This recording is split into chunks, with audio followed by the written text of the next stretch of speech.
Chapter 281. Bang! A merman slammed his fist on the table, roaring furiously, "What? Someone dares to cause trouble on our blue-scale merchant guild's territory. Lead the way, I want to see who's so bold." The shop assistant dared not refuse, replying in a low voice, "Yes, sir." Meanwhile, the culprit was strolling around the 7th floor. There was still some time before noon, and waiting at the auction would be boring, so he might as well browse. The 7th and 8th floors were for third-tier transcendents, but the 7th floor was mostly used for privately hosted auctions. In a huge circular seating area, about a dozen third-tier transcendents were seated. Standing on the central platform was a small aquatic creature hidden under a long rope, introducing his auction items. This is one of the keys to the underwater ruins. I won't elaborate on its value. I only accept transactions involving ice attribute materials. Luo casually found an empty spot to sit down, his ears twitching as he listened to the conversation. Is it that new ruin 3,000 meters underwater? I heard it's a mage tower left behind by a water magic master 600 years ago. There might be a lot of magical data inside. I pass, I'm not good at magic. I remember the barrier around that ruin was impenetrable, wasn't it? How come a single key is enough? But no matter how the superhumans below discussed it, the key was still sold to a tall female mage in a mage's robe for 18 water dragon scales, after bidding from more than a dozen people. It's called a water dragon, but it's actually a 5th-tier magical beast. With the transaction completed, the next auctioneer came on stage shortly after, bringing a bottle of paralyzing potion specifically designed for certain magical beasts. This immediately attracted bids from those who captured magical beast cubs or specifically hunted magical beasts for high-level materials. Luo didn't participate in the auction, but merely observed with interest. Here, she once again strongly felt the reality of this other dimension, not that the magic and tactile sensations were real, but that the people here also had their own independent lives. The towns of abundance and desolation were controlled by outsiders and their descendants, so she felt nothing there. While the merfolk capital had a complex web of power and felt like a secluded kingdom, perhaps its isolation made it less real. Only the city around the river, this vast urban complex ruled by numerous aquatic creatures, felt more like a true otherworldly version of life. In each 100-year period without outside interference, this place was like a weaker version of the outside world. Mortals lived in their own little plots of land, while extraordinary individuals traveled between the major cities and the perilous wilderness, honing their strength. So, people here also explore ruins and pursue legends? Respected Ms. Luo, of course. Aside from outside influences, the River of Life has a history spanning tens of thousands of years. Indeed, please sit. Then I gladly accept. The blue-scaled fishman carefully sat down in an empty seat a spot away from Luo, a fawning smile on her face. After learning the barrier was broken, I wondered who was so powerful. It turns out it was Ms. Luo. No wonder.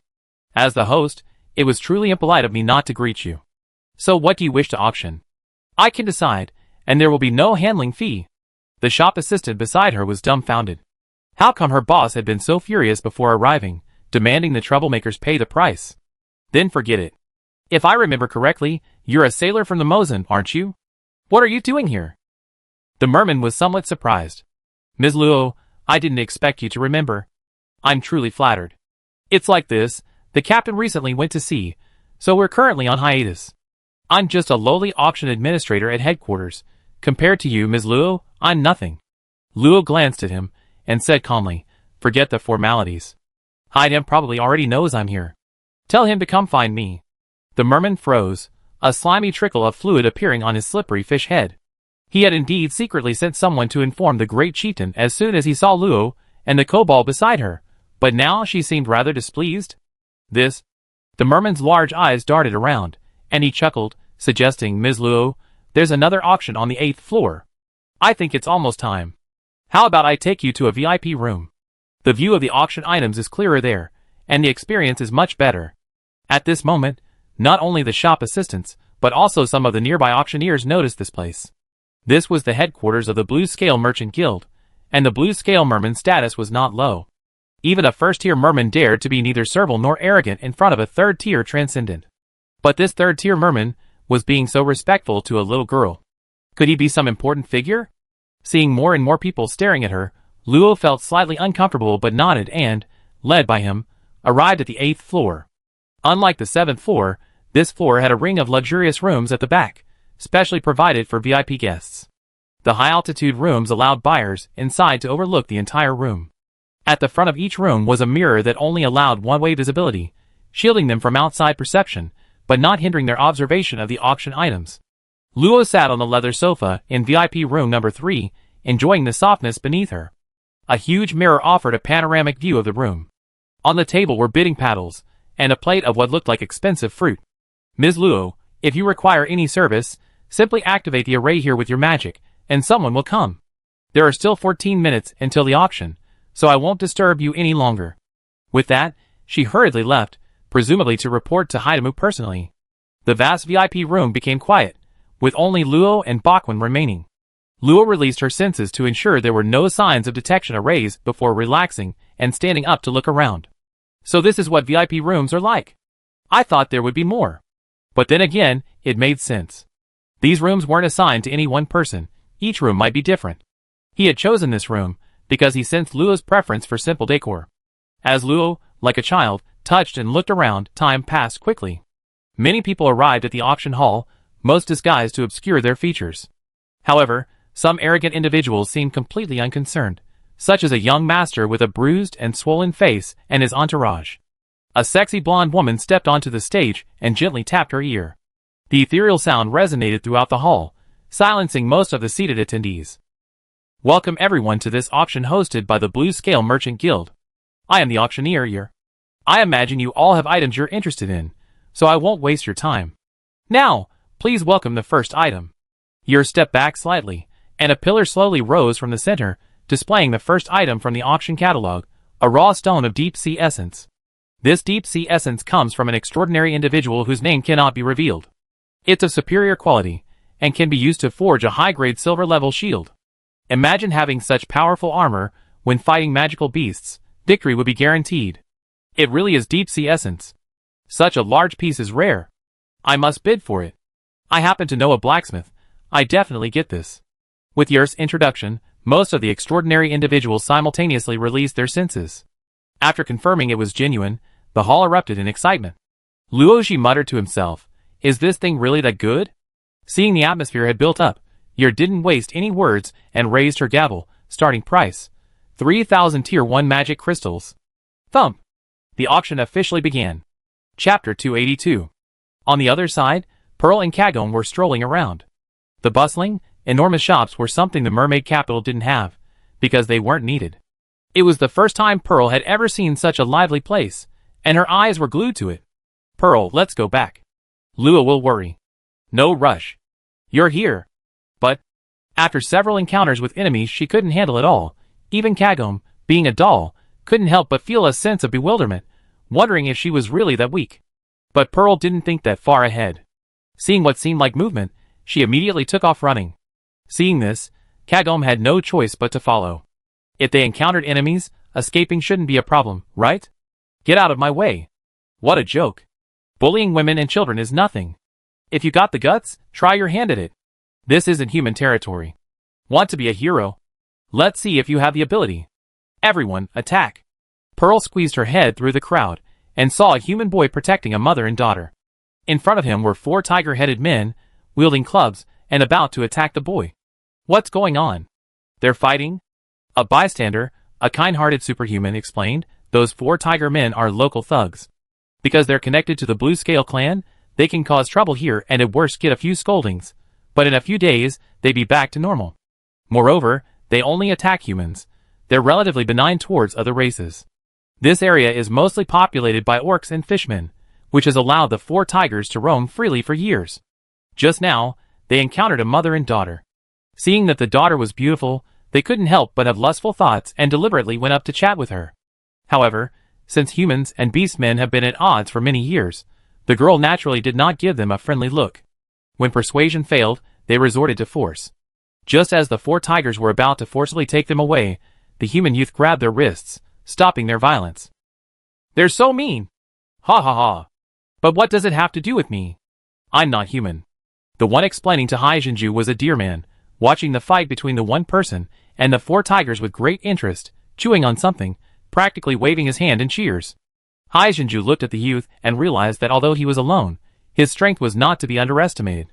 He seemed to handle the attacks of the 4 tiger men with ease, wielding an ice blade and often using the simplest movements to shatter their magical techniques. Moreover, he couldn't use powerful magical techniques to avoid harming those around him. In contrast, the four tigers fought without restraint, nearly hitting onlookers several times. This contrast highlighted the youth's strength even more. He's amazing. Humph. See who hasn't even used his full strength yet. If he got serious, he could easily defeat that arrogant brat. Hey! He's clearly helping other orcs. He must be a good person. My son was killed by humans. How could any humans be good people? You're not human either. Why are you always defending her? Perhaps you're part of the family faction? The deer man looked at Sea Pearl suspiciously. In his eyes, Sea Pearl was an orc girl with pointed ears. The family faction are all traitors. Get out of my way. He cursed, trying to push her away, but he quickly realized, with his second-tier strength, he couldn't even move the girl. Your strength. What are you doing? I get it, they're bad guys, and you're a bad guy too. Could Haijinju be a well-behaved person? If so, how could she have given her peers nightmarish memories from childhood, and dared to defy the countless prohibitions the merfolk had upheld for so many years? With a stomp of her foot, waves surged, and a powerful aura of a third-tier transcendent being erupted, startling the surrounding crowd into hastily scattering. A third-tier transcendent being wouldn't attend the high-level auction? Was she here for fun? The deer man was too frightened to speak. A third-tier being was far beyond his capabilities. He tried to leave, but his legs went weak uncontrollably. But to escape, he stubbornly crawled away on his hands and knees. A ball of water condensed, blasting him away, crashing into two counters, scattering goods everywhere. The four tiger men and the boy also sensed the sudden burst of powerful energy and simultaneously stopped fighting, looking in the direction of the eruption. You villains, take this. Summon the tide? A torrent swept in, rushing towards the tiger man. Who is she? Who knows? She just popped up out of nowhere. Never mind, everyone, block her. The four tiger men, in perfect unison, unleashed sharp golden magical blades with their claws, forming an impenetrable barrier against the torrent. She's just one, but there are four of us. She's really overestimating herself. The boy's expression changed, and he anxiously shouted to Haijinju, they're all third tier. Get out of here. His voice trailed off as he watched as, unexpectedly, the torrent shattered the barrier in the clash of the two forces, its momentum undiminished, sending the four tiger men behind it flying and knocking away the arriving guards. The boy seemed a little stunned, staring blankly at Haijinju's radiant smile. Oops, I accidentally used too much force. They probably don't need treatment, right? Then, Haijinju turned around, smiling warmly at the boy, and asked, by the way, are you alright? No, I'm fine. The boy suddenly chuckled, patting his slightly wrinkled clothes. Looks like I was overthinking it. You're not bad either. Of course. Haijinju proudly raised her chin. A few mere third-tier cultivators, I could easily defeat them. She seemed to have forgotten how timid she had been when facing those slave traders' thugs. I've seen it all. Thank you for your help. The boy thanked her, exchanged a few words with the mother and daughter behind him, waved goodbye amidst their gratitude, and left without lingering. Hey! Where are you going? The boy was startled, only to find that it was the beaster girl who had followed him. He hadn't sensed her presence at all. Such impressive stealth. Seeing her innocent, curious eyes, the boy slightly increased the distance and politely replied, there's a bi-weekly auction on the 8th floor today, and I'm going there. I see. Is it fun? Well, maybe. What could be fun about an auction? I want to go too. Miss, you're at tier 3, you can go up by yourself. I don't know the way. How self-righteous. I know, follow me. Behind him, Kagome sat on a magic crystal, slowly following. She didn't understand Sea Pearl's behavior. Was fun just wandering around? But why was she doing this? Under Sea Pearl's barrage of questions, the boy initially managed to change the subject, but he quickly couldn't hold back and recounted his experiences. The young man, named Findorzel, was 28 years old and came from the Agnesa Empire in the north. He had two purposes for coming. One was to enter the fractured snowfields of the other dimension to find materials for forging weapons, and the other was to go to the Karlov Empire, known as the Land of Knights, to find his long-lost sister. The Karlov Empire? Yes, what's wrong? Nothing. I feel like I heard that name somewhere. By the way, isn't this the city of the Ringing River? Why did you decide to attend the auction? Because I thought the exit wouldn't close for another 9 days, so I came to broaden my horizons, haha. I see. Ha ha ha. Two laughters, each with a different meaning, gradually faded into the distance, leaving only the 4 unconscious tigers and the guards who dared not pursue them. Damn it, how come there were 2 violent incidents today? Chapter 283. Luo looked at the broken sword in her hand, infused it with magic power, and the sword immediately emitted a dazzling light, demonstrating the integrity of its internal magic circuit. It was worth spending 2 4th-tier magic crystals to buy it, equivalent to 20,000 1st-tier magic crystals. Luckily, almost all the outsiders have left, otherwise the price would have at least doubled. The auction here adheres to the principle of immediate transaction after the bid to prevent people from bidding but being unable to pay. Luo put the sword away and looked at the next item. Each item lasts about 3 minutes, so the auction proceeded quickly. Soon they reached the 7th item, the peculiar heart that Luo had been interested in from the beginning. Click. A familiar pillar rose from the central platform, revealing a blood-red heart protected by a small barrier, beating slightly, as if it were real flesh and blood. This item was purchased by its owner from an outsider. It's said to originate from the deepest part of the sky forest after its mutation, brimming with abundant blood energy, suitable for warriors to strengthen themselves. Since the owner isn't a warrior, they entrusted us with the auction, specifying that they need to exchange it for materials from a tier 3 or higher assassin-type magical beast. Now, let the bidding begin. Thump! The hall suddenly fell silent. It wasn't that there were no interested buyers, but high-level assassin-type magical beasts were difficult to kill. Their characteristics were high burst damage, small size, and excellent stealth. Without proper preparation, a team wipe could easily occur. Therefore, such materials are quite precious, sometimes even 10 times more valuable than the magical core of the beast itself. However, items rich in blood energy are relatively much cheaper, making it seem not worthwhile. After a long while, a strong warrior finally made a bid, a tier 3 poison ray's tail sting. Great. A 3rd tier venomous ray tail stinger, worth 1,000 1st-tier magic crystals. Any higher prices? Wait, I just received a message from the seller. The blood and chi in this heart can actually self-regenerate. This is an inexhaustible cultivation resource. It doesn't matter if we can't use it ourselves. Giving it to future generations can greatly accelerate their cultivation speed. With this bombshell announcement, the hall erupted in astonishment, many people standing up in shock. Self-healing? With this, the children in the clan can shorten the time it takes to advance to the transcendent level. Maybe it can even increase the success rate of advancing to the transcendent level. I offer the head cone of a tier 3 magic speed shrimp. This gentleman offers the head cone of a tier 3 magic speed shrimp, worth 4,000 magic crystals. Only 4,000 magic crystals. Who do you think you are? For fangs of a tier 3 azure spotted water serpent, retaining 80% of its venom. Luo stood in front of the large mirror, looking at the excited hall, and sighed. I thought there wouldn't be many bidders. She wanted to bid because the heart looked like something that only appeared in the sky forest. It wouldn't be like her if she wasn't curious. An assassin-type magical beast, right? I think I have one. Luo didn't have a good habit of collecting magical beast materials. She didn't have the experience of adventurers or mercenaries, only collecting materials she occasionally saw that were interesting, such as the Fat Chief Steward's Earth Dragon Summon, or that poisonous stinger from the deep sea abalone. Luo took out the poison thorn.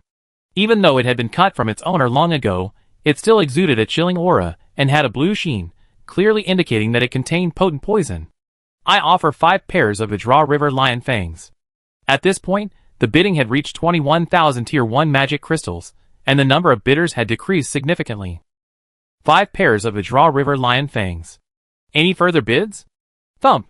Yer slammed her gavel, her excited shout stirring up the crowd once more. At first, she thought this item would go unsold, but the price had climbed steadily, reaching the highest price of the auction. A higher bid meant a higher commission, and the thought filled her with excitement. 5 pairs of the Draw River Lion Fangs, second time. Any further bids? Just as Yer was about to strike the gavel, an arrogant voice came from below. Only tier 3. Who do you think you are?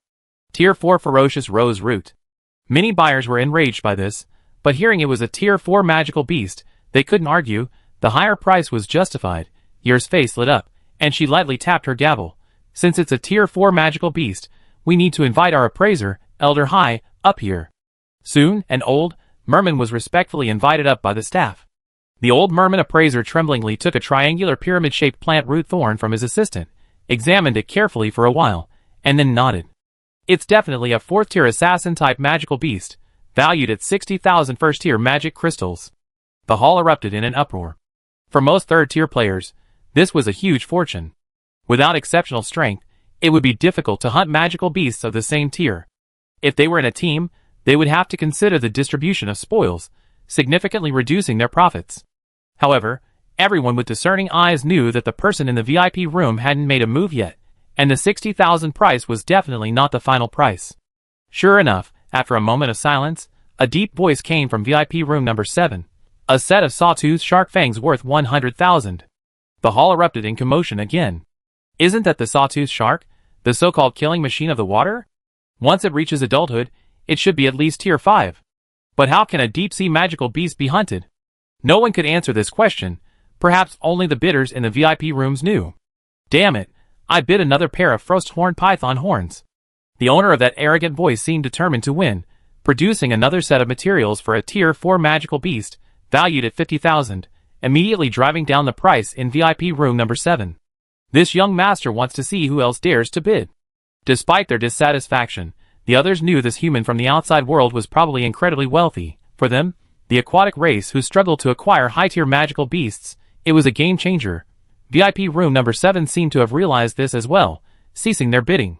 With Yer's 3 rapid hammer blows, the heart was finally won by him. Should I try killing some magical beasts too? When Angeli bid for a 4th-tier magical beast, Luo knew she probably wouldn't win the bid. She had enough wealth to buy it, but lacked the materials to match the auction. Just snatch it. The tyrant behind her pretended not to hear. Whatever makes you happy. However, after thinking about it, Luo abandoned the idea. Forget it, she was just curious about what that thing was. She didn't need it.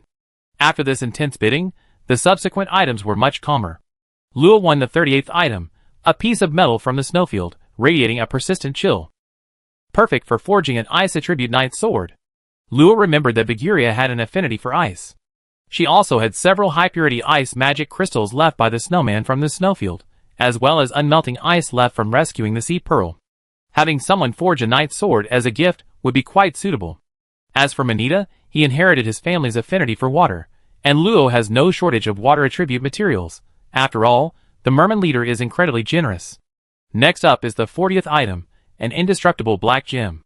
It's here. Luo's eyes lit up, her little face becoming serious. This black gem was her biggest target. That familiar aura was very faint and difficult to discern, but she could smell something akin to dark magic within it. Chapter 284. Because they arrived late, Dorzel and Sea Pearl could only sit in a corner, watching thousands upon thousands of items being traded. Sea Pearl looked on with envy, prompting Dorzel to ask curiously, "Miss Sea Pearl, with your strength, this amount of magic crystals shouldn't be a problem for you, right?" "No." Sea Pearl shook her head, swaying slightly. "My family rarely uses magic crystals, so I hardly ever seen them. Could it be a small family?" Dorzel pondered silently, but he didn't say it aloud, only nodding with a smile. "Miss Sea Pearl, is there anything you want? If she can't win the bid, I can help her pay for it. This is my way of thanking her for her help." Just as he was pondering this, Sea Pearl flipped open her manual and excitedly pointed to something, exclaiming, This is... Dorzel looked curiously, and saw it was the remains of a 3rd-tier magical beast called the 100-fruit vine. "Miss Sea Pearl, are you planning to use it to make a whip?" "No, that would be such a waste." "That's true. Plant-type magical beasts can be used to make potions and vine armor. Simply making weapons isn't suitable." "What?" "I mean, it can be grown.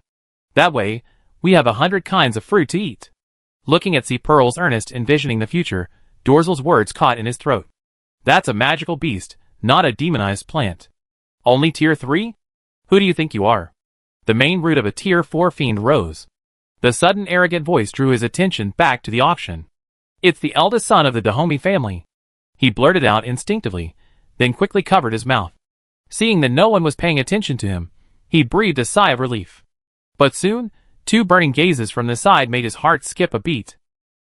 Miss Sea Pearl? You just met that person, didn't you?" "Yes, I know him." "Sounds like you two have a grudge." "Well, it's just a small grudge." "Are you going to fight?" No. "Can I watch?" "So?" Dorzel tragically discovered that he couldn't handle this overly familiar beasted girl, but not answering was too impolite. "What to do?" "Sea Pearl, Luo won't like you." A silvery voice carried a hint of helplessness, making Sea Pearl puff out her cheeks in anger. "She wouldn't dislike me." But she eventually stopped questioning the boy. allowing Dorzel's bewildered heart to relax, and he curiously looked at the small doll that had suddenly appeared. She's your puppet? Almost identical to a miniature real person, and can even sit on crystal and speak freely. Could she be the work of a master dwarf? How amazing! No, not at all. Kagome is a good friend. Kagome is a friend of the Sea Pearl. A puppet as a friend? Even more bizarre, however, Dolezal still politely smiled and gestured. Since she's a friend of Miss Sea Pearl, she must be a powerful superhuman. I'm a little surprised to meet you for the first time. Please forgive me. Kagome recalled Lo's possible explanation and, mimicking her, slightly lifted her skirt in return. This is her. It was Kagome's mistake not to introduce her sooner. This made Dolezal even more certain that this seemingly puppet-like figure was definitely being controlled by some noble superhuman. Damn it, I throw out a pair of frost serpent horns. At this moment, Angeli's irritable voice rang out again. Dorzel frowned slightly. What do we do? If he gets that item, the Dahomey family's power will definitely grow even stronger. What about the ordinary people? That's easy. We bid for it too. Did you hear that? You spoke so loudly, I'm not deaf. That's true, the problem is, I don't have enough materials to bid. Me too. So why are you so confident? Fine, it seems the Dahomey family hasn't reached its end yet. Okay, too bad I can't snatch it, then I be the bad guy, that's not allowed. With the Sea Pearl's regret, the Crimson Heart was ultimately won by Angeli. During the subsequent auction, the Sea Pearl seized the opportunity to ask about the grudge between Dorzel and Angeli. Actually, Dorzel was forced to reveal it under her persistent questioning. Within the Agnesa Empire, there once stood two dominant families. The Dahomey family, with a ninth-tier transcendent being residing within, making them the most powerful family second only to the royal family, and the Frost family, to which Dorzel belonged. The Dahomey family was known for its domineering nature, treating ordinary transcendents as less than human, let alone mortals, resulting in a poor reputation among the common people. The Frost family, on the other hand, was far more well-regarded and also disapproved of Dahomey's methods, leading to friction. Originally, the two families were evenly matched, forming a balance of power with the royal family. However, approximately 10 years ago, an unprecedented upheaval occurred in the far north, beyond even the northernmost reaches of the empire. Although it had not yet affected the empire, the Frost family, after careful consideration, decided to support a weaker kingdom further north. Unexpectedly, the support team suffered a crushing defeat, and even his father, a powerful dragon knight, perished along with his mount in the northern polar regions. As a result, the Frost clan's power plummeted, making them a target of the Dahomey clan at every turn. With the royal family's strange tacit approval, the Frost clan quickly disintegrated, and its members scattered.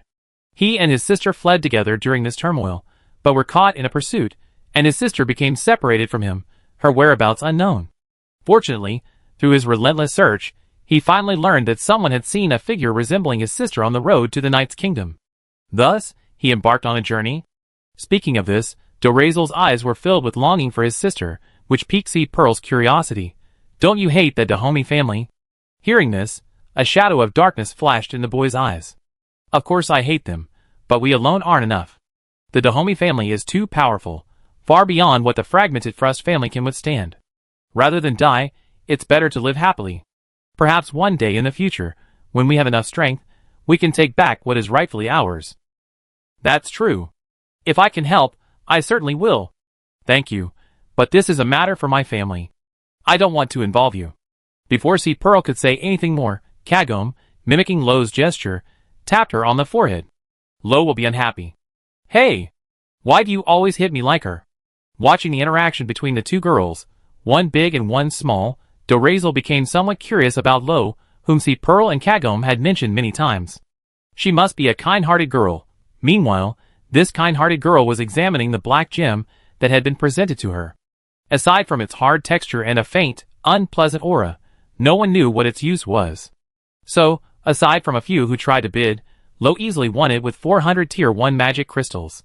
Holding the gem in her hand, it was very smooth and regular, unlike the irregular dark magic crystals of legend, and it didn't emit any dark magic power, ruling out the possibility that it was a magic crystal. What exactly is it? Feeling the inexplicable discomfort originating from her body, Lo decided to use her most common method, releasing her senses. The moment the soul power made contact, it couldn't penetrate even a tiny bit. So tight? No wonder no one can probe inside, but I refuse to believe it. The senses tightened, transforming into a needle-thick needle that frantically drilled into the gem. A massive surge of soul power coursed through the small room, making the tyrant dog feel as if it were being crushed by a 10,000-pound boulder, unable to move. The young lady's strength has increased again. 10 minutes later, with Luo activating the transformation array to enhance her soul power, a tiny crack finally appeared on the surface of the gem. The next moment, the back of Luo's hand suddenly burned. Chapter 285.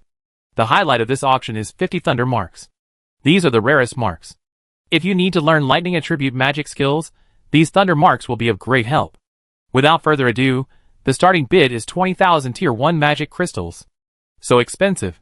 See, Pearl put down the sealed remnants of the magic vine in her hand.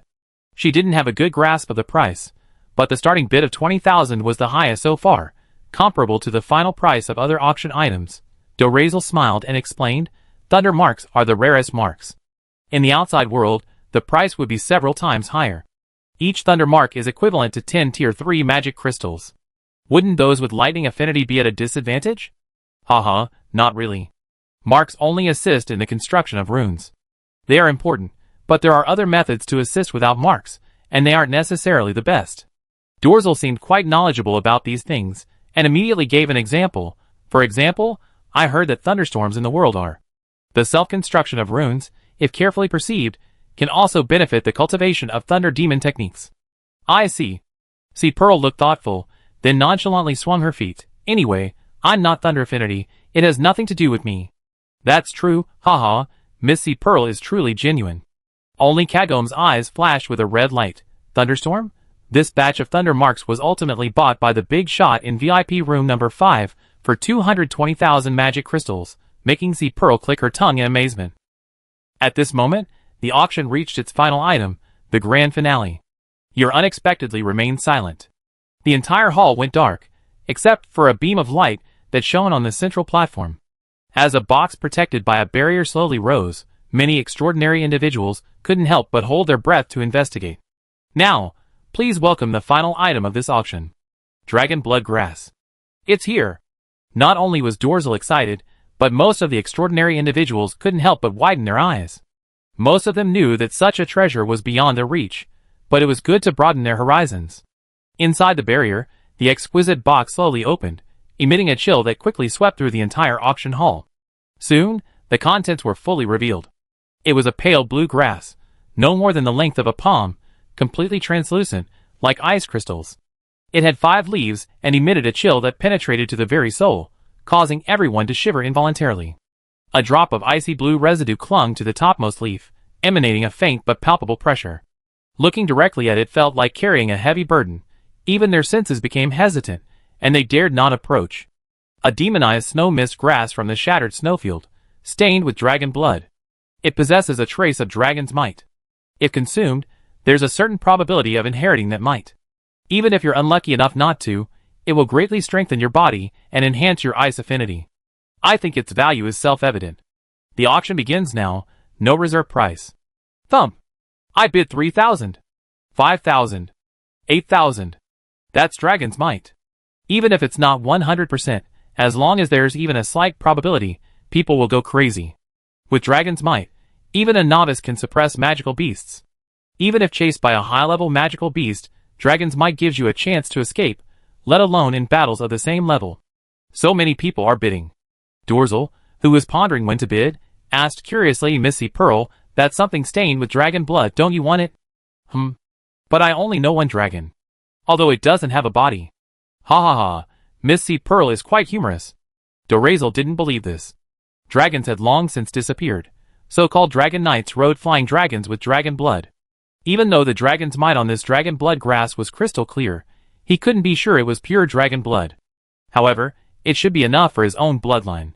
As time passed, the price of dragon blood grass climbed to 3 million, and now only 3 bidders remained, bidding by 1,000 each time. Among them was the eldest son of the Dahomey family. 3,100,000. 3,100,000 once. Any more? Yer shouted excitedly. Although she had bid on items of this caliber before, each time she was completely absorbed in the experience. The feeling of controlling the entire atmosphere was wonderful. 3,100,000 twice. This is a treasure that allows one to control the might of a dragon. However, at such a high price, most people sobered up. It was just a chance. No one could be sure if this drop of dragon blood was from a real dragon. If they bet correctly, they would make a profit, but if it was just an ordinary dragon-like magical beast, they would lose everything. Seeing that several VIPs who had been bidding earlier were now silent, Yer felt a little regretful, but professional ethics prevailed. Her smile remained unchanged as she was about to bring down the final gavel. Angley, sitting in his soft leather chair, also looked smug, wanting to show these lowly aquatic creatures what true wealth looked like. 3,200,000. A hearty voice rang out, causing everyone in the hall to instinctively search for the source of the sound, but they couldn't find where it came from. They were somewhat shocked. This person was quite powerful. Who is it? Angley shouted angrily, only to be mocked by the voice. Don't bark like a dog if you don't raise the price. Dare to insult me? Don't let me find out who you are. 3,300,000. Not bad. 3,500,000. See, Pearl's eyes were already shining as she looked at Dorazel. How do you have so many magic crystals? I'm the eldest son of the family. I do have some savings. Noticing the slight dazedness in his tone, See, Pearl realized she might have said something she shouldn't have, and said generously, "Excuse me, let me treat you to something nice to eat this." But it was picked from the tree of life. It's all right. It's something I wanted to say myself. Perhaps it's been too long since I had anyone to confide in. Miss C. Pearl is a very good person to confide in. Hee hee. This priest completely agrees with what you said. You can tell me anything. Dorazel didn't care about the food C. Pearl offered. The tree of life was the sacred tree of the elves. How could anyone just go in and pick its fruit? In his mind, C. Pearl was more like an overly energetic child, always saying nonsensical things. Oh, and she was indeed very strong. Here. Taking a fist-sized, apple-like red fruit, Dorazel again offered 3,800,000, suppressing Angley's offer, and casually took a bite. But the next moment, a surge of vitality and gentle magic flowed into his body, invigorating him and sweeping away all the fatigue and hidden injuries accumulated along the way. Even the condensation of his magic accelerated slightly. This. Dorazel stared in shock at the fruit in his hand. Such pure vitality. Its effect was practically the same as a mid-level healing potion. He was wealthy enough that this waste didn't bother him. What shocked him was the fruit's effect. Could it truly have grown from the tree of life? Angley was furious, but helpless. He already auctioned off several items, and 3.6 million was all he had left. Selling other things would have been enough to continue, but he hesitated over something as uncertain as a dragon blood grass. 3.8 million, second time. Anyone else going higher? You're still actively building the atmosphere, received a serious call. End the auction immediately. The Great Chief is back. Her hand trembled, almost dropping the gavel. Steadying herself, Yer brought the gavel down without hesitation. 3,800,000, third time. Sold. Angley was stunned. Wait, why are you betting so fast? Just as he was about to complain. Boom. VIP room number 3 was instantly destroyed, a chilling aura erupting forth. Black mist surged, intertwining with soft white light, and a powerful pressure descended, forcefully pushing away nearby third-tier transcendence. What happened? What was that thing? It feels like I'd die if I looked at it too long. Run! Yer was already terrified, her face pale, and she fled hastily. The huge auction hall instantly descended into chaos, but a pair of eyes fixed on the box on the stage, or rather the herb. A good opportunity. Dare to steal what this young master has his eye on? Dream on. Chapter 286. At this moment, Hidamu and another fishman were rushing to the Merchant Guild headquarters. If it weren't for a major client needing to discuss a contract urgently, he wouldn't have gone so long without receiving news from his subordinates. Is there really no one else with her? Absolutely. Captain, besides that kobold, it's just her. Hidamu secretly regretted it. Had he really misjudged her? Even she couldn't find the person she wanted. Suddenly, boom! A violent explosion rang out. Hidamu watched helplessly as a huge gap was torn open in the Merchant Guild he had personally designed, and the layers of arrays stacked upon it vanished instantly, seemingly without any effect. Where is that place? Hidamu knew best where it was, but precisely because he knew, he dared not confirm. Captain, that place is Ms. Luo's VIP room. Pure and evil lights flickered at the breach, as if from some powerful attack. Quick! Immediately notify all guards to surround her, but under no circumstances should they attack. Hidamu wasn't sure of her motives, but it was best to remain calm for now. In VIP room number 3, Luo endured the burning heat of the black flame mark on the back of his hand, using all his light magic to suppress the dissipating black mist. Who on earth sealed this nether energy? Sealing it was one thing, but at least set up a warning system. A single layer seal to contain such a dangerous thing. Who came up with this terrible idea? The tyrant looked at the menacing black mist, wanting to help, but alas, he was powerless. Not only could he not help, but even getting close was a luxury. Luo noticed his intention and immediately shouted, "Get away!" The tyrant dog reluctantly moved away, remaining in the clearing created by the oppressive aura. At that moment, he also noticed several people rapidly approaching the final auction item amidst the chaos, attempting to seize it while the owner was distracted. He didn't want to bother with these trivial matters, but with a sharp shout, the venue suddenly became incredibly damp, and a torrential downpour began. Layers of rain formed a protective barrier for the dragon blood grass, startling him. This aura wasn't another expert? Even your aura is so weak, watch me break through. The water magic was contained, making the rain curtain seem powerless, but unbeknownst to them, it was precisely the dissipated magic that was gathered within, making the rain curtain far more resilient than they imagined. Pop! A swordsman slashed down with his curved blade, only to be bounced back, almost hitting his head, his face filled with disbelief. So elastic. Another assassin, refusing to believe it, pierced the rain curtain with several special water spikes condensed from magic at bizarre angles. Just as his face lit up with joy, the water spikes silently melted and disappeared into the rain curtain without causing a ripple. They actually forcibly severed my connection with the wandering water spikes. Get out of my way, let me handle this. A sharp chill swept over him from behind, causing the assassin's expression to change. He quickly dodged aside, only to find that the arrogant outsider was wielding a long, icy spear, thrusting it straight at the rain curtain. Large raindrops, upon touching the spear, froze into tiny ice crystals. Swoosh! The rain curtain was pierced, the gap temporarily frozen, unable to recover. Then, with a flick of the spear, a gap as tall as a person was ripped open. Angley's face was full of disdain. He was one of the top 10 geniuses in his family. How could these lowly races from other dimensions be a match for him? Trash is trash. You think a mere barrier can stop me? But the words had barely left his lips when rainwater seeped through the gap in the spear, its erosion unabated even when frozen. A petty trick. Freeze it! The spear slammed into the ground, transforming into an ice spike stretching several meters, shattering a large section of the rain curtain. At that moment, the maid and butler rushed over, using ice magic to completely destroy the teetering rain curtain. Young master, there are still 2 more layers. Piece of cake, watch this. Angley tried to repeat his trick, but a blade of ice, driven straight into the ground, blocked the tip of his spear. Who is it? Young master, don't you remember me? Dorazel stood behind the ice blade, his youthful cheerfulness now tinged with melancholy. He kicked the blade away, his powerful ice magic making it even sharper and harder. Angley dared not be careless. He raised his spear and flicked it aside. Dollizer? You're still alive. Perfect. Killing you will wipe out the Frost clan. You too get him. Yes, young master. The maid and butler joined forces to stop Dorazer.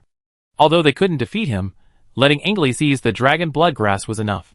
Ha! You were bidding just now, weren't you? Too bad, it's mine now. The evil aura in the auction hall grew stronger and stronger. Except for a few daring superhumans, almost everyone left. They already had what they had bid for, except for the dragon bloodgrass, so there was no need to risk their lives lingering. That's why no one could stop Angley. Just watch as I take away your last hope. Ha ha ha. But Dorzel remained calm, showing no sign of panic. Don't you find it strange that this rain has lasted so long? What? Suddenly, Angley's heart tightened, and he retreated rapidly. The next instant, several water ropes shot out from where he was. If he had been a step slower, he would have been bound. So you brought help. No wonder you dared to attack me. Angley twirled his spear, and several flashes of cold light instantly struck the water ropes that were breaking through the water. Although he was arrogant, he was not weak. Otherwise, he wouldn't have had the right to be arrogant. He was only severely injured when he encountered Luo, completely powerless against him. Nothing special. Since that's the case, let's make it bigger. A head emerged from the water, slowly coalescing into a lively young girl. She crossed her arms, and a magic circle formed, instantly conjuring hundreds of water snakes that intertwined into a water python as thick as a grown man's waist, its massive jaws snapping open to bite him. Angley's eyes twitched slightly. You call that bigger? Damn it, block it. Frost Spike Thrust. The spear trembled violently, condensing a vortex of icy energy, which he thrust down, transforming into a gigantic nail that pierced the water python's abdomen. But even though the python was severed in two, its momentum didn't diminish. It swallowed Angley whole and crashed into the nearby tyrant dog. Young master. Pearl was startled and rushed over. Oh no! I hit someone. Tyrant felt he was the most innocent one. He hadn't done anything, just kept watch on people approaching, yet someone had been inexplicably thrown at him, and it was one of his most hated people. Are you alright? Oh, it's you, Tyrant. Miss Pearl, it's me, cough cough. However, before he could push away angrily, a spear tip was pressed against his throat. Get back. Or I kill him right now. Angley's face was contorted with rage. How could he have suffered such an injustice, being thrown around like that? Didn't he have any dignity? Thanks to you, you piece of trash, I was able to hold her back, ha ha ha, I leave you a whole corpse later. Dorzel, who was fighting the two, saw the scene, and quickly used an ice blade to force back the two flying towards him. The maid and butler also took the opportunity to leave the fight, and return to their young master's side, watching the two warily. Angley, have you truly stooped to such a despicable state? Angley, holding the tyrant dog captive, remained unfazed, coldly sneering, despicable? Bah! The strong should control everything, not a hypocritical family like yours. Utterly laughable, no wonder you were wiped out. Dorazel's face was ashen, his ice blade radiating chilling energy that spread through his feet, yet he hesitated, fearing for his life. Seeing the anxious girl and his mortal enemy, who dared not act, Angley felt an unprecedented sense of satisfaction. After laughing loudly twice, he shouted sharply, hand over the dragon blood grass. Chapter 287. Hand over the dragon blood grass. Dorazel gritted his teeth, still unwilling to give up his body. Put him down, I won't stop you. Angley said smugly, that's more like it. With your family gone, you better behave yourself like a dog, ha ha ha. He then dragged his demonically sealed hound, followed by two guards, slowly approaching the box containing the dragon blood grass. Dispel the magic. Damn it, don't let me find an opportunity. Pretty cocky, little beauty. Why not join me? You have a good time. Angley didn't forget to tease the beastard girl. If the dragon blood grass wasn't right in front of him, he would definitely have shown her his power. Quickly flying up, Angley grinned at the dragon blood grass so close at hand, and grabbed it with his large hand. This dragon blood grass is mine. Let's see who dares to cause trouble on my turf. A loud shout came from the stairwell, and several water spikes suddenly rose from the damp ground, directly blocking Angley's path. Between Prophet and dragon blood grass. Who doesn't know this is Blue Scale Merchant Guild territory? Even outsiders have to kneel before me. A one-legged merman with a prosthetic leg flew out from downstairs, followed respectfully by another Blue Scale merman and a large number of merman guards, each at least at the second level of the extraordinary realm. Hidamu surveyed the area, taking in everyone, and quickly spotted the kidnapped tyrant dog. His pupils constricted sharply. It was her again. He hurriedly looked towards the shattered VIP room number 3, the light there was even stronger, and the aura was more than twice as powerful as when they first met. Hey you dead fish head, where are you looking? Angley shouted irritably. I'm right here, and you're looking elsewhere? Are you looking down on me? Hearing this, Haydam's eyes darted around, a dangerous smile appearing on his face. He roared, guards, listen to my command. Surround this area. Remember, do not harm the hostages. Yes, sir. 20-odd guards completely surrounded the area, including Dorazel and C. Pearl. I'm not with them. They're the ones you're dealing with. Dorazel shouted, but Haydam seemed not to hear him and spoke again. Take them all down. Remember, don't harm the hostages. Hearing their chieftain's words, the guards revealed knowing smiles and echoed, of course, we absolutely won't harm him. Even Angley understood the implication and cursed, you murlocs are despicable. Haydam ignored him and waved his hand. Attack. Yes, sir. More than 20 murloc guards simultaneously unleashed their tide summoning, instantly shattering the ground and turning it into a vast ocean, stretching endlessly. Water spikes continuously emerged from the water, shooting towards everyone without holding back. Dorzel was forced to unleash even more powerful magic, conjuring an ice blade in each hand, its blades intricately inlaid with runes. Each strike severed several water spikes. Had it not been for the intervention of several powerful third-tier guards, these blades could have even penetrated the Tidecaller's range. Angley cursed, relying on 2 guards to temporarily hold off the attack. He turned, storing the dragon blood grass in his ring, and tossed the tyrant hound into the guard's attack. He then raised an ice shield, turned tail, and flew away, clearly intending to use the other's resistance to escape first. Just as the water spikes were about to pierce the immobilized tyrant, Dorazel was too preoccupied to care. Hydam stood with his hands behind his back, his expression unchanging. Even the tyrant himself believed today was its death day, sighing inwardly, "Young miss, I'm sorry, I failed in my duty as a guard." Splash. Enough. A ring of water surrounded the tyrant, blocking all the water spikes. A large, azure hand materialized and slammed down, breaking through the encirclement. "Chief Hydam, please stop!" A familiar voice rang out, causing Hydam's expression to change. He turned to look at the unfamiliar girl, hesitating slightly. "Holy Maiden?" "Don't call me Holy Maiden anymore." Sensing the resistance in her words, Hydam wondered if she knew something, but he still respectfully said, "Holy Maiden, if there's any misunderstanding, I can explain. You can hit me or scold me, but all the Bluescale clan deeply admire you, and we hope you won't overlook this admiration." Dorzel, wielding twin swords, blocked several water spikes, looking at Pearl with surprise and suspicion. "You're not a Beastard clan member?" "I'm sorry, there are some things I've been keeping from you." Pearl's figure blurred, revealing sensual scales and small blue fins. A sky blue gauze dress enveloped her entire body, giving her a dignified and elegant air. "But I didn't do it on purpose. And I'm not some saintess they're talking about. I was just pretending to avoid being discovered." "Hydam, stop thinking of me as a fool." Dorzel felt a little deceived, but thinking about how they had spent time together, and how she seemed genuinely angry, he realized it was normal. After all, he hadn't told her many things either. "You. I know, they lied to you, I help you. Thank you for not being angry with me, but you should go after that annoying guy first. I still have Kagome." "But, hurry up. Otherwise he'd get away." "Well, alright then, Miss Pearl, be careful." After the encirclement was broken by Pearl's magic, Angley's two guards took advantage of the distraction and fled with their master. Seeing this, Dorzel didn't hesitate and chased after them with his sword. Hydam wanted the guards to stop them. In his opinion, it would be best to kill everyone who saw him make a move, so that no one would know what had happened. But Hyjinju waved her small hand, and a wide stream of water blocked the guards on either side, single-handedly surrounding them. Frowning slightly, Hydam couldn't figure out where she had discovered something. They hadn't shown any signs of noticing all these years, so why would she turn on him after just one disappearance? Thinking this, Hydam once again put on a sincere expression and said earnestly, "Holy Maiden, please stop joking.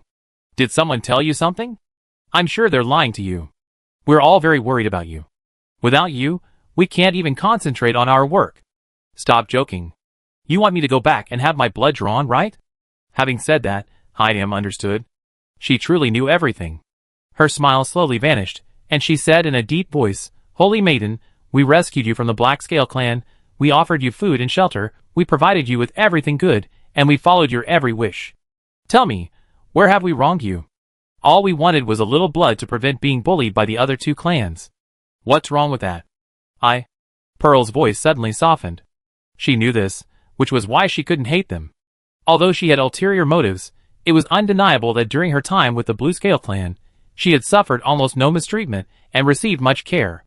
Apart from a few fishmen guarding her, she had a good relationship with the other fishmen. It was precisely because of that emotional connection that she found it difficult to accept that Hydamu had deceived and used her. "But this isn't right. Holy Maiden. Everyone is waiting for you to return. Everyone is thinking of you." Aye. Just then, the aura in VIP room number 3, after reaching its peak, suddenly vanished. A petite figure abruptly appeared beside Pearl, hovering slightly, looking down at Hydamu. "I just heard you say you're a good person." Her voice was icy, just like her sharp eyes, exuding a chill that sent shivers down the spines of all the fishmen. Chapter 288. Inside the dilapidated auction hall, a group of fishmen nervously surrounded the 4 people in the center, not daring to move. Neither their leader, nor the Holy Maiden, nor the white-haired girl were figures they, mere foot soldiers, could contend with. Hydam's eyes narrowed slightly, showing no panic. His wariness of Luo's potential background and strength didn't mean he feared her. "Ms. Luo, I don't understand what you're saying." Luo took a step forward, hovering in midair, shielding Hyjinju behind her, her tone undisguisedly cold. "What I mean is, I'm very unhappy. Are you prepared to die?" Knowing Hyjinju's simple mind, she still wanted to use emotions to bind her, Had she even considered her own actions? Our deal is that you bring back the Holy Maiden. I pay you the commission fee, and the rest is none of your business. Are you breaching your contract by doing this? Haidam knew the weakness of these young superhumans well. Their concern for face was a common flaw. Once their hearts wavered, they would easily use a lighter price to achieve their goals. I'm a businessman. I can give you a favor, but you also need to consider our difficulties, right? Since you insist on protecting her, I won't waste any more words. How will you compensate me? Hidamu had expected a hesitant answer from Luo, but instead, he was met with a water blade brimming with killing intent. Who told you I was going to reason with you? The Blue Scale clan doesn't need to be wiped out, but you must die. How arrogant! Hidamu was also enraged. Did they really think he was just all talk? He extended his long tongue, stretching over 100 meters, and with a sweeping motion, directly severed the water blade, heading straight for Luo's body. He, who gave you the courage to lay a hand on me? With a light step, a large magic circle enveloping all the merfolk unfolded, the water surface rapidly freezing into endless icy winds. The absolute zero temperature instantly devoured the lives of all the second-tier merfolk, and the few remaining third-tier merfolk were also frozen into ice sculptures, losing consciousness. Whoosh! A dark golden dagger appeared in her hand. Luo landed on the ice, step by step approaching Hidamu, whose only remaining ability to move was through his eyes. She spoke softly, you know, I hate people who bully my friends the most. No matter what you did before, imprisoning her and harming her are facts. So I think it's better for you to die. Chief Hidamu sacrificed himself heroically to reclaim the Holy Maiden. A very good reputation, right? I think you understand my intentions. Hearing the chilling declaration of death, Hidamu truly panicked. Where was the introverted girl who had acted as if she had done something wrong? What happened to her supposed strength comparable to a third-tier merfolk? This was utterly crushing a third-tier merfolk. Step! Seeing the dagger slowly approaching his neck, Hidamu frantically twisted his short, stocky body, desperate to break free from this damned ice. Wait! A clear voice rang out, interrupting the dagger's approach. Hidamu was overjoyed. The tension in his heart eased somewhat. It seemed the Holy Maiden was still soft-hearted. After all, she was just a child at heart. Luo frowned at Haijinju, quite puzzled. Are you still going to protect him? Don't forget what he did to you. No!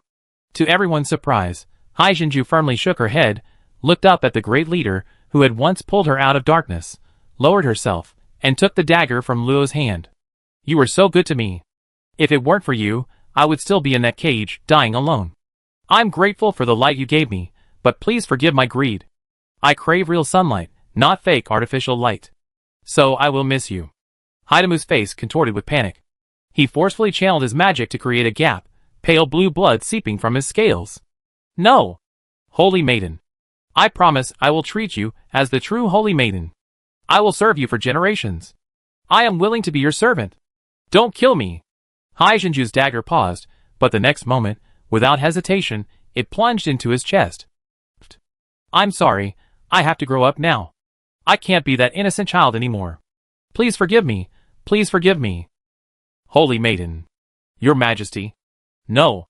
A dark golden dagger burst forth, with a green light, and Hidamu's body suddenly burst forth, with dense vines, hoisting him high, draining his life force, forming a human-shaped coffin. Haijinju stared blankly as Hidamu's life slowly vanished, unaware that the dagger had slipped from her hand, murmuring repeatedly, Please forgive me. Luo gently hugged her from behind. He held her close, shielding her eyes, and softly comforted her. Let me share this guilt with you. But when I think of him leading the fleet to drive away those black fishmen, I feel so sad. Why did such a good person have to do that to me? He could have just told me why. Pearl's confusion wasn't about whether or not she should kill Hidamu, but rather her inability to understand the complexities of human nature. From a racial perspective, Hidamu was a qualified, even excellent, chieftain. Not only did he lead the Blue Scale clan to tenacious growth from the other two major races without the support of the merfolk, but he also devised ways to increase his people's income, enhance their strength, and even achieve a status that other races lacked. Unfortunately, perhaps his merchant mindset constrained him, causing him to subconsciously choose the method that would cause the most harm to See Pearl, something Luo absolutely could not allow. See Pearl ultimately did not harm the other unconscious merfolk. Only after recovering from her dejection did she frantically remember someone. Luo, Dorazel hasn't returned yet. Who is that? The almost forgotten tyrant dog quietly stepped forward to explain. Miss Pearl fought against the three Ngoli with a young man. Later, the young man went to pursue them alone and hasn't returned yet. A young man? Lua was stunned. Could it be? His precious little cabbage was about to be kidnapped? Yes, he's a very nice person. He even helps those who are bullied. Looking at the foolish sea pearl, Lua wondered if she was just carefree or simply habitually optimistic. I feel like what you're thinking isn't the same as what I'm thinking. Never mind, let's get there first. Thousands of meters away on the edge of the blue scale continent, several figures were engaged in a fierce battle, stirring up magical energy within a radius of nearly 1,000 meters. Their imposing aura was overwhelming, and many aquatic superhumans dared only watch from afar, fearing they might be accidentally drawn into the fray. Angrily, hand over the thing. Dresser, dream on. Once it's in my hands, don't expect me to give it back. Clang. Clang. Dresser wielded his twin blades with impenetrable force. Neither the maid's ice magic nor the butler's rapier could penetrate his defenses, while he also had to contend with Angley's ferocious spear thrusts. Even so, facing the three's attacks, he was only slightly at a disadvantage, his face showing no sign of panic. You're not still hoping someone will come to save you, are you? That's hilarious. That beast-eared woman dares to come? I make her my slave. Laughing, Angley threw a shard of ice, temporarily repelling Dorzel. A ring flashed, and a crossbow bolt appeared in his hand, its exquisite design radiating a ferocious aura, as if one could smell the thick stench of blood. It was aimed directly at Dorzel's chest. A dragon-slaying arrow. You actually brought it. Ha ha ha. Not bad. This is indeed a dragon-slaying arrow powerful enough to kill a 6th-tier earth dragon. The crossbow bolt unleashed a burst of concentrated fire magic, and in Dorzel's terrified gaze, it shot towards his chest in the blink of an eye, the scorching flame seeming to ignite the surrounding chill. Die! Chapter 289. After quickly putting away Hidemu's storage ring, the group didn't linger and chased after Dorzer in the direction he had gone. Only a pile of lifeless ice sculptures, and a few half-dead third-tier merfolk remained at the scene. It wasn't until quite some time later that other guards rushed over, horrified to find the vines hanging in the center, and the corpses scattered on the ground. Several days later, news of the great chieftain's accidental death, while trying to snatch the holy maiden from the enemy, spread rapidly throughout the Blue Scale clan. The group followed the lingering aura, completely ignoring the flying and perception restrictions of the river city. Many sheriffs saw them, and immediately gave chase, only to find they couldn't catch up, and were getting further and further away. There, passing through the city's protective barrier, the damp air rushed in again, and they could sense the surging magical energy from afar. The group quickly sped up, and flew towards it. Upon seeing the combatants, Lua's sharp eyes spotted the young man named Angley pulling out a short crossbow radiating a violent aura. Even she felt a chill run down her spine from the arrows. Damn it, that item isn't something a low-level superhuman can withstand. Kagome. Kagome didn't answer. Her figure vanished instantly into the spatial rift, and the next instant, she appeared before the arrow aimed at Doliza. A thin, milky white shield appeared. The arrow struck, instantly unleashing a fierce torrent of flames, steaming up a large swath of river water hundreds of meters away. For a moment, water vapor filled the air, magic surged, obscuring everything. Just as Angley was gloating, the water vapor dissipated, revealing the dragon-slaying arrow shattered into pieces, and a small, flawless shield appeared before Doliza. His pupils contracted, and Angley cried out in disbelief. How is this possible? Strong hostility detected, annihilation procedure initiated. Spatial annihilation. Before Angoli could react, his body was abruptly severed in two by a spatial rift, blood splattering everywhere. He felt weightless, and fell limply into the water. Young master. The maid and the old butler behind him watched the falling remains, letting out a mournful cry before rushing into the blood-stained river. Seeing Kagome suddenly appear and attempt to construct a magic circle, Dolizer quickly stopped her. Wait, you can't kill him now. Otherwise, there will be serious consequences. Kagome initially didn't want to pay attention, but remembering that the Sea Pearl seemed to have a good relationship with him, she changed her actions. The unfinished magic circle vanished, and she turned to stare at him emotionlessly. Give Kagome an explanation, or Lo will be unhappy. Dorzel breathed a slight sigh of relief and quickly explained, Angley is the apparent heir of the Dahomey family. If he dies like this, it will definitely make the already turbulent Agnisa Empire even more chaotic, and many innocent civilians will die. Kagome doesn't understand. Please don't interfere with Kagome's execution of the annihilation procedure.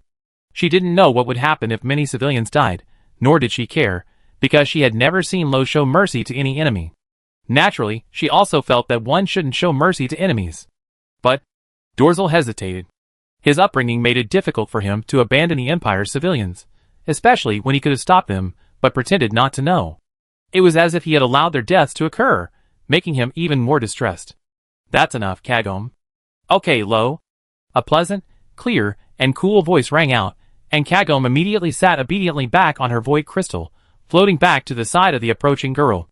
The mist that Sea Pearl had transformed into rushed over, reforming into a graceful form, and happily called out to him, Dorzel. Miss Sea Pearl, we meet again. Are you alright? Hee, of course not. I'm so powerful.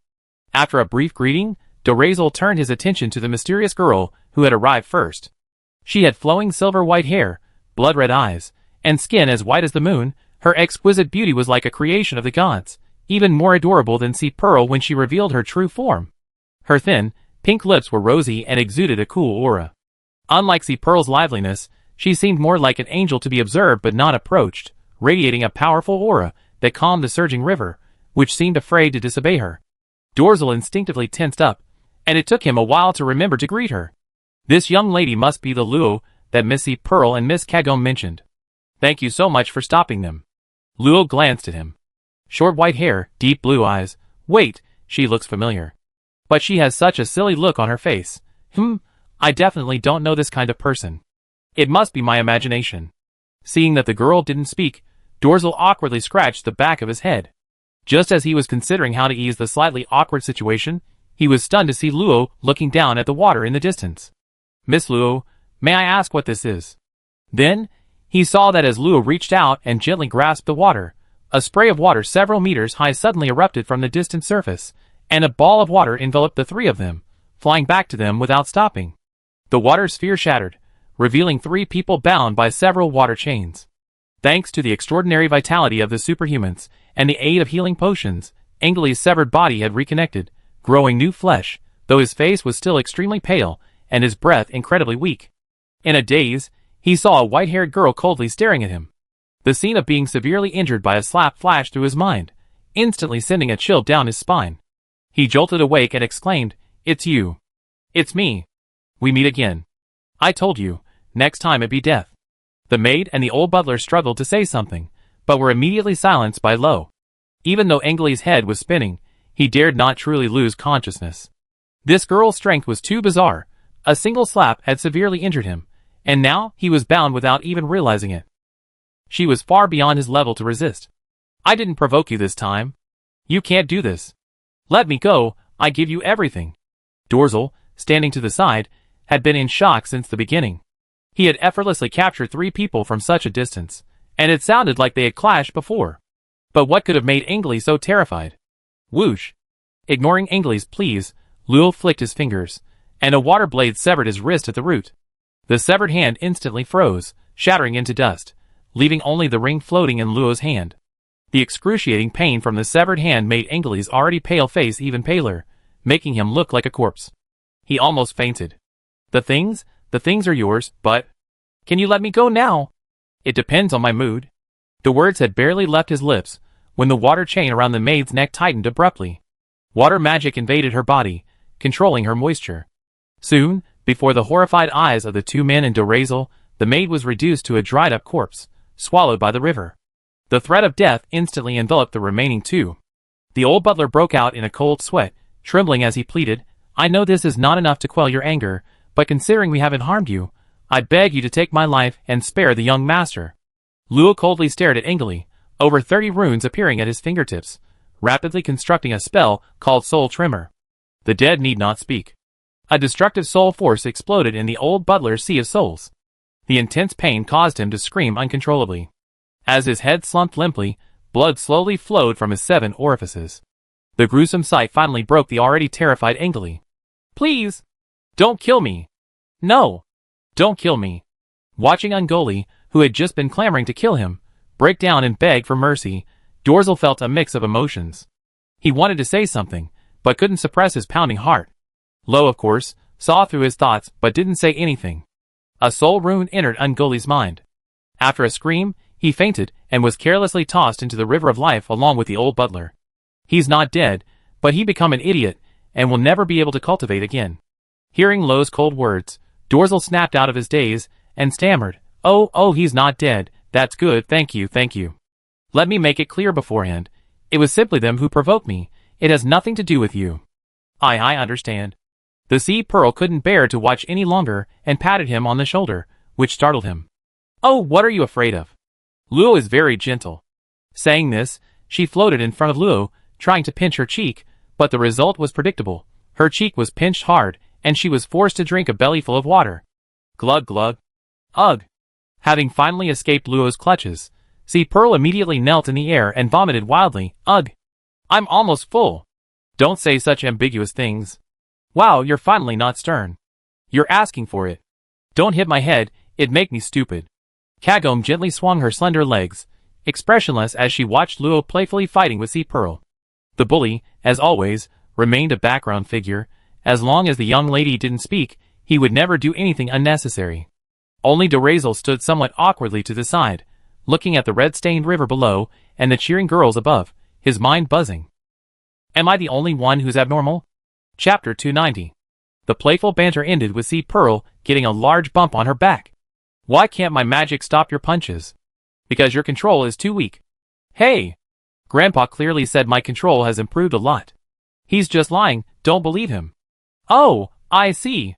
Sea Pearl fell into thought, and Luo stopped caring what she was thinking. It was just childish stuff anyway. I assume you have no ulterior motives, but if you take any extra action, their fate will be yours. A pleasant yet chilling warning suddenly rang in Dorzel's ears, and she quickly nodded to indicate she had no ulterior motives. Miss Luo, I wanted to ask, why didn't you kill them? Dorzel could tell that this ruthless girl had the ability to kill them outright, and she wasn't a soft-hearted person. She shouldn't have let them go so easily just because of what he said. He glanced at him and replied calmly, For a proud family, a mad young master is more devastating than a dead one. Besides, Luo had no reason to worry about retaliation for being exposed. The Agnesa Empire was in the north, but Luo had never heard of it before, meaning it was incredibly far from the Karlov Empire. Believing the Dahomey family could find Luo was like believing the world would end tomorrow. Of course, deliberately killing them one by one, and making their deaths so gruesome, served two purposes. One was to drive Engli to a mental breakdown, allowing him to exploit the weakness and destroy his soul. The other was, of course, a warning to Dorzel. Huh, you want to get your hands on the Sea Pearl?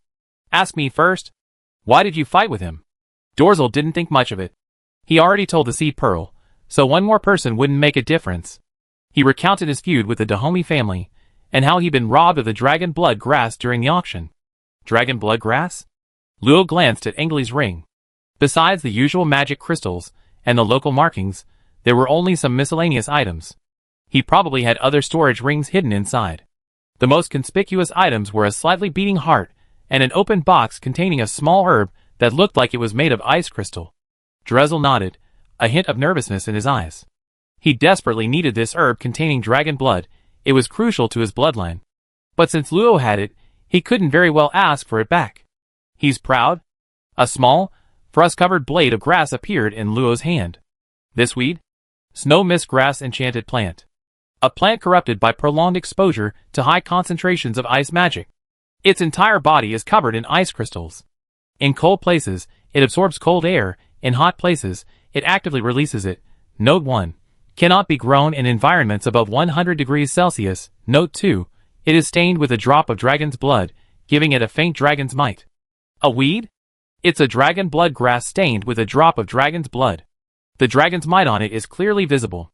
If you eat it, there's a chance you gain dragon's might. Dorzel excitedly explained, as if his long-cherished wish had been known, and pride welled up within him. That's true, but take it or leave it. It was indeed a drop of dragon's blood, the blood of Sindaragon, but unfortunately, it was dead. You say eating it will grant dragon's might? If that were the case, wouldn't every yeti, who feed on dragon flesh, possess dragon's might? This is dragon blood grass. Are you really going to give it to me? I can buy it at the auction price. Luo, too lazy to waste words, simply tossed the box containing the dragon blood grass to the boy, who hurriedly caught it in a flash. Thank you very much. This dragon blood grass will be of great use to me. Then farewell, Pearl. Don't just stand there. Awooh! I'm here. Wait. Dorzel quickly put away the box, somewhat embarrassed, and asked, Miss Luo, I apologize for the intrusion, but I'd like to ask, do you know anyone from the Karlov Empire? Why are you asking this? Pearl slapped her forehead, suddenly remembering something. Oh right. He's looking for his sister, and I heard he appeared in the Karlov Empire. Ah, I remember now. Isn't that your country? Hearing this, Dorzel's face lit up. She took out an oil painting from her ring, depicting a cold and aloof young woman, lifelike, with delicate features and white hair and blue eyes just like Dorzel's. Luo frowned slightly, looking up at him and asking, "What's your full name?" Dorzel said he came from the Frost clan, and Luo had assumed his name was Frost Dorzel, but it seemed that wasn't the case. Ah, I'm so sorry. I forgot to tell you, my name is Finn Dorzel. Because our ancestor had an innate extreme affinity for ice, we simply adopted Frost as our family name. It was clear he was quite proud of his family name. Daring to use Frost as a name was either arrogance or confidence. Judging from Dorzel's ability to fight several other extraordinary beings of the same level single-handedly, it was obvious that his family belonged to the latter. What a coincidence. Who is Finn Hille to you? Luo remembered that she had once sung a song from the north called Snow and the Traveler, and that she herself was extremely icy and approachable, a stark contrast to the kind-hearted Dorzel. Miss Luo, you know Hille? That's wonderful. She's my long-lost sister? Dorzel beamed excitedly. Since his family fell apart, his clansmen scattered, and his sister went missing, he had been all alone. Despite his reputation as a descendant of dragon riders, he had no one to accompany him. Few knew the bitterness he had endured. Miss Luo, may I go back with you? I want to see her. As you wish. Luo didn't refuse. Aside from the connection between the Sea Pearl and Hille, she didn't dislike this simple-minded boy, just that he was a bit too kind-hearted, which might cause some unnecessary trouble later. It feels like another Sea Pearl has appeared. Am I the parent taking care of a child? Luo, what are you talking about? Nothing, let's go. Looking back at the blue scale continent, many aquatic creatures were still cautiously exploring, but no one dared to provoke them. Luo knew that the decline of the blue scale merchant guild was inevitable, not only because their pillar, Hidamu, had died, but also because the merfolk were about to intervene, just as they had already intervened with the black scale and azure scale tribes. However, this was originally Luo's suggestion to the merfolk royal family. Extermination would go against his conscience, so it was better to control them as puppets. In this way, the fishmen would survive, Medjroy would re-establish her authority as a hegemon, and the merfolk could cleanse the kingdom of its cancer and venture into shallower waters. A perfect ending, wasn't it? A few days ago, as the interdimensional rift reopened, a large number of extraordinary individuals poured out, bringing with them many explosive news, the most astonishing of which was undoubtedly the dramatic change in the Sky Forest. Inside the Mage Hall, an elderly man in a gray robe listened to a report from a black-robed mage. The surveillance team discovered an anomaly in the blood vine of the Sky Forest?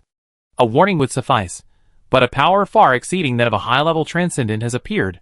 Have they identified who it is? The aura doesn't match any of the existing saint-level auras.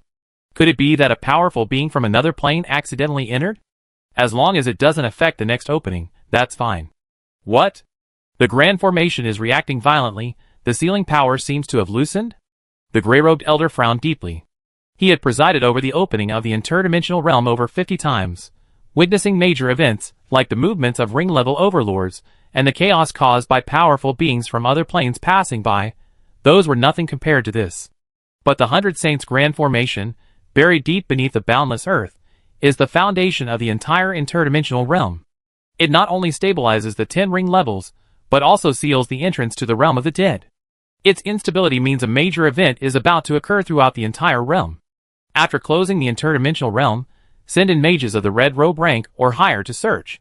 Yes, Lord Hallmaster. Chapter 291. Desolate Town, 5 days, until the interdimensional rift closes.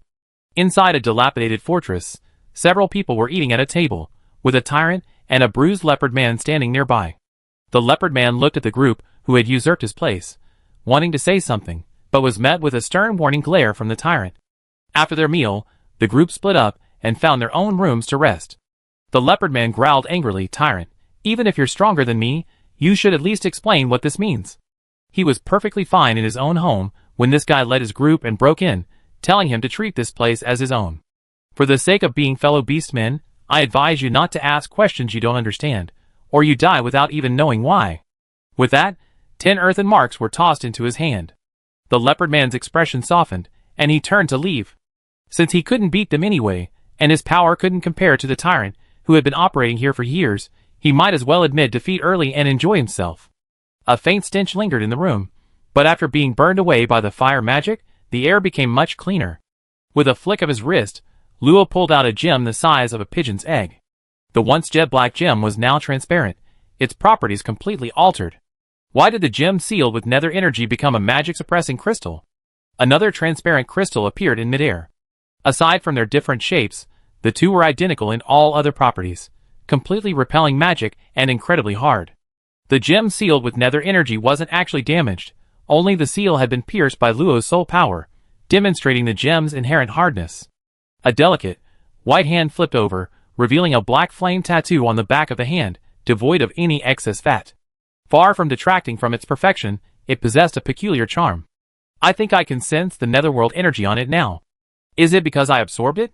That day, when she used her light magic to combat the netherworld energy, the constant contact with it had caused the mark on the back of her hand to grow increasingly hot, then turn into excruciating pain, even emitting the aroma of roasting meat.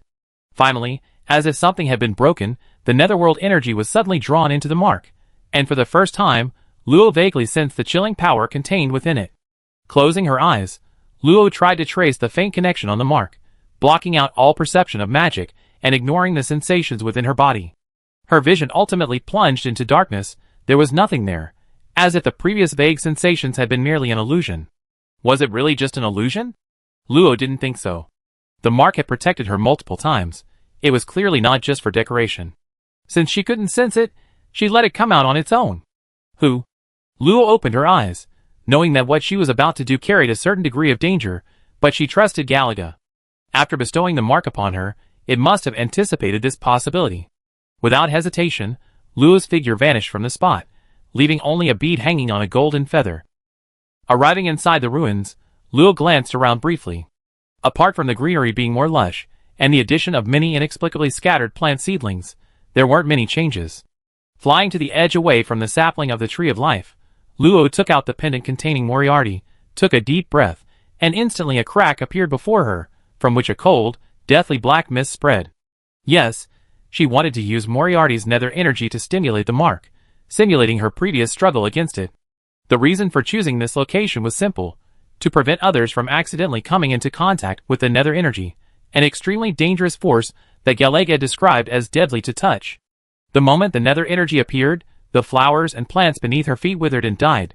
The earth lost its luster, more terrifying than death itself, more corrosive than darkness. The mark immediately became scorching hot, and a vague sensation returned. Luo noticed that, unlike before, a barely perceptible wisp of nether energy was being absorbed into the mark. Trying to activate her soul power, the nether energy was absorbed slightly faster, and Luo's face lit up with joy. There's hope! Gradually increasing the activation of her soul power, the mark absorbed the nether energy faster and faster, from a tiny bit at the beginning to wisps, more than 10 times faster. But soon, Luo felt something was wrong. As the nether energy was absorbed, the mark became even hotter, spreading along her arm to her entire body, even penetrating deep into her brain, causing even her soul to feel a stinging pain. Worse still, the dark magic within her sea of souls began to surge uncontrollably, swirling around her, and then converging into the mark. A chaotic, violent, and chilling sensation mingled within, making her right hand feel as if it were about to split open. Waves of sharp pain surged through her brain, as if pierced by thousands of silver needles. What unsettled Luo even more was that the golden flames of her sea of souls remained untriggered, seemingly deeming it harmless. Ugh, it hurt so much. Hold on. Ha! Ha! Luo gasped for breath, collapsing to her knees in agony, her left hand gripping her right wrist tightly, attempting to alleviate the excruciating pain, even if it was only a placebo effect. The pain wasn't in vain. Visibly, the flame shape of the mark slowly expanded, gradually forming a jet-black flower of the underworld, burning with wisps of black flame. This seemed to be its complete form. The instant the flower took shape, the mark stopped burning, and the pain throughout her body vanished without a trace. If it weren't for the lingering phantom pain in her soul, everything that had just happened would seem like a dream. Luo immediately deactivated the pendant to prevent the ruins from being destroyed by the underworld energy. Then, unable to endure any longer, she collapsed to the ground beneath her soaked with beads of sweat. Luo felt she didn't want to move a single finger, only wanting to savor the relief after the excruciating pain. The last time she felt this unbearable was when LaSalle struck her with a soul attack. After a long while, the phantom pain gradually subsided, and Luo groggily sat up, casting a dispel spell to purify the surrounding contaminated area. Then, she focused her attention on the transformed mark. It's quite beautiful. The nether flower has 5 petals, resembling condensed black flames. Normally, it looks no different from an ordinary tattoo, but when activated with soul power and dark magic, faint black flames emerge from the petals, spreading into root-like black patterns that cover the entire right arm. Luo recognized this power. It was nether energy. So nether energy is dark magic deeply integrated with soul power. No wonder magic is so hard to resist. But compared to Moriarty's, it's much weaker. Is it because its rank is too low? In that case, nether energy, like magic, has different qualities, its strength linked to power. Moriarty's nether energy is undoubtedly top tier, so the mark imprinted using her nether energy is not afraid of other nether energies.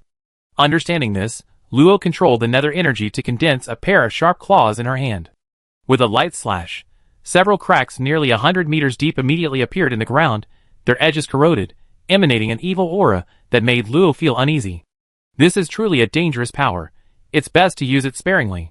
More importantly, dark power is intolerable to creatures of the living world. Even as its master, she couldn't be immune to the instinctive aversion it evoked. She took out a gem-like anti-magic crystal. The moment it came into contact with the netherworld energy, the gem's color gradually deepened, and its anti-magic properties slowly disappeared. This phenomenon also appeared on another crystal, confirming that the two crystals were the same thing. After dispersing the netherworld energy and clearing away the remaining power of the ruins, Luo returned to her room. Luo wasn't surprised by the presence of the black gem. This place was a battlefield between the netherworld and the living world. Theoretically, there was indeed a possibility of a few remnants of netherworld power. It wasn't surprising that the mark could guide Luo to use netherworld energy. Galega was incredibly mysterious, and everything related to it made sense. Only the appearance of the anti-magic crystal made Luo vaguely sense something unusual. Why would such an item related to the netherworld appear in the seemingly ordinary town of Seekin? Chapter 292. In this alternate dimension, there is no night, only constant daylight. Sunlight filters through the poisonous gas above, casting a soft glow over the swamp, not dazzling, but a symbol of hope. Outside the town of Abundance, several Transcendent Realm cultivators, carrying baskets on their backs, chatted and laughed as they walked towards the town. The baskets contained herbs imbued with a trace of magic and 2 dead rabbits with long horns. Uncle Ents. The young man leading the group waved to the uncle standing at the entrance, who returned a simple, honest smile and stepped forward. A good haul today, same as always? Yes, I keep the horned rabbits. The brothers haven't had meat in a long time. Let's exchange these flying cattails and sweet grass for hemp rope and throwing knives. And skillfully calculated the value of the herbs, then selected what they needed, packed them up, and handed them over. Goodbye, uncle. Goodbye. Ents had done this thousands of times, but each time he greeted the young men with a smile. The previous group has already left, and the next group won't arrive for another 100 years. He won't be there, but they can. A new round of accumulation is underway. Perhaps for these people from another dimension, this is reincarnation. Thinking of his wife lying quietly in bed at home, Ents sighed. Over the past year, with the opening and closing of the other dimension, countless extraordinary individuals have passed through. He waited at the town's entrance and encountered many kind-hearted extraordinary individuals who wanted to help, but without exception, they all failed. What's the use of collecting herbs day after day if even the extraordinary adults can't cure this disease? Is it futile? Probably, but at least it won't make him lose his way. Remembering what Ag had said to him before leaving, Ents sighed again. Few extraordinary individuals remained on the road, but the extraordinary girl he spoke of had never appeared. Ah, Liang, I might really not be able to save you. So there's such a powerful barrier here. We even had to go through the gaps. Why do so many people go to the swamp? It stinks. What? The bountiful grasslands are actually short of supplies? The chattering voices grew louder as they approached. The owner was clearly a pretty little girl, probably a child coming from the wasteland town for the first time. Ents' mood improved considerably. Well, whatever happened, he had done what he had to do. Rather than spending the rest of his life in despair, he should focus on the beautiful things in life. Thinking of this, Ents turned around and kindly reminded him The bountiful grasslands are not lacking in things. It's just that things containing magic are rare. His words abruptly stopped. Ince stared blankly at the approaching group, or more precisely, at the cute girl in the second position. Although his memory was hazy, her signature long silver hair and crimson eyes still reminded him. Was she the sliver of hope he had held onto for the past year? Hey! Uncle, what's wrong? A small hand suddenly appeared and waved before his eyes, bringing Ince back to his senses. He didn't know what to say. So much time had passed, the extraordinary being must have forgotten him. He had no connection with her, and if he directly asked, he would surely be refused. Was he just going to let hope slip through his fingers? Aye. At this moment, Dorazel kindly stepped forward and asked, Uncle, do you need help? Perhaps it was Dorazel's gentle gaze that eased Ince's tension. He respectfully said, My lord, my wife has been ill for a long time, and we tried everything to cure her, so we can only try our luck here. The territorial hound at the back whispered to Luo, Miss, I remember him. He once sought my help to treat his wife's illness, but it's a very strange disease, and I'm not confident I can cure it. Luo naturally recognized Uncle Ince, whom she had met once, but something else intrigued her even more. A very strange disease? Magic is both poison and medicine to mortals. A small amount of magic exists in one's blood and chi. If controlled well, it's easy to use magic to cure common illnesses. Yes, his wife was covered in blue scales, and her body contained a very powerful wind magic. Strangely, the magic didn't kill her. I was worried that acting rashly would stimulate the magic, so I didn't. Hearing this from Bakwin, Luo also became interested. A mortal possessing such powerful magic, especially one who wasn't even at the transcendent realm, was truly rare. Lead the way. The cool voice reached Ince's ears, yet it was like the most soothing salvation in the world.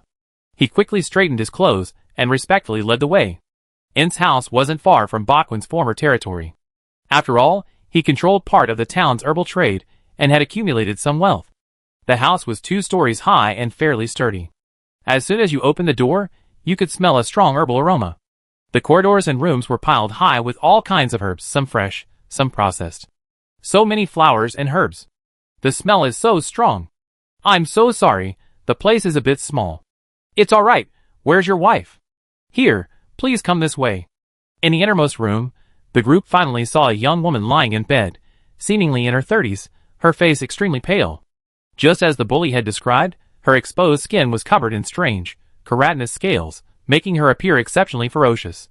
As if hearing the door open, she opened her dull eyes and weakly said, Is this Ince? Perhaps a transcendent being is visiting? Please forgive me, I truly lack the strength to rise and greet you all. Madam, please lie down. We are not those nobles who are overly concerned with rules. Dorazel was probably the only one genuinely interested in healing Ince's wife. Luo was simply curious, and the others were indifferent. The kind-hearted young man released his senses, carefully examining the young woman's body, not minding her ugly scales. Deficient in chi and blood, her vitality is weak. She's no different from an old person nearing the end of her life. Strange.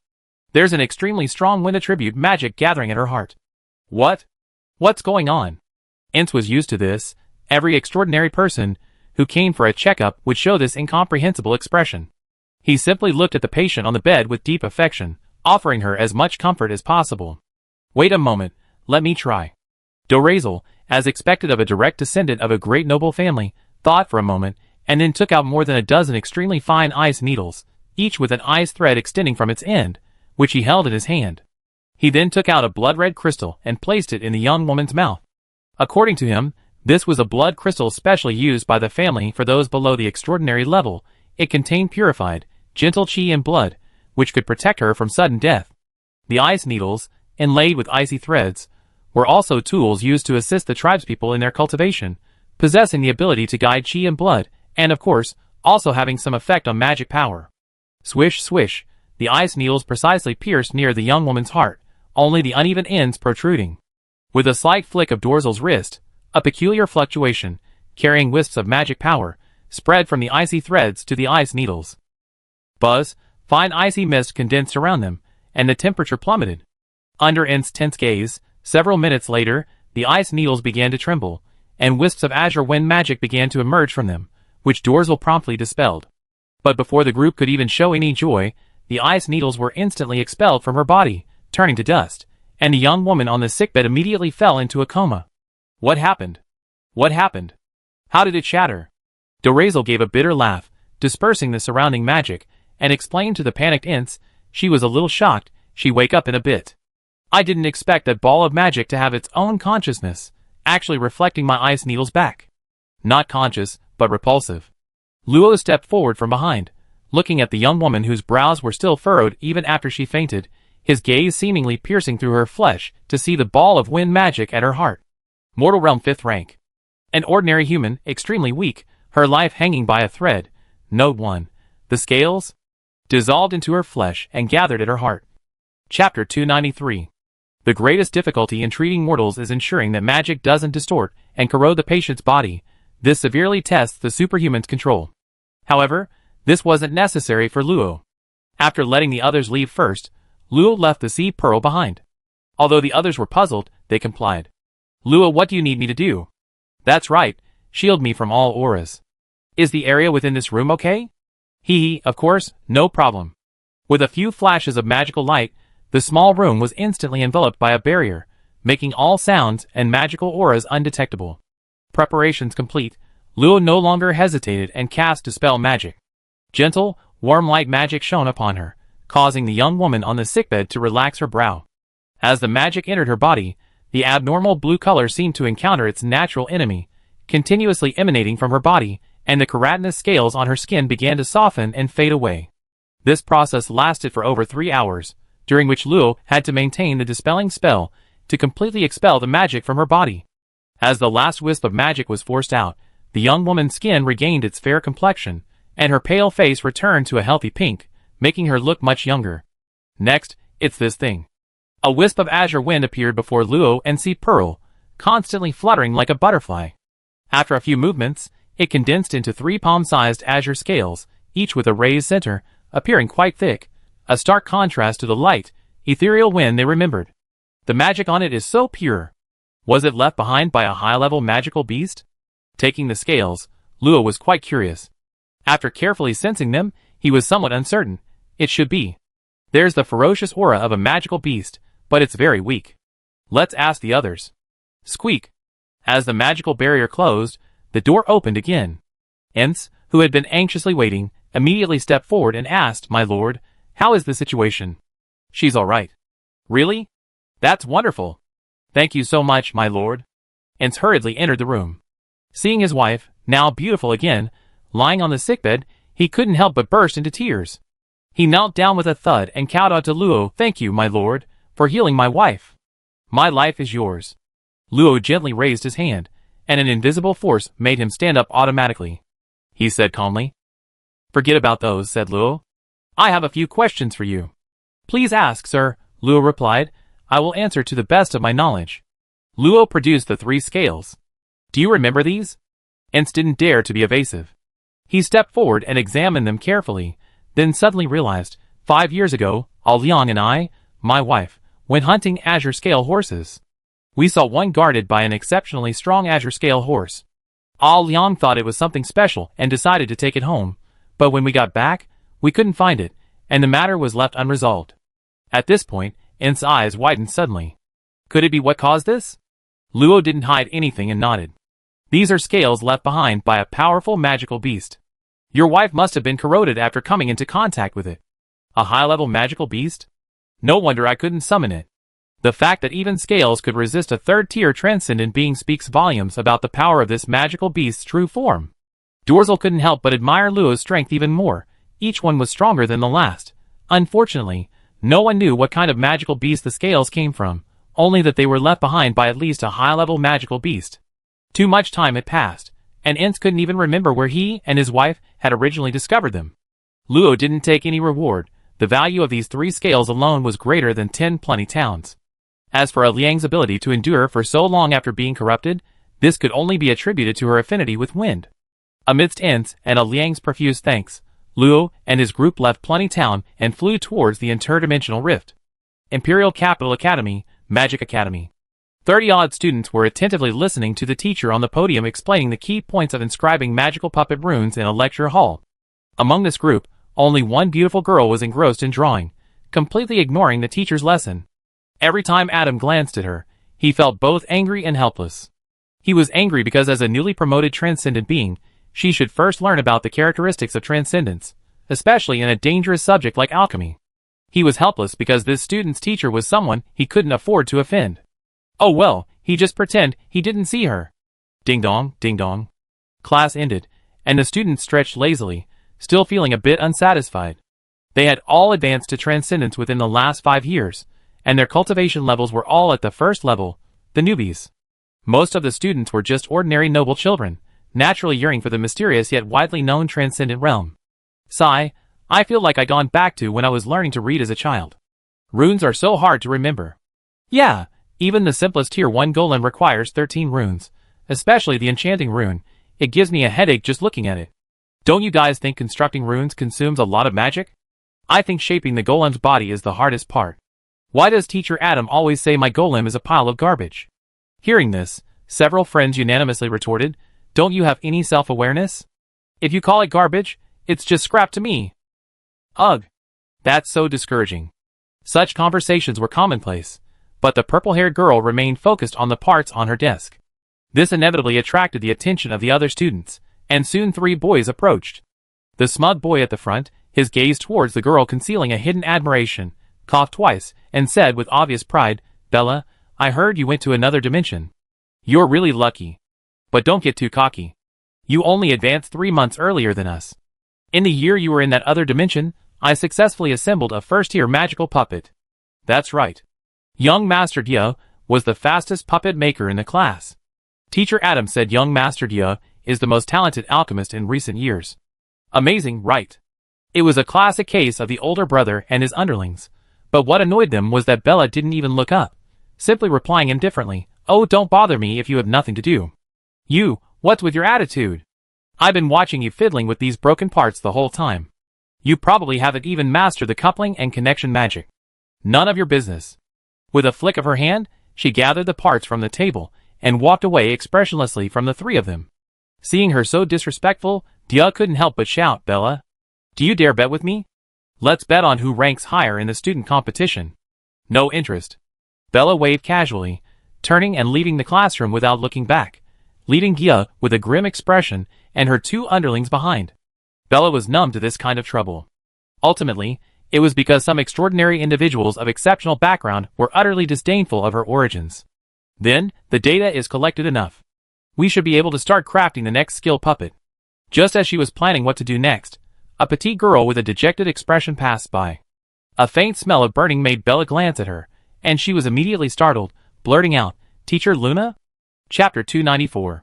Luo, C. Pearl, and Dolizer sat at a table. Kagome, too small, floated on a magic crystal.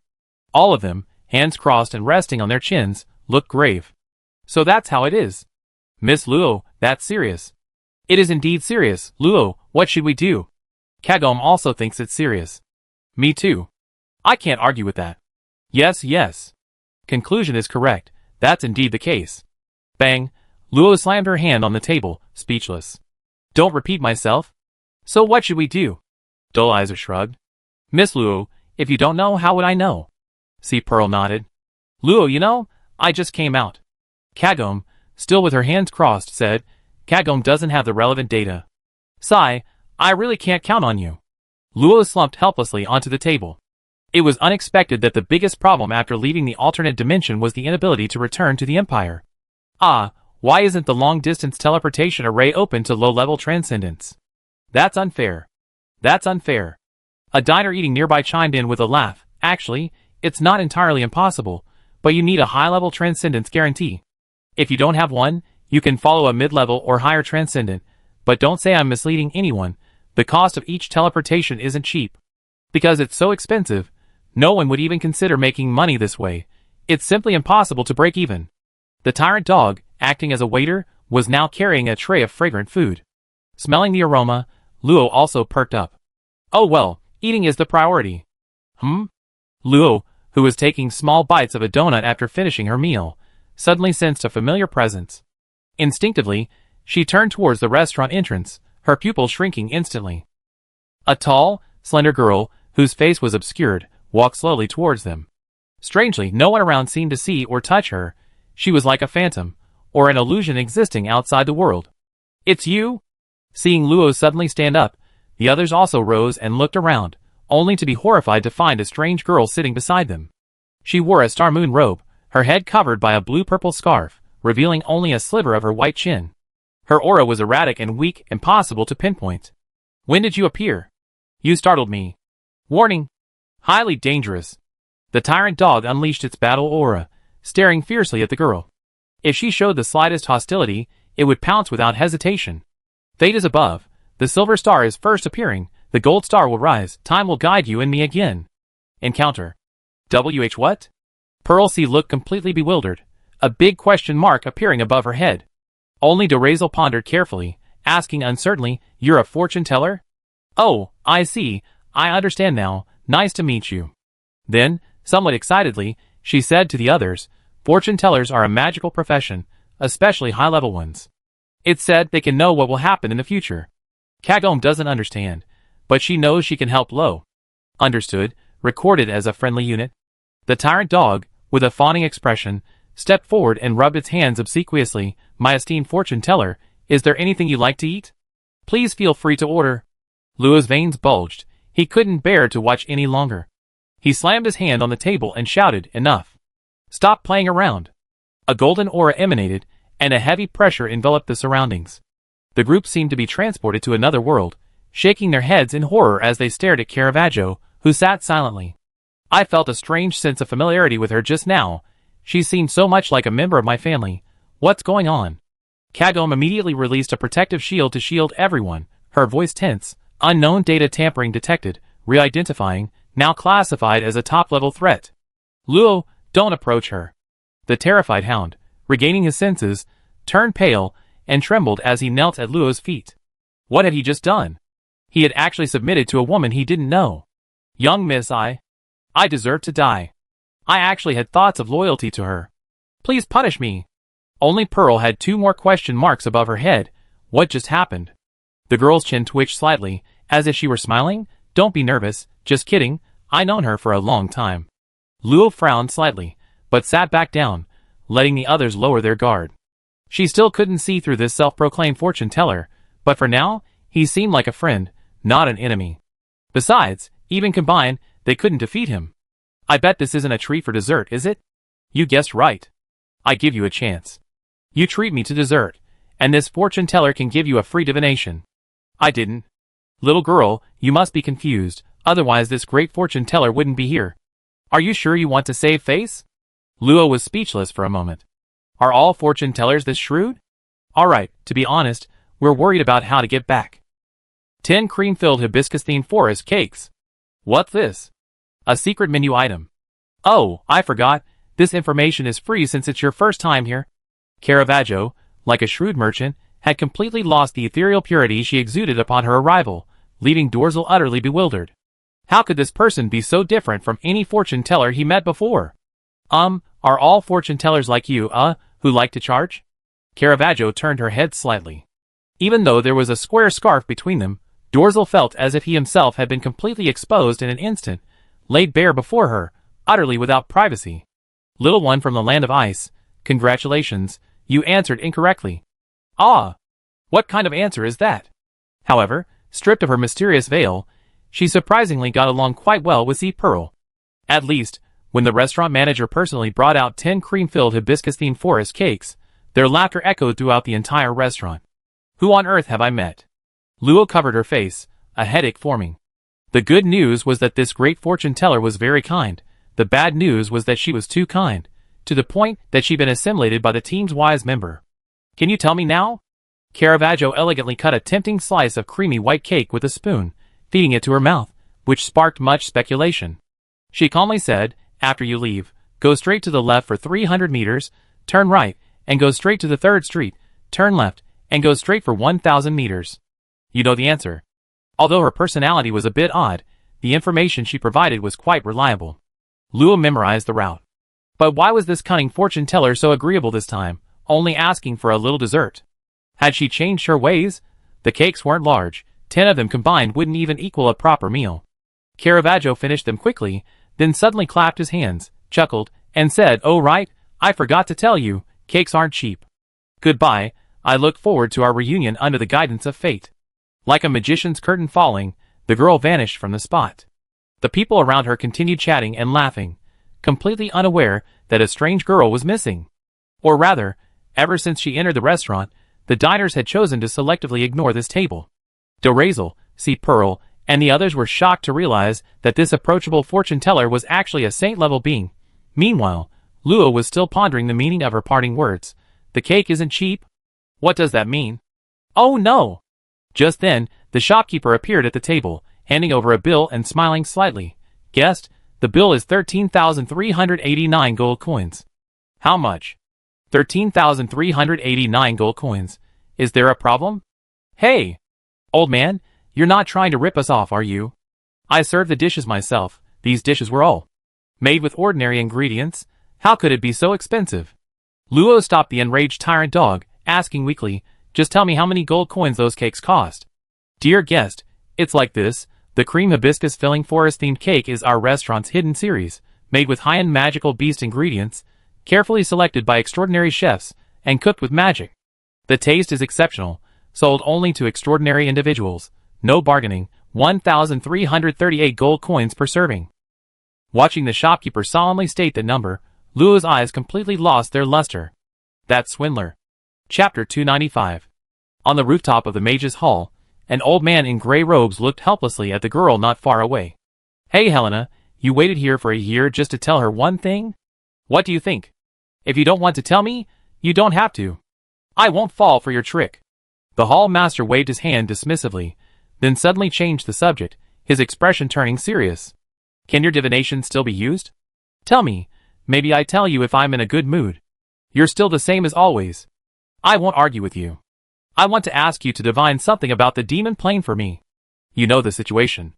A long time ago, demonic energy appeared in that other dimension, but its source could never be found. I checked a few days ago, and the demonic energy reappeared. I suspect a demon might have entered through a dimensional rift.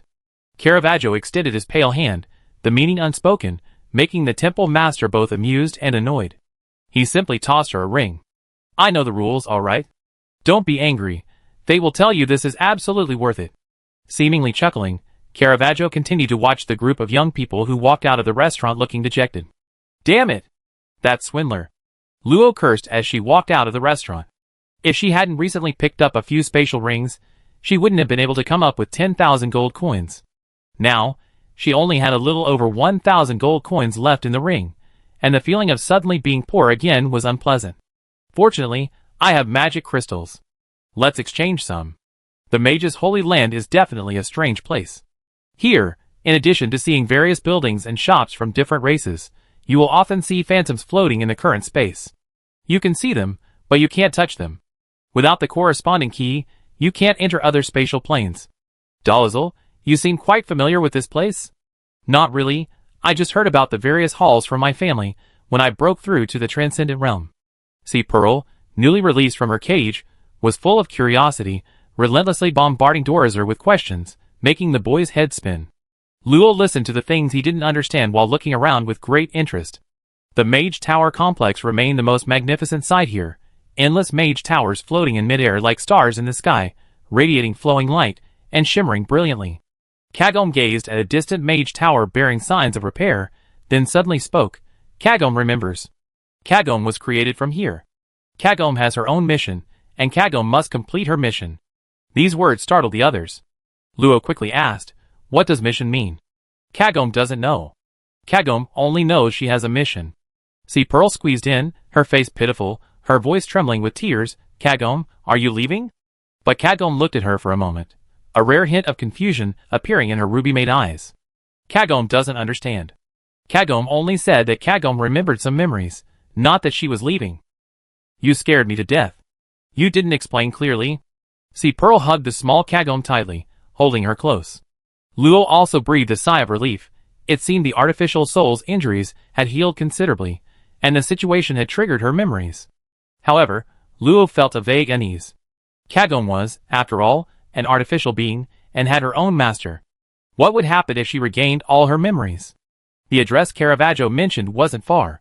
Given the vastness of the Mage's Holy Land, flying was permitted, but fighting was prohibited. Originally, Luo had planned to exchange some gold coins at a place along the way, but upon asking, she learned that this place only offered gold coins produced in the mage's holy land, and the exchange was only between the mage and the empire. Luo had to abandon the idea and decide to exchange them later. Without stopping, the group soon arrived at the place she had mentioned.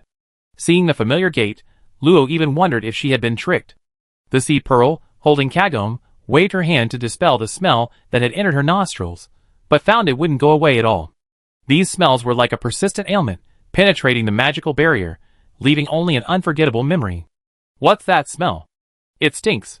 I feel like I can't take it anymore. The hound could still endure it, though his face twitched occasionally, clearly struggling to hold it in.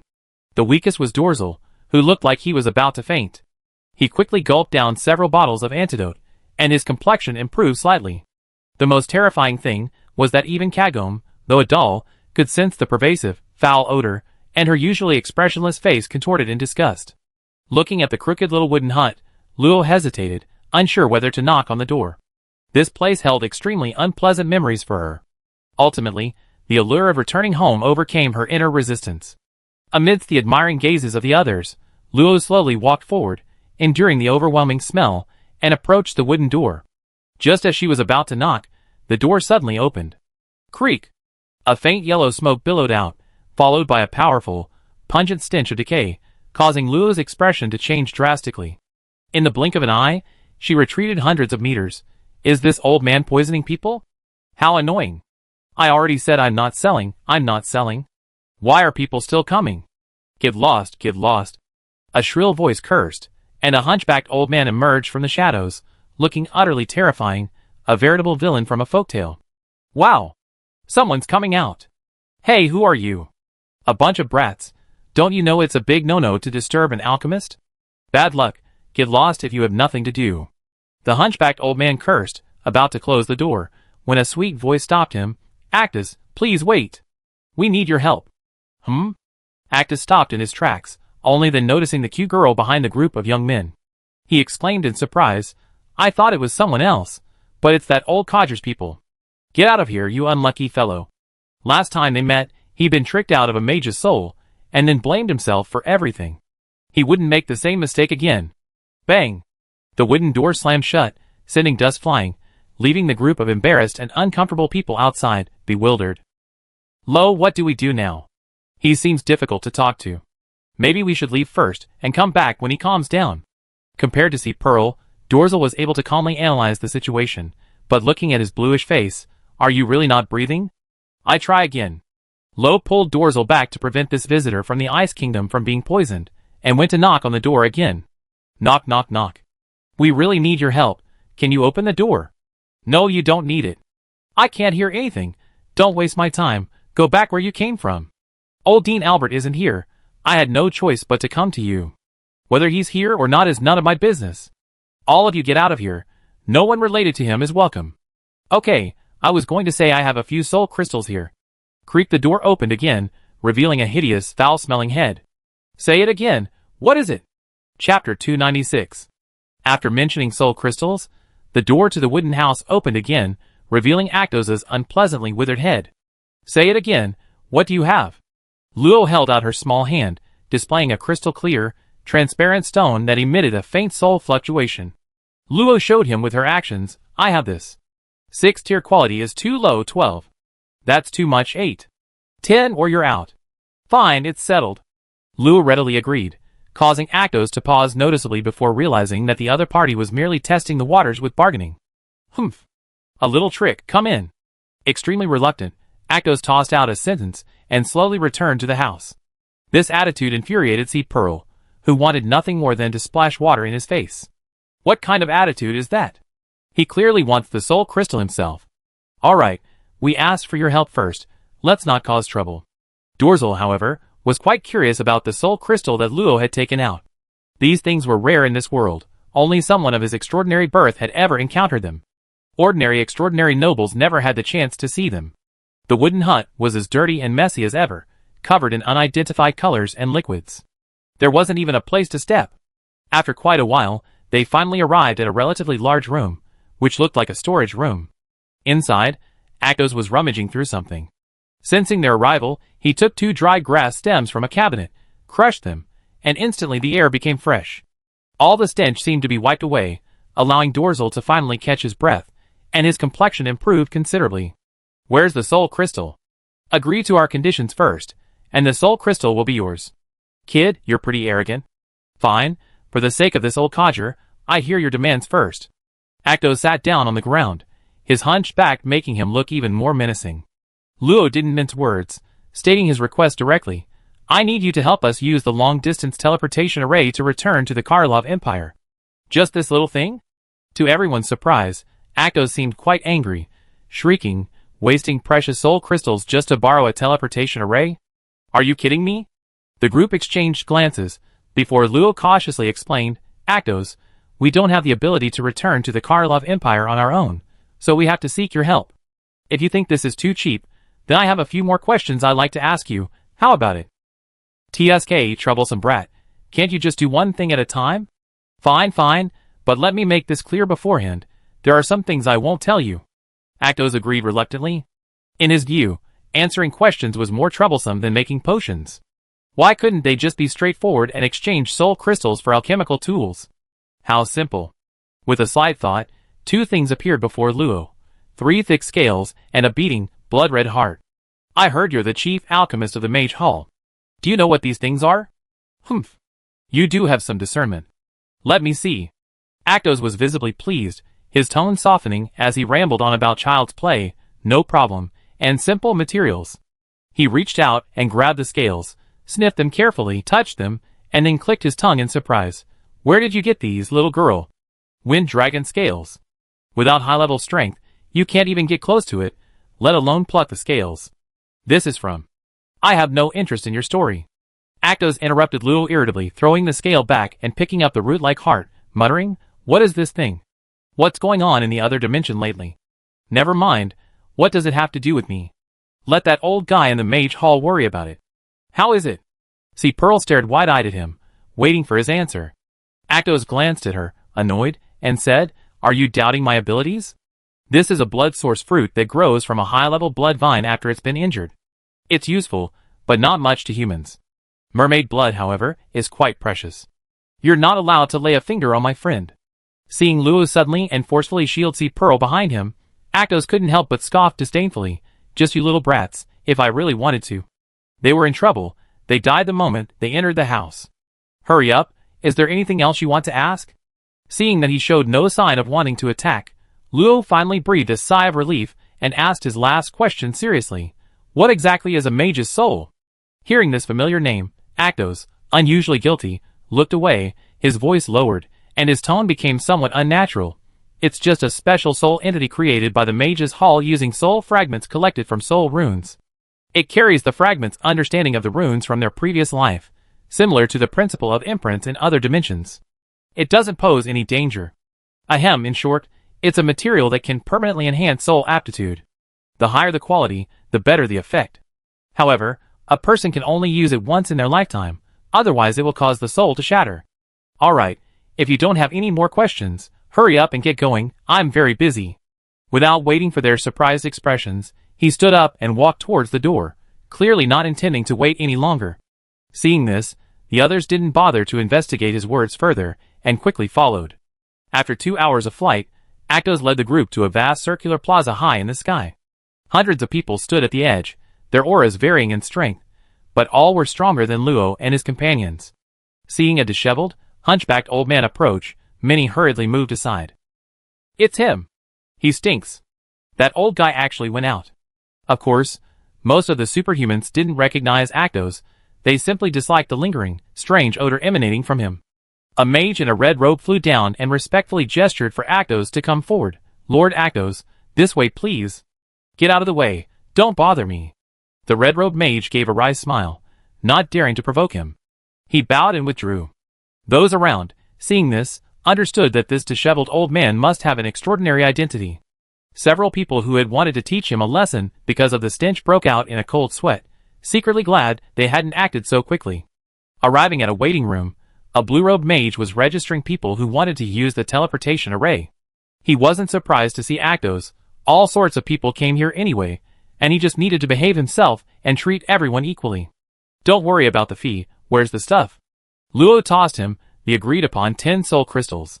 The latter caught them, weighed them in his hand, put them away, and then tossed a bottle of pale golden potion to the group. This is soul creation. It can repair soul injuries and purify the soul. Although it's an early product and the effects aren't quite up to par, it will still be very useful to you, especially that little puppet. Consider it compensation. Don't look at me with those suspicious eyes, there are no side effects. Actus roared angrily and left without looking back. The group looked at the potion in their hands, hesitant to actually use it. This old man didn't seem very reliable. It would be better to have it checked by another apothecary. Chapter 297. Aside from couples confessing their love to their sweethearts, or students who overslept and were late, for most people, today was an ordinary day.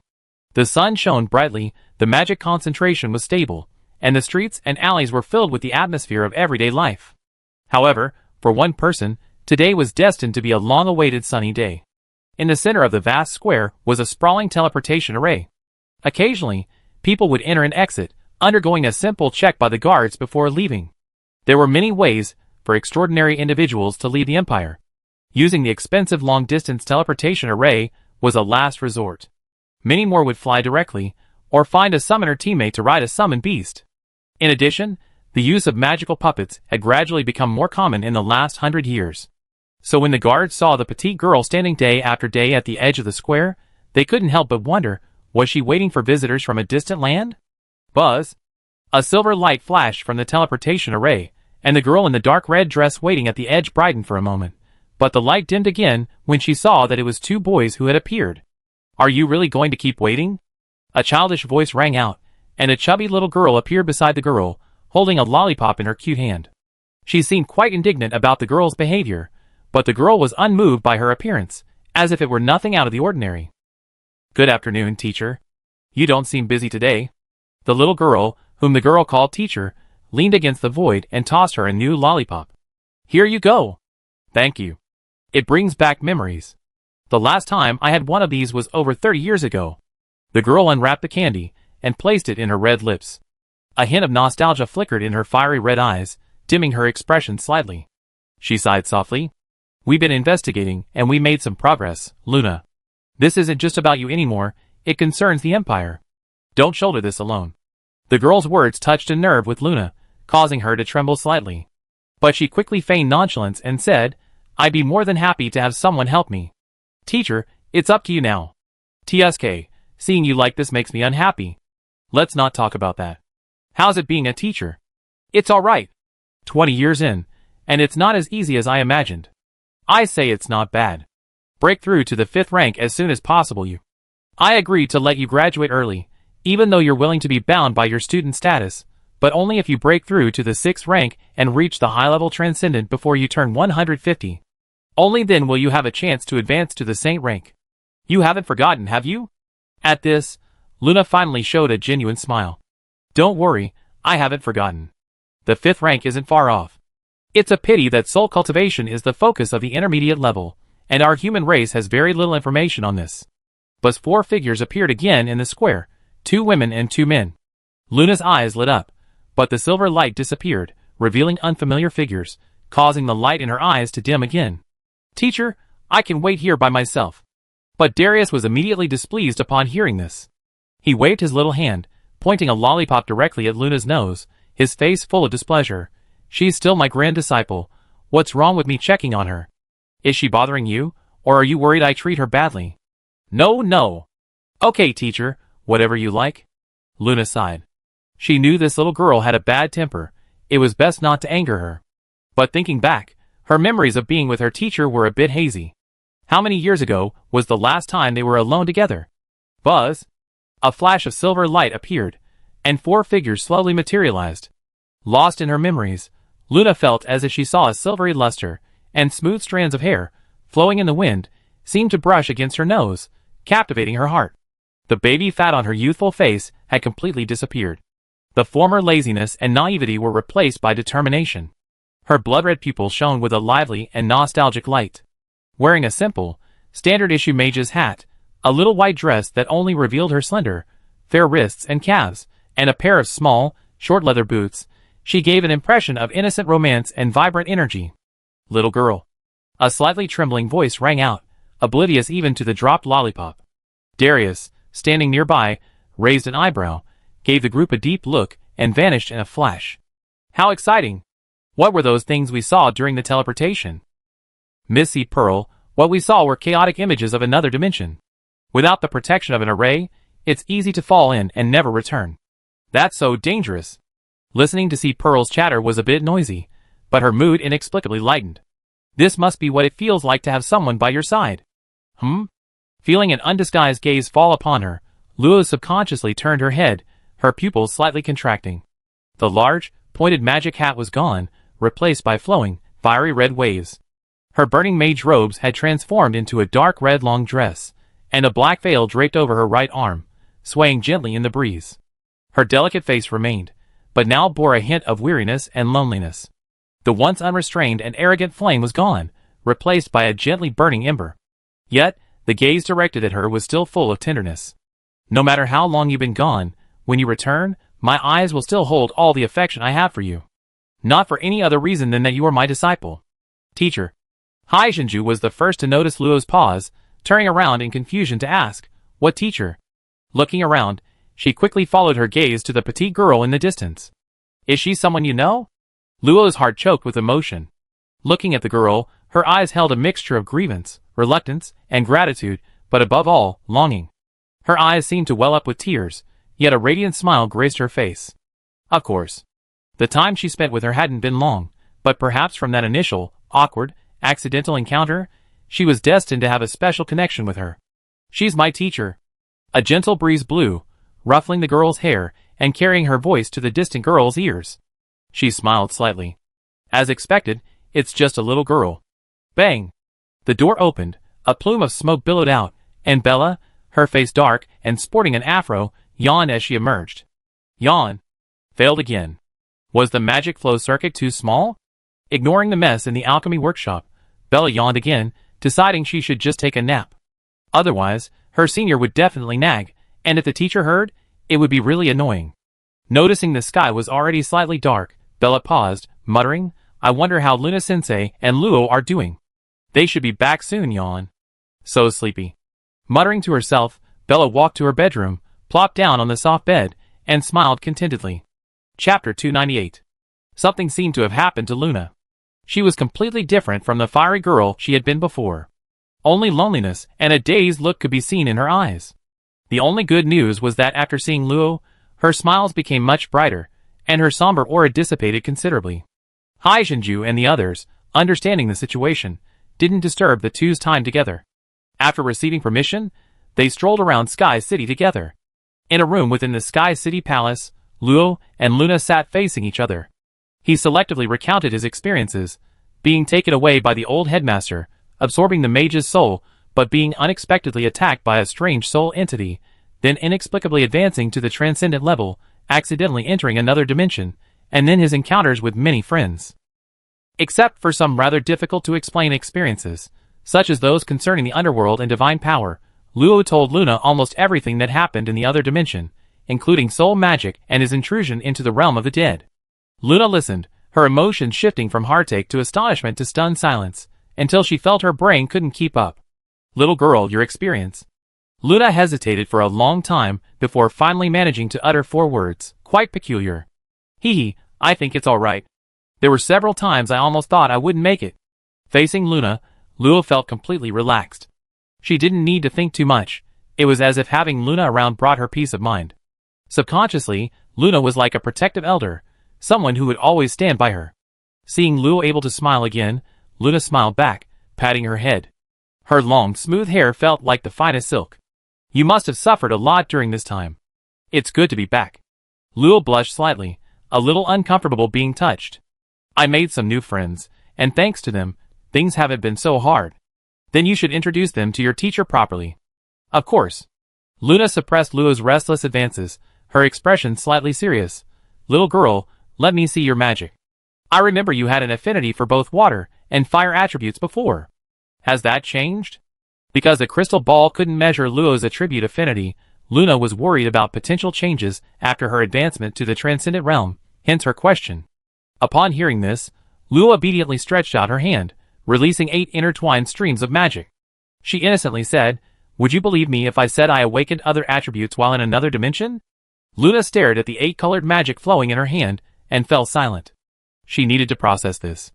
Someone tell her why humans could control so many attributes of magic. Only the legendary superior races could be born with control over most attributes, right? She really was human, wasn't she? Not some transformed alien race. After a while, Luna rubbed her temples, gesturing for her to withdraw her magic. She earnestly warned her, only use fire magic outside. Unless you're confident you can completely eliminate the enemy, don't let anyone discover you possess multiple attributes of magic.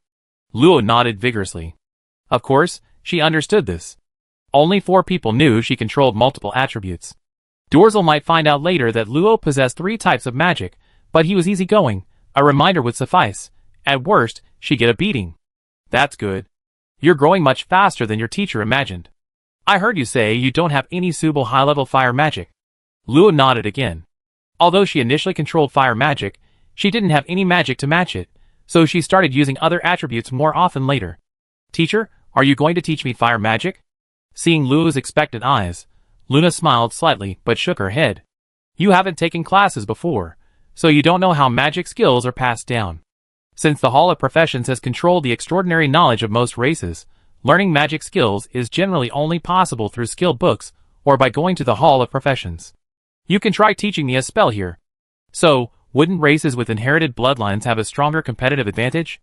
But if that were true, then humans, orcs, and elves wouldn't be the most powerful races now. With a skeptical mind, Lua chose a low-level spell called Exploding Fire Pillar. This spell wasn't difficult. Its main principle was to use the superposition of explosion and impact runes to generate a powerful pillar of fire. Its power was similar to a large fireball, making it a relatively basic spell. With a thought, 9 runes quickly formed, floating between the 2 of them. Under Lua's control, they slowly assembled into a ring-shaped magic circle. With a flash of light, the spell took shape. Simply inputting magic power would unleash a blazing pillar of fire. Not difficult at all. It's a very clear demonstration. Luna praised him, then her tone shifted, and she said helplessly, "Didn't you notice that when the array was constructed here, all signs of magical energy flow were blocked?" As she spoke, a magic array identical to Luo's appeared. With Luna deliberately slowing it down, Luo could clearly see the structure and type of each rune. Strangely, it was as if an invisible fog had clouded his vision. The connections between the runes had completely disappeared. Without the connections between magical energies, the runes alone were completely useless, unless the correct, unique solution was chosen from hundreds of millions of possible connections. If Luo hadn't received instruction from Sindaragon in the alternate dimension, he wouldn't have noticed anything amiss. However, precisely because he had, he clearly felt a tremendous sense of disorientation. Is this the basis for the Hall of Professions' monopoly on extraordinary knowledge? This power is beyond the comprehension of ordinary extraordinary individuals. They might even spend their entire lives believing that the world should be this way. Yes and no, this is only a part of it. We generally call it the mist of knowledge. Except for a few basic magical skills, all magical skills are subject to this curse. Luo frowned and pondered for a moment, then raised his doubts. But I see many people who have mastered quite a few magical skills. With so few skill books, if everyone went to the Hall of Professions to learn, it would definitely be difficult. Luna revealed a satisfied expression. The Hall of Professions' restrictions on extraordinary knowledge would inevitably limit the strength of extraordinary individuals, making it impossible to resist potential enemies. Therefore, there must be a solution. Good question. It's my fault as a teacher for not explaining these basics to you. Besides the Hall of Professions, and the few skill books available, the most important method is through inheritance magic. Inheritance magic essentially packages the knowledge of a magical skill and directly transmits it into the recipient's soul sea. It cleverly bypasses the world's restrictions on magical skills and can be categorized as soul magic. Because the principle is not difficult, this magic is not unique, it is developed and controlled by various major powers. Some powerful individuals can also comprehend it on their own. However, since it is soul magic, the requirements for the caster's soul are naturally not low. In other words, there are requirements regarding rank. Generally, a mid-level transcendent can barely cast it, and can only teach basic magic skills. Only higher-level transcendents can teach mid-level magic skills. Luna is a 4th-level transcendent, so theoretically she can only teach low-level magic, meaning magic with no more than 10 runes. This is useless to Luo. But since your teacher has some talent, I have 2 mid-level spells and 1 high-level spell to teach you. Little girl, choose one. Luna casually conjured 3 orbs of magic light emitting a faint white glow, completely unconcerned about her earlier statement that mid-level magic skills can only be taught after reaching a higher level. Chapter 299. Luna gave Luo 3 choices: Flaming Dragon's Fury, Lava Rain, and Thousand Starfall, all powerful spells. Flaming Dragon's Fury is a single target spell that summons a fiery dragon to fiercely bite the enemy. The flames, powerful enough to incinerate the earth, easily reduce the enemy to ashes, and it also carries a powerful pressure, suppressing the opponent both psychologically and physically. Lava Rain unleashes a shower of scorching meteors, creating a vast and continuous attack, making it a powerful weapon against hordes of magical beasts. One cast can turn 100 miles into a sea of fire. As for 1,000 Starfall, this is a spell my teacher taught me. Each spark is an extremely concentrated form of fire magic. It has no additional effects. It simply unleashes the violent nature of fire magic, destroying everything it touches. It requires a high level of soul power. If you hadn't mentioned you've been exposed to soul magic, I wouldn't have told you. Now choose one. Can I learn them all? Little girl, can you take a beating? Looks like even the teacher isn't completely immune to anger, Luo thought without hesitation, pointing to the 1,000 Starfall orb of light. I choose you. Luo remembered the scene she witnessed at the north gate of the imperial capital. A tiny spark of light drifted in, instantly burning away the dark clouds and cleansing away all blood and evil. How cool! I knew you choose this spell. With a flick of her finger, the orb of magic enveloping the 1,000 Starfall entered Luo's brow. After being cleansed by interwoven golden flame chains, it floated into her sea of souls. With a thought from Luo, the knowledge within would be revealed to her. However, this is Sky City, not a good place to study. Alright, let's go back. I know what you want to ask, but unless you one day reach the advanced transcendent level, your teacher won't tell you. This one sentence shut down Luo's question. Advanced transcendent level, how long would that be?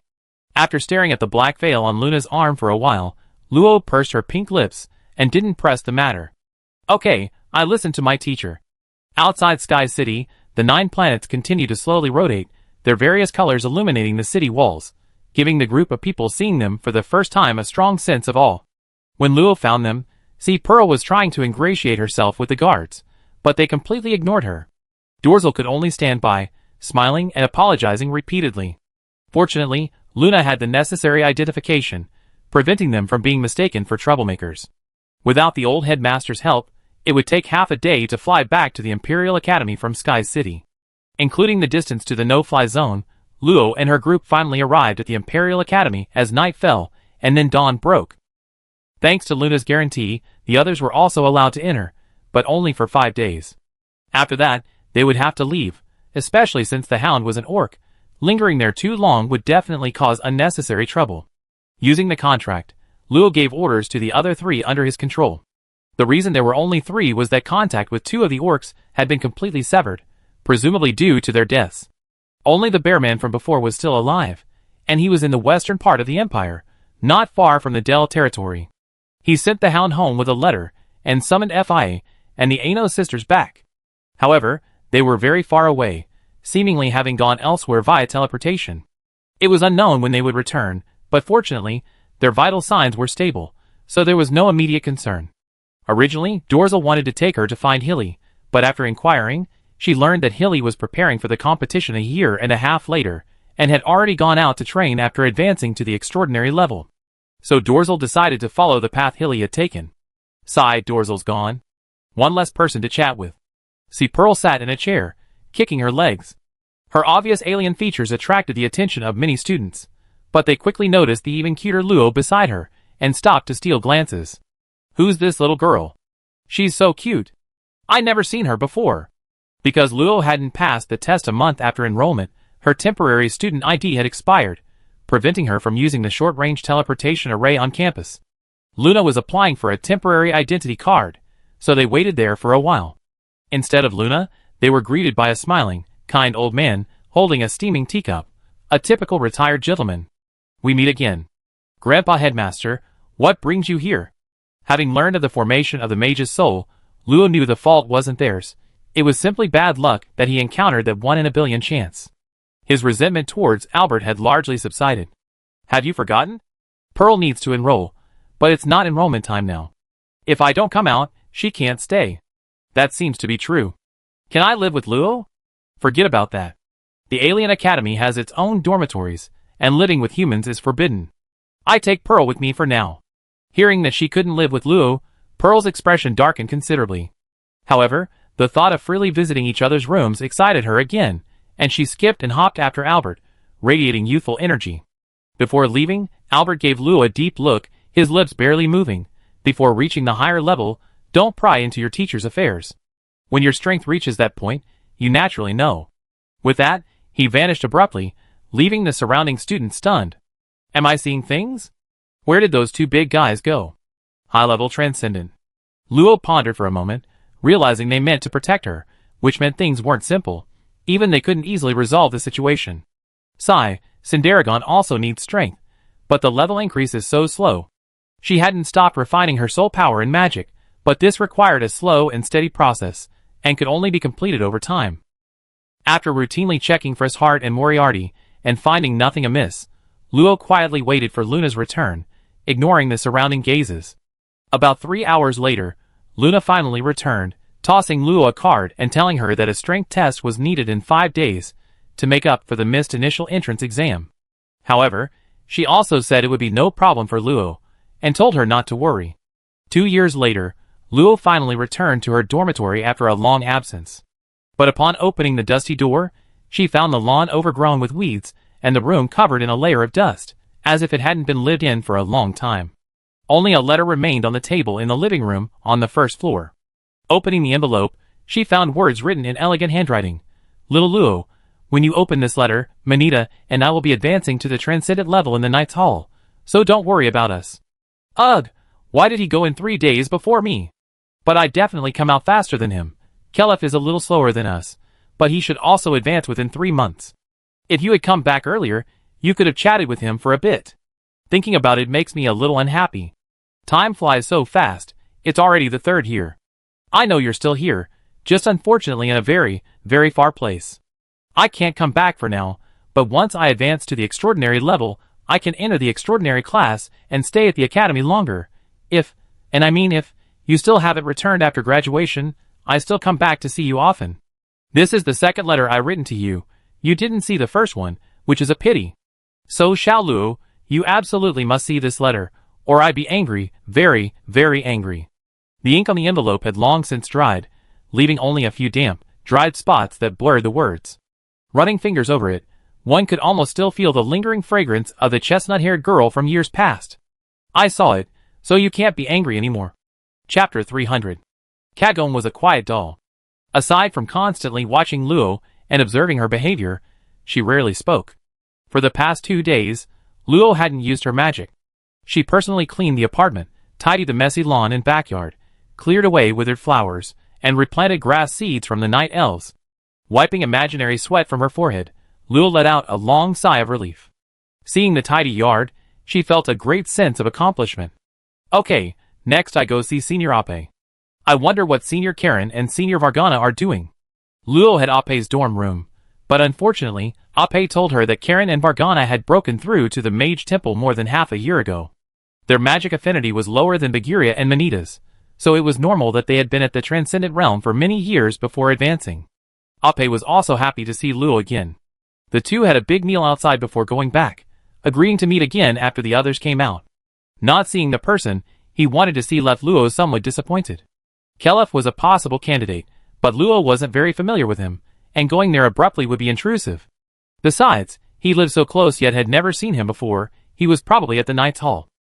After resting for 2 days, Luo received a notice from the academy to participate in a separate strength test. Without any suspense, Luo easily met the academy's requirements, obtained his official student ID, and was told he would be transferred to the extraordinary class, awaiting further notice. Since it was a private test, no one watched, but a certain half-elf still found out. I knew Luna would be in such a good mood. It really is you back. What, aren't you going to invite me for a cup of tea? Eve, still smiling, like a jasmine flower, elegant and serene, stood quietly waiting in front of the door of apartment 6. Miss Eve, it's been a long time. Thank you so much. Why so suddenly?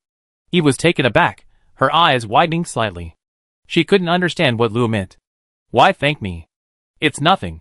I got some good tea leaves. Would you like to come in and sit down? It seems little Luo has grown up. It would be impolite of me not to.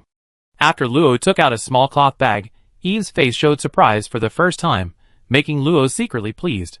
So you can be surprised too. Little Luo, I'm not mistaken. This is made from the tender leaves of the tree of life, isn't it?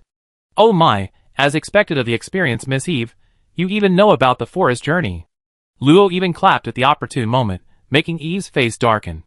I never mentioned the name of the tea, you're clearly showing off. She knew Luo was still resentful about the semi-forced blood draw she had given her, but thinking about the changes in Luna after her return, her resentment subsided. She skillfully brewed the tea, took a sip, and smiled slightly.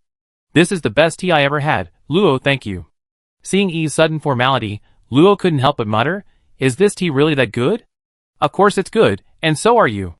Eve's smile seemed to hide something, but before Luo could decipher it, she openly extended her delicate white hand. Blood. I'm telling you. This woman really was after her blood. However, 2 years had passed, and Luo was also very curious about the little fairy in the flower bud. If it hadn't been for her appearing in her sea of souls, the time it took for her to awaken would have been uncertain. After some dawdling, actually, Eve had managed to extract a quarter of the forest journey tea leaves from Luo, and Luo saw Eve's laboratory again. The glass-enclosed room was still lush and green, seemingly unchanged from before he left, but Eve said the fairy house was in dire straits. If Luo didn't return, it would likely lose all life in about 3 years, and the fairies inside would naturally die. This was why Eve rushed there immediately after learning of Luo's return. How could this be? Luo hurried into the center, immediately seeing the once palm-sized flower bud, now withered and faded, like an autumn leaf, utterly desolate. Sensing Luo's approach, the bud swayed gently, a faint voice coming from its heart. A root. A root. But it was very weak. Luo could feel genuine joy in its sorrowful voice. Was it because of his arrival? His fingers stroked the bud. It was somewhat shriveled, yet still warm, perhaps its last remaining life force. Without hesitation, hot blood dripped from Luo's fingers. The dissipating magic caused the plants in the botanical garden to rapidly grow and twist. However, for a fairy, this amount of magic was no problem at all. The flower bud, nourished by the blood, gradually turned crimson and a faint heartbeat returned. Eve walked over slowly, gesturing for her to stop. That's enough. Any more, and it won't be able to handle it. When will it recover? The withered bud hadn't disappeared, it was only covered with a layer of blood, as if it were just a final burst of life, which worried Luo greatly. Eve examined it carefully before shaking her head helplessly. Although you used blood containing the essence of the crimson saliva fruit to stop its withering, too much life force was lost. This is the first time I've seen something like this. It clearly showed signs of awakening, but somehow suddenly lost most of its vitality. If I hadn't maintained it with healing magic every day, it wouldn't have lasted even 3 months. So you've done so much for me. The faint echoes of those childish wake up still lingered in Luo's ears. He must have been forcibly awakened to try and rouse her. Isn't there any way? There is. Eve hesitated, unusually. But as long as there was a way, Luo quickly asked, what way? Please tell me. Seeing the determination in Luo's eyes, Eve shrugged. I can tell you. Fairies aren't magical beasts, but they have many similarities to plant-based magical beasts. Besides wood attribute magic, some crystals born from plant-based magical beasts are also useful, but I tried many kinds without success. It's probably because the magical beast's rank isn't high enough. High-ranking plant-based magical beasts? Yes, I tried almost everything below rank 6. Anything higher is beyond what an unofficial teacher like me can obtain. Luo suddenly remembered something and quickly searched his ring. The next moment, a blood-red heart appeared in Luo's hands, still beating slightly, emitting a crimson aura. This is a blood source fruit from a 9-tier blood vine. Will it be useful? Blood source fruit. That's a fruit exclusive to blood vine. How do you know the name? Eve was even more curious about Luo's experiences now, but her immediate priority was saving the fairy. She pulled out a thick book. The cover had something written in ancient script, which Luo couldn't understand. She quickly opened it, the pages flipping rapidly, stopping at a particular page, her slender white fingers tracing the words. Blood source fruit possesses immense blood and chi power, suitable for orcs and magical beasts, but has significant side effects on humans. It's a pity, it's too potent. If you want to use it for healing, you need gentle wood attribute power to neutralize it. Branches from the tree of life are best, but less desirable ones will also work. Here, a delicate branch appeared, with emerald green sap even flowing from the broken end, radiating a powerful life force. Little Luo, tell me, did you rob the elves? After thinking for a moment, Luo resolutely shook her head. Robbery? No way. They gave it to me as a gift. Who would believe that? Eve bit her nails, her gaze falling on two materials that could be considered priceless treasures. Never mind, with the vitality of the tree of life and the life essence of the blood fruit, healing the fairy won't be difficult. Perhaps we can even awaken it sooner. That's good. Luo breathed a sigh of relief. She didn't want anyone to lose their life because of her. The fairy had awakened her, and she would not hesitate to use the best things to heal her, even if these were materials extremely rare in the outside world. At this moment, within the ruins, a sapling of the tree of life, its branch broken off. What about me? Chapter 301. Eve was very enthusiastic about researching ways to heal fairies. After snatching 2 items, she kicked Luo out, saying it would interfere with her research on healing potions. With nothing to do, Luo could only return to her apartment to cultivate. In the past, she would probably be sleeping right now, but the importance of strength was becoming increasingly urgent, and Luo didn't want to waste any more time.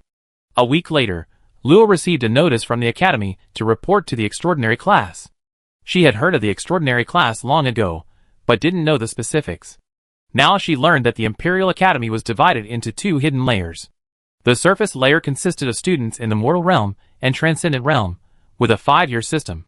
Every year, the academy would select students who could advance to the extraordinary realm within 10 years, forcing them to advance within 5 years. If they failed, they would lose the opportunity to continue their studies. Under this pressure, most students would strive hard. Those who could enter the academy were all highly talented, and with such hard work, they naturally had a significant advantage over others. Those who remained were the top few in the entire empire. After advancing to the transcendent level, one enters the inner tier, the so-called transcendent class, which typically lasts until the 3rd transcendent rank. Of course, if one cannot reach the 3rd rank within 50 years, there's no need to waste resources. Students who have reached the 3rd transcendent rank have 3 options. First, graduate. With a foundation from the academy, the risk of advancing to the 4th rank is not very high. They can later become the lord of a small city, and with a bit of luck, may even reach the pinnacle of the mid-level transcendent. Breaking through to the high-level transcendent is extremely difficult. Second, utilize the academy's resources to advance to the 4th rank and serve as a teacher for a certain period, responsible for instructing ordinary classes. Afterward, they can either continue to stay and enjoy the academy's resources, or leave after their term expires. The third option is to continue further studies after promotion, but the notice didn't provide any further explanation. It seemed to belong to the core of the academy, something Luo couldn't possibly know. The teacher must have chosen the second path, but an 80-something-year-old transcendent level 4 is still very young. Could it be that he can't meet the requirements for the third path? Luo figured Luna wouldn't tell him either, so he'd deal with it later. Originally, Pearlsea wanted to go to class with Luo, but she was being watched by Dean Albert, and was deeply troubled by her studies, so she couldn't spare the time. Luo had to go alone. Leaving Kagome behind, Luo followed the instructions in the notice, and used the teleportation array to arrive outside the West District Simulation Training Ground. This was the intersection of the fire and metal training grounds, with several tall mage towers dotting the vast area. Occasionally, he could see mages frowning in thought passing by. So this is the area where ordinary students are prohibited from entering. It turns out it's a special teaching area for transcendence. The simulation training ground not far away was also built to facilitate student training, but entry required academy points. Luo's arrival attracted considerable attention. She had changed into a fiery red standard mage robe, instantly recognizable as a newly promoted transcendent, a surprisingly adorable junior. "Junior, are you looking for your class?" A boy with a side-swept hairstyle, probably noticing Luo looking around, approached with a friendly smile. Luo glanced at him, nodded, and softly asked, "Excuse me, where are the classes for first-tier fire attribute mages?" Her voice was gentle, with a hint of coolness, like a refreshing breeze in the sweltering area. The boy's smile widened, and he quickly replied that Red Mage Tower is the teaching area for fire attribute mages. First-tier fire mages are on the first and second floors. I show you the way. No. Miss Luo, what are you doing here? A cheerful voice rang out, tinged with surprise. The two instinctively turned to look. A young man carrying a knight's sword was walking along the path leading to the golden training grounds not far away. He waved vigorously at Luo and strode over. Seeing the boy beside him, the young man scratched the back of his head and smiled. Isn't this Lecto? Do you know Miss Luo too? No, I just happened to be passing by. Since you're someone young Master Hall knows, I won't disturb your conversation any longer. The boy named Lecto was somewhat flustered, apologized, and quickly left. Luo looked at the clear-eyed Holland, somewhat surprised. Long time no see, Brother Hall. You can just call me Little Luo. He seems quite afraid of you. The newcomer was indeed Holland, whom she had met once in the other dimension. He appeared to have just come from the golden training grounds. He vaguely sensed that Luo's aura wasn't as forceful as when they first met.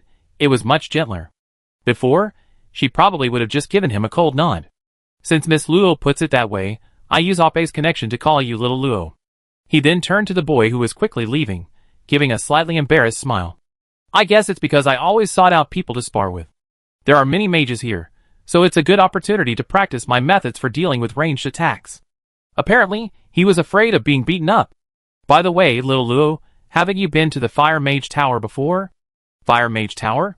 Seeing the confusion on Luo's face, Holland patiently explained, the Fire Mage Tower is our abbreviation for the Fire Attribute Transcendent Mage Tower.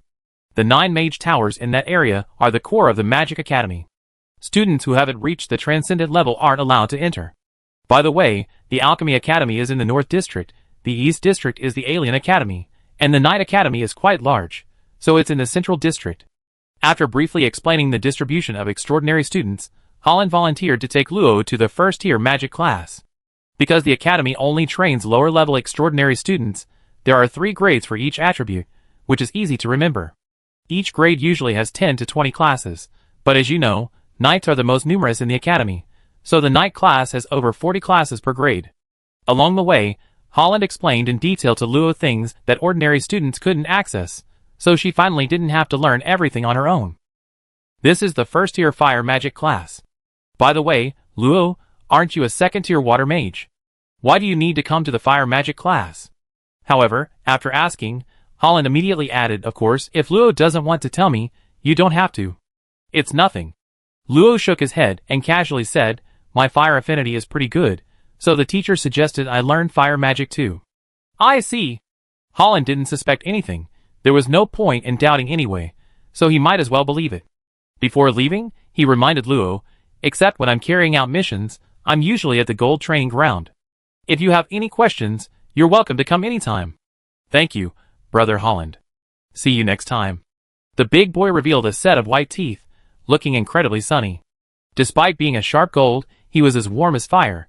No wonder senior sister Ape was willing to call him Big Brother. Similar to the classroom and office tower, the inner walls of the Fire Magic Tower had many doors. Each floor accommodated 5 classes, but it was extremely tall, estimated to be over 100 meters high per floor. The classroom next to where Luo was standing had a sign that read First Tier Fire Mage Class 12, and a slightly heated atmosphere emanated from it, perfectly matching the characteristics of the fire attribute. Suppressing a slight tension, Luo pushed open the door. A fairly large lecture hall came into view, with a dozen or so young men and women listening attentively. Some of them had runes flickering in their hands. A female teacher, who looked to be in her 30s or 40s, floated on the platform, her hands behind her back, seemingly waiting for something. Sensing Luo's arrival, the young students all looked towards the door, quite curious about this suddenly appearing girl. Chapter 302. The middle-aged teacher glanced at the frail-looking girl at the door, a hint of surprise flashing in his eyes. He then said, you must be Lagrandel Lo, who's here to register today. Your teacher told me that although you're a second-tier transcendent, you start with first-tier knowledge. Come in. Yes, teacher. Slightly adjusting her mage hat to shield herself from the various stares of the others, Lo casually sat down in a corner seat, letting her long, flowing hair cascade over the chair. All right, all the new students are here today.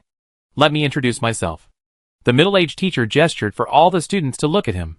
My name is Dreesen Glenn, a 6th-tier fire mage, specializing in explosion magic. We have 2 new students today, so please take good care of them. Without further ado, let's continue the lesson. Lo then realized that there was another person in the class, but it probably wasn't relevant to her. She would soon be in the 2nd-tier fire mage class after completing the 1st-tier knowledge. Last lesson covered the key points of rune construction. Each rune's construction requires careful attention. Luo knew many of the concepts, but there were also many things he was learning systematically for the first time. For example, regarding rune classification, Luo only knew before that runes were divided into attribute runes and general runes, but there are also stable runes, amplification runes, etc., which usually appear in mid-tier and higher magic skills. Another example is the grading of magic skills, mainly based on the number of runes. Low tier has 1 to 9 runes, mid-tier has 10 to 100, and high tier has 100 and above. The extraordinary courses weren't just simple lectures, nor did they end in an hour or two like regular classes. Due to the abundant energy brought by their soul power breakthroughs, the extraordinary individuals didn't tire easily, and the entire class lasted a whole day. The next class is a practical training session. Attention everyone, assemble in 2 hours. Gulan acted swiftly, giving the order before leaving the classroom. Immediately, the classroom grew noisy. There's a practical training session too? So tiring. 2 classes a week, 2 days each time, with only 1 day off in between. Why is it so tough being called a transcendent? Don't worry, it won't be so tough after you break through to the 2nd tier. And if you apply and pass the assessment, you don't have to come to class. Let's not talk about that. We have 2 new students today, both very cute beauties. Come on, let's go see them. Perhaps it was the addition of new students, but most of the older students seemed excited.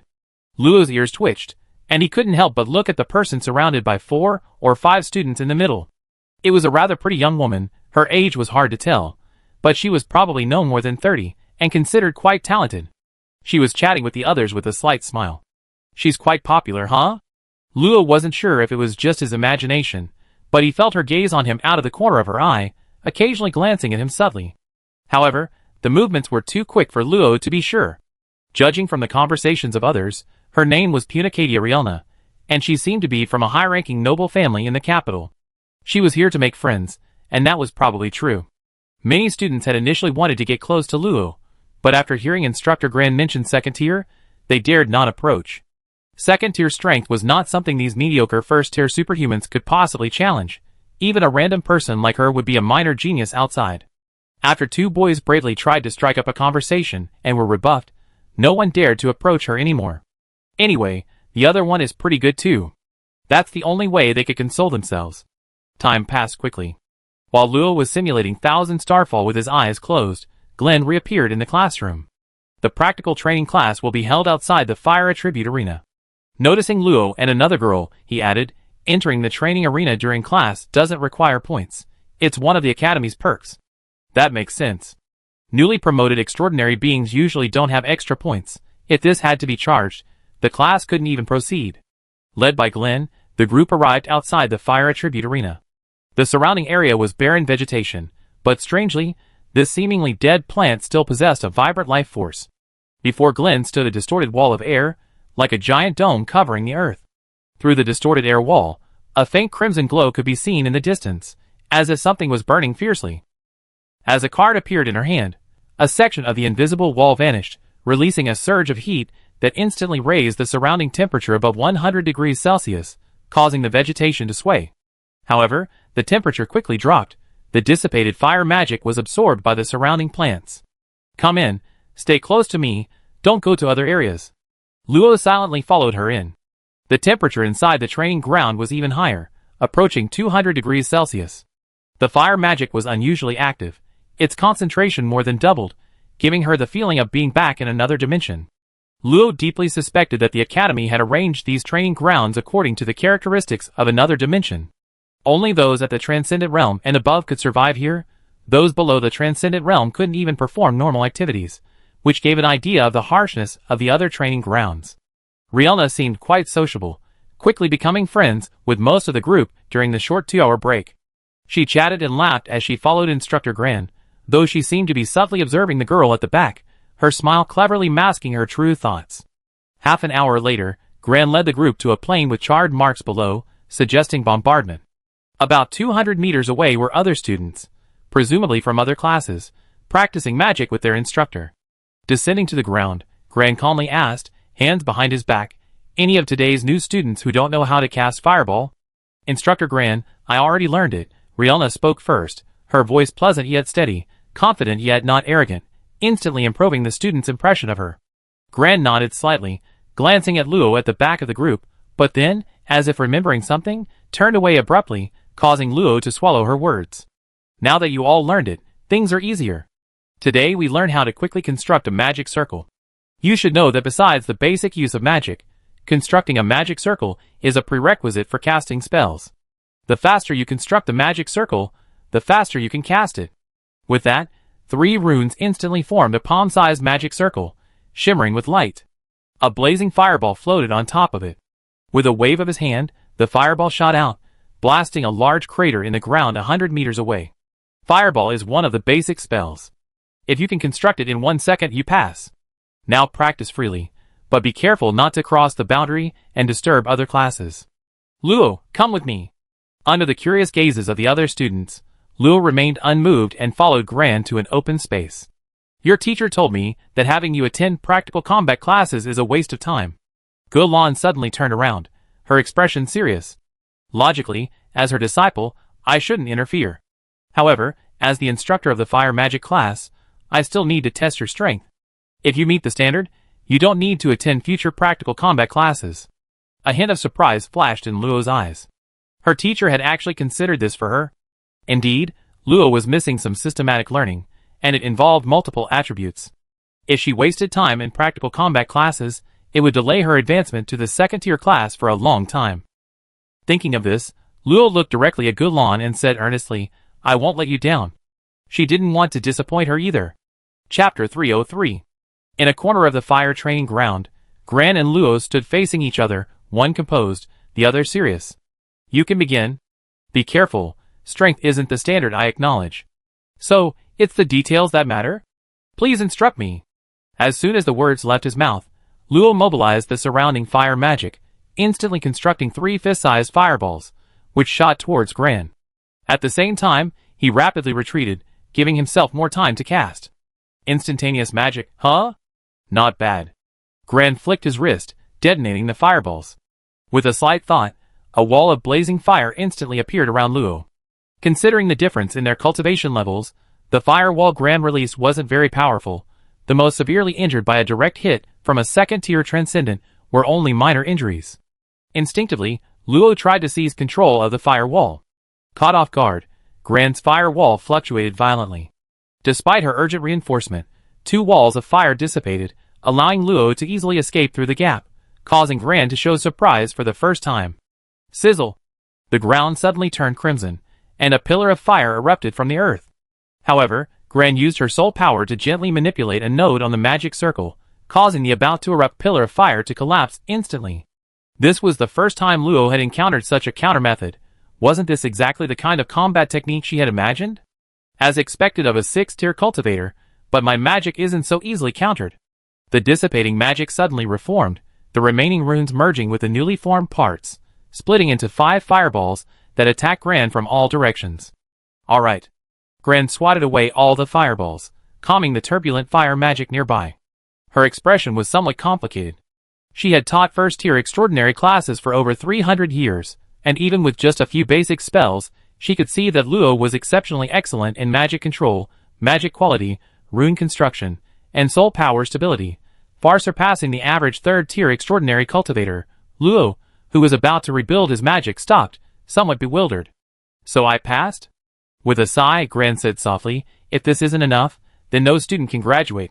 I'm starting to believe your teacher's assessment of you. Your understanding of runes alone surpasses most mid-level transcendents, truly remarkable. Thank you for the compliment. I still have much to learn. Alright, I agree that you don't need to take practical classes anymore, but you must participate in the annual assessment. It's the Academy's rule. Thank you, Teacher Gran. A little further away, many students were trying to speed up their rune building. Even though building here essentially meant replicating runes from the Sea of Souls into reality, it was still a considerable challenge for most newly promoted transcendents. I wonder what Teacher Gran wanted to do with her. Rielna, who was practicing, suddenly heard the discussion beside her and perked up her ears. I bet it's because Teacher Glenn is giving her a private lesson. I'm so envious. Teacher Glenn is one of the best teachers in theory. I really want to be taught by her too. If you're so capable, you should be a 2nd-tier student. Why is a 2nd-tier student in our class? Maybe she has connections. See those eyes? And that surname? Doesn't it look exactly like that guy's? Ah, you mean that man who achieved third-tier status within 5 years and consistently held the top spot on the leaderboard? Unfortunately, the leaderboard only includes students within the last 5 years of enrollment. Now that time has passed, the leaderboard has changed hands. The current number 1 is nowhere near that man's level. Shoo! Keep your voices down, or you be in big trouble. The murmur subsided, and Rielna was still savoring the moment when a frantic voice suddenly rang in her ears. Miss Rielna, your fireball. What? When she came to her senses, she realized that her distraction had caused her to accumulate magic power, making the fireball increasingly unstable. Several deep red cracks had appeared, and it seemed about to explode. Oh no! Rielna panicked slightly, and the already unstable fireball exploded, releasing a powerful burst of energy that could have seriously injured her. Honestly, no matter what kind of magic technique it is, you shouldn't be distracted while practicing.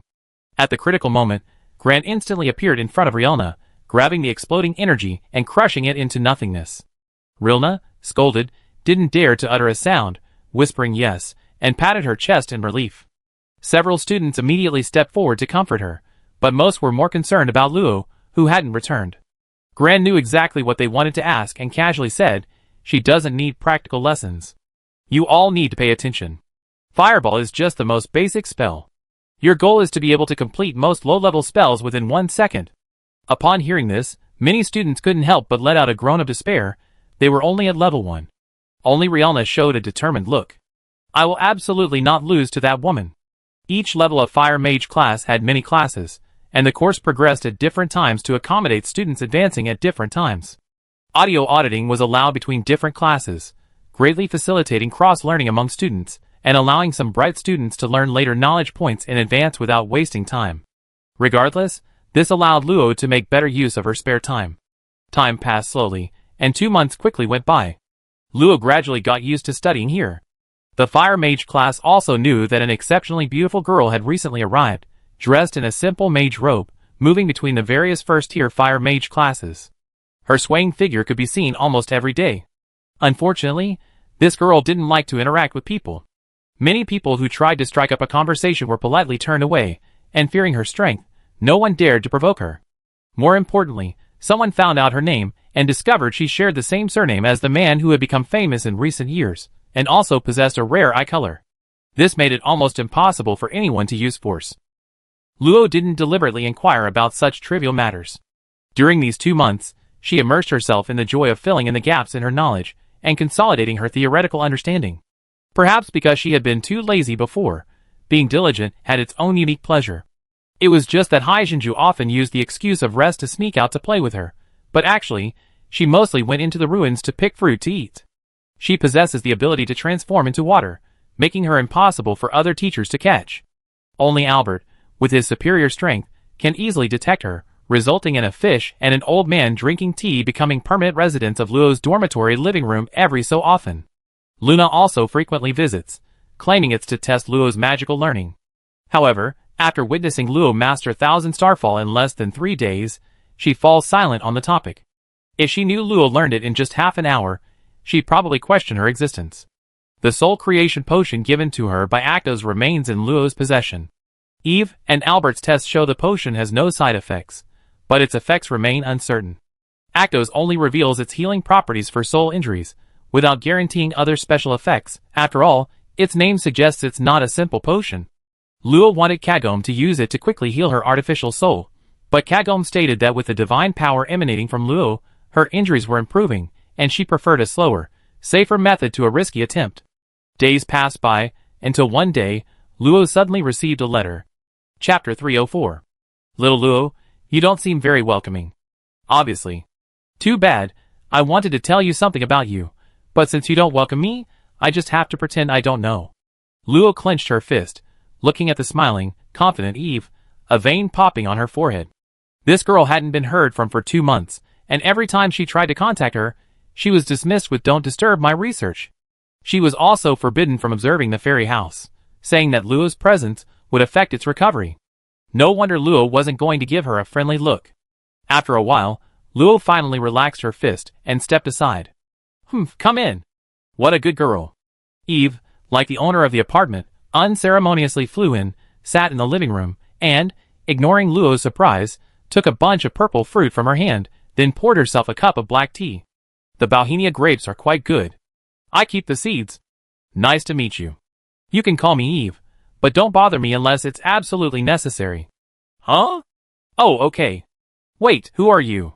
How could someone just snatch food like that? Luo walked into the living room, gave Haijinju a fresh bunch of Bohemia grapes, sat down beside her, and said to Eve opposite, "Don't bully my friend. Tell me, did it suddenly appear because there's been a result regarding its situation? A little, you know." Seeing the dangerous glint in Luo's eyes, Eve changed her tone, shrugged indifferently, and said, "Of course, it's fine if you don't need it. The recovery speed will be half as slow, but the good news is that its vital signs have stabilized. It should be back to its previous state in about 3 months. Ah. Okay, I go over there later, alright. I like obedient girls like you. TSK, I don't like you." Eve didn't care at all, her slender white fingers peeling back the grape's amethyst-like skin, and putting it into her cherry-like mouth. Not quite sweet enough, seems a bit lacking in nutrition. Here, take this. Saying this, Eve tossed a letter to Luo. My letter? Could it be? Luo quickly took it, and examined it closely. Sure enough, it was addressed to La Grandelle Luo, Academy of Magic, Imperial Capital Academy. How did this letter end up in your hands? I happened to see it today, while searching for ingredients. You even call stealing something an achievement? You're shameless. It's alright, that's all. By the way, little alien girl, do you have any interesting fruits you could save some seeds for? Maybe we can improve them, and make them taste even better. Really? As expected, Seed Pearl instantly sided with the half-elf Eve, shoving her treasured, reluctant-to-eat fruit into her hands. You have to cultivate even better-tasting fruits. Of course. With a forceful wave from Seed Pearl, Eve smiled, and left Luo's apartment. That silly merman. Luo shook her head slightly, but this was her usual way of making friends. Not just Eve, most of the other races in her class liked her, because she never kept anything to herself. What was it called again? Social anxiety? Opening the envelope, she found a long letter inside. Seeing the familiar quill pen handwriting, Luo felt a warmth in her heart. To my dearest Luo. Lord Luffy, I wonder if Miss has received the letter? With the express delivery puppet, it arrives soon. A girl named Alice gazed into the distance, silently praying, the slightly dilapidated castle walls behind her. A burly knight, carrying a great sword and wearing an incongruous gold ornament at his waist, shared the tranquility and anticipation with the maid. Lord Luffy, something terrible has happened. Another group of spies from the Kingdom of Natri has appeared. It's speculated they were secretly transferred from mine number 3 in the east. A guard rushed in, breaking the silence and causing Luffy to frown slightly. It's the Kingdom of Natri again. Isn't mine number 3 the closest to the Ashley family's territory? Why haven't we heard anything from there? Although the two territories are at odds, they're both imperial territories, surely they wouldn't defect to the enemy. Realizing something was wrong, Ruff immediately ordered his guards. Tell the master and madam to maintain vigilance, and not let their guard down. Summon all the Transcendent Realm guards. They're coming with me. Suddenly remembering something, he added, "Oh, and bring that orc along too." Upon hearing orc, the guards instinctively wanted to resist, but faced with Ruff's order, they solemnly agreed and quickly withdrew to carry it out. Lord Luffy, why do you believe that orc? The people of the Natri Kingdom often collude with orc guerrillas to harass nearby villages. Seeing Alice's confusion, Luffy stroked her hair and explained, "Rather than believing that orc, I believe in you, Mississippi. Now that the orcs and enemy nations are invading, more strength means more opportunity. I just hope you listen to us, and not come back here." Yes, when I heard that news, I thought you really. As she spoke, Alice's eyes reddened again. Although she knew her mistress was still alive, she never wanted to experience that heart-wrenching pain a second time. Luffy gently embraced her, comforting her, "Don't think too much. I never believed the news from the madam's family. This time, you must stay home and take good care of the madam and the young master. Wait for me to return." "Okay, you must return safely. The young lady hasn't come back yet. I really want to see her." They lingered tenderly for a while before reluctantly parting. Luffy knew that as a territory near the edge of the empire, their responsibilities were immense. News from other places indicates that the front lines are already open, with large numbers of soldiers being deployed. Although their area hasn't been affected yet, war is inevitable within months to years.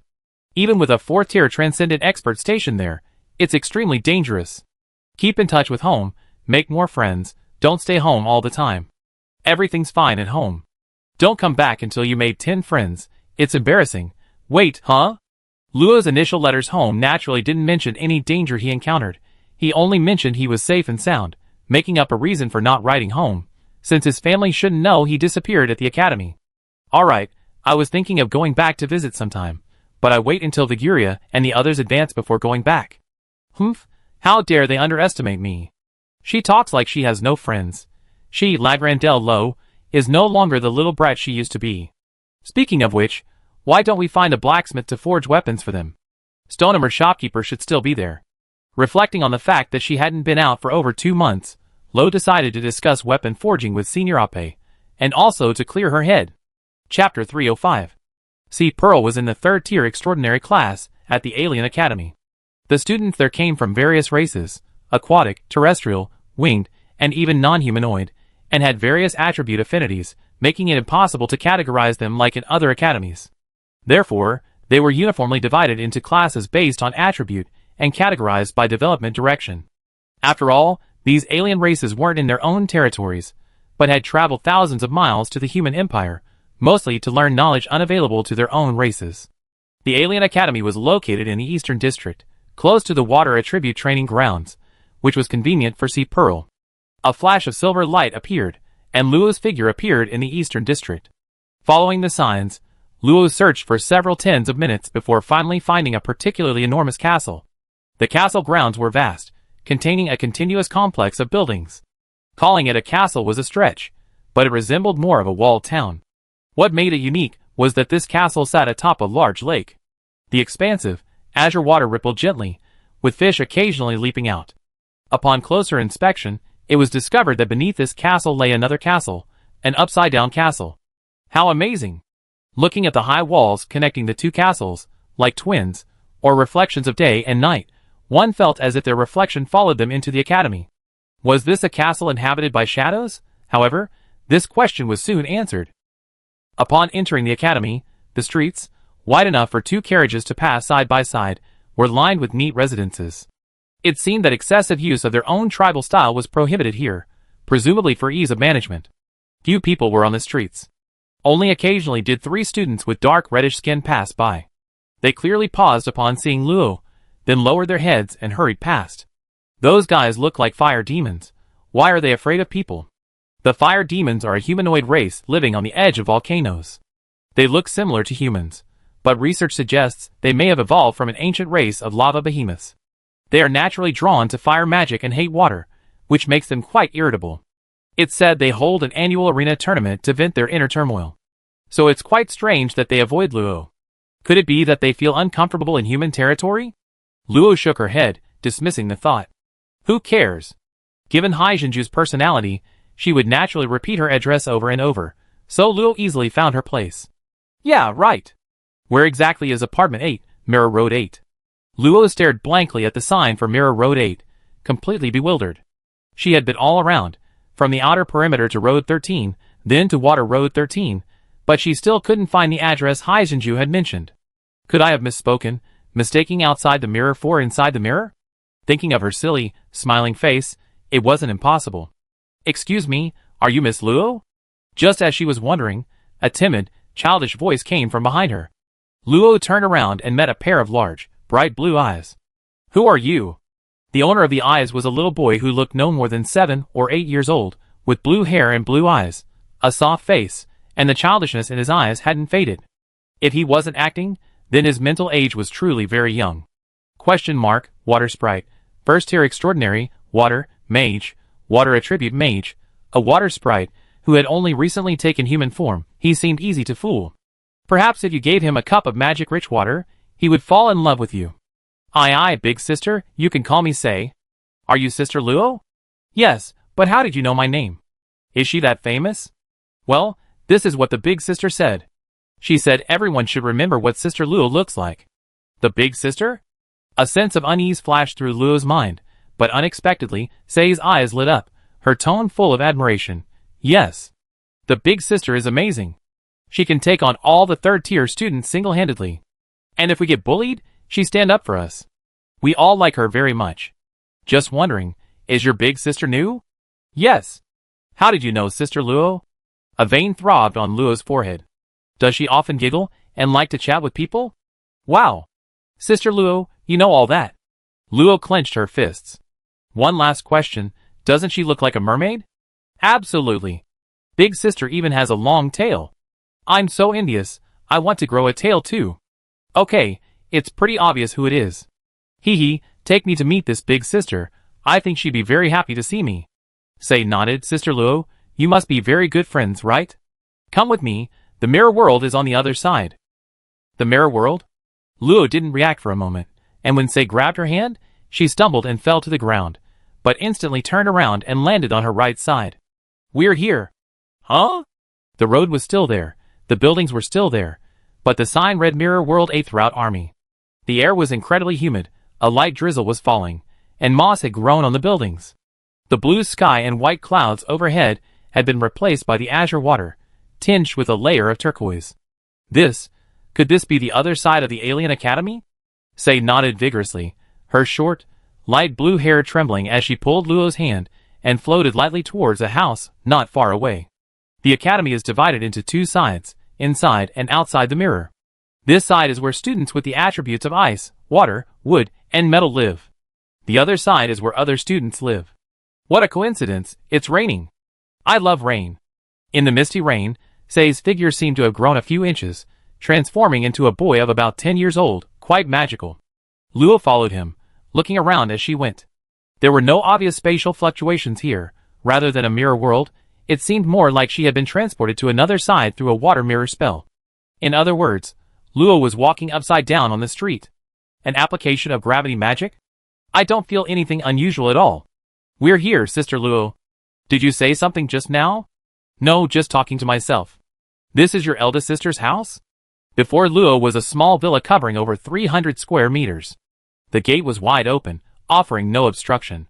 Slightly swaying water plants grew casually on the walls, clearly indicating that the owner wasn't particularly interested in maintaining the house. Before even entering, Hai Jinju's triumphant voice, along with several voices filled with admiration, rang out, "You don't know, I defeated over a dozen third-tier cultivators in one go. Wow! Big sister is amazing. Of course. I summon water like this, and splash, everyone's flying. Wow! I can feel the powerful magic within. So amazing." Upon hearing this, Say immediately let go of Luo's hand, floated over, and exclaimed, "Wow, big sister is telling her story, and you guys didn't even wait for me. How selfish." Luo stood at the door, beginning to seriously doubt the meaning of Hai Jinju's words. I made so many friends, everyone's a good person, everyone likes me so much. Could there be something wrong with my understanding? Chapter 306. Big sister, is Sister Luo, whom you mentioned last time, as powerful as you? A small creature resembling a longhorned seahorse curled its tail around a lamppost, its slightly long ears twitching, looking quite adorable. Of course. The merman sat on the table, extending a long, slender, white finger. She's a super genius, who can kill a magical beast with a single punch. Since she's so powerful, can Big Sister defeat her?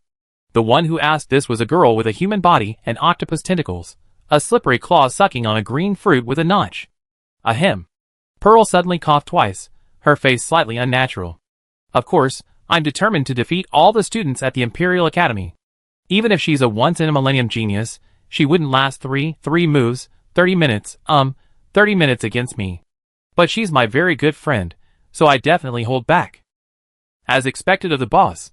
So loyal. Yes, so loyal, isn't she, my dear friend?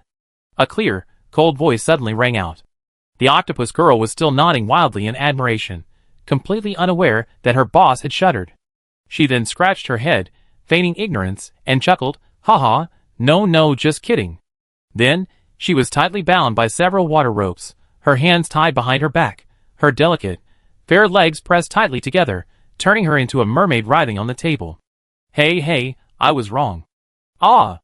It's going to break, it's going to break. Just then, Say floated into the doorway and shouted to Hai Jinju, as if to claim credit, "Big sister. I brought Sister Luo. Praise me, praise me." He watched as his idolized big sister transformed into a leaping fish, his eyes widening in disbelief. Big sister? Thud. A bare, white ankle stepped through the door, followed by a simple, fiery red mage's robe. Her silver hair, perfectly dry and shimmering like the finest silk, cascaded through the air. Her beautiful eyes were crimson, radiating an innate aloofness. She raised her right hand, magic surging within.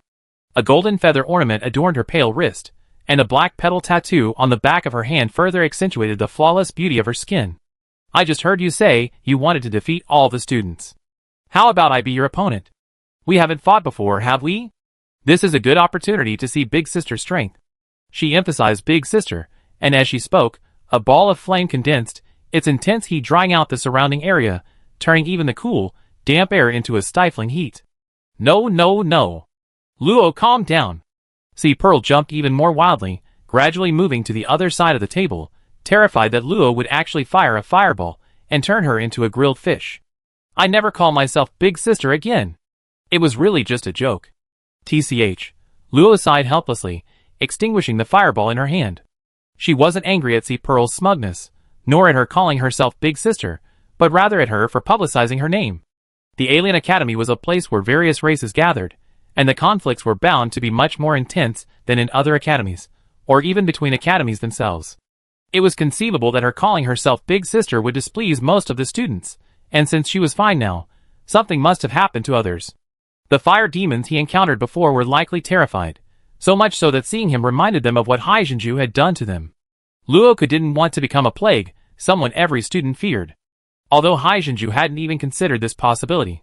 Frustrated, Luo clutched her hat, then untied the water rope and said to the beaming Pearl, "Let's go, we're going somewhere." "Where? Is it fun?" "No fun." "Hee, don't worry, this is a perfectly legitimate way to avoid that old man Albert. You don't know, he makes me learn water manipulation every day, ordinary water, then magical water, and then all sorts of strange water." As she spoke, Pearl suddenly turned to her stunned underlings and said, "If that old man comes, just say I ran off with your sister Luo. Ha ha, his expression will be priceless. I see how he deals with you when you get back." Luo was already planning to let Albert hone her skills more. That guy was too idle. In the central square, Luo, Pearl, Kagome, and Ape were teaming up to check out a mission. The academy is not a place where one can enter and leave at will. In this respect, it's considered a rather strict academy. However, for an imperial academy where most students are knights, this style is inherently more suitable for the mental training of knights. Therefore, if Luo wants to go out, he must first choose a suitable mission, only then will he have a reason to linger outside. Little Luo, there aren't many missions in Aloy City. It's the third largest city in the Empire. With incredibly strong defenses, the local adventurers guild can basically handle it. That's right, Luo's target was Aloy City. Besides visiting the Stonehammer shopkeeper, he also hoped he could help forge a gift for Biguria and the others. Time passed slowly, and Luo and his companions gradually became frustrated. Not to mention the even more distant Aloy City, even nearby towns rarely had quests. Most were still clearance missions outside the imperial capital, a Pasui wall. There aren't any subjugation missions either. Aloy City is in the west, but there are basically no powerful monsters. They're all concentrated in the east. It's so troublesome. Pearl C was the first to lose her temper, looking like she'd given up. Luo lightly chopped her on the forehead with a chop, his eyes still lingering on the scrolling screen. "Let me look again, maybe." "Wait, this quest?" While searching, Luo suddenly spotted a rather strange quest. Exterminate the wandering magical beasts traveling between Aloy City and the imperial capital. 289/300 people. Note, must primarily use fire or lightning magic. Just as Luo was examining it closely, the number jumped again, quickly reaching 292. Without time to think, Luo quickly handed his student ID to the staff member. Quest number A0, 3 people. Finally, before the last person was caught, the staff member entered the quest information for 3 people, causing the others to breathe a sigh of relief. Ape flipped through the projected mission on his student ID, somewhat puzzled. This mission is open to ordinary students, meaning most of the magical beasts are below the transcendent level. So why is it posted here? And it specifically requires fire and lightning magic skills. Is it because there are very few suitable adventurers over there? Luo was also puzzled. This meant the magical beasts to be exterminated had high resistance to other elemental magic skills, making them quite troublesome. Wouldn't it be easier to simply send a powerful transcendent to suppress them? Is it because they're too scattered, resulting in a shortage of adventurers? Surely it shouldn't only require 300 people. The permanent population of Aloy City is nearly 10 million. The number of adventurers is enormous. 300 people wouldn't even make a ripple. Puzzled as they were, it was a suitable mission. The group agreed to go back and prepare before setting off in the afternoon. Chapter 307. 4 days passed in a flash. The group flew through the sky and finally saw the magnificent walls of Aloy City, towering into the clouds and dividing the entire forest in two. Senior Ape, have you ever been to Aloy City? I haven't really been there yet. My hometown is in the east, where the terrain is rugged and there are many mountains. Continuous forests like those in the west are rare. You should visit the eastern part of the empire sometime. It seems very interesting. Ha ha, I definitely welcome you there. While chatting, Luo suddenly sensed a violent fluctuation of magical energy not far away. His senses expanded, and he quickly locked onto the area ahead. Someone's fighting a monster. It looks bad. Let's go check it out. Ape wanted to say something from behind, but after rubbing his hair, he followed. This was near a main road. Surely no one would be stupid enough to attack here. Boom! A burning breath descended from the sky, piercing through the howling shadow wolf. Its massive body rapidly expanded. Then with a bang, it exploded into bloody fragments, stunning the man and woman struggling against the other shadow wolves. Watch out! The boy, momentarily distracted, hadn't noticed the shadow wolf's claw attack. Just as he was about to be cut in half, a stream of water condensed out of thin air, encircling the wolf's claws and easily severing them. Then, like a venomous snake, it coiled around the wolf, turning it into blood. The boy snapped out of his daze, and quickly retreated several steps. Seeing the girl still fighting, he wanted to fly over to help, but another burning breath plummeted down, killing the last shadow wolf. 3 girls descended, their powerful aura causing the surrounding trees to sway. Fortunately, the aura quickly subsided, allowing the 2 to catch their breath. Thank you all for your help. The boy, seemingly in control, helped the injured girl to her feet, expressing his deepest gratitude. We were just passing by. It's good that everyone's alright. Ape naturally provided this explanation, as Luo's attention was focused on the 3 dead shadow wolves. Shadow wolf, dead, first tier of extraordinary, wind, darkness, a mutated magical beast formed from a wind shadow wolf that absorbed excessive dark magic, possessing the ability to hide in the shadows. Magic skills: Shadow Transfer, Shadow Strike, Shadow Tentacle. This is why Luo rushed here. So why are there dark attribute magical beasts here? Luo immediately thought of the Gagas he encountered north of the capital. Although different in species, both had their original attributes changed to dark. Coupled with the Academy's request, could there be a large number of dark magical beasts lurking nearby? I am a local adventurer from Aloy City. Danger, Burnell, this is my partner, Kuma K, Ras. Actually, for the past 3 months, many evil magical beasts have appeared near Aloy City. The boy named L's words drew Luo's attention. After his brief explanation, the group roughly understood what had happened. It somewhat matched Luo's guess. A large number of magical beasts imbued with dark magic had indeed appeared. Strangely, the origin of these beasts was uncertain, as if they had appeared out of thin air. Therefore, some of the deputy city lords of Aloy City jointly issued a bounty, offering a substantial reward for finding their source. After a massive search by adventurers, someone finally discovered a cave hidden by a high-level barrier. A horde of magical beasts poured out from below, and I heard the first adventure team to find it was almost speechless with fright. Now that it's been discovered, why not just send high-level transcendents to destroy the cave? These magical beasts don't seem to be very high-level. Luo pricked up his ears, listening to L's answer, but unexpectedly, he smiled wryly at Ape's question. Gentlemen, you don't know this. The evil monsters you saw are only a very small fraction, and the weakest of them. Since the first underground entrance was found, dozens more have been discovered. Now, 80% of the adventurers in Aloy City are underground, trying to wipe out as many monsters as possible before the beast tide erupts. Then, L sighed, but recently, more evil monsters have emerged from the surface. We ordinary adventurers have no choice but to risk our lives to fight them. Luo looked enlightened. It seemed that this group of students was just the vanguard, assisting in clearing some of the surface monsters. If what L said was true, the capital would likely send more extraordinary individuals to support them. Unfortunately, L knew nothing about the situation underground. The powerful adventurers hadn't returned yet, likely tied up. There were still quite a few extraordinary individuals in Aloy City, but they were used for maintaining order and couldn't be easily deployed. I have a feeling there's some conspiracy.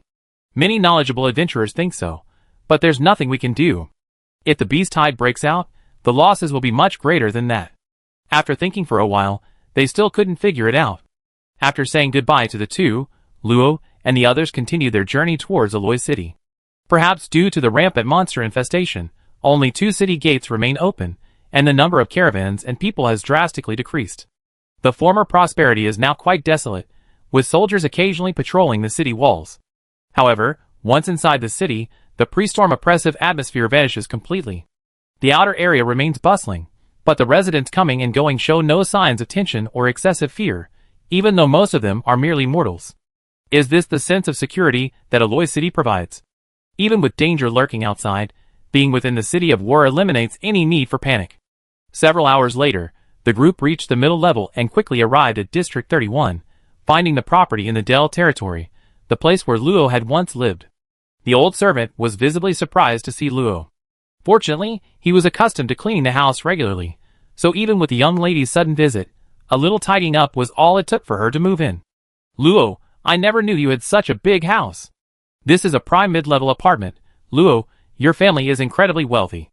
Luo brought out a rocking chair and lay down on it, something he hadn't done in a long time. I couldn't afford one. This place is all about status, thanks to my father. I rest for a bit. The rocking chair creaked gently, making Hai Jinju yawn. She very familiarly asked the old servant to find 2 more rocking chairs, and invited Ape to sit down as well. I pass. Ape, however, preferred cultivating. After finding a quiet room, she continued to refine her magic. As the sun set and the moon rose, the group had a meal there before returning to their rooms to sleep. Kagome naturally slept in Luo's room. The next morning, Luo woke up early on her own. In the years since her awakening, she had completely broken her habit of sleeping in. After sensing the progress of her magic and soul power condensation, Luo summoned water to wash her face. Her pajamas blurred, transforming into a simple white dress, and a purple-pointed mage's hat automatically wove onto her head. She conjured a water mirror and, looking at her perfect little reflection, nodded in satisfaction. If only I could grow a little taller. I hope I can grow taller before I turn 20. Now let's go! Kagome, unaware of what was going on, also floated in front of the mirror, admiring her own figure. Perhaps she was pretty? Chapter 308. Yawn. Luo, why are you up so early? I am so sleepy. Someone said they defeat me, but now they can't even get up early. See, Pearl was startled. Magic flowed through her body, instantly waking her up. She retorted defiantly, Humph, I've been training all along. Now I can completely inscribe the water spike technique. Good, great. Let's go find senior sister Ape. Hey, why are you so cold? Give me some reaction. Hee, Luo, what kind of person was this Stonehammer shopkeeper you mentioned before? Isn't he just a dwarf? There are quite a few alien academies, right? But they all look the same. The old servant, who was cleaning, saw the 2 women, bowed deeply, and then continued cleaning. Ape hadn't slept all night. Knowing her talent wasn't exceptional, she knew diligence was the only way to compensate. She was currently practicing swordsmanship, without using magic. The greatsword felt as light as a feather in her hands, wielding it with incredible fluidity. With a sudden slash through the air, the powerful gust of wind shook the earth. You're here. Are you setting off? Yes, let's get there early, so it doesn't get too crowded. Hijikata puppets were everywhere on the streets, responsible for cleaning and maintenance. This amused Haiju, who hadn't seen many puppets before. Kagome, are those your kind? They're huge. In essence, Haiju is right, but Kagome isn't an ordinary puppet, humph. She was even a little proud. Everyone laughed at her. Luo patted her head, comforting her. However, looking around, besides Hijikata puppets, there were many more small, humanoid puppets than before, giving the impression that they were becoming the norm. The development of the puppet master seems to have accelerated. I wonder how things are in the other empires. The thought flashed through his mind, as Luo led his group to the pygmy weapon shop. The sporadic sounds of hammering were still present, but only 2 years had passed, a negligible amount for an immortal race, so naturally nothing had changed. Pushing open the shop door, the weapons hanging on the wall had been updated considerably, but several remained unsold. A quick scan revealed Stonehammer. Could he be in the rest area? Ignoring the other customers, Luo strode to the rest area. Sure enough, Stonehammer's large head and white beard were conspicuously visible. He was chatting with another dwarf with a large head and white beard, but the other dwarf seemed quite excited, pounding the table and saying something. If it weren't for the soundproofing barrier in the rest area, the sound would probably have carried outside. Are they from the shopkeeper's tribe? They don't seem very friendly. See, Pearl suddenly appeared, craning her little head and commenting with interest, "Luo, listen to me. Those dwarves have terrible tempers. They start hitting people with hammers at the slightest provocation, but some like giant axes, which always damage the ground. It's such a hassle. You finally beat them into submission, right? Wow, how did you know? Luo really knows me best. Anyone would know what you're thinking." Stonehammer quickly noticed Luo's little face, paused for a moment, said something to the dwarf opposite him, and soon the dwarf glared at the two of them before plopping down in his chair and turning his head away. "Little girl, long time no see. You advanced to the transcendent realm so quickly. You're a force to be reckoned with. What brings you to this old man's shop today?" The shopkeeper, Stonehammer, still wore a kind expression on his wrinkled face, showing no anger or displeasure. Luo concealed his aura. He hadn't noticed she had already advanced to the second tier, otherwise he would have definitely suspected the dwarf's existence. "I'm truly sorry for coming without prior notice. I hope I didn't interrupt your conversation." "No need to apologize. I'm sorry you had to see that. I'm a junior with a bit of a temper." "Humph." Another dwarf even echoed his displeasure with a loud snort. "This isn't the dwarf empire. Control your temper." Stonehammer snapped, and the shopkeeper shrank back, his muscular body shrinking, and fell silent. "Young lady, you brought a friend. Are you looking for a suitable weapon?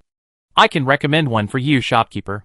Luo beckoned Haizhenju and Ape over and sat down beside her, shaking her head. "No, shopkeeper, I actually came here hoping to have a suitable weapon forged." "Oh, do you have the materials for forging a weapon?"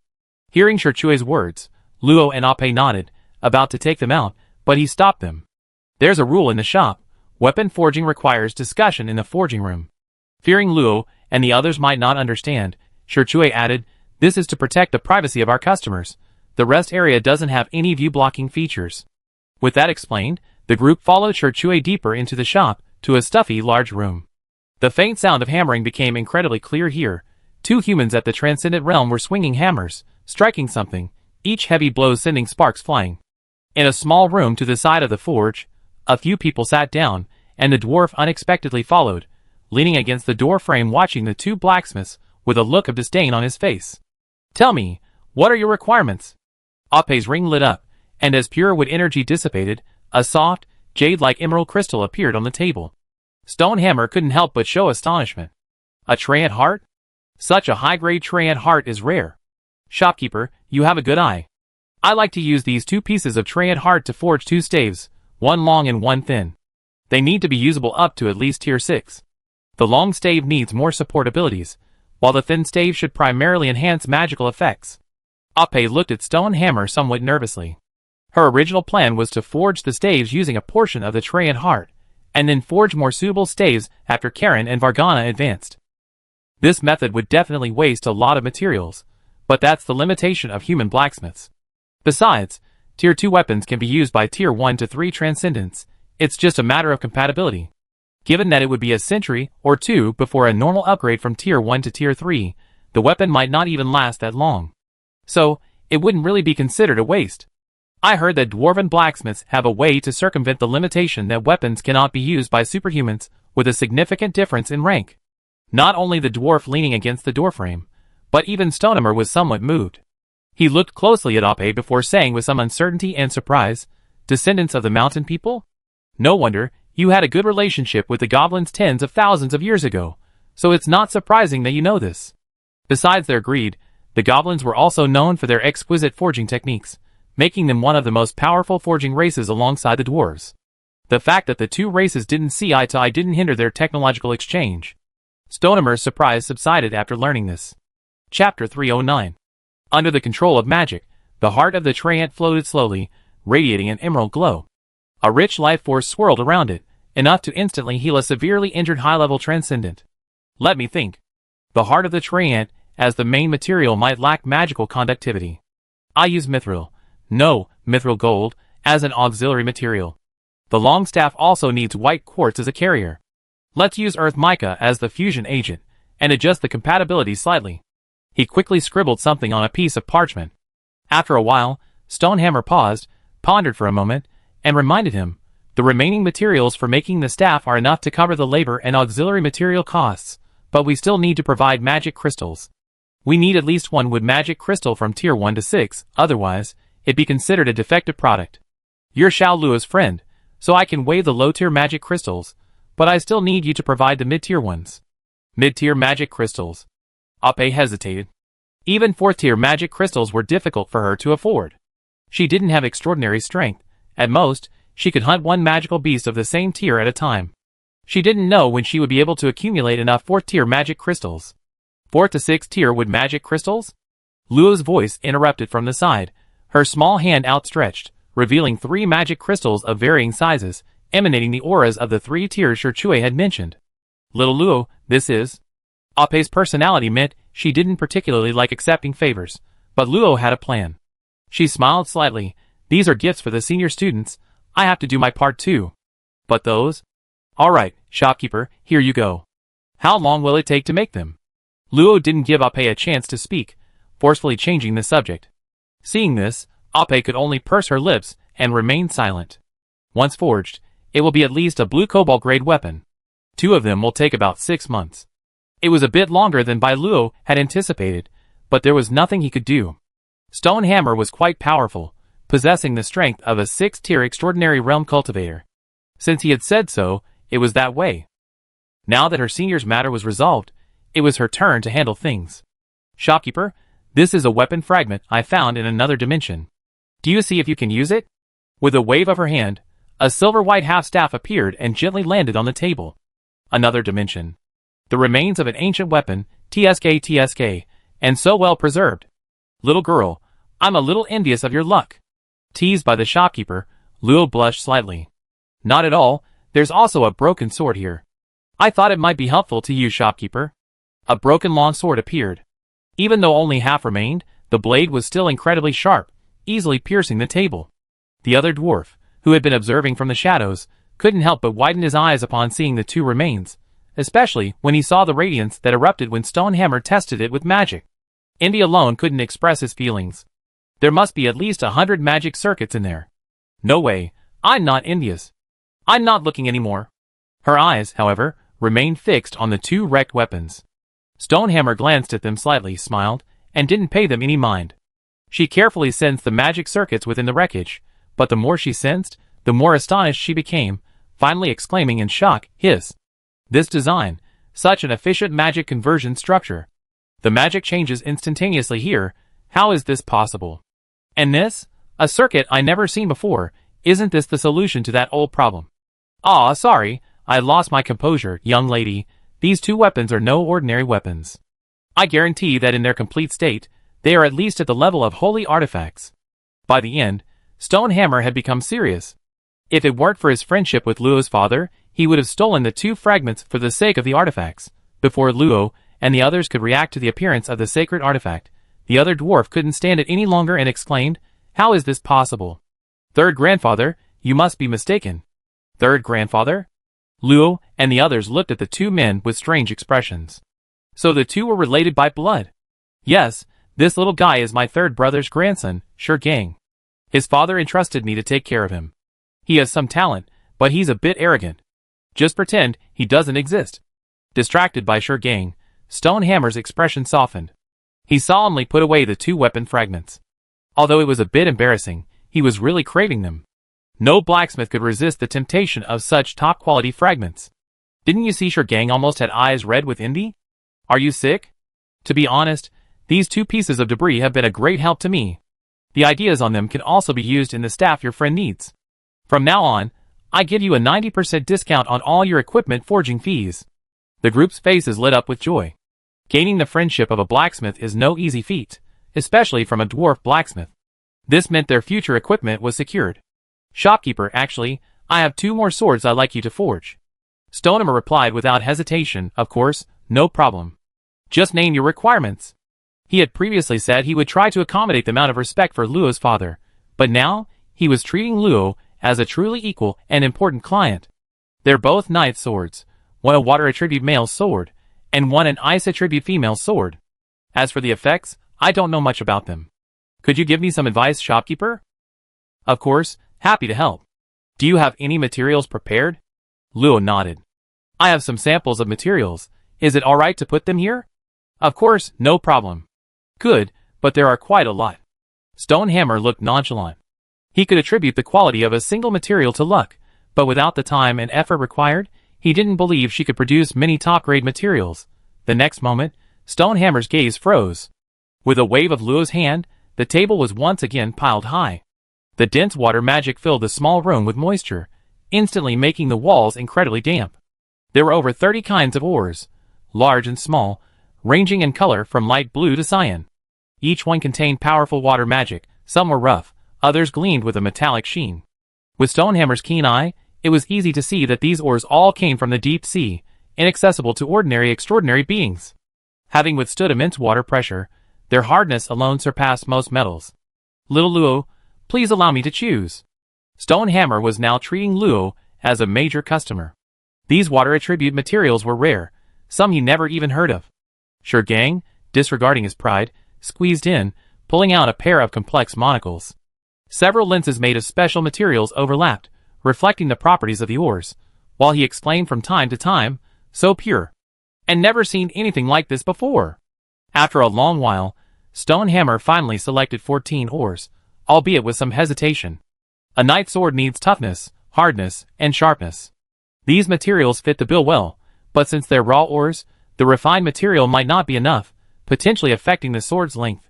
"It's alright, I have more." Luo Hao patted his chest confidently, and after a short while, filled a ring with the various types of ore that Shirchui had selected, then handed it to him. Feeling the ring full of raw ore, Shirchui's expression was complex. Each of these ores was incredibly precious. Weapons forged from them would be powerful enough to withstand battles against opponents of higher levels. "Bring out the materials for the other sword as well. Let me see what else you have." "No problem. This is metal from the snowfields of another dimension. I thought it might be useful for the blade. Ice iron. The quality is acceptable. It's too rigid and brittle, but not a big problem." Shirchui secretly breathed a sigh of relief. Fortunately, while ice iron was relatively rare, it was much more common than the heart of a tree spirit or deep sea ore. And this? It was a gift from the Yeti tribe. Ice magic crystal? No, the ice magic is highly active, with a very faint pressure. Stonehammer stroked his long beard. Well, he had underestimated her. High-purity crystals were rare. The heart of the tree spirit was essentially a high-purity wood attribute crystal. If he hadn't seen it before, he would have been stunned again. There couldn't be anything rarer. Crack! Crack!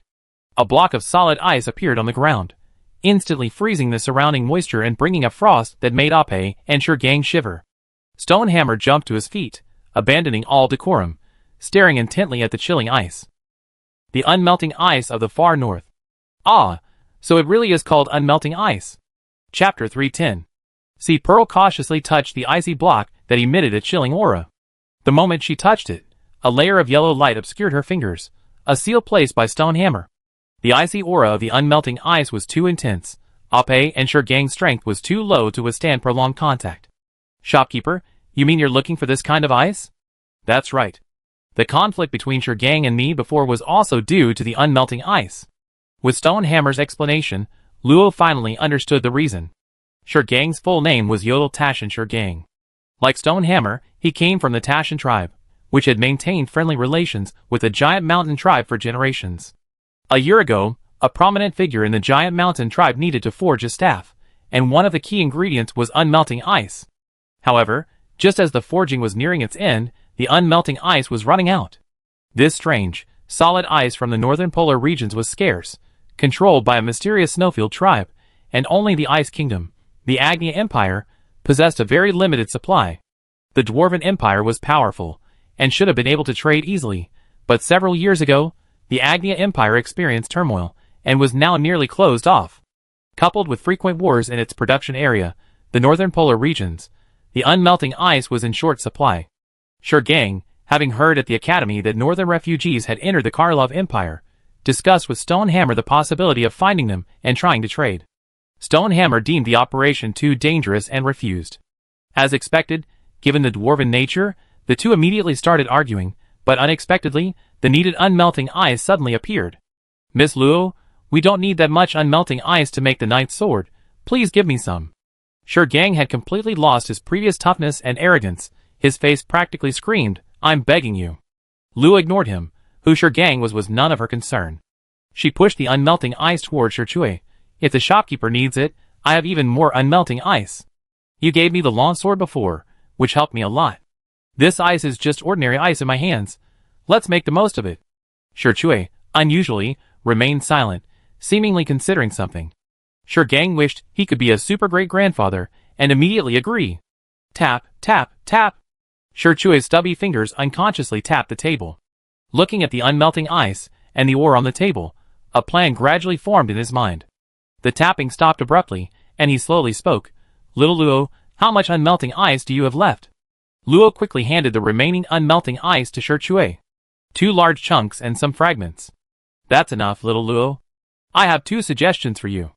Shichui held up 2 fingers, his face serious, causing the others to swallow hard and listen intently. First, I forged these 4 weapons for you. I then handle the trade for the remaining unmeltable ice. Of course, whether you trade it or not is up to you. I guarantee I won't force you. What's the second option? The second option is that you use the unmeltable ice as part of the trade, and that important figure will personally forge the weapons for you. I can reveal that he's one of the few remaining saint-level members of the dwarf race, holding a pivotal position in the forging world. The group's breath caught in their throats. That was truly an important figure. A powerful being standing at the pinnacle of the empire. Gang's expression changed drastically, and he said anxiously, Third grandfather, this is probably... Shut up. Stone Hammer, unusually, snapped, silencing Gang. He knew his third grandfather well. Over 500 years had tempered his temperament, and he rarely lost his temper, no matter what was said. However, once angered, its true rage, a single heavy hammer could level a city. Luo was somewhat tempted, but still restrained himself and asked, Shopkeeper, since you're a saint-level blacksmith, you must be very busy, right? Don't worry, I personally go back and tell them. I have some influence in the Tashin clan. Third grandfather, you're actually going back to the country. You brat, will you die if you don't talk? Shichui slapped Gang on the back of the head, gathered everything on the table, stood up, his short but sturdy body subtly revealing explosive power. Completely different from the kind old man he usually was, he now resembled a spirited young man. Little guests, I accept your commission. Leave your address, and I personally deliver it after it's finished. Earth-splitting slash. A sword aura tore through the earth, striking directly at the twisted treant in front. The treant roared, and thick tree roots immediately sprang up from the ground, intertwining to form a wooden wall, blocking the sword aura. However, just as it tried to pull its roots from the earth to move, a heavy sword suddenly thrust out from behind, cleaving the treant in 2. It exploded amidst its agonizing screams, petrification visible at the edges of the fragments, and a dark green magic core fell with a crisp clang. Finally killed it. Ape looked speechlessly at the clapping sea pearl. These 2, no, these 3, were clearly ridiculously strong, yet they made the weakest of them, her fight, with the excuse that fighting wasn't fun. But the number of magical beasts seemed to have increased. Luo nodded in agreement. Since leaving the weapon shop, they had been continuously exterminating magical beasts for 3 days to complete their mission. These beasts, relying on dark magic techniques, were extremely adept at concealment and were exceptionally scattered. In 3 days, they had only killed a little over 150. Most of them were at the Transcendent Realm, with a small number at the first level of the Transcendent Realm. The danger was approximately 0. However, this might not be the case for other students who accepted the mission. Luo and her friends had already rescued students in danger 3 times. The mission has been updated. The 3 girls simultaneously took out their student IDs, and Kagome curiously jumped off Luo's shoulder to look as well. It changed from clearing out magical beasts to exploring an underground cave, but it's only for Transcendent Realm students. Did the underground adventure team make a discovery? I don't know, but the Academy's missions are usually not too dangerous, which means the underground is under control. Let's go down and take a look. There are quite a few points to be gained. Finding useful clues can earn us over 1,000 points. They didn't have many points, and they wouldn't have enough to use for long training at the training grounds. After discussing it, they decided to return to the city to rest and gather information before heading underground. The most well-informed place would undoubtedly be the intelligence organization, but don't expect a few inexperienced girls to find it. Even Ape, who had the most experience, didn't have any way to find an intelligence organization. So, it was best to go to the Adventurers Association, which was on the front lines, to gather information. The Adventurers Guild in Aloy City is large, with multiple branches to accommodate its vast number of adventurers. However, Due to everyone's recent fascination with underground monsters, many adventurers' guilds have become rather empty. The four girls' arrival didn't feel crowded or noisy. The Adventurers Guild is always divided into two sections, one for drinking strong liquor and the other for accepting quests. However, they also offer milder drinks for the women. It's rare to see three girls together, but unfortunately, they all wear masks that block perception. Many adventurers sighed inwardly, thinking, can't people be a little more honest? Especially that puppet, why does it have to wear a mask too? Wearing masks was Ape's suggestion. Having experienced adventures, she knew all too well the commotion Luo and Haijinju's appearances would cause. It was better to nip it in the bud from the start. Delicious. You better watch your surroundings. Thump. Ugh, you're going to hit me for this too. Luo put away her smoking hand chop, ignoring Haijinju, who was still clutching her head and sipping her drink, and carefully listened to the conversations around her. Just then, a conversation not far away caught her attention. Hey, have you guys heard about that? Who doesn't know? Surely you're not the only one who doesn't. Deputy City Lord Zog of District 21 is back. They say he discovered a very evil formation underground. Hey, you just said what I was going to say. Get out of here. If you ask me, those monsters were definitely the work of a cult. A chorus of boos followed, then someone burst into laughter, mercilessly mocking, last time you said the city lord was going to rebel, but the big shots in the capital all said he accidentally perished while breaking through to the saint rank. The time before that, you said the lake in Nevernight City was drained by a passing powerful figure, but the investigation showed the lake was connected to an underground river, causing the water to disappear in a short time.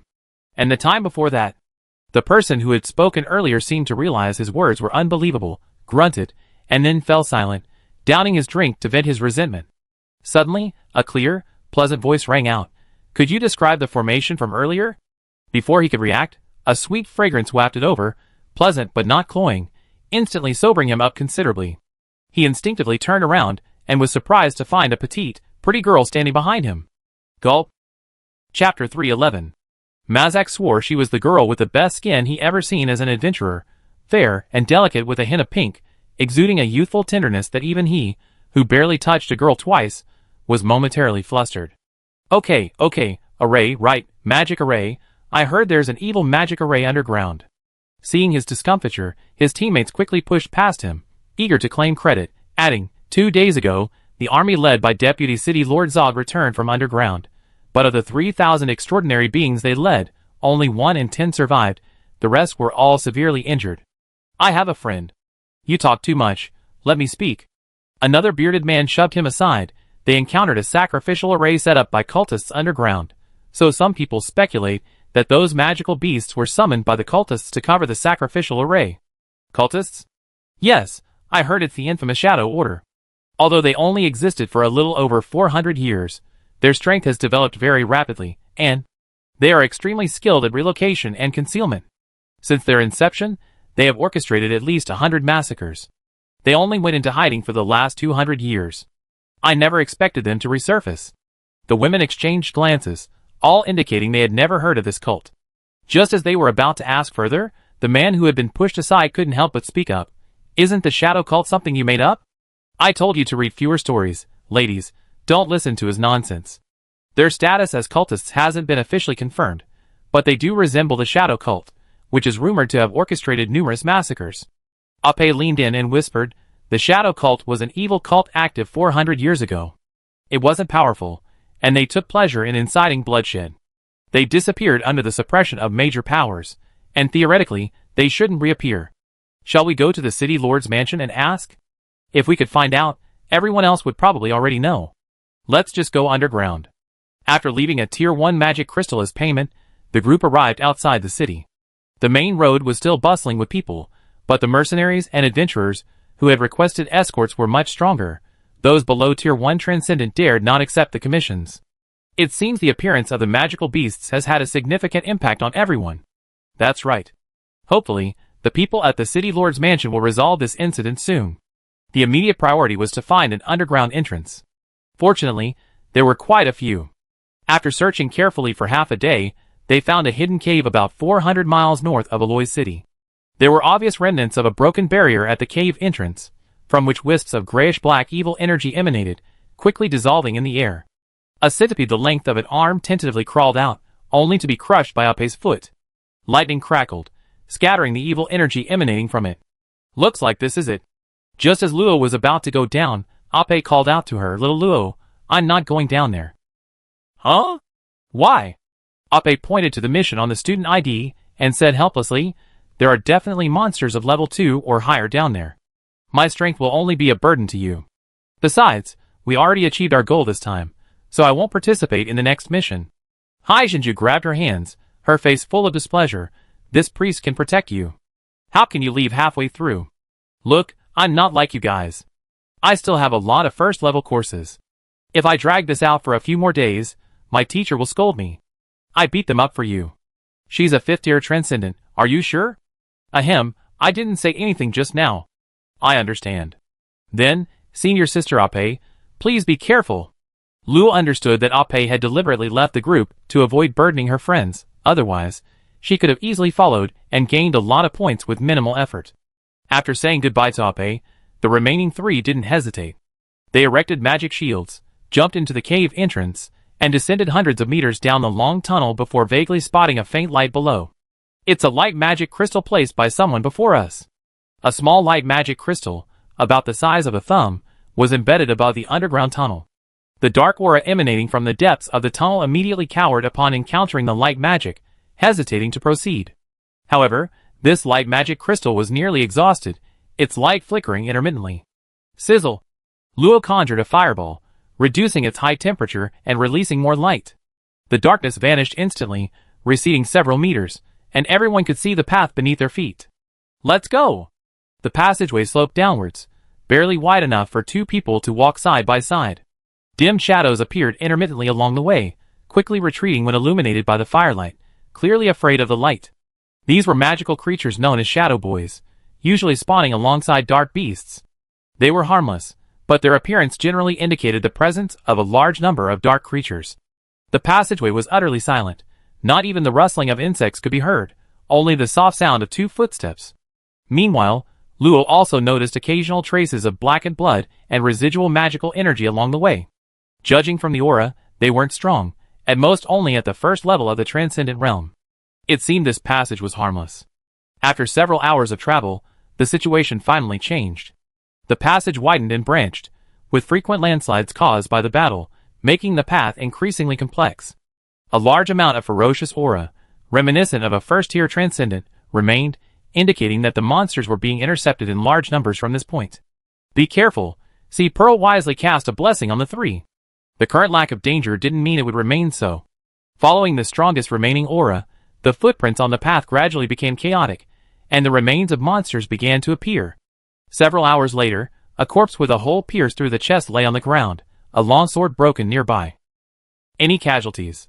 The dead man was a 2nd-tier transcendent swordsman, a large hole in his chest filled with black, viscous fluid, clearly corroded and assimilated by dark magic.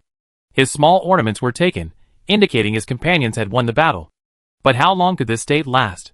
Luo fired a holy flame bullet at the corpse. After the light faded, only ashes remained. This person who fought against the dark monsters could finally rest in peace. Let's hurry. Okay. 2 hours later, the 2nd corpse appeared, a very cute girl, dressed in a simple mage's robe. However, her eyes were wide open, she had been cut in half at the waist, and the protective array on her robe was slowly dissipating. What a gruesome death. Large splatters of viscous blood were spilled in the passageway, writhing faintly, causing Hai Jinju to cower behind Luo, unable to look. She was just corrupted by dark magic. Their team should be nearby, they might be able to help. Faced with an attack from a dark beast, few superhumans would stand idly by. It was a universally acknowledged evil force, the kind written into textbooks. After quickly purifying the female mage's corpse, the 3 of them sped deeper into the passage like arrows. Another half-hour passed, and the surrounding magic began to stir restlessly. Distorted shrieks and screams echoed from afar. No. Chapter 312. Burning fire, shatter the enemy before you. After a short chant, the ground suddenly turned crimson, and a pillar of fire as thick as a man shot out, sending the giant spider flying. Dark magic crumbled and clashed with fire magic. Then, a heavy sword crashed down, piercing the spider's head. Watch out. A whooshing sound rang out as a spider spear attacked from behind the man, slamming into the emerging shield with a series of cracking sounds. Damn it! Break! The great sword was pulled up by brute force, swung in a half circle, and slammed heavily into the spider's spear. The spear shattered instantly. Before the man could even catch his breath, the enormous spider plummeted down, knocking him to the ground. A nearby mage tried to use instant cast magic to repel the beast, but found he couldn't damage its carapace. Secto, get out of there! Ah! I wanted to, but my strength won't allow it. Secto gritted his teeth, forcing out the words, his right hand gripping the spider's fangs with his sword, while his left fist furiously struck the enemy's abdomen. Exploding flames, obey my command, vanquish the enemy before you. No. Before the incantation was finished, the mage saw a jet-black energy ball gather in the mouth of the evil hell spider. At such close range, Seeker would be crippled if not killed, and another hell spider was lurking nearby. At this critical moment, a dozen pillars of fire, each as thick as a finger, suddenly burst through the ground, piercing through the spider's 8 legs, forequarters, and abdomen. A deafening explosion of scorching flames erupted, and the once invincible spider was instantly reduced to a few burning remains. Thump!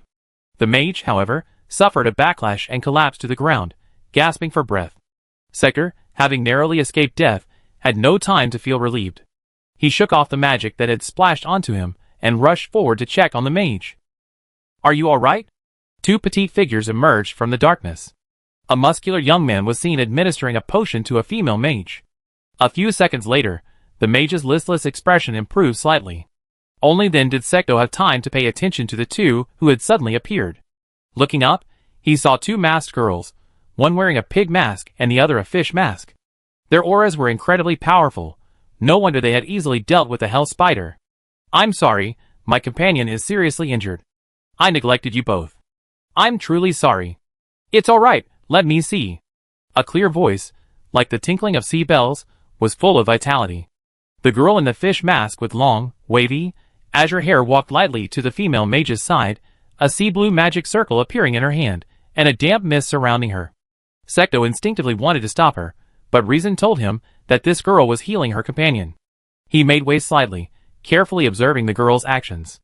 The female mage was surrounded by the mist, and visibly, her complexion improved, and her life force slowly returned. Oh dear, it seems he suffered multiple backlashes. He probably need half a day to recover.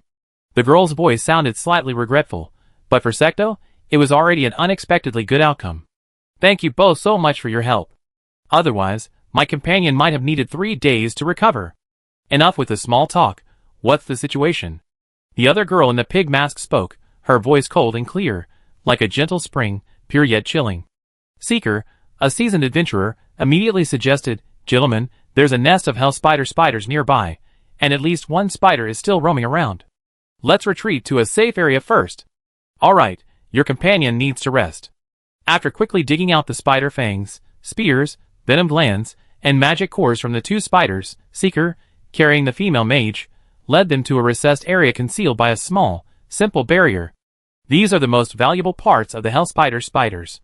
According to the rules, these are yours. Luo refused the things he offered, and Sea Pearl muttered under her breath, too ugly, and shook her head, also refusing. We are students from the Imperial Capital Academy, here to investigate the cause of the monster plague. Do you know anything? Hearing Imperial Capital Academy, Secto's expression turned even more respectful. Thank you both for your assistance to Aloy City. I get straight to the point. These evil monsters resemble ordinary monsters corrupted by dark magic, like the hell spider we just encountered. It was originally an earth attribute monster that liked to nest deep in the earth, but now it has become a dark attribute. I also discovered something else. Secto's expression grew more serious.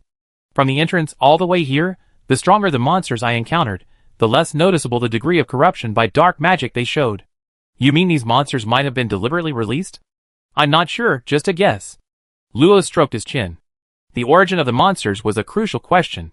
Were the original monsters corrupted by dark magic and driven mad, or was someone summoning corrupted monsters? How long have you been here? Let me think. About 2 months. We fought a demonic serpent, which caused a landslide. We've been searching for a way back. Damn it, if it weren't for that serpent, my brother and sister wouldn't be dead. As he spoke, Secto slammed his fist into the ground, creating a crater, his voice filled with hatred for the demonic beast. He exchanged a glance with Sea Pearl, then Lo grabbed her hand, stopping her from saying anything more, and comforted her. Please accept my condolences. We try our best to find something useful. Then I leave it to you. Since you were able to get in, the passage should be cleared. I take her out first. By the way, my name is Secto. See you again. Secto bowed deeply to the two of them, then carried the female mage on his back, and quickly left the way he came. After he left, Haijinju asked, puzzled, why didn't you let me say it? Although our intention was to purify the dark magic, others might not see it that way. It's better to avoid trouble. Okay, I understand. Let's continue deeper. Haijinju's mood was a little down, but she quickly recovered, put one hand on her hip, pointed ahead, and declared with great enthusiasm, charge towards the enemy's lair. Are you an idiot? Even the deputy city lord can't handle it, let alone us.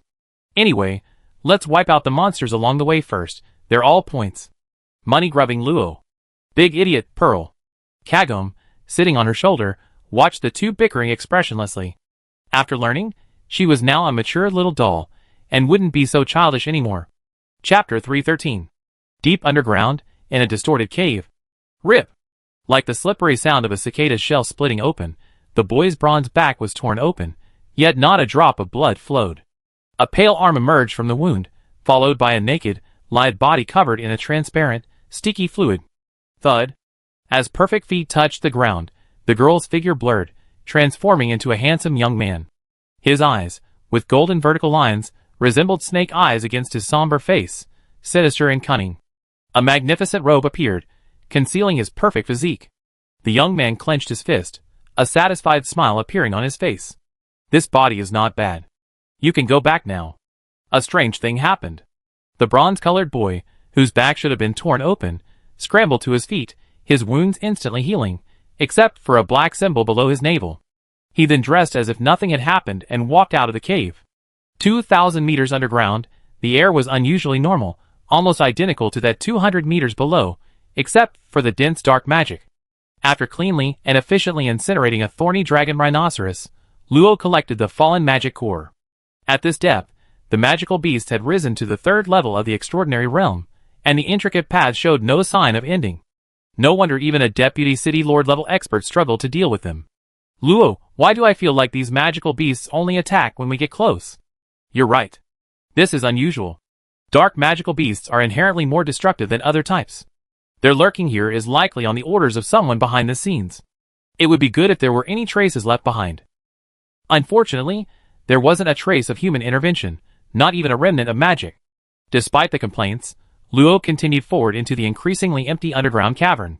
The cavern, over 20 meters high, frequently revealed new corners and passages, and collapses were commonplace. Although the soil here was incredibly hardened by the pressure of the earth and the dense earth magic, it couldn't withstand the impact of a third-tier power. Drip drop. Is there a sound? Luo nodded.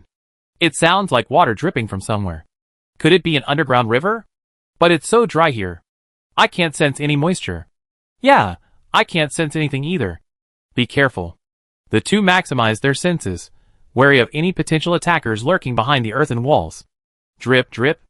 A faint sound of dripping water came from the depths of darkness, growing fainter and more indistinct, seemingly carrying a peculiar magic that made one drowsy. Unfortunately, it encountered two extraordinary individuals immune to soul magic effects. Even Kagome could withstand the effects of 6th-tier soul magic. So it's soul magic? What a low-level application. Where? Luo looked at the clear-eyed sea pearl, slapped her forehead, and wondered why this fish had been chosen by a god. It's alright, let's go see which little cutie greeted us. Seemingly sensing that Luo and the others were unaffected, the ticking sound grew increasingly ethereal, yet the soul fluctuations it contained grew stronger, attempting to penetrate their sea of souls and control their consciousness. After casually releasing a soul barrier, a small magic circle appeared in Luo's hand.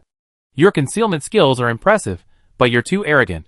The soul sensing in her hand rippled, repeatedly sweeping across every empty space ahead, searching for the lingering traces of a soul attack. Despite the opponent's caution, even the best-laid plans can have flaws. 10 minutes later, during an attack, she failed to completely erase her tracks, and was immediately detected by the array. Found you. Don't even think about running. Luo's figure instantly lengthened, arriving at a seemingly ordinary earthen wall in a few breaths. Her small hand touched it, and the pillar of fire was activated with a vengeance. The hard earthen wall instantly melted, and then, ignoring the scorching lava, her seemingly delicate hand plunged directly into it. Get out! The next moment, Luo felt the magic circle of the pillar of fire shatter. A slippery hand quietly intertwined with hers, the cold, damp touch sending chills down her spine. Ugh! How disgusting! Boom! The wall shattered with a violent impact, a large section of the passageway cracked open, and two figures were sent flying, crashing into the wall behind them, causing even more violent cracking. Whoa! What happened? You scared me to death. See, Pearl flew up, shouting, but her hands moved swiftly. 3 nimble water whips precisely avoided the falling debris, instantly reaching the figures, who had been knocked away, transforming into sharp water spikes that pierced into them. Before she could show any joy, 3 identical black water spikes suddenly appeared from the faint shadow, swiftly stabbing towards her back. Holy light protects, dispels evil. Go shatter the darkness. A dazzling light came from below, the gentle light for ordinary life revealing its ferocious side upon encountering the darkness. The 3 black water spikes barely resisted for a few seconds before vanishing into nothingness. Squeak! A sharp, mournful cry followed, and the surrounding darkness gradually subsided. Cough cough. What kind of magical beast was that? Luo, who had been embedded in the earthen wall, struggled to break free, utterly bewildered.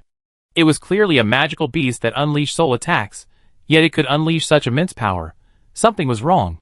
Shaking his head to shake off the dizziness, Luo found the surroundings had brightened considerably, with lingering light magic. A person clad in silver armor was flying in front of Sea Pearl, speaking to her. Huh? Who's that? Luo quickly flew down to see Pearl's side. Upon closer, he realized it was a tall, slender girl with dazzling blonde hair. Her high-bridged nose and narrow nostrils accentuated her mature air. Her armor radiated a soft light, and a sun-like pattern was branded on her breastplate, the symbol of the Church of Light. Are you and her companions? The other's voice was calm, not indifferent, but more like a formulaic inquiry. It's like this. That's good. I hope you return to the surface as soon as possible. The danger here is too great for low-level transcendence. But we still have to complete the mission. The blonde girl's eyes turned cold, and she pointed at Luo's nose without any politeness, scolding, Is it fun to lose your life for a mere mission? I've seen too many people like you, disregarding danger for a little gain, always thinking you have some strength, and recklessly venturing into perilous places. She actually been lectured. Aren't you also a third-level transcendent? The blonde girl seemed surprised that the other party would turn the tables on her. She paused for a moment, then crossed her arms, and raised her chin with a hint of pride. Who doesn't know that we, the Church of Light, never act alone? Callian, I told you to keep a low profile when we're out. A large hand suddenly landed on the blonde girl's shoulder. The imposing figure exuded an intense aura of oppression. Even magical beasts would flee in terror at the sight of him. Wow! So tall! Ha ha! Consider it a compliment. Alright, kids, let's go down first. The imitators were only driven back. It's not safe here. The burly man was 2.5 meters tall, clad in heavy armor, carrying a 3-meter-long greatsword. Like the most solid iron wall, just standing there gave one a sense of security. Luo had no objections. She herself was quite curious about the people of the Church of Light. Holding Hai Jinju's little hand, she flew down towards the collapsed area. Chapter 314. Falling over 400 meters through the collapsed hole, the group arrived at an open area protected by a barrier. More than 30 clad Knights of Light were stationed there, each exuding the full aura of a third-tier warrior.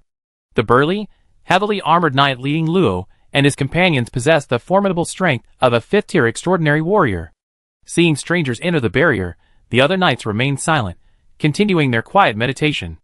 It's safe here, no need to be wary. Let me introduce myself. This immature prospective knight is Morzak Callian, and I call myself Saint Jai. We both belong to the Order of the Punishers of the Church of Light. Who are you calling immature? I clearly passed the examination for a full knight. Callian was clearly displeased with Saint Jai's words, made a face at him, and ran off. She's still young, and her personality needs more tempering, please don't mind her. No, Miss Callian is actually very nice. Luo could sense that she hadn't meant any harm. She just thought they were arrogant adventurers, and that's why she said that. Greetings, Saint Sir. My name is Lagran del Luo, and this is Sea Pearl. We're from the Imperial Academy, and we're here to investigate the monster incident. Students from the Imperial Academy. Saint Sir stroked his stubble and nodded. I understand. I just didn't expect any students to reach this depth. It seems you're top students too. Of course, Luo quickly covered C. Pearl's mouth, modestly saying, "SOSO. There are many stronger than us. We just set off earlier." "Haha, you're quite adorable, little girl. Sit down." Sheng Jai stamped his foot, and 3 mounds immediately rose from the ground. Luo knew his wariness towards them had lessened considerably, so she pulled Hai Jinju down to sit. Sheng Jai also sat down, his imposing figure landing on the large stone mounds, causing the ground to tremble slightly. His tall figure, illuminated by the firelight, cast a shadow like that of a war god. Luo and Hai Jinju looked like large porcelain dolls in his presence, delicate, powerless, and adorable. "I imagine you have many questions. I try my best to answer them." Seeing Sheng Jai's initiative in extending goodwill, Luo didn't hesitate. She sat up straight and asked curiously, "You mentioned before that the magical beast was called the Imitator?" That magical beast had left Luo with an extremely bad impression, especially the moment her palm touched it. It felt like holding a wet, sticky tongue. She'd rather be hit by an earth dragon than experience that feeling again. That's right. It's a small, frog-like dark magical beast, ranked between the 2nd and 3rd levels of the Transcendent Realm. Its most distinctive feature is its ability to imitate an enemy's attacks and retaliate. Ah! No wonder water spikes attack me. Hai Jinju suddenly realized. This was the first time she encountered such a bizarre magical beast. She almost been hit herself. They're so powerful, wouldn't they be difficult to deal with? Lorna's attack was enough to shake a 4th-tier juvenile Xerix, yet it was perfectly imitated and countered. Oh, not really. They're extremely afraid of light. I see the place where they fled still has residual heat. You must know fire magic. If you had exposed it directly to the firelight, perhaps you could have confused its senses. That's really difficult. It's all shadows here, perfect for dark monsters to attack. Exactly. That's why using a shadowless light source is the best choice. Saying this, Saint Jai condensed 5 orbs of light in his hands, surrounding himself. At a certain spot, the shadows cast by the orbs perfectly cancelled each other out, creating a shadowless zone. Wow! That's amazing. I try it too.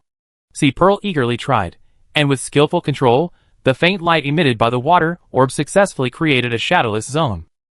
Success? To Saint Jai's astonishment, See, Pearl excitedly ran out of the barrier, then returned to her original spot in extreme frustration, leaving Luo quite puzzled. What's wrong? Luo, you have to help me. I just realized the light emitted by water magic is so weak. What? Even if you say that, I can't make water magic glow. No way, I don't believe it. Saying this, she ran out of the barrier again, seemingly really wanting to try making water magic glow. Your friend is quite energetic. It was clear that Saint Jai was also meeting someone like this for the first time. His tone was somewhat uncertain. Please excuse my apologies. She's just a bit lively. Saint Jai, I have a question, but I'm not sure if I should ask. Don't be nervous. We Retribution Knights only show our blades to the evil faction. As long as it doesn't involve classified information, we can tell you. Seeing Saint Jai's attempt at a gentle smile, Luo felt a little more at ease and asked with a slight smile, Then may I ask, do you know what the evil formation underground is? Saint Jai's smile froze instantly. He coughed lightly before answering, I'm sorry, this involves the schemes of a cult, and I cannot answer that. Luo hadn't expected that the question he most wanted answered would be classified, which made things a little awkward. However, judging from his words, it was basically certain that it was the work of a cult, so it could be considered intelligence. Excuse me, I should be apologizing. Since it's classified, let me ask another question. No problem, please ask. I'd like to know if the Empire already knows who's behind this. Sorry, we have no authority to disclose anything until the Empire's higher-ups have stated so. This conversation sounded so familiar. Then, is your purpose to explore downwards? Saint Jai, who had been trying hard to maintain a friendly demeanor, finally breathed a sigh of relief. Why did this young girl always ask about classified matters? Fortunately, this question was answerable, otherwise he would have lost face. Indeed, this path hasn't been completely cleared yet. We're about to continue advancing. In fact, of the 88 entrances we discovered, only a few are completely under control, the rest are being supported by the forces of Aloy City. Although Aloy City has over 100,000 resident transcendents, less than 40% are willing to take the initiative.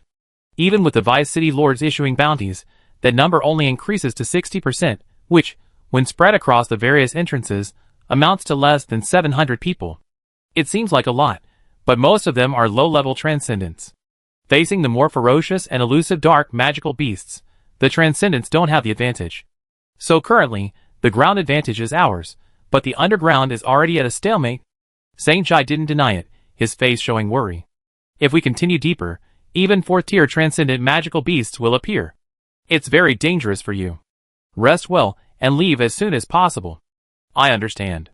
With Saint Jai's obvious advice, Luo decided to return later. He had enough points from killing magical beasts, he'd leave the intelligence to the professionals. Oh right, there's someone I'd like to ask you for guidance on. Luo suddenly remembered that Saint Jai and his group belonged to the Order of the Punishers of the Church of Light. Perhaps they knew that faithful Knight of Light from the underworld, or even the captain named Gibran Willy. Sir Saint Jai, do you know Hylaboya Rudo or Gibran Willy? Chapter 315. Without the glow emanating from the barrier, the cave once again became dark, with only a few water droplets providing a faint glimmer of light. How could this be? Why can only fire, lightning, and light magic emit light? This isn't extraordinary. After racking her brains for a while without a good solution, she simply sat on a ball of water, gazing into the deep, dark depths. It's so dark. It still looks so scary. If there were always light around me, I wouldn't be afraid. She thought of Luo, who was always by her side. Although she always teased her for being clumsy, they were already very good friends. As long as Luo was there, she could be herself without worrying about the darkness. That must be light. Thinking this, Sea Pearl suddenly felt that since she couldn't emit light, letting someone else emit it seemed like a good idea. But Luo seems to be strong in everything. What should I do? Although she didn't want to admit it, there wasn't much she could do to help her right now. I still have to go through the old dean's special training. He was right. I eventually go find him myself. Ugh, what an old turtle. However, Hai Jinju was surprised to find that she wasn't as resistant as she had been at first. Perhaps she had come to terms with it, or perhaps she had resigned herself to it. Alright, don't let her worry too much. Let's go back. Hai Jinju jumped off the water sphere with a whoosh, and was about to return when, in an instant, more than 10 thick, ink-like water spikes pierced through the surrounding rock layers, instantly transforming into a dense net that enveloped her. Boom! The ground beneath her feet shattered instantly, sliced into powder by the sharp, knife-like black net, the powerful dark magic imprisoning all life within. Those inside the barrier felt a sudden, earth-shaking tremor. Saint Jai roared, abruptly stood up, drew his heavy sword from his back, and plunged it into the ground. A flash of light swept through, and the tremors immediately subsided. What happened? Report. There's a landslide ahead, fresh traces of dark magic. A light knight on monitoring immediately reported. When Luo saw the direction of the landslide, her expression changed. Wasn't that the direction the Sea Pearl had left? Saint Jai also noticed this, wielding his massive sword, and shouted in a deep voice, "Little girl, answer your question later. Now everyone follow me." Shattered the darkness. Clang. The 30 knights behind her drew their swords in unison, their voices ringing out powerfully, shattered the darkness. A dazzling light erupted from them, dispelling all the surrounding darkness. In everyone's eyes was only a fearless and valiant belief. The darkness ahead seemed like a mere clown, insignificant. Sir Jai. Luo was about to say something when the barrier trembled. Countless viscous water spikes burst through the earthen walls, staining the bright barrier black. Then came a teeth-grinding crack sound. It was clearly about to collapse. You got some nerve. Holy light purification. With another roar from Saint Jai, his greatsword flashed with a bright light, slashing forward with tremendous force. The earth instantly cracked open, and a dazzling pillar of light dispelled the darkness ahead. Not only him, but the knights behind him also formed well-trained three-person squads. Their dense, light magic shattered the surrounding water spikes along with the broken barrier. The remaining water spikes, sensing this powerful force, dared not linger and quickly retreated into the darkness. What is this? Explain on the way. Charge forward. Saint Jai charged ahead towards the collapsed area, Luo quickly following. The 10 three-person teams brought up the rear in an orderly fashion, avoiding being attacked from behind by the demonic beasts lurking in the darkness.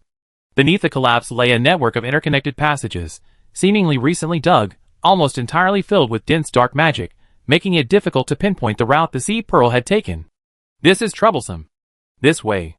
Saint Jai glanced in surprise at the constantly pulsating transparent array in Luo's hand. Soul magic, however, he said nothing. His magic surged, and he pulled Luo into the small passage, explaining, "These are passages corroded by the corruptors. They are a group of incredibly terrifying magical beasts. capable of corrupting magic and using it for their own purposes. They are the bane of mages. So they set their sights on Pearl? No. Saint Jai rejected Luo's guess. Their target is us. Dark magical beasts fear light, so they will destroy it at all costs. We need to hurry, your friend is in danger. With that, Saint Jai increased his speed again, so fast that Luo's senses could barely keep up. But for her sake, Luo tried her best to maintain the stability of her soul magic, guiding Saint Jai. Deeper underground, in a vast cave. Splash. Water dripped from the ceiling, forming a small, murky pool on the ground, which quickly cleared, condensing into the shape of a beautiful girl. Resurrected? Ugh, you can't kill me. Why are you chasing me? The shadow above lingered, unwilling to leave, yet seemingly hindered by something, afraid to actually enter the cave, and could only let out a sharp roar to express its anger. The instant she was enveloped by the black net, See Pearl instinctively cast spells of magic resistance and abnormal status resistance on herself. However, the attack's corrosiveness was beyond her expectations, and the spells she cast quickly lost their effectiveness. Not only that, but all her shield and barrier spells also failed within a very short time. In a panic, See Pearl summoned seawater, which unexpectedly broke through the black net with ease. Discovering this weakness, she immediately calmed down and became bolder, riding the waves to chase after the remaining black net. I see what you are.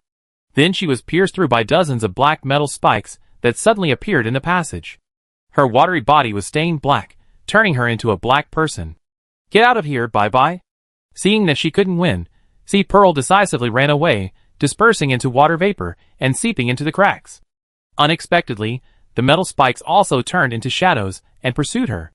After several exchanges, she had to admit that both sides were evenly matched, neither could kill the other. But the path back was obscured by dense shadows. Left with no other option, Pearl C tried to find a way around, squeezing through any gap she could find, and forcibly breaking through the rock layers where none existed. Only when she felt herself pass through something and fall into this cave did the shadows stop in fear, lingering above for a long time before finally following. They really didn't have the guts to come down. Victory for this priest. By the way, where is this place? It's huge. The vast cave was easily over 100 meters high, more than enough to fit her small villa in the academy.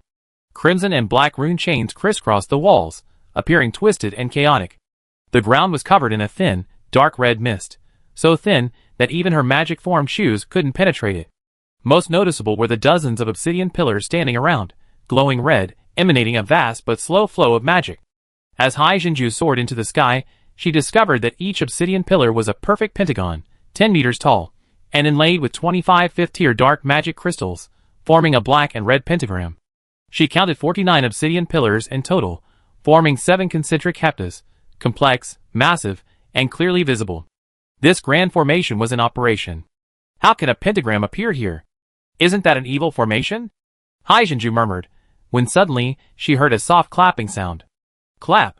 Clap. Correct answer, lovely lady. A pair of pale golden eyes emerged from the shadows, but they lacked any sense of nobility, instead appearing incredibly sinister and insane. Then, how about rewarding you with death? Chapter 316. As the shadow faded, a beautiful girl appeared before See Pearl, but after blinking, she blurred and transformed into a handsome, brooding young man. Ah, are you a boy or a girl? Hearing this, the young man's eyes narrowed slightly, then a look of realization dawned on him. So it's resistance to high-level energy. Perfect, I'm still missing the key. Damn, Bruce, just hand it over to me, good riddance, Bahat. Give it to me. The young man's slightly manic shout abruptly stopped, and he muttered to himself, fine, I handle this myself. The black and red mist on the ground instantly condensed into tentacles, shooting towards See Pearl. You really aren't a good person. Several magic circles appeared, and water guns shot out from them, pinning the tentacles precisely to the ground. Dense water vapor surged around her, quickly overflowing into a river, encircling her like a loyal guardian. The boy raised his right hand, black energy gathering and instantly forming a dazzling cross-shaped lightsaber. He grinned and slashed down fiercely at the See Pearl. Die! The astonishing surge of magic sent chills down the See Pearl's spine. Her biological instincts told her that this strike might truly kill her. Stop fighting. Stop fighting. You're cheating? 2 water chains pulled her aside, the surrounding river leaping up and creating a 100-meter-high wave that crashed down on the boy. Swoosh! The wave was instantly cleaved into nothingness by the black lightsaber, causing the earth to tremble violently. If it weren't for the 7-pointed star array illuminating the ground, the entire cave would likely have collapsed. Not dead? Then, the boy whirled around, his black sword sweeping across, severing the seed pearl in half. Its momentum didn't diminish as it struck a hidden figure behind him. Bang! The magic barrier shattered instantly, and the seed pearl that was gathering magic was cleaved away, crashing into the wall and kicking up a cloud of dust. This will be even more fun. Ha ha! The boy laughed wildly, his eyes filled with even more madness. His figure vanished in a flash, rushing into the dust cloud. With a violent explosion, the dust cleared, revealing a blue body that slammed into an obsidian pillar, shattering into a puddle of mist, which then transformed into a dozen or so seed pearls. What's wrong with this guy? Such fast reaction speed. I don't know, looks like a formidable enemy. Take him down. You go first. A bunch of seed pearls were making a racket, startling the boy who had been laughing heartily. What were these things? Gotcha. Hey! Deep blue waves swept across the cave, the heavy pressure transforming into invisible water chains that tightly bound the boy's body. 200-meter-high waves surged on both sides, crashing together heavily. The terrifying pressure created voids in the air, releasing even stronger shockwaves. This priestess is not such a weakling. The numerous seed pearls coalesced into her main body, hands on her hips, smugly. That was a collision of nearly 1,000 tons of force. Even a 4th-tier cultivator would be seriously injured. I am indeed very powerful. Boom! The tightly closed waves were forcefully pushed open, a flash of black light appeared, piercing her chest, and a large amount of blood gushed out. Interesting. I decided, you be my next experimental subject. The boy appeared behind the girl, licking the sky blue blood from his fingertip. What a wonderful taste, aren't you right, miss? Turning around, the girl who had been flying was nowhere to be seen. The boy didn't care, the veins on his right hand bulged, twisted, and swelled. As black mist spread, his once fair arm was replaced by a ferocious, thick, black-red claw. With a swift movement, he reached for a spot in the air. You can't escape. Behave yourself and merge with me. Ha ha ha. With a single claw strike, the girl's body was revealed, torn into several pieces. She retreated rapidly, the torn parts healing quickly with wisps of water, though her face was slightly pale. How did you see me? The boy seemed to enjoy seeing Haijinju's confused and panicked expression. Instead of pressing his advantage, he leisurely explained, my body contains the essence of 8 elemental dragons, granting me a physique equivalent to a dragon. Your stealth skills aren't bad, but they're useless against me. Ha ha ha. Never mind, why bother telling you this? I can't wait to slice open your brain. His eyes widened, and the boy suddenly launched an attack. Fortunately, Haijinju had never believed him to be a good person. Just as his claws were about to rip out her heart, she immediately released her divine domain again. Her accumulated divine power coalesced into a water blade, silently slicing across his chest. Thud. Thud. A piece of something fell to the ground, green blood gushing out, instantly etching a small crater into the earth. Ugh. The boy gripped the pearl's neck tightly, dark magic gradually staining her fair neck black. Looking at the severed claw on the ground, the boy showed a hint of surprise, then sneered, too bad, if you had aimed for my neck, you might have escaped, hee hee.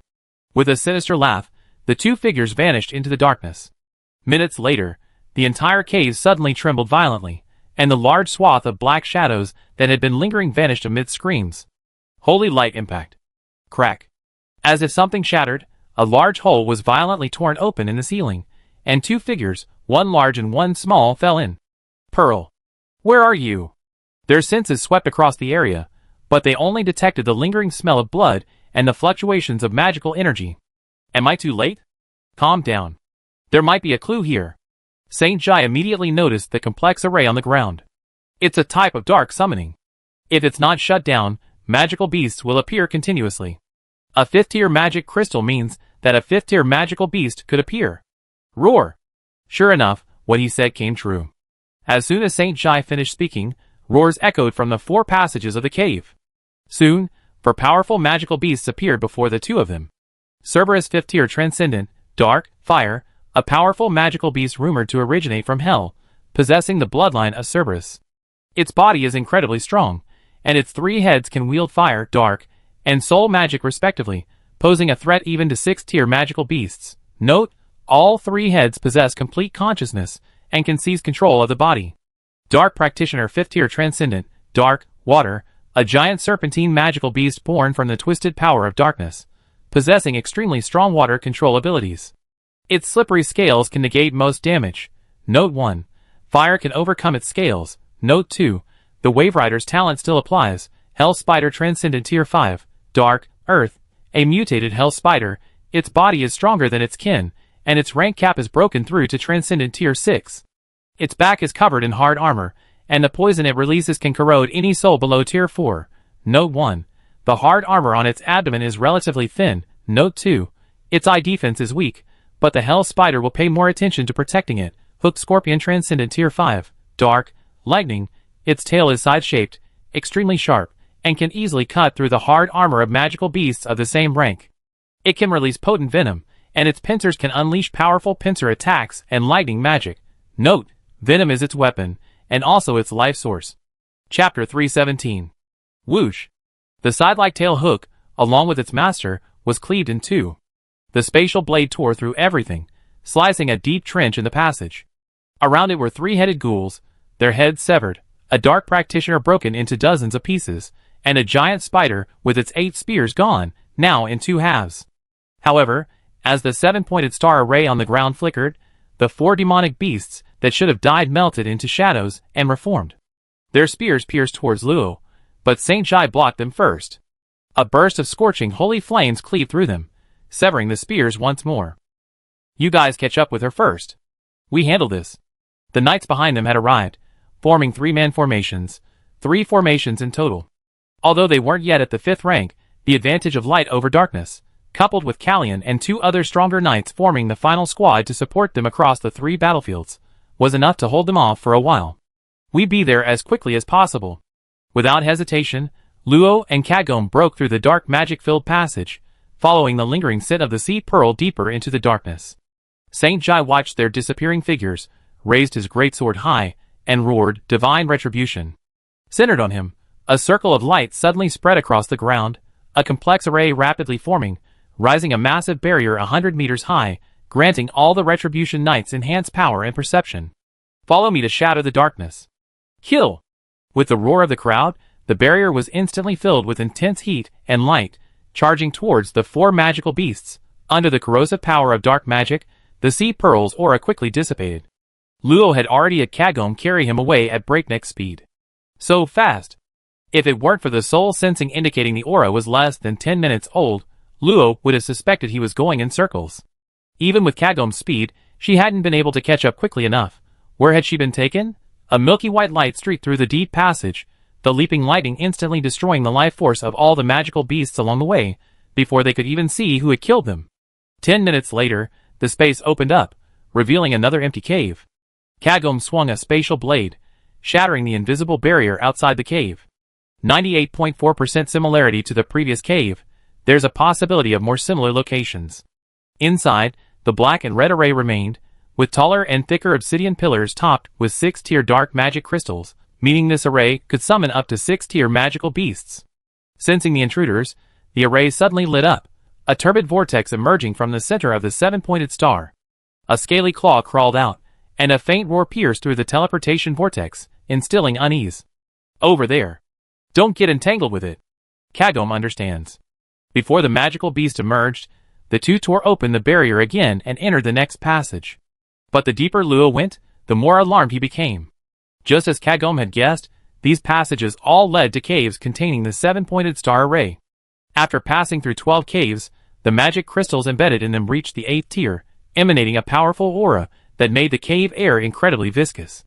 Furthermore, the last cave was filled with sleeping magical beasts, sending a chill down his spine. Could it be that the previously empty caves were originally teeming with magical beasts? Once these sleeping beasts were awakened, they would inevitably unleash a new wave of attacks. Can Aloy Castle really withstand this? Don't destroy the barrier, let's go around it. Although this would make pursuit more difficult, disturbing such a large number of magical beasts would cause even greater trouble. Kagome understands. After descending countless kilometers, until the surrounding fire magic began to thicken, the passage remained chillingly cold, filled with dark magic that quickly extinguished even light magic. There's a barrier blocking our senses ahead. Kagome expertly cleaved a spatial rift, connecting the inside and outside of the barrier without damaging it. Just as Luo was about to fly in, she suddenly reached out and stopped him. Luo, the space is blocked. What do you mean? Someone has intervened.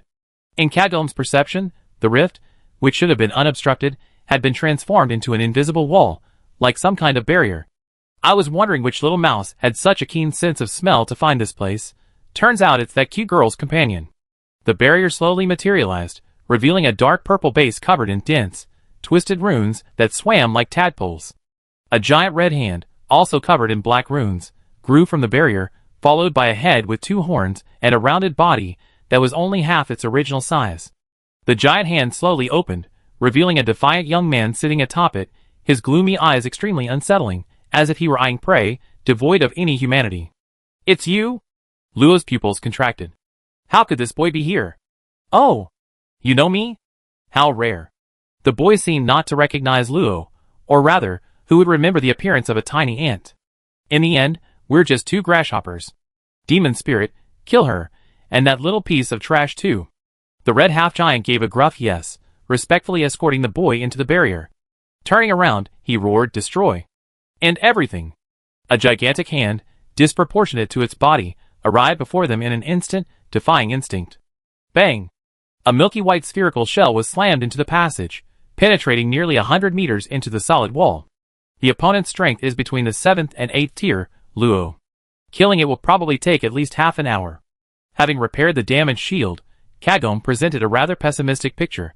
This demonic spirit wasn't a living being, but rather a puppet-like creation made of magical runes, making its destruction difficult. I understand. Hold it off for me. I rescue Pearl. Kagom nodded, casting a shield around Luo before instantly bursting out of the pit. Using Spatial Blade as her skill, she tore the demonic spirit's body apart, but simple tearing wasn't enough to destroy it.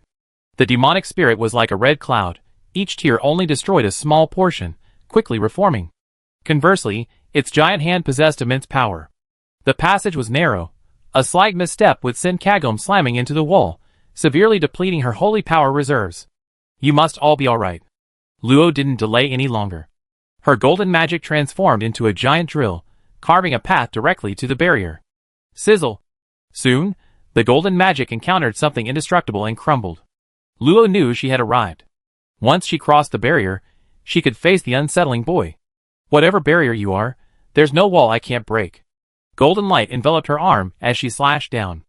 After a sharp, cutting sensation, the darkness before her eyes was replaced by a dark red light. Large swaths of runes appeared, gradually shattering and dissipating, only to rapidly regenerate amidst the rhythmic red light. Luo didn't hesitate. Taking advantage of the gap before it fully healed, she quickly squeezed through.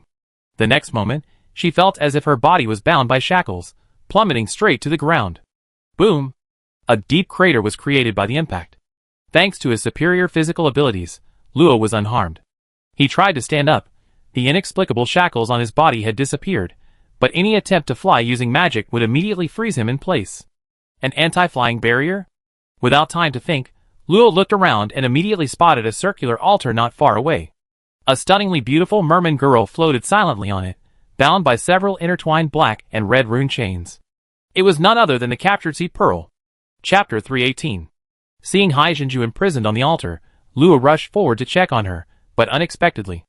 A grasshopper has gotten in. It seems the demon spirit needs improvement. A faint phantom blocked Luo's path, quickly solidifying. The handsome young man seemed quite surprised by Luo's appearance, but the aura emanating from her made him utterly uninterested. Killing was important, but he had more important things to do now. He could only pity the grasshopper, unable to be tortured to death. Poor little thing, died too easily. The pale golden pupils widened slightly, and a powerful pressure pressed down on the girl. A second tier being under a pressure comparable to a dragon would probably be pulverized into watermelon pieces. Contribute some visual art to me. That's your only use. After a while, the girl remained calm, even taking a step forward, her hands radiating a scorching heat. Immune to dragon's might? So it was you. No wonder that makes sense. The boy pondered for a moment, seemingly oblivious, then nodded in agreement, completely ignoring the flaming spear that Luo was conjuring in his hand. Burning breath intermediate tier magic. Gathers high temperature at the spear tip, releasing all heat rapidly upon impact, inflicting a fatal heat on the enemy. Release the pearl. Luo hurled a 2-meter-long javelin, the immense power causing the burning breath to instantly break the sound barrier, carrying intense heat towards the boy who was deep in thought. I decided, I still keep you as a collectible. The burning breath struck the boy precisely between the eyebrows, unleashing a temperature of 3,000 degrees Celsius, more than 3 times the temperature of magma. What alarmed Luo was that the boy acted as if nothing had happened, casually dispersing the remaining fire magic power, without even a trace of char on his brow. Question mark, demon, 3rd tier transcendent, darkness, 8 attributes. This boy of unknown origin possesses extremely powerful strength, seemingly closely related to the proliferation of dark magical beasts. Magic skills? Note 1. His body possesses qualities comparable to a dragon. Note 2. His magic power reserves are 1,000 times greater than those of his rank. Note 3. Soul power is his strongest attribute. Note 4. He is not a human being and cannot be judged by human weaknesses. Note 5. He is not a human being and cannot be judged by human thinking. Note. This was the first time Luo had felt pressure from a low-ranking transcendent since advancing to the 2nd tier. Those long notes seemed to be specifically telling her, this boy is extremely dangerous. If she didn't fight with all her might, she wouldn't be able to retrieve the seed pearl. The boy didn't seem to take her seriously yet. And rightly so, judging from his aura, she was indeed inferior to the seed pearl. This might be an opportunity. Who exactly are you? And why did you orchestrate this beast tide? The boy tilted his head, shrugged, and answered naturally, because I wanted to kill. There was no denial, no remorse, not even madness. It was just so natural, as if saying, if you're hungry, you eat. This ignited a fire of anger in Luo's heart, his crimson eyes turning faintly red, his voice icy. Truly a demon, the root of evil, the culprit who started this war. Let the fallen races die in the past. This world doesn't belong to you, not in the past, not now, and not in the future. The boy's gaze finally turned serious, and he glanced at Luo with slight surprise. Oh, your eyesight's not bad. I just have some fun then. Before he finished speaking, the boy had vanished. The next instant, he appeared, wielding a black long sword, slashing diagonally without any regard for the consequences. The blade, imbued with dark magic, seemed to be telling Luo, I am the demon, and what can you do about it? An eye shield materialized, only to be cleaved in the blink of an eye. Luo was forced to retreat dozens of meters, shifting his attention away from the seed pearl. Your butler isn't here, is he? You couldn't catch me last time, and you certainly can't this time. Wings of light unfurled. Can't do it? You say I can't do it? Ha ha ha, how could that be? The boy seemed to be provoked, his movements instantly accelerating several times over. In a flash, he was before Luo, his black sword thrusting forward with a sharp, ringing sound. I've seen demons before, just suppress races. Holy light infused him. A gust of wind swept Luo's body backward, intimidation activated. A golden halo spread from his pupils, an even stronger, more tyrannical pressure suppressing the dragon's might, causing the black sword's thrust to falter. So that's it. An incomprehensible power. The boy laughed wildly, the previously sluggish black sword accelerating again, crimson rune chains spreading from the hilt, its aura rising another level. Hundreds of scattered runes glowed with a soft white light, converging at incredible speed under highly concentrated focus to form a complete magic circle. Turned to ashes. Magic surged, a dazzling light ignited, instantly expanding into a massive sphere of light, then condensing into a fist-thick, scorching pillar of light, obliterating all darkness in its path. Under the boy's intrigued gaze, the sword tip, bathed in beams of light, slowly melted away. The power of light vary. Boom! 12 holy flame projectiles slammed into the boy, the sacred flames transforming into a net of fire that enveloped him, scorching his body. Before Luo could relax, the flames suddenly dispersed, forcefully brushed away by the boy's bare hands. Give me some more fun, don't die so easily. The black sword abruptly transformed into a gauntlet, deflecting the beams of light, while his other hand once again coalesced into a black and red claw, lashing out fiercely at Luo. Freeze me! An extreme low temperature, enough to freeze the soul, spread, and frost rapidly formed on the boy's body. Taking advantage of his momentary lapse in movement, several massive magic circles formed behind Luo, the flesh-corroding sand mist becoming even more lethal with the aid of the wind attribute magic skill Wind Tornado. More! Not enough. Not enough. Before the frost had even completely frozen, the boy grinned, his dark magic repelling the absolute zero temperature. His claws swung down, scattering the wind tornado, and even corroding the sand and mist. Madman. Luo cursed under his breath. With the wings of light, and the blessing of holy light, he unleashed a barrage of mid to high level spells, and low level divine magic, effortlessly wielding powerful multi-target spells. The low temperature and oppressive force further restricted his movements. However, the boy's strength was terrifying. His black and red power condensed into armor and claws. Magic bombarding him had less than 20% effectiveness, and his claw strikes easily shattered the beams of light that should have countered him. More importantly, he had only used dark magic so far. He hadn't used any other types of magic, let alone the more powerful soul force. Damn it! Luo's eyes lit up, her soul power condensing into invisible spikes, striking the boy's sea of souls as they locked eyes. Crack! A soul barrier appeared, blocking the spikes. The boy muttered, "Soul magic? You used that first." A similar spike condensed, ready to attack, but the boy found the girl had vanished, and a whooshing sound came from above. "Go eat mud." The giant ice cone, amplified by the wind, slammed the boy into the ground, causing ripples to spread across the barrier. This place was indeed air-free, but Luo wasn't limited to magic flight. The right to fly was her first acquired ability. Attack from above. Even though the boy's claws could instantly shatter the ice cones, the immense impact and the ever-growing ice forced him several meters underground. Interesting. The ground suddenly trembled violently, and several thick stone pillars rose up like a giant hand, repelling Luo and enveloping the altar where the seed pearl was located. Boom! The ice spike shattered completely. The boy pointed to his temple, gritting sinisterly, "None of your movements escaped my perception." Seeing her plan exposed, Luo wasn't angry. This person, like her, possessed strength difficult to judge by rank. Snatching the seed pearl back from him wouldn't be easy. Chapter 319. A gushing eruption of viscous lava melted the earth, crashing against the light shields formed by the punishing knights, and blasting them directly into the ground. Callian, leading another squad of knights, approached from the flank. A semi-transparent phantom of a saint-ranked angel hovered above their heads, the mid-level light magic divine blessing, which powerfully amplified light magic. 3 sword beams slashed from 3 directions toward the 3 necks of the Cerberus. Roar!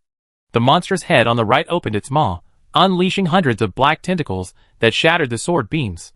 The knights met the attack with their swords, but could not hold out for long and were quickly sent flying. Just as the Cerberus was about to press its advantage, the 7-pointed star array on the ground suddenly flickered and then dimmed. Did it succeed? Callian, who had been knocked to the ground, stood up, her face lighting up with joy at the sight.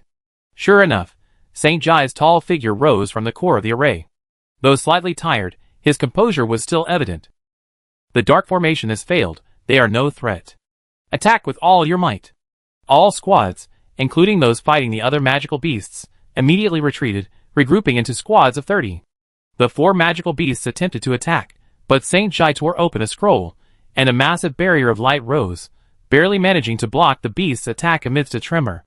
"O messenger of light, gaze upon the earth, witness the evil's deeds, descend with the holy light of mercy, transforming it into the holy sword of judgment, dispelling all suffering and darkness." As the chant grew louder, the disciplinary knights radiated flowing light, merging into the sky and gradually forming a giant sword of pure light.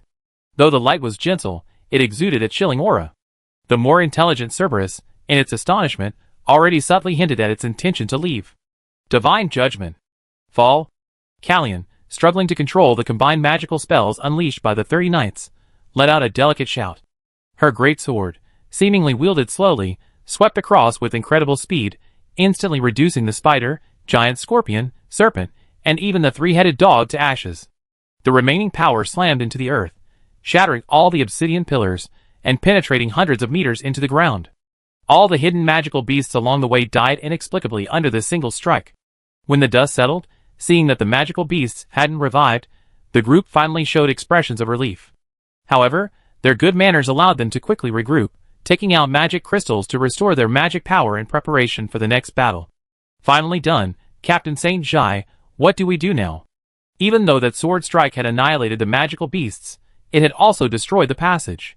They had no means to track soul auras. Don't panic.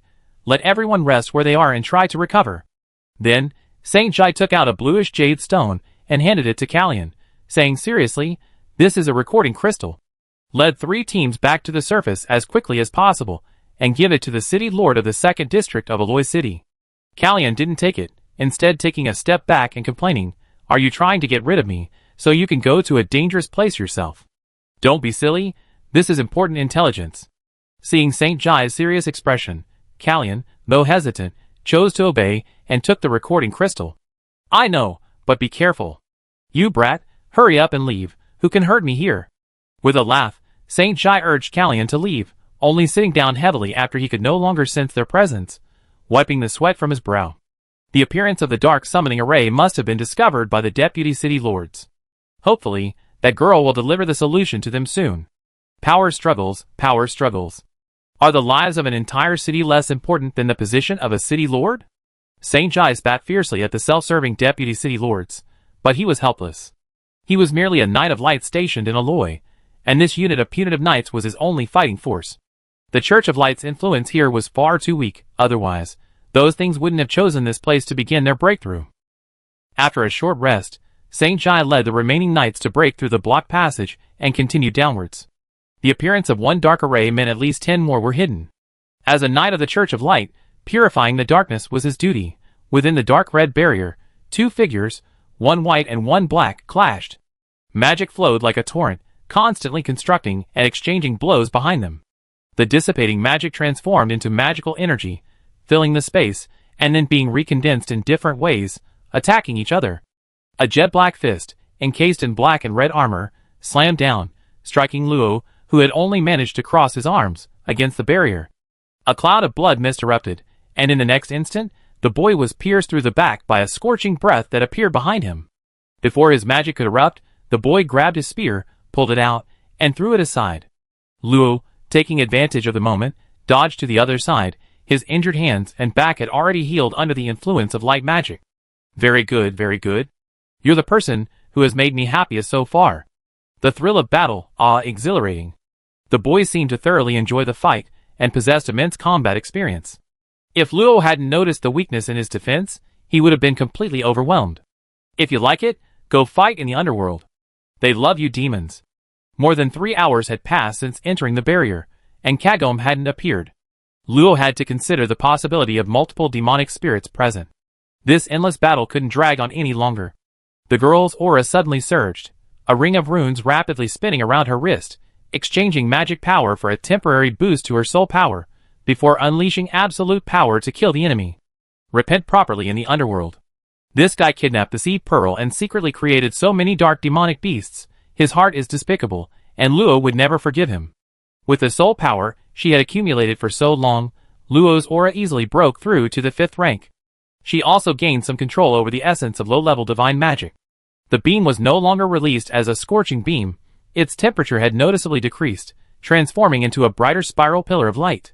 Sizzle! Like ice meeting fire, half of the boy's body was instantly purified, scattering into specks of light, a look of surprise still visible on his face. A demonic spirit conversion array? Oh dear, I didn't expect you to have also obtained his legacy. A miscalculation. Looking forward to our next encounter. I personally rip your brains out, haha. But the other part of the boy's body completely vanished, but his last words left Luo with a vague unease. His legacy? Does he mean Lazel? And his next encounter, a troublesome fellow. This boy's strength was absurdly high, and his cultivation level had risen extremely rapidly. When Luo first met him, he was at the Transcendent Realm, just like Luo. In less than 3 years, he had jumped to the 3rd level of the Transcendent Realm, possessing all attributes except light, more terrifying than a dragon. His soul was also incredibly strong. Not only were his attribute magic almost instantaneous, but even his soul magic was released very quickly. The most troublesome thing was his black and red armor. One could clearly sense the ominous aura of a demon. Fortunately, he's not well prepared for sudden attacks, but this obvious weakness probably won't hold him back for long. With his rank increasing, maintaining a 360-degree vigilance around his body was commonplace. The only way to increase our chances of winning is to activate his powers before our next encounter, forcing him to fight only with demonic power. The phrase "you also inherited his legacy" still lingered in Luo's throat. He had a premonition that he wouldn't be able to use such a clever trick next time they met. He's definitely a troublesome guy. Let's check on the pearl first. Chapter 320. Rip! The dark red barrier was torn open, and a stream of light rushed in. It was Kagome, who had arrived late. Law, the enemies all lost their mobility at the same time. Has the situation here changed? Through the torn barrier, A group of demonic spirits of various shapes could be seen slowly dissipating, causing the entire barrier to turn gray and collapse. It's probably because the controllers left. Let's check on Pearl first.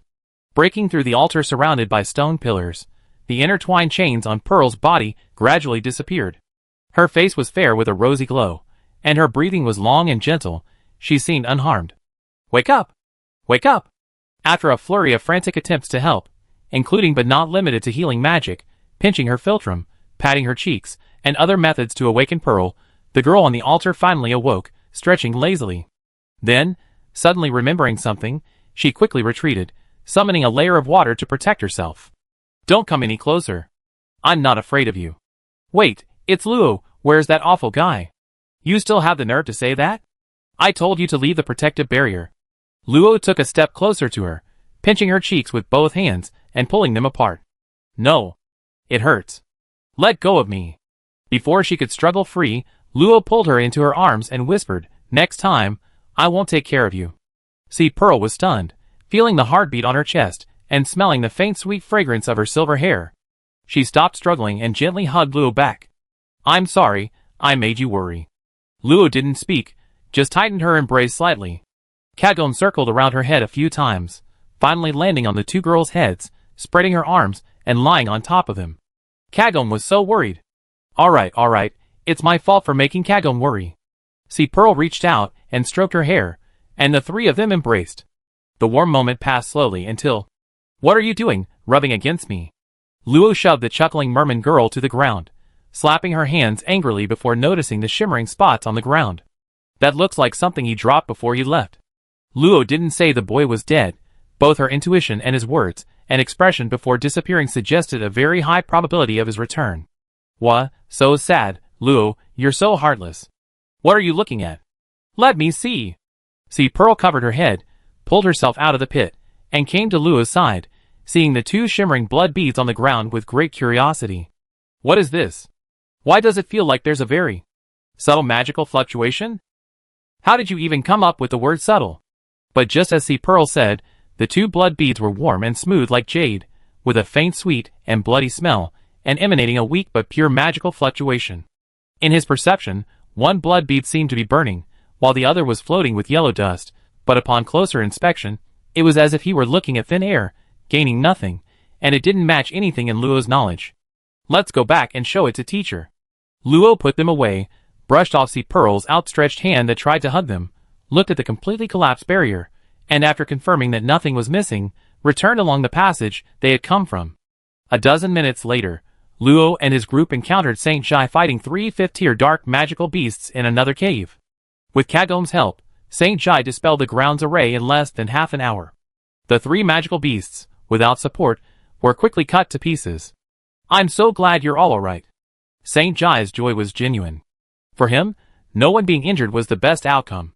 He patted their shoulders heavily, almost pressing them into the ground. Easy, I feel like my body is falling apart. Sorry, I got a little carried away. Saint Jai scratched the back of his head sheepishly, and laughed heartily. Luo looked around but couldn't find Callian.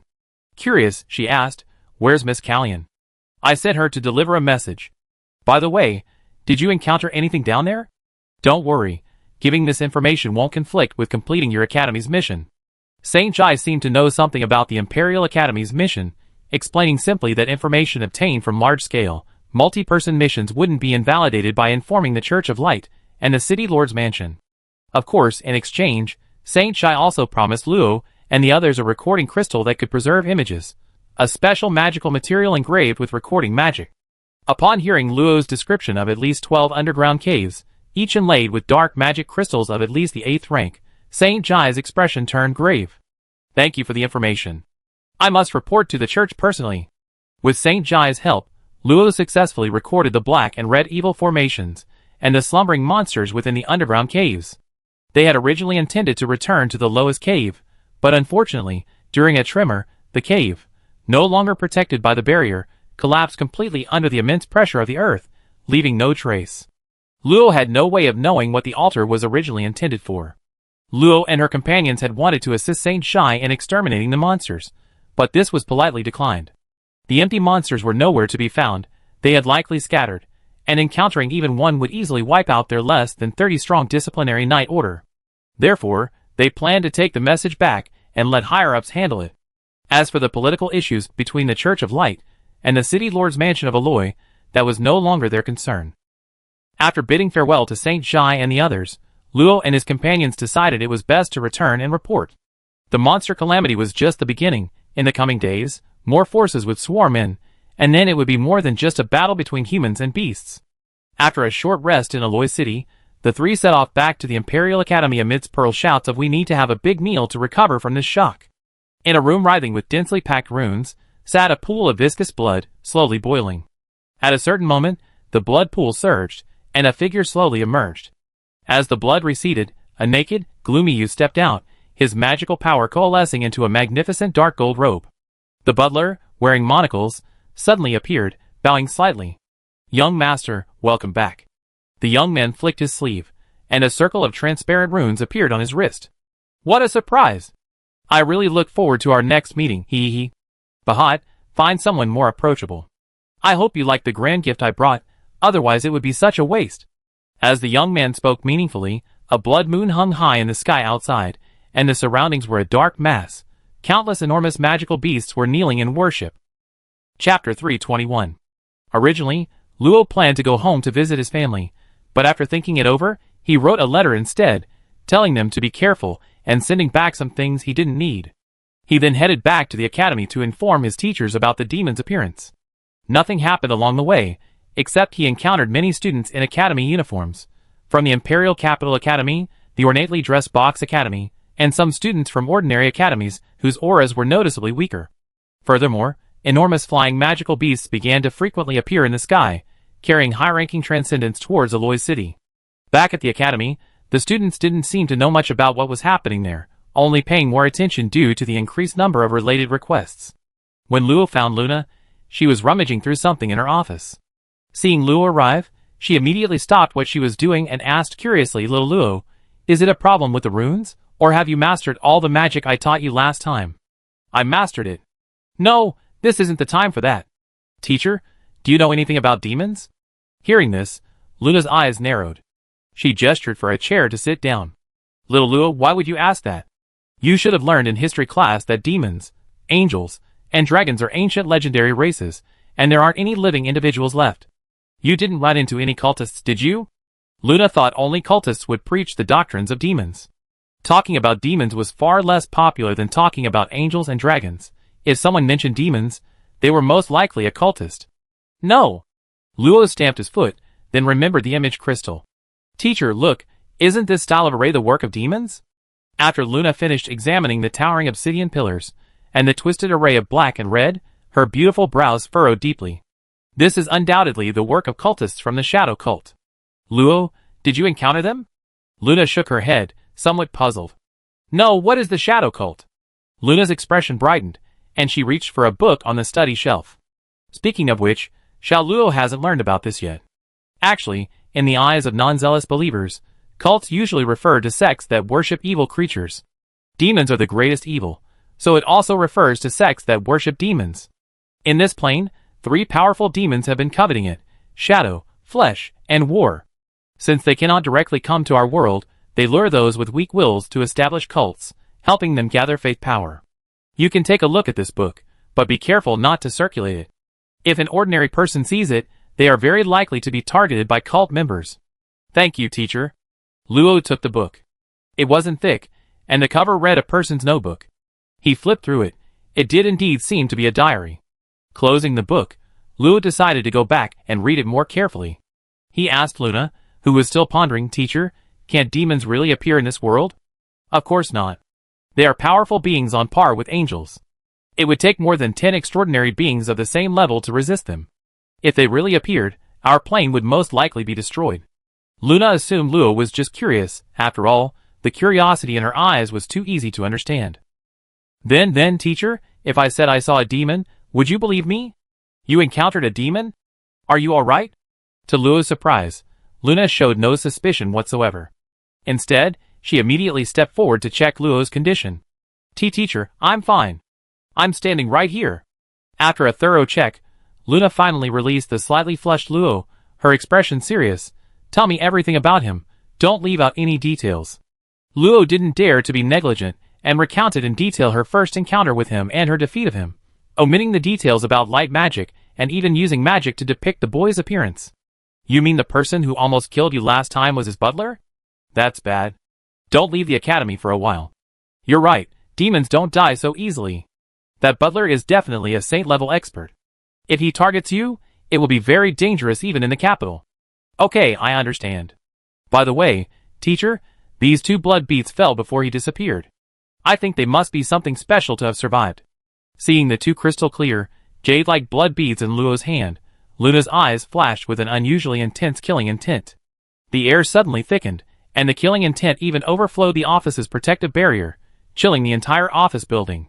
Several knights who were about to return to their offices suddenly felt a chill and muttered, "Who angered her this time?" Taking a deep breath, Luna slowly withdrew the overwhelming killing intent she had unleashed. She caught the 2 blood beads and simply explained, "This is a qualification that only those with the ultimate affinity can possess." Xiao Luo, you did very well. I have to leave for a while now. Take care of yourself. Luna hurriedly left. Luo vaguely sensed that the 2 blood beads held great significance for her, perhaps related to her changes, especially the glaring black veil on her arm. It's still a matter of strength. Perhaps because she had been easily defeated by someone of the same level, Hai Jinju had become much calmer, although she was still often unreliable.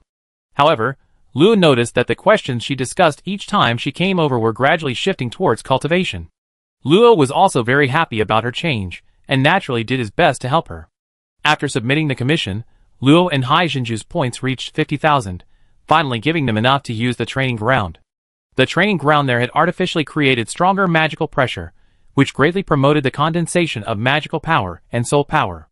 Luna returned a few days later, but she didn't reveal anything, only telling Luo to cultivate diligently. A month later, Luo had completed the first level knowledge he lacked and, after approval, officially became a student in the 2nd level Fire Mage class. This stage of the course had fewer lessons and focused more on practical combat, especially on the tactics to choose when facing different enemies and how to release more powerful magic faster and with lower energy consumption. The chanting techniques learned in the first-tier Fire Mage class were put to formal use at this stage. Luo finally progressed from not understanding chants at all to understanding their content, and now he could even chant spells. Although the effect of chanting was minimal for low-level magic, even less effective than instant casting. However, thanks to the effect of chanting, Luo successfully unleashed a soul storm constructed from over 300 soul runes within the ruins in half an hour. Its powerful force was enough to silently kill any transcendent below the 4th tier, and even those at the 4th tier would be severely injured. Most importantly, it worked perfectly with the transformation array. Immersed in cultivation, time flew by. Often, just as he snapped out of his rune analysis, a week had already passed. From the students' whispers, it seemed something had happened in Aloy City. However, since entering the 2nd-tier Fire Mage class, Luo's contact with other students had become increasingly scarce, and naturally, he was less aware of the outside world. Contact with family gradually decreased as his studies progressed. The good news was that Luffy had reunited with the Tyrant Hound and the Bearman, and their relationship was quite good. With the mark provided by Luffy, the Tyrant Hound had officially entered the 3rd tier, and the Bearman had entered the 2nd tier. Luffy was envious, however. He had only broken through to the 2nd tier less than 3 years ago, and was still far from the next tier. Alice had also broken through to the 9th tier of the mortal realm, seemingly having cultivated diligently. His mother's health was good, and his father had returned. Only his younger brother still wanted to see him. So I have a younger brother. I almost forgot about him. 2 months later, the Sea Pearl left a short message saying she was going to advance to the 4th tier. From then on, only Kagome remained by Luffy's side. 6 months passed in the blink of an eye, until one day Luffy woke up from his cultivation to find the Sea Pearl running excitedly in, radiating the aura unique to the 4th tier. Ha ha! Luffy, prepare to die. Chapter 322. So you're saying you started building your 4th tier advancement runes half a year ago, and then officially entered the 4th tier the day before yesterday? Yes. Then you consolidated your tier, felt you were powerful enough, and wanted to get revenge? Yes, no, just wanted to spar. Done with your excuses? Finished. Wait! I have something else to say. Sea Pearl jumped up from her duck-sitting position, looked behind Luo, and asked, Where's Kagome? I don't know. She seems to be looking for something lately. She always goes out during the day and comes back at night. Recently, there have been alchemy class puppets at the academy. Maybe she's making friends? I wanted to show off a bit. By the way, Luo, do you know the difference between mid-tier and low-tier? Luo subconsciously shook her head. Anyway, she never felt any difference when fighting 4th-tier opponents. She hadn't fought 5th-tier opponents much, always only scratching the surface. As for 6th tier, forget it, they were impossible to defeat using conventional methods. Come here, I tell you a secret. What? So mysterious. Just as Luo leaned closer to her ear, Hai Zhenju suddenly blew a soft breath, the warm, moist air brushing against her sensitive ear. A tingling, shy sensation instantly spread through her body, her cheeks flushed red, and her legs almost gave way. Sneak attack successful. Run! Hai Zhenju instantly turned into a puddle of water and flew out the door, leaving only screams from inside. Hai! Jun! Zhu! Whoosh! Outside apartment 6, a petite figure suddenly appeared. A water arrow materialized, and with a flick of her wooden stick, she transformed into a simple carpenter, knocked an arrow, drew her bow, and the water arrow shot through the air, accurately hitting a white cloud in midair. Ouch! A faint cry of pain rang out, and Bai Yun, with an arrow stuck in her throat, swiftly flew away from the scene of the crime. I should have shot more arrows. Luo stomped his foot in frustration, about to turn back to his apartment, when he saw a familiar figure lying on the ground not far away. Bella? Since returning from the other dimension, Luo hadn't seen her. Even though her dormitory was in the adjacent apartment 5, it was always dark and deserted whenever she passed by. Why was she lying on the ground now? He went to Bella's side, reaching out to poke her cheek. It was soft and very white, making the dark circles around her eyes stand out even more. Hey, Bella, are you sleeping? Don't disturb me, Huff. Huff. After murmuring, Bella turned her head and continued snoring, completely unconcerned about the cold ground. This is troublesome. Having been through quite a bit together, Luo still lifted her up and carried her back to his apartment, placing her on the sofa and covering her with a thin blanket. Sitting in her chair, Luo opened her notebook, which contained detailed analyses of the fire runes. She had now completed the analysis of 60% of the runes, and could write them down fluently, partly to give Sin Dragon an explanation. She had also finished organizing the magical techniques Sin Dragon had gifted her. Unsurprisingly, most of them were gold and ice magic techniques, with magic making up a small portion, mostly mid-level spells. No wonder Sin Dragon had been dismissive. The second-tier knowledge was almost complete. Luo was currently more focused on advancing her tier. Within a month at most, she would break through to the 3rd tier, then familiarize herself with it before the Academy League. A brisk autumn breeze blew, the sun shone gently, bringing only a negligible warmth before quickly sinking in the west, and evening descended. Bella, lying on the sofa, awoke with a soft moan, rubbing her sleepy eyes. Ignoring her disheveled clothes, she got up and headed outside, startling Luo, who was engrossed in analyzing runes. You're awake. Ah, it's Luo. Good morning. I should say good evening. You don't look well. Don't you want to rest more? Bella looked like she was about to fall asleep again at any moment. Luo wondered if she hadn't slept for a month. Thank you for your concern, but I just rested, I'm fine. Luo pressed her back into the chair, took out Forest Journey, skillfully brewed a pot of tea, slightly lowered it to the right temperature using ice magic, and handed it to her. Thank you. Taking a slow sip, Bella's complexion noticeably improved. Just the right amount of bitterness. This tea must be something special. It's from the Sky Forest. It's great for restoring energy. Setting down her teacup, Bella spoke up, to be honest, I've been a bit troubled lately. I'd like to hear more. Luo wasn't surprised. For someone in the alchemy class, getting stuck on a crucial point was normal. It might be simple, or it might be difficult. She didn't know much about this area, but she felt that Bella's words would cheer her up. You know about the upcoming Inter-Academy competition, right? Puppet Masters will be appearing as a new profession in the competition for the first time. My teacher asked me to participate, and then I wanted to assemble an ideal puppet. The initial design and creation of the puppet went smoothly, but problems arose when it came to constructing the framework and setting up the array. The simulated humanoid hub, used to connect magic power and the artificial soul, inexplicably lost 30% of its effectiveness. Investigation revealed that the existing magic absorption module conflicted with the design, causing the artificial soul to lack sufficient control over the stable magic power within the magic crystal. This manifested as delayed commands and an inability to respond promptly. I don't understand what you're saying, but can't you create a suitable module or modify the design? I'm sorry, I reviewed all the mainstream magic absorption modules, and the one currently in use is already the most suitable. At my level, I can't optimize the magic absorption module myself, let alone design one. As for modifying the design, that's even more impossible. Changing the design would require a complete rework, but that would take too much time, and it would also lose the most important thing. What the most important thing was, Bella didn't say. If the current one doesn't work, what about the old one? Bella didn't mind Luo's layman's words. She just wanted someone to confide in. I researched it. Puppetry flourished over 30,000 years ago, then quickly disappeared. Strangely, the timing is almost identical to the founding of the empire. Modern puppetry originated 6,000 years ago, and only saw rapid development 500 years ago.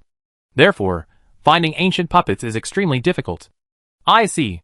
Ancient puppetry wasn't entirely the same technology as modern puppetry. It said they preferred to modify the human body, allowing those who could never reach the transcendent level to gain strength comparable to low-level transcendence. Was it that powerful? You could say that, but in our view, it's a dead-end discipline. Anyone with a strong will wouldn't stoop to using it. So currently, the mainstream of puppetry is self-learning puppets with artificial souls. Hearing Bella's words, Luo felt his mind expand a little. If puppetry was like this, and so were combat techniques, then were magical arts also invented one day by someone with exceptional luck and talent, and gradually developed into their current flourishing state? Speaking of which, I have seen someone who transformed themselves into a half-human, half-machine. Machine? Ah, an arm made of steel. Luo took out a perfectly crafted metal forearm from his ring. I was thinking of showing it to you, but I couldn't find you, and then I got engrossed in cultivation and forgot. Bang! Bella's eyes widened instantly, and she slammed her hands on the table, standing up abruptly. An ancient prosthetic arm? Chapter 323. Since the Church of Light released the method brought back by the Punishing Knight, the powerful adventurers of Aloy City have launched multiple attacks on the Dark Summoning Array, dismantling 70% of the array in just 3 months. However, there are still no good solutions for the 3 discovered 8-tier caves and the most powerful 9-tier cave.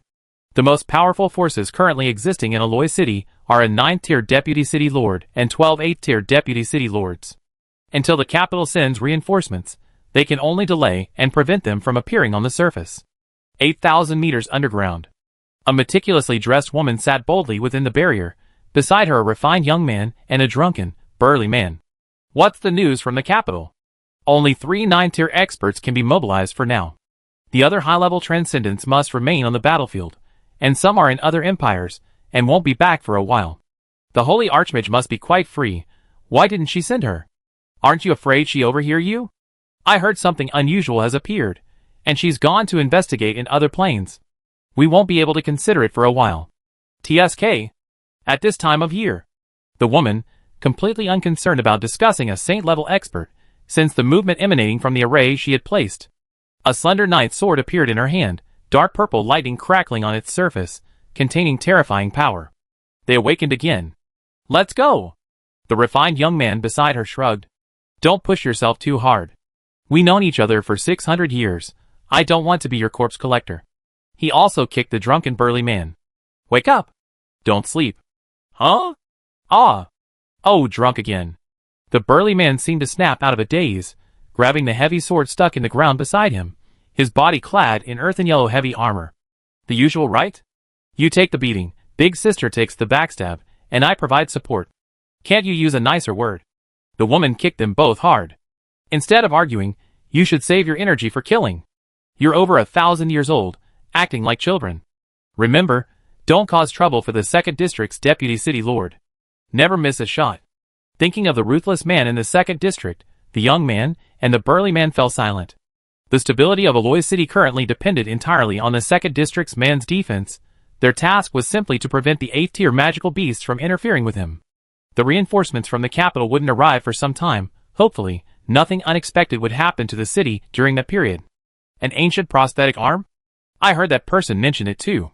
Is it the product of the previous generation of puppetry you mentioned? The metal upper arm showed no signs of damage. Even after being scorched red-hot by Luo's fire magic, it remained intact, demonstrating the extraordinary nature of the material. That's right. Luo, can I take a look? Bella's eyes were practically glued to the screen, almost drooling. As Luo moved the prosthetic arm, her gaze followed, a stark contrast to her usual calm demeanor. She probably only had this metal upper arm on her mind right now. Here. The next second, the prosthetic arm was in Bella's hand. A purple rune appeared, seemingly checking something. As Bella touched something, the prosthetic arm, which had been unresponsive in Luo's hand, cracked open with a series of crackling sounds, revealing a gap. There's no mistake, this is a prosthetic limb from the Magic Crystal Kinetic Energy series. It's the pinnacle of magic extraction technology, before the demise of ancient magic puppetry. Bella gently stroked the smooth, cool metal surface, as if caressing the finest treasure. This sight gave Luo goosebumps. Bella, please stop with this infatuated look. After a moment, under Luo's slightly distressed gaze, Bella slammed her hand on the table again. Luo, this is very important to me. What will it take for you to sell it to me? Her purple pupils were fixed on Luo, as if she'd die on the spot if she dared say no. Well, I don't really know its value. Her relationship with Bella wasn't close enough to casually give away expensive gifts. Selling it was out of the question, since it wouldn't be useful to her anyway. The real problem was how much money to offer. Just as she was pondering, the door opened. Luo instinctively asked, "Is Kagome back?" "Yes, Luo, good evening." Hearing Kagome's voice, Luo suddenly remembered her striking resemblance to Bella. Kagome was a doll, a type of magical doll. Perhaps Bella knew something. By the way, Bella, can you help me figure out Kagome's origins? Kagome? A gear? Bella paused, tightening her grip on her prosthetic arm, diverting some attention to the little creature that flew into the room. Kagome also immediately sensed another person in the room. The moment she saw her, fragmented memories flooded back. From her birth to being left to fend for herself, her accidental entry into another dimension, her being repaired by the magical doll, until she began wandering aimlessly. Kagome suddenly felt her language system freeze. She landed on Luo's shoulder, met Bella's gaze, a red light flashing in her eyes, and mechanically said, "Experimental doll number 005 is on standby. Please issue instructions." Huh? Her own friend was getting another friend to give her orders? What was this? Was this the legendary love triangle? So it was here. I thought I couldn't find it. Bella gently reached out, and Kagome took flight, seemingly wanting to obey the will etched into her artificial soul from the day she was born. But halfway up, she stopped, her eyes flashing red, as if she were judging something. I'm Kagome, doll-type magical puppet number 005. No, I have to complete my mission. I'm Ra's friend. Kagome isn't a doll. Kagome, are you alright? Bella, what happened? Seeing Kagome in disarray, Bella withdrew her hand, unsurprised. It was just a test. Doll number 005 was the first doll I successfully created before entering the alternate dimension. However, it encountered an unknown attack, damaging its response and memory modules. It's currently in conflict between its newly formed self-awareness and its remaining engraved consciousness. Kagome is my friend. Can you help her? It's no wonder RA was so anxious. Kagome had helped her through many difficulties, and during the nearly 1 year at the academy, she had been the one who spent the most time with her. Logically and emotionally, she couldn't just stand by and do nothing. If you can help her, this prosthetic limb is yours. Deal. Bella slammed her hand on the table, instantly retracting the prosthetic limb. She came to Kagome, a semi-transparent gear appearing at her fingertip, slowly rotating and making a clicking sound. Let me check her out first. You tell her to calm down. Bella only had less than 30% control over Kagome left, which was why she needed Luo's help.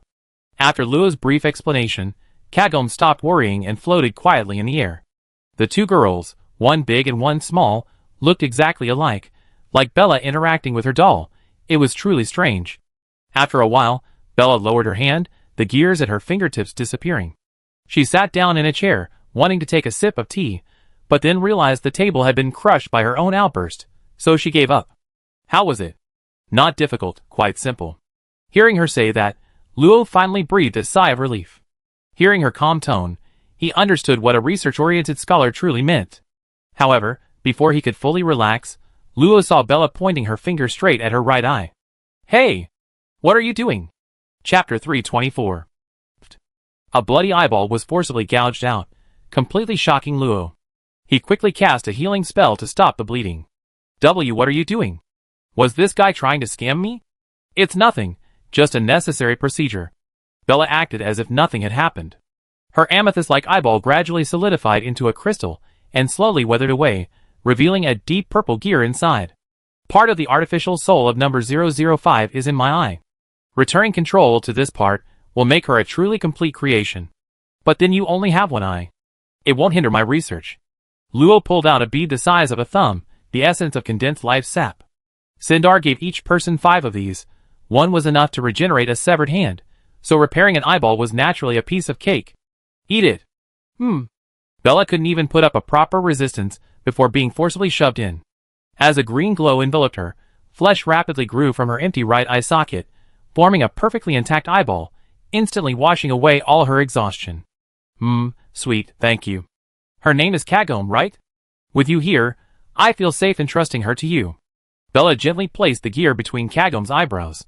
The moment the deep purple gear made contact, it instantly became ethereal, purple lightning crackling and dancing within Kagome's body, gradually converging in her eyes.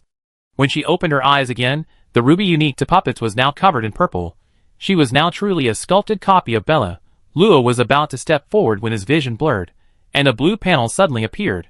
Kagome Level 6, Lightning, Machine Puppet inherited from the ancient and mysterious art of machine puppetry, possessing unlimited self-learning abilities. Legend says that upon reaching its highest evolution point, it will completely transform into a living being, hailed as a man-made creation of the gods. Note 1. Artificial soul and damage. Note 2. In the third stage of evolution. Note 3. Unexpectedly gain the ability to manipulate diluted holy power, which may have an extraordinary effect on evolution. Machine puppet. Blinking, Luo closed Kagome's information and stepped forward anxiously, asking, "How are you feeling?" Kagome clenched her fists, seemingly still a little uncomfortable.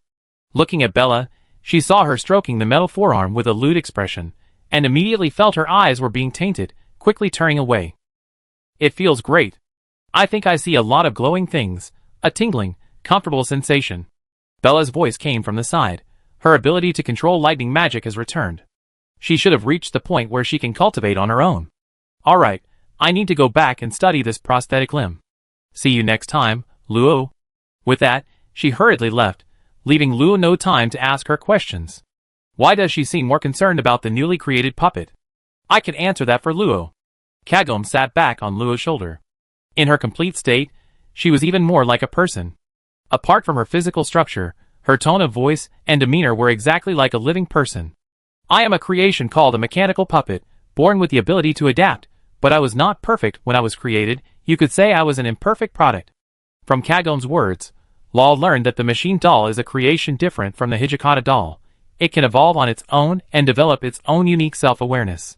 If nurtured properly, it can become the most powerful doll. However, because she was Bella's first successfully created doll, she was imperfect in many ways. Her self-awareness was incomplete, her processing abilities were poor, her magical energy reserves were meager, and her size was very small. It could be said that her creation as a combat doll was a complete failure. Fortunately, the machine doll's most basic self-evolutionary ability remained. She was accidentally struck by holy power, evolving the ability to use diluted holy power, gaining a higher potential than most dolls. However, in essence, she was still that flawed machine doll. Bella, as a puppeteer, naturally had an obsession with creating a more perfect doll. I recalled my knowledge about the puppet master.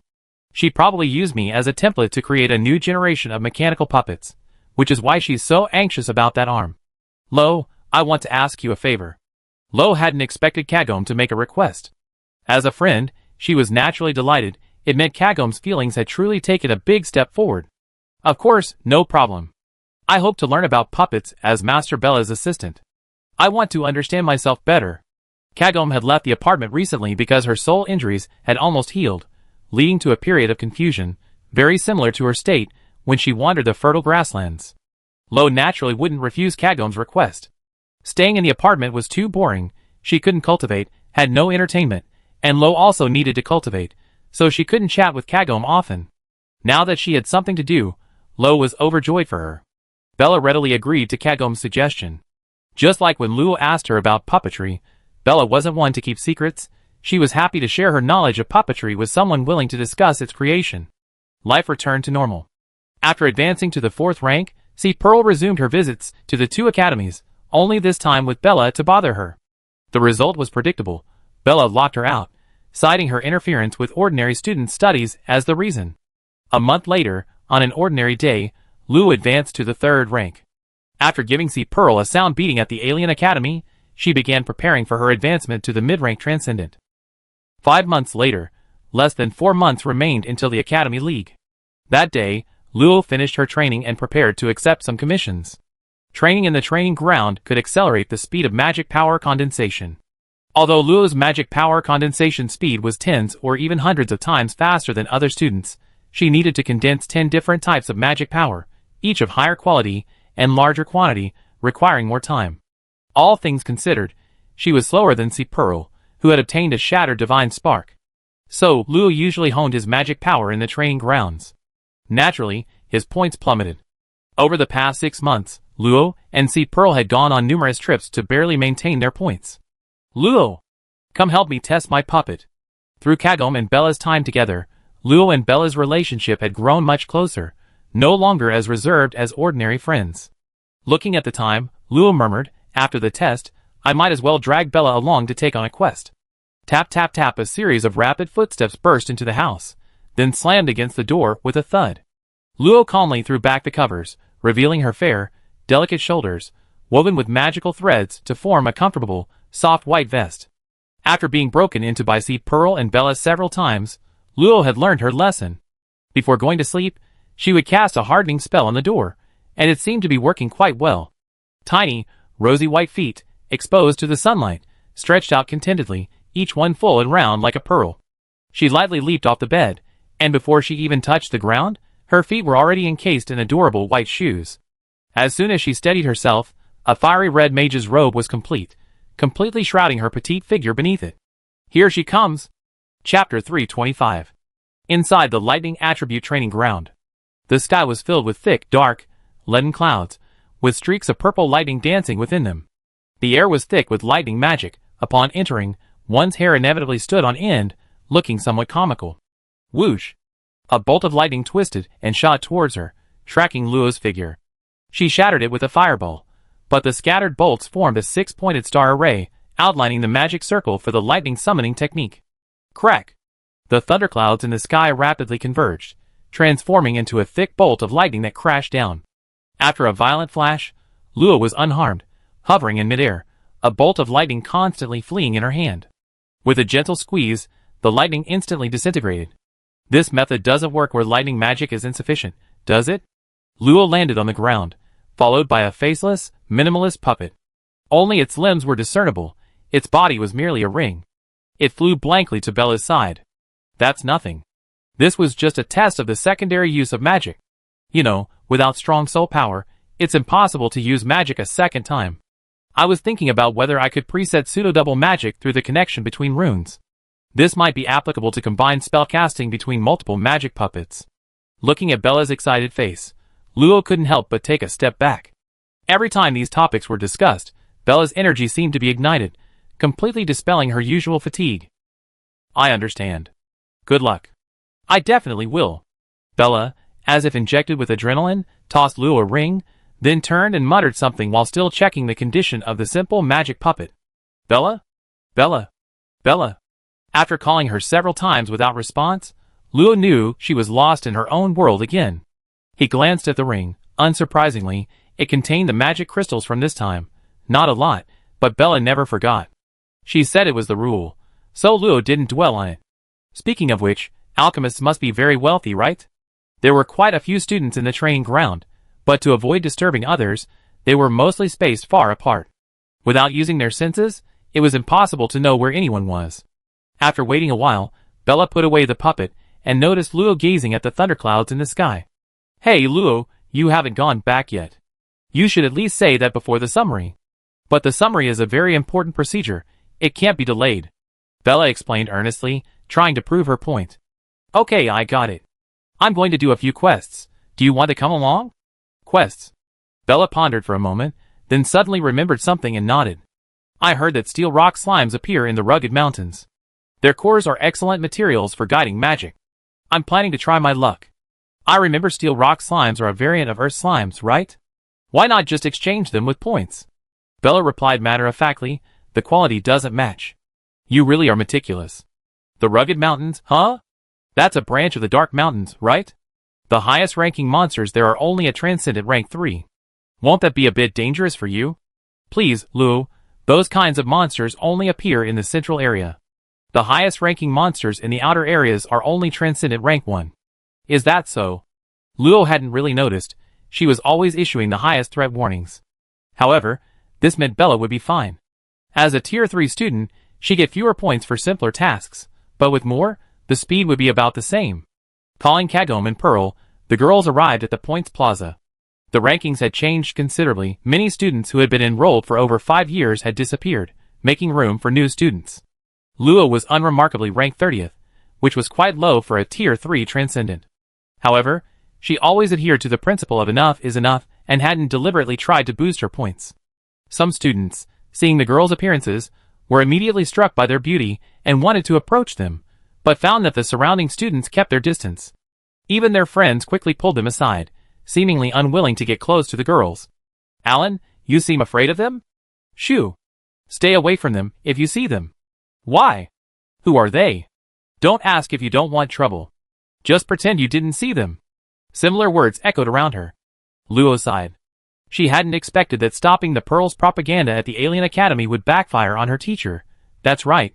The biggest reason the students avoided her was that one day Luo was approached by several students, and Luna saw it. On the spot, under the pretext of training, she dragged those students to the gravity training field for 3 days of weight training. It's said that when they came out, their bones were completely limp. However, what Luo didn't know was that another reason lay with herself. Her rapid advancement in grades had quickly spread her image as a silver-haired, red-eyed woman, strikingly similar to a certain man familiar to the older students. It was hard not to speculate. Luo, let's take this mission. Coming back to his senses, Luo realized Bella had already chosen a suitable mission from Sally, so he stopped paying attention. It was fine this way anyway, no more tedious small talk, making it easier to study. He checked the 3 accepted missions. 2 involved eliminating monster hordes disturbing towns, and the other involved collecting a material called Blue Arc Mushroom. What's a Blue Arc Mushroom? A stabilizer ingredient that can neutralize the ferocity of lightning attribute materials. I need some, so I just picked some along the way. Bella not only knew everything about puppet materials, but was also very familiar with potion making. Seriously, doesn't she know how to make a potion to get rid of dark circles under her eyes? I feel like Bella would shine if she switched to potion making. Thank you, but puppets are what I love. My affinity is more suited to puppetry, while potion making usually involves affinity with wood, water, and fire. Is that so? After lingering for a while, that afternoon, Luo and his group left the academy and sped towards the eastern part of the empire. The primary objective of this journey is to complete the quest, followed by finding the steel rock slime, which shouldn't be too difficult. The mortals, busy farming and hunting on the ground, were completely unaware that 3 streaks of white mist had already passed overhead. Beside the rugged mountains lies the rugged town, an ordinary adventure town with only about 1,000 inhabitants. Because it connects to the dark mountains, the magical beasts here are not weak, so almost all the adventurers who have settled in this town are between the Transcendent and Transcendent second stages. Have you heard? The Earth Dragon has stirred up trouble lately, and the town is no longer safe. An Earth Dragon here? Don't scare me. I just bought a house. It's not that Earth Dragon, it's an earthquake. You scared me. It's just an earthquake. It shouldn't be too dangerous for us superhumans. You're terrifying. This isn't an ordinary earthquake. It's said that the rugged mountains are the burial place of a 9th-tier Earth Dragon. Every 300 years, a magical tremor occurs here. At that time, not only us loader superhumans, but even mid-tier superhumans will have to flee. Similar topics were being discussed everywhere in the Adventurers Guild Hall. A group of people sat silently eating their dry rations at a table in the corner. After a while, a young man carrying a knight sword spoke softly. Time is running out. Find the Earth Dragon's breath as soon as possible. Chapter 326. The rugged town was small, covering approximately 30 square kilometers. It stretched out in a long, narrow shape, blocking an entrance to a rugged mountain range. Scattered around the mountains were small villages. When beast tides attacked, they would often migrate to the town for shelter. On ordinary days, the villagers would trade medicinal herbs found only in the mountains at low prices, a mutually beneficial arrangement. Luo and his companions entered the town, skillfully putting on masks. Noticing Bella's strange look at them, the 3 of them, they remembered she seemed to lack adventurer experience. Luo took out a mask from his ring and handed it to her. Miss Bella, if you don't want to be harassed, it's best to wear a mask. Then, the sea pearl cast a shielding spell, concealing everyone's aura and magical fluctuations. Bella was given a mask of a sleepy lizard. Luo felt Bella had the drowsy, sleepy look of a sleepy lizard, especially her droopy eyelids, which made one want to yawn just by looking at her. Kagome wore a white metal mask woven by Raku, as she disliked the snake mask Raku had initially given her. Sea Pearl, however, was still wearing her comical little chubby fish mask. While what you say makes sense, to be honest, it doesn't suit my taste, Bella finally convinced herself to put it on. And so, the 4 masked women, 3 adults and 1 child, entered the somewhat noisy town. The townspeople seemed a bit panicked. Walking along the cobblestone streets, hurried people were everywhere, and occasionally, people could be seen unloading luggage onto carriages, as if the town was about to be engulfed in some flood. Sea Pearl was sent out to gather information. With a little charm and power, she quickly obtained the news. An earth dragon is coming? Yes, they say the town is about to be destroyed. They're preparing to evacuate and rebuild after the dragon leaves. Bella, what do you think? I think it's irresponsible of you to ask a researcher such a question. That's true, never mind. A 3rd-tier earth dragon wouldn't be difficult to destroy a town. A single earthquake wave could destroy half of it. But strangely, while the news of the earth dragon's resurgence has spread like wildfire within the town, adventurers from neighboring cities haven't made much of a move. I heard that earth dragon resurgence in some areas generally refers to earthquakes. Could it be that the earth dragon they're talking about is an earthquake? After questioning several local superhumans, Luo and his companions finally confirmed that the earth dragon the residents were talking about was indeed an earthquake, a powerful magical shockwave capable of threatening superhumans. So what is a magical shockwave? She gently tapped the sea pearl. It wasn't her fault. This wasn't a common supernatural disaster. Luo only encountered such a description because he often consulted various records in his spare time. Just as a regular earthquake is a wave-like tremor caused by earth magic compressing the earth, a naturally occurring earthquake magic technique, a magical tremor is a conflict between earth magic and other magical forces, creating a magical chaos that affects the entire space. It not only causes the earth to collapse, but also resonates from within all magical beings, especially those at the lower levels of the transcendent realm, who have more magical reserves, but weaker control over them, making them extremely vulnerable to being devoured by their own magical backlash. Let's wait for the magical tremor to pass. It's too dangerous. The sea pearl's suggestion was undoubtedly the safest, but then it became uncertain whether the steel rock slime could survive the magical baptism. Speaking of which, I heard that steel rock slimes hide deep underground and only emerge during earth-related disasters. You should have thought of that sooner. But blaming anyone now was pointless. The quest wasn't difficult. It was probably issued in advance by warnings from surrounding towns to avoid irreparable losses during the beast tide. Just as they were debating whether to complete the quest first or find the slime, the earth suddenly trembled violently. The entire town and the surrounding mountains for miles around shook, and many residents, terrified, fled their homes and jumped to higher ground. A deafening roar erupted as dust billowed hundreds of meters high from the verdant forest. Trees collapsed, birds took flight, and howls echoed through the woods, the roars of startled magical beasts. The earthquake lasted for about 10 seconds. Some buildings in the town collapsed completely, but fortunately, the residents possessed considerable strength, so no one was injured. However, this seemed to be a harbinger, and more people began hastily leaving the town. Why do I feel the tremors even when I'm flying? It's the fluctuation of earth magic. Let's listen to Sea Pearl. It's become dangerous here. The magical shockwave hadn't yet materialized, but Bella was right. There was no need to take the risk. 200 miles from the rugged town lay another town called Fried Town. The origin of its name was likely related to its founder, but its details were lost to history. The group spent some time searching before finally finding an empty inn. It was foreseeable that a large influx of residents from the surrounding towns would soon arrive. Standing by the window, Luo watched the carriages rushing past. On the bed beside her, Bella was engrossed in a book, her pearly hair blowing bubbles. For her, taking on commissions was simply a way to relax. Although she had become less playful after what had happened, it was her nature. A prolonged lack of relaxation would be detrimental to her physical and mental health, something Albert tacitly approved of. Luo, while I was in your apartment, I heard something big. Seemingly remembering something, Sea Pearl stopped blowing bubbles and darted behind Luo, jumping excitedly. Her face practically screamed, "Ask me." Luo couldn't bear to tease her, so she feigned curiosity and asked, So, High Priestess, what's this big news? Hee hee. Listen to me. It seems the Empire has been invaded by several countries. I heard a cult is behind it. Do you think the monsters we encountered in Aloy City last time were deliberately created by the cult? Invasion? Luo was taken aback. The Karlov Empire had several Saint-level beings, and quite a few Ninth-level beings. Who would dare invade? A kingdom? One of the prerequisites for defining an empire is possessing Saint-level beings. What right did a kingdom without even Saint-level beings have to invade an empire? That's right. See, Pearl, oblivious to Luo's expression, continued excitedly, I heard it's an invasion from several neighboring countries. They received legions from the cult, which can resist the Empire's cavalry. That's why there are unusual occurrences in many parts of the Empire, and there are more requests for help from other cities. It's all because the cult within the Empire is secretly assisting. Let me ask you this. Where did you hear this news from?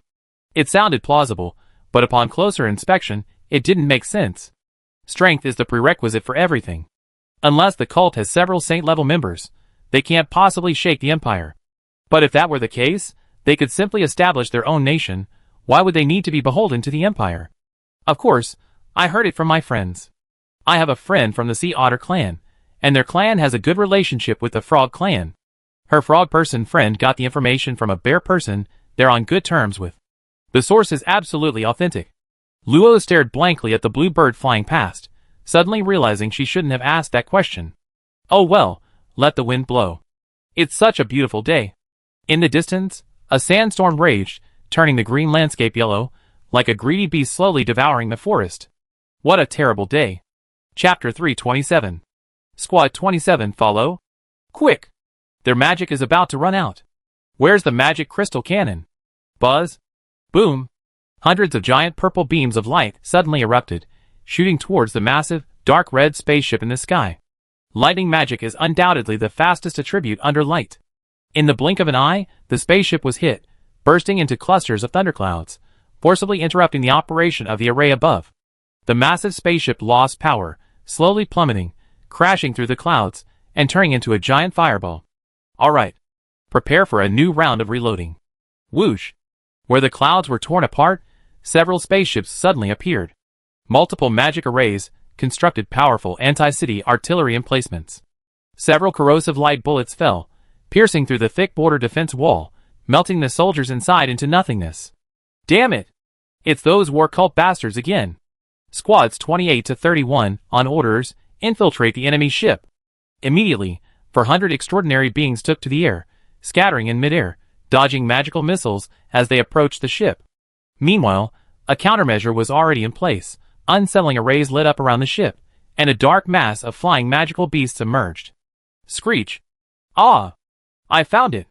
Bella suddenly exclaimed, almost causing Luo, who was savoring mermaid love, to stab the table with his fork. What's wrong? MMM. Delicious. Feeling the slightly sweet cream and the lingering ocean flavor blend and intensify in his mouth, Luo closed his eyes in satisfaction. Indeed, occasionally eating dessert would elevate his sense of pleasure to a whole new level. Yeah, so this is what cake is like. Kagome wants to eat it every day. Bella ignored the three bubbling with happiness, shoving the cake aside and propping an open book up on the table. Ah! My cake! Look! Steel rock slimes only appear where earth magic undergoes drastic changes. Usually, a disaster occurs about 2 weeks after their appearance. According to intelligence, the first sighting was 3 days ago, meaning we have at least 10 days to search. 10 days to find them. Those slimes are extremely similar in color and aura to rocks. Even with our senses, we might not be able to tell the difference, right? See, Pearl, no longer paying attention to the cake on the ground, poked her little head out. Why don't we ask the people in town if they've seen any trace of them? Upon hearing this, the others looked at Sea Pearl in surprise, making her look at herself suspiciously. After making sure there was nothing dirty, she weakly asked, what's wrong? Nothing, I'm just surprised that you would offer such a useful suggestion. Kagome didn't expect. See, Pearl actually has a brain. In my personal opinion, you should be a mascot. Does eating cake make you smarter? Hey! You guys are so unfair. I just don't like using my brain. That doesn't mean I'm brainless. See, Pearl stomped her feet angrily. She was a high-ranking priestess, having advanced to the 4th rank in her early 20s, wielding priestly and water magic with ease, the heir to a high position in the merfolk race, The future god who would rule the sea. How could someone as powerful as her be an idiot? It's settled then. Bella and I will complete the gathering commission. Kagome, you complete the extermination mission. Remember to leave evidence, otherwise we can't complete the commission. What about me? What about me? See Pearl, the high-ranking priestess and future god, eagerly stepped forward, her eyes shining with wisdom. What should I do? The three turned to look at her, and in unison exclaimed, of course, we're investigating the slime situation. What's so special about that? Heed the call of the sea. It was said that someone had seen a waterfall appear in a town inn, but it vanished after a few seconds, and the story quickly faded into obscurity. It's sticky. That really is seawater. How did water magic turn into seawater? How strange. Bella's body crackled with purple lightning, dispersing the white salt crystals in her hair, but the faint fishy smell lingered. Heh, maybe her name has the character 4C in it. Let's go find her. Luo subtly changed the subject, while secretly blocking out her sense of smell. That fishy odor was unpleasant. That's true. Let me think. Blue arc mushrooms naturally possess lightning magic in areas rich in lightning magic, capable of spontaneously attracting lightning strikes. We just need to find a place where thunderstorms frequently occur. According to my records, there are mountains nearby that abound with blue arc mushrooms. It sounded easy, but finding one was a complete mystery. Aside from the surging magic near the rugged mountains, the surrounding mountains were clear and cloudless. Where would the lightning strikes come from? Let alone the abundant mushrooms Bella mentioned. The two flew high in the sky for a long time, but still couldn't find a mountain that matched Bella's description. The only clouds they encountered were just normal rain, unrelated to magic. Half a day later, the two stopped in front of a lush, forested peak. Strange, this should be the mountain. How come it's so different? Bella used magic to draw a lifelike map of the mountain range. Although the mountain in the drawing was bare and covered in dark clouds, a far cry from reality, upon closer inspection, its shape was very similar to the peak before them, and the surrounding scenery was also quite similar. Could it be a reaction caused by magical shockwaves? This place is only about 800 li from the rugged mountains, not exactly close, but not far either. Possibly. There's a village down there, let's go ask. At the foot of the mountain lies a small village with only about 100 inhabitants. The hunters, busy all day, saw the two girls fall from the sky, and quickly put down their prey to inform the village chief. A short while later, an elderly man with white hair, surrounded by several young men, strode forward. Honorable transcendent being, welcome to our humble village. Is there anything I can do to help? Luo looked at Bella, who stepped forward and pointed to a distant mountain peak, asking, Grandpa, have those mountains always been this lush? Following Bella's finger, the old village chief squinted and gazed for a moment before respectfully replying, Sir, a month ago, this mountain was barren, constantly struck by lightning, and the environment was extremely treacherous. But for some reason, the thundercloud suddenly dissipated, and inexplicable trees sprouted on the summit. Bella asked him a few more questions, and after receiving their answers, she and Luo left the village to avoid causing further panic. It should be right. Should we wait for the magical shock to subside? That would be too late. It'd take at least 10 days to half a month to finish. Looks like we have to go up and look. Maybe there are still some remnants. Luo knew that these kinds of materials would quickly wither after environmental changes, but just in case, it was better than searching aimlessly. The mountain peak was approximately 2,000 meters high, inhabited by many low-level lightning attribute magical beasts. However, what was a treacherous path for ordinary people was like a backyard for the two extraordinary individuals, and they quickly reached the summit. Just as the old village chief had said, the summit reeked of charred blackening and gunpowder, yet from the soil covered in black powder, giant trees 30 to 40 meters tall had grown. Unless there was a high concentration of wood magic present, it was impossible for them to have grown in just 1 month. Something strange. The two exchanged a glance and immediately spread their senses, scanning the small summit inch by inch. Chapter 328. A small figure darted swiftly through the forest. Birds chirping in the trees were blown away by the gust of wind, tumbling several times before frantically taking flight, looking around in confusion. After a while, the figure stopped, revealing a purple-haired, purple-eyed doll. It checked a map drawn with magic in front of it, then sped up again, quickly finding an abandoned mine. This should be it. The quest was issued by a nearby town. Recently, livestock had been frequently killed, causing considerable panic. The town's few superhumans had gone to investigate, and discovered the culprit was 3 emerald green jumping spiders, 1 a second-tier superhuman, and 2 first-tier superhumans. These were blood-feeding magical beasts. Human blood was too scarce, so they preferred to attack livestock. However, letting them go unchecked was clearly not an option. The town had previously organized a small team to hunt them down, but one superhuman was killed instead. Left with no other choice, they had to issue a bounty through the Adventurers Guild. Kagome entered the abandoned mine. Inside, there was a faint smell of blood and whitish spider silk, along with some dried animal carcasses, indicating that the jumping spiders had likely preyed on nearby animals. Furthermore, Kagome smelled copper rust, suggesting that copper had been mined here previously. The mine was intricate, with numerous tunnels and abandoned elevators prone to collapse. Finding the jumping spiders, with their small size, would not be easy.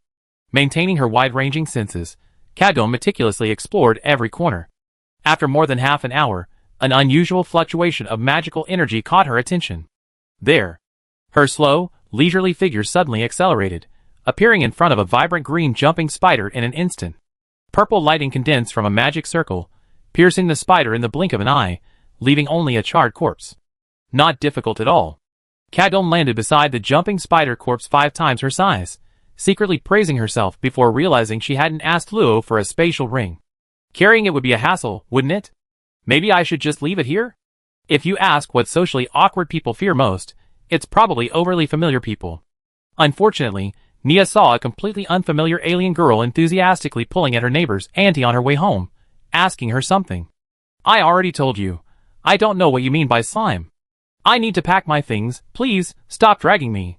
The auntie cursed as she broke free from the girl's grasp, fleeing home and slamming the door shut. The girl seemed quite regretful, kicking at the pebbles on the ground. Nia thought she should ignore her. Didn't she see how scared the gossipy old woman next door was? If she went up to her, it would only cause unnecessary trouble. Carefully pressing herself against the walls of the houses along the street, trying to stay as far away as possible from the unusual-looking girl, Nia was just praising her own cleverness when she saw the girl glance at her. Startled, she quickly turned her face away, silently praying, God, please don't let her see me. Perhaps the gods heard her prayer. After a while, the expected conversation didn't happen. Nia cautiously turned back and saw the girl squatting forlornly on the ground, playing with her fingers. Passers-by hurried by, probably busy moving, not even glancing at her. She felt a little sorry for her. Maybe I should go ask her. Thinking this, Nia slowed her pace. At most, she'd be forced into an awkward conversation.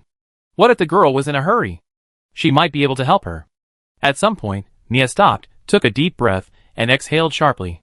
She silently encouraged herself, then awkwardly approached the alien girl, timidly asking, do you need any help? Seeing her look up, Nia frantically waved her hands. I just saw you alone. No, I didn't mean anything by it. Slap. A pair of beautiful hands, with light blue nail polish landed, abruptly on her shoulders. What? You're definitely a good person. On an unknown mountain peak, Luo was using his senses to carefully search for any remaining fluctuations of lightning magic. Suddenly, a weasel emerged from the bushes, cautiously sniffing around. After confirming there was no danger, it focused its attention on a flying insect 10 meters away. Huh?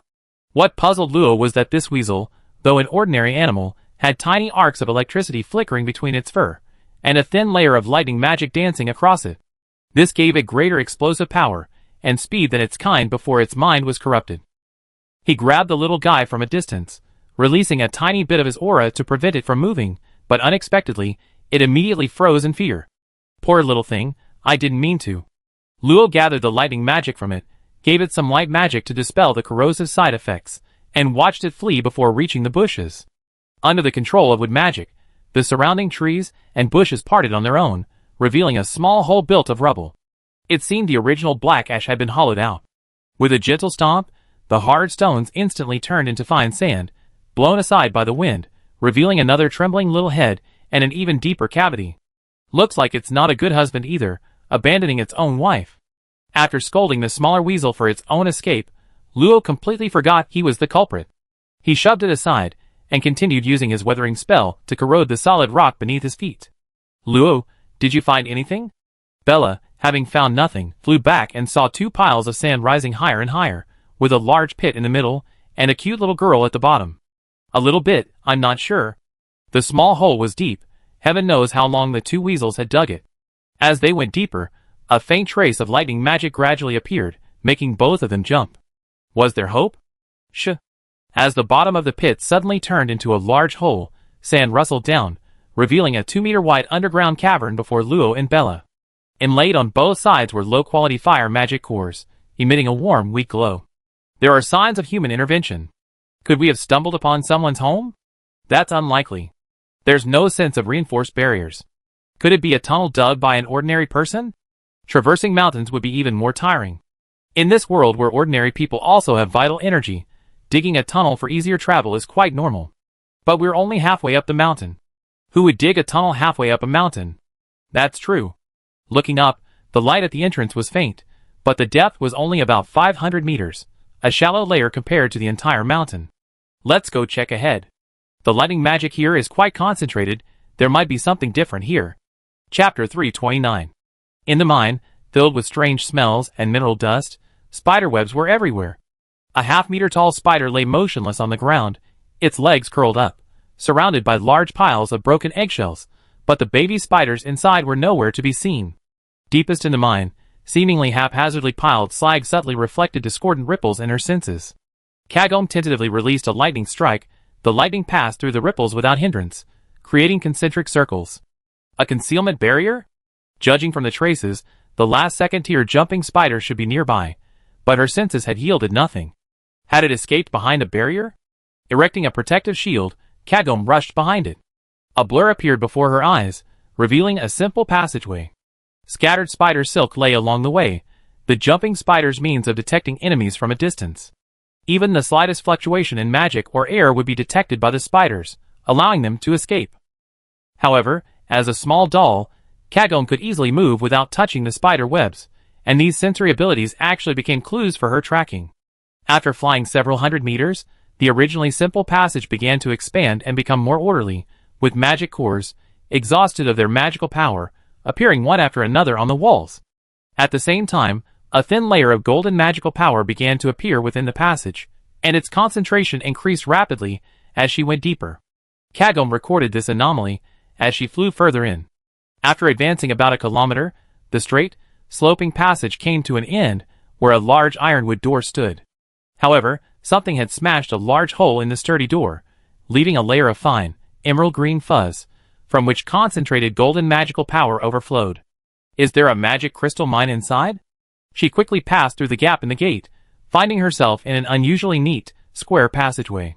Golden magic energy covered the surface with a smooth metallic sheen, and golden magic crystals floated along the sides, emitting faint glows. However, only a small portion of the dissipating golden magic energy came from these crystals. The majority surged in from the front and back of the passage. Following the falling tiny hairs, Kagome unexpectedly spotted a jumping spider cleaved in two at a corner, along with a group of fist-sized smaller jumping spiders on its back. Dark magic energy? The jumping spider reeked of a distinctly evil aura. Kagome frowned slightly. She decided to complete the quest first, then tell Rai about it, and let her make a decision. Carrying the spider's corpse, Kagome retraced her steps, but before she reached the gate, an unexpected event occurred. The golden magic crystals on either side abruptly extinguished, followed by a layer of black lines that rapidly spread outwards, instantly enveloping her in darkness, reaching out to grab Kagome. After easily annihilating the shadow boy born from dark magic, Kagome retreated behind the gate before the black patterns could spread. Sure enough, the gate, which had been broken open, lit up with the same runes, emitting a ghostly black light. A heavy pressure descended, forcing Kagome to retreat a distance. I sense something bad is about to happen. This place is not safe to stay. Without further hesitation, Kagome quickly left with the evidence of her commission. To Lo and Bella's surprise, the entrance to this passage was behind a hidden barrier. Further into the other end, the passage gradually became more orderly, and the concentration of lightning magic slowly increased, with low-quality lightning attribute minerals beginning to appear around it. Is this normal? This mountain is prone to lightning strikes, so it's not surprising that lightning magic accumulates here. This passage is actually stranger. Bella pulled out a pair of complex glasses. As the runes on them lit up, she rotated the lenses, instantly clarifying the flow of lightning magic within the rock wall. Let me introduce you, she said. These are Alarm's variable lenses, used to directly observe the flow of magic, especially effective against magic shielding materials. I always feel like you puppeteers have a lot of tools. Any discoveries? Lorraine could sense the flow of lightning magic within, but it seemed to simply converge normally onto the ore, with some other chaotic flows that were difficult to discern. Let me see. Bella carefully searched along both sides of the passage, her slender white fingers flashing with electricity, resonating with the lightning magic within. After a while, Bella finally put away the glasses. There's definitely a problem. A considerable amount of magic power has been wasted for no reason. Unfortunately, my skill level is far inferior to my teachers, and I can't find where the magic power went. Then let's go a little deeper. Anyway, there are only two directions. Okay. Filled with questions, the two continued deeper into the passage. The concentration of lightning magic power gradually increased, and even visible arcs of electricity appeared. This continued until a cluster of blue-purple mushrooms appeared. The surrounding arcs of electricity vanished without a trace, and the lightning magic power decreased significantly. I got it! That's a blue arc mushroom. The blue arc mushroom resembled a larger shiitake mushroom, with a stem as thick as a thumb. Its fist-sized cap was imprinted with faint lightning runes, and blue-white arcs of electricity danced on different caps, emitting a crackling sound. Blue arc mushroom, a demonized plant. A lightning attribute creature born from constant exposure to high concentrations of lightning magic power. It is not aggressive, but the arcs of electricity on its cap are enough to knock down a first-tier transcendent being. It possesses the ability to absorb lightning magic power. Bella skillfully conjured a lightning blade to sever the roots of the blue arc mushroom, only picking it up after the lightning on the cap had subsided. The quality is a bit low. Let's look further in, the quality should be better.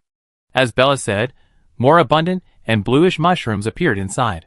Later, the caps of the blue arc mushrooms were the size of 2 palms, and the flickering lightning turned bluish-purple, with a ring of electric netting appearing around them. While Bella searched for suitable mushrooms to harvest, Luo was also quite curious about this strange artificial passage. Could someone be deliberately cultivating lightning attribute materials here? Would such concentrated magic energy give birth to other interesting things? Luo was in a pretty good mood. Although there had been some setbacks, they had successfully found the materials they wanted. Now they just needed to wait for Kagome and the Sea Pearl to finish. But this good mood was quickly shattered when a large door appeared. Why is this thing here? At the end of the passage, which was about 2 people high, stood a thick, metallic door. A black pentagram array slowly rotated on it, emanating an unsettling aura. However, under the influence of the surrounding lightning magic, the aura emitted by the array was suppressed, preventing any of it from escaping. Luo's pupils contracted slightly. Was the purpose of this passage to conceal this door? Bella, having finished picking the blue arc mushroom she needed, came to Luo's side, and quickly noticed the black array not far away, especially conspicuous amidst the flashing lightning. That's... Be careful. Those are dark runes. We may have unintentionally stumbled into a cult stronghold. Bella clearly understood the meaning of dark magic. A simple short staff immediately appeared in her hand, perfectly matching her personality. What should we do then? Leave? Leave first, and tell the city lord of the great city about this. After the incident in Aloy City, Luo also knew that fighting a cult alone was not advisable. Although she was strong, the people around her were not. Since she had the Empire backing her up, why should she take the risk? Chapter 330. When Luo and Bella returned to the town, they ran into Kagome flying through the air, dragging 4 monster corpses with her. They wondered how many people she had frightened along the way. Alright, it was my mistake. Luo put the monsters into her ring, and carefully selected a thin silver ring, perfect for Kagome to use as a belt. Luo, there's something I need to tell you. After hearing Kagome's account, Luo and Bella were astonished. According to her, there was a similar door over 500 miles away, and it exuded a dark aura.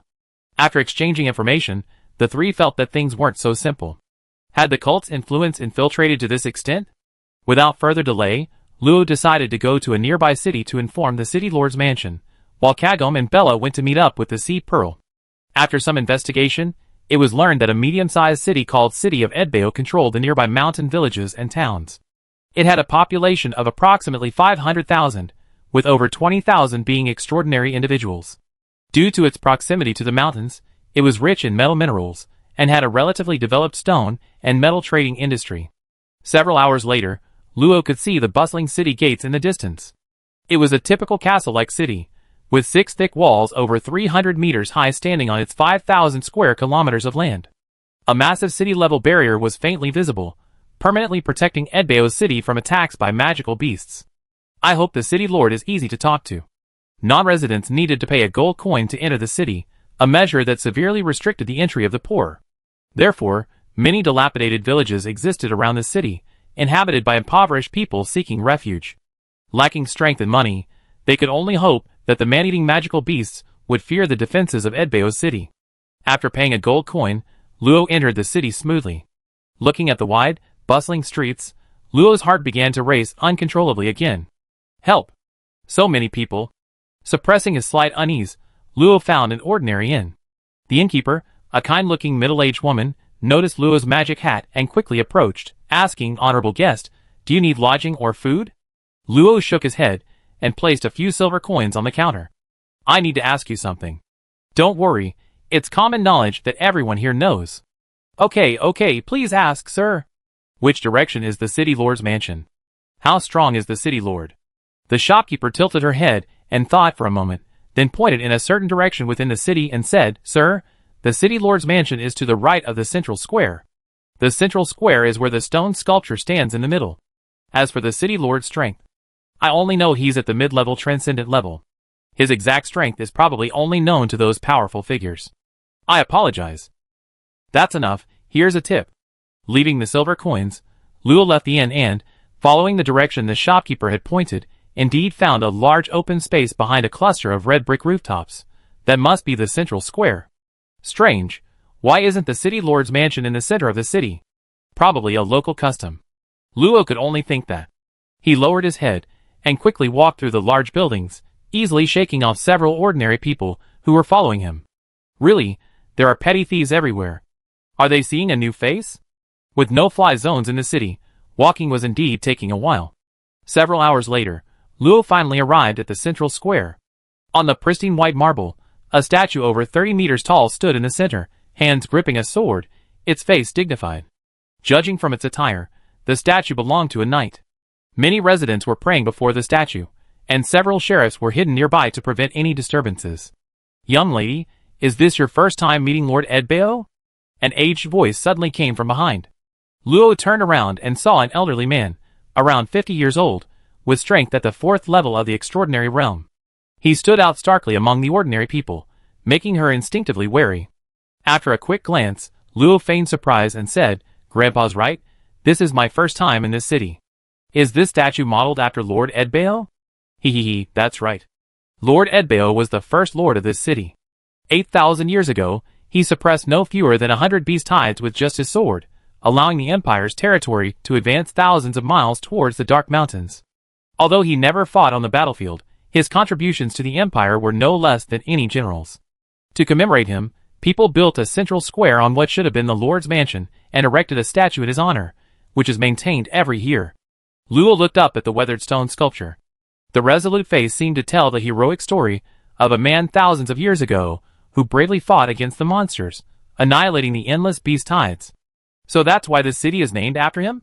Slaying the monsters and protecting the people, he deserves this honor. The old man seemed pleased that someone agreed, and his wrinkled face relaxed considerably. "Few people are willing to listen to my tales of Lord Edbao anymore, young lady. You look anxious. Is something important? Tell me, and perhaps this old man can help." This. Seeing Luo hesitate, the old man wasn't in a hurry, but simply chuckled and said, "If I'm not mistaken, young lady, you come to see the city lord, haven't you? But unfortunately, the city lord left 8 months ago, and the city lord's mansion is now only staffed with deputies who handle mortal affairs." Luo was taken aback. The shopkeeper, an older woman, was unaware of the city lord's departure. Could the old man before her be from the city lord's mansion? "Old man, your judgment is truly accurate. To be honest, I did come here with important business to discuss with the city lord, but it seems I have to leave empty-handed." "Young lady, your strength is not weak. The fact that you're in such a hurry to find the city lord suggests it's related to a cult." Seeing Luo's surprise and wariness, the old man chuckled and casually waved his hand, saying, "No need to be so surprised. I lived for over 600 years, almost returning to the underworld. I still have this much insight. Come with me, this isn't a good place to talk." Scanning the surroundings, there were quite a few tourists and residents. It wouldn't be good if they overheard. Luo temporarily set aside her suspicions and followed the old man to a tall building. This was a 5-story palace occupying nearly a quarter of the square's area. The main gate was tightly closed, guarded by 2 rows of imposing guards. Two smaller doors were open on the side, with people occasionally entering and exiting. This is the City Lord's mansion. You mean the City Lord's mansion? Old man, you really are from the City Lord's mansion. Only someone who controls the upper echelons of the City Lord's mansion could know the City Lord's movements and the affairs of the cult. This old man might even be the Grand Steward or Deputy Grand Steward, but the old man shook his head. I used to be, but now I'm just a dying old man. Let's go, our destination is here. Passing the majestic City Lord's mansion, surrounded by lush green forests and sparsely populated, the old man led Luo to a dilapidated flat-roofed house behind it. We're here. This is where you live? It's unimaginable that a fourth-level transcendent expert would live in such a dilapidated place. Chapter 331. According to the old man's self-introduction, his name was Grisanki Adair. He had served as the City Lord's Household Affairs Officer 400 years ago, and resigned 30 years ago due to health reasons. Currently, he had no children, and lived alone behind the City Lord's house. Sitting on a repaired, rickety chair, Luo and Adair sat facing each other, each holding a cup of hot water. Old man, you can see my strength. You're definitely not an ordinary person. Why do you live in such a dilapidated place? To Luo's question, Adair simply replied, whether it's dilapidated or not, what does it mean to us? I only want to look at the City Lord's house now, watch time pass, and then wait for my soul to return. I can't understand. Whispering, old man, there aren't many people who love the City Lord's house as deeply as you do. The City Lord of this city must be very wise. Wise. A very good adjective, but I prefer to describe him as steadfast. Adair seemed somewhat sentimental, which piqued Luo's interest in the him he spoke of. Is he referring to the current City Lord? Indeed. In the past 600 years, the city of Edbao hasn't changed much.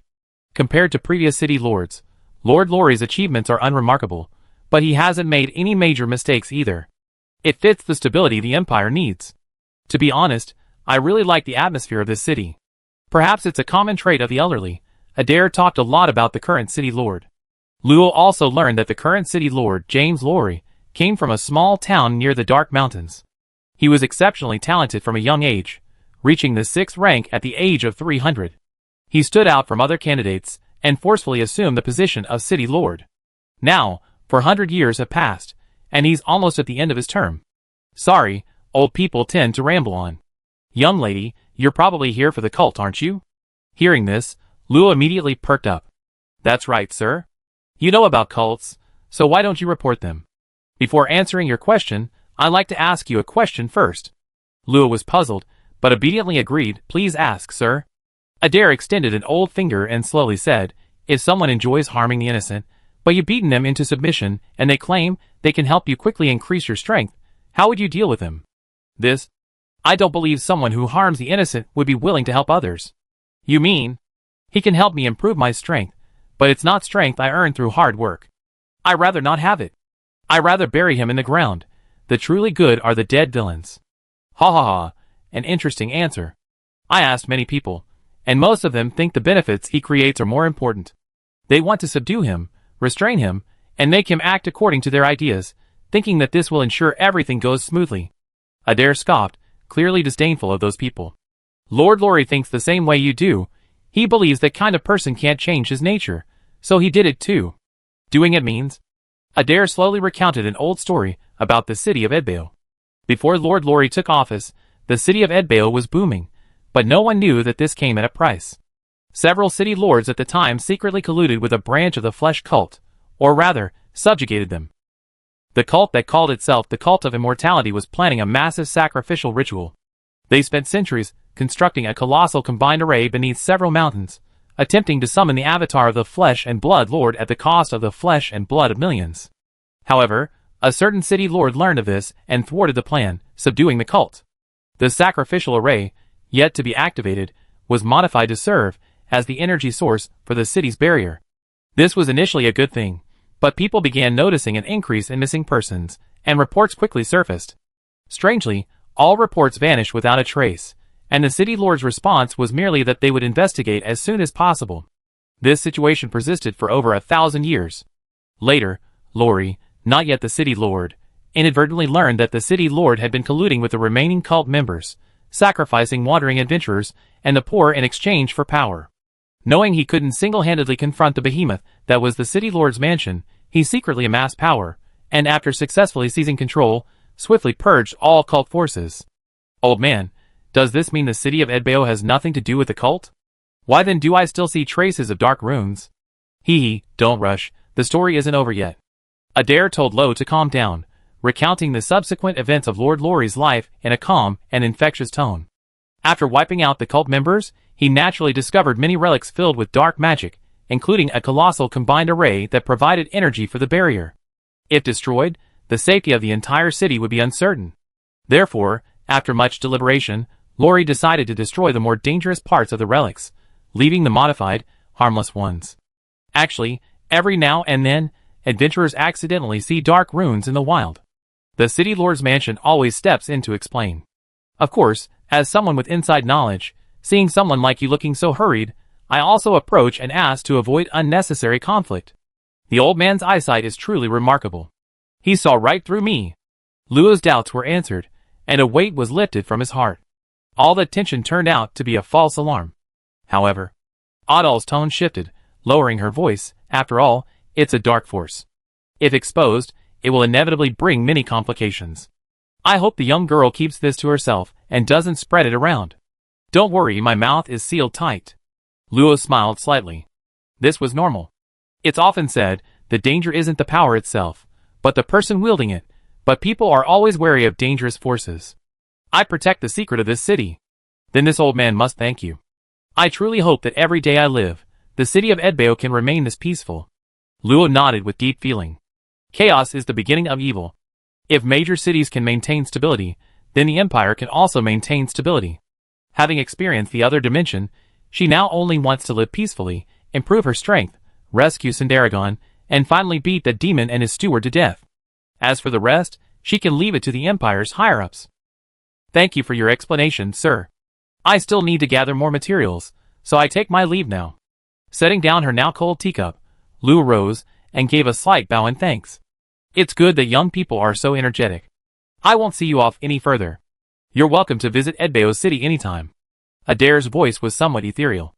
As the sunlight shifted, shadows gradually fell, obscuring half of his aged face, making him appear even more somber. Was it an illusion? Sweeping away the fleeting thought, Luo bid farewell to Adair and headed out of the city. However, she cautiously questioned a few local superhumans about what Adair had said. Without exception, their expressions changed slightly, and they all quietly warned her not to spread the word. Luo finally believed that the gate she and Kagome had encountered was merely a corner of the modified dark array. There should be several more fragments at the foot of other peaks. They had just happened to stumble upon it. What? It was just a false alarm. Chapter 332. When Luo returned to the inn in Fried Town, Kagome and Bella were observing something using a magic map, while Si Pearl was playing with a little girl she didn't recognize. Luo, you're back. How did things go? Hearing this, Si Pearl's ears twitched, and she jumped over. Luo, you're finally back. Tell me quickly, should we go destroy those dark formations now? We should give our adventure team a name. How about Dark Destroyers? Luo thought seriously for 3 seconds and gave a fair assessment. So corny. How could this be? Ignoring Si Pearl's mutterings about the team name, Luo looked at the timid little girl and cast a questioning glance at Bella and Kagome. Don't look at me, asked Pearl. She brought it back. Kagome testifies, it was Si Pearl who brought it back. You?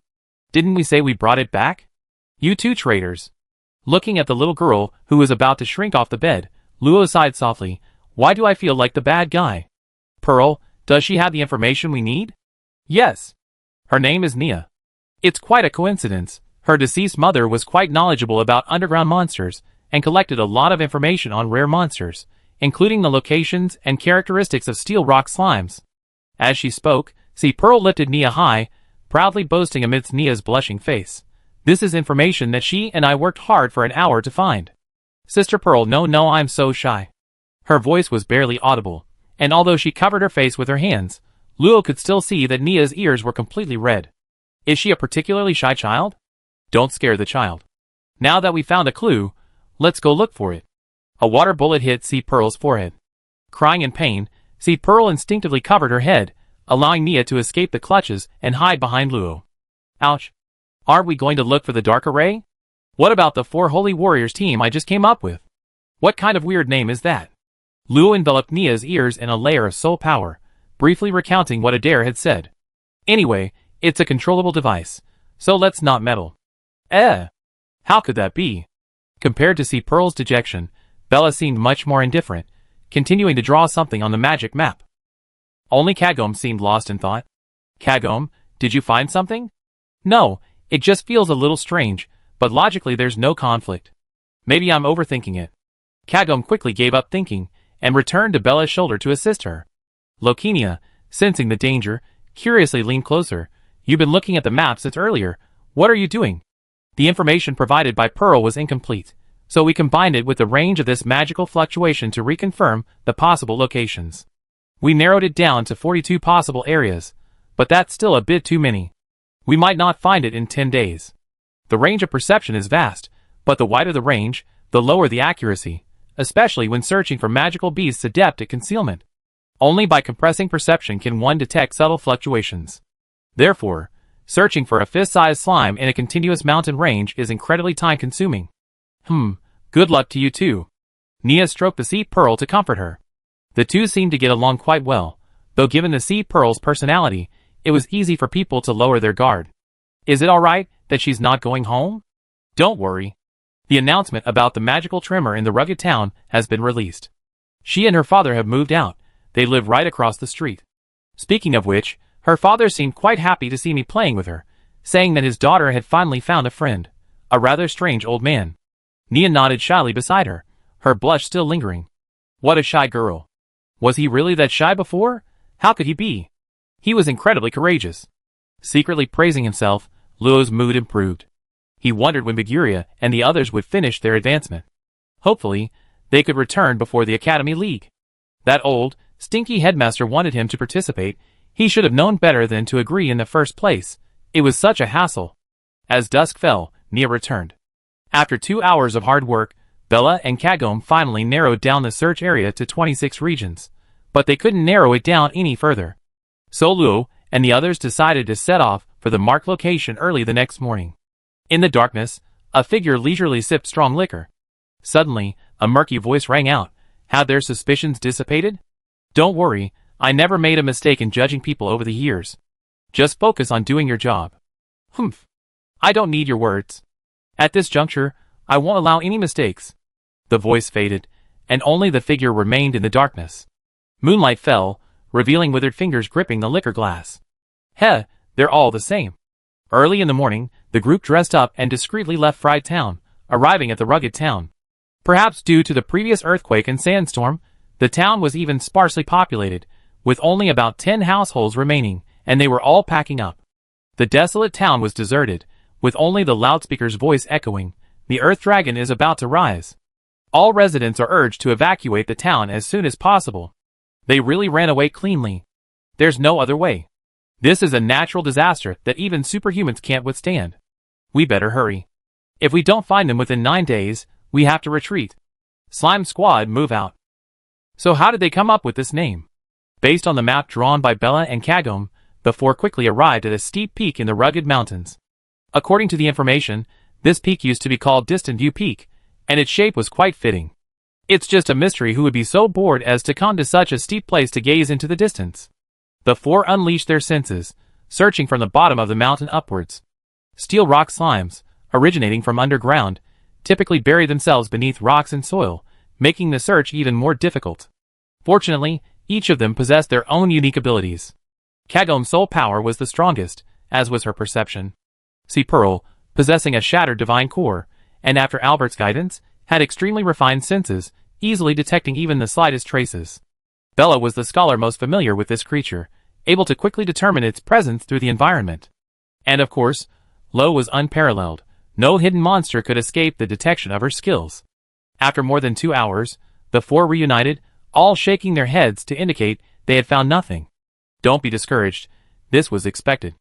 Let's move on to the next location. Demon Hunter Team, move out. Do you always have to change your name? Chapter 333. Quick! They're catching up. Watch out. Inside the small tunnel, swarms of mosquitoes rubbed their sharp proboscis, shooting out streaks of lightning. A single streak of lightning was insignificant, but their sheer number formed a powerful, impenetrable electric net, instantly knocking away the last figure. Damn it! What a troublesome bunch! The young man stopped, turned, and unleashed a solid sword shadow, transforming into an incomparably sharp rain of swords. He then quickly grabbed his nearby companion, and without even looking back, flew away again. Many mosquitoes were cut down by the sword rain, but due to the properties of magic, the sword rain had little effect on the lightning. The dazzling lightning pursued closely, striking him and dispersing the magic around him, even weakening the blocking sword rain. This is just adding insult to injury. How are you? Are you alright? I'm fine. With the protection of fire, I only suffered minor injuries, but I don't have much magic left. I can still cast one mid-level spell. That should hold them off for a while. This isn't good. My golden magic isn't very effective against them. Why is there a door here? The rapidly flying figure stopped. The young man stared in bewilderment at the large iron door that had suddenly appeared before him. But the sound of flapping wings rapidly approached from behind. He gritted his teeth and called to his two companions to push open the iron door together. The next moment, a surge of powerful magic swept in, and the pupils of the three men shrank drastically. What is this? A sandstorm suddenly erupted. The gale, amplified by magic, reached nearly 300 meters per second, carrying countless grains of sand. Each grain of sand was as destructive as a spiked earth spell. Wherever it passed, greenery vanished, leaving only ripped tree trunks crying out to the sky in despair. What a terrifying sight! It seems to be getting worse. The four huddled in a makeshift cave, a thick magical barrier above them, cracking and sputtering under the onslaught of the wind. However, it was only a tense atmosphere. The Sea Pearl's barrier was generally reliable. Bella chimed in, agreeing, it's been developing for 5 days now. In 8 days at most, for days at least, the magical shock will erupt. With the earth magic surging, other magical energies will become even more volatile. This is the 3rd time today, isn't it? The wood magic is also acting strangely. The surrounding plants are growing too fast. Luo crushed the tree roots that were spreading at a visible speed, his brow furrowing. This was not a good sign. Wood magic represented life, but it was also synonymous with poison. A toxic mist, enough to kill ordinary people, had already appeared in the air. In 2 more days, it might even poison superhumans. Boom! Bolts of lightning flashed within the sandstorm, indiscriminately striking the ground, kicking up large chunks of rubble that were instantly shredded by the gale, intensifying the sandstorm. More than half an hour later, the sudden sandstorm slowly dissipated, and the chaotic and violent magical energy briefly returned to a more subdued state. The Sea Pearl burst through the sand covering the cave entrance, secretly marveling at the several meters of earth that had been scraped away around her. Luckily, Luo knows how to dig. Don't make me sound like a mole. Luo also poked her cute little head out, and only after confirming there was no danger did she beckon the two below to crawl out. What a pity, there might have been slimes here, but even if there were, they'd probably been blown away.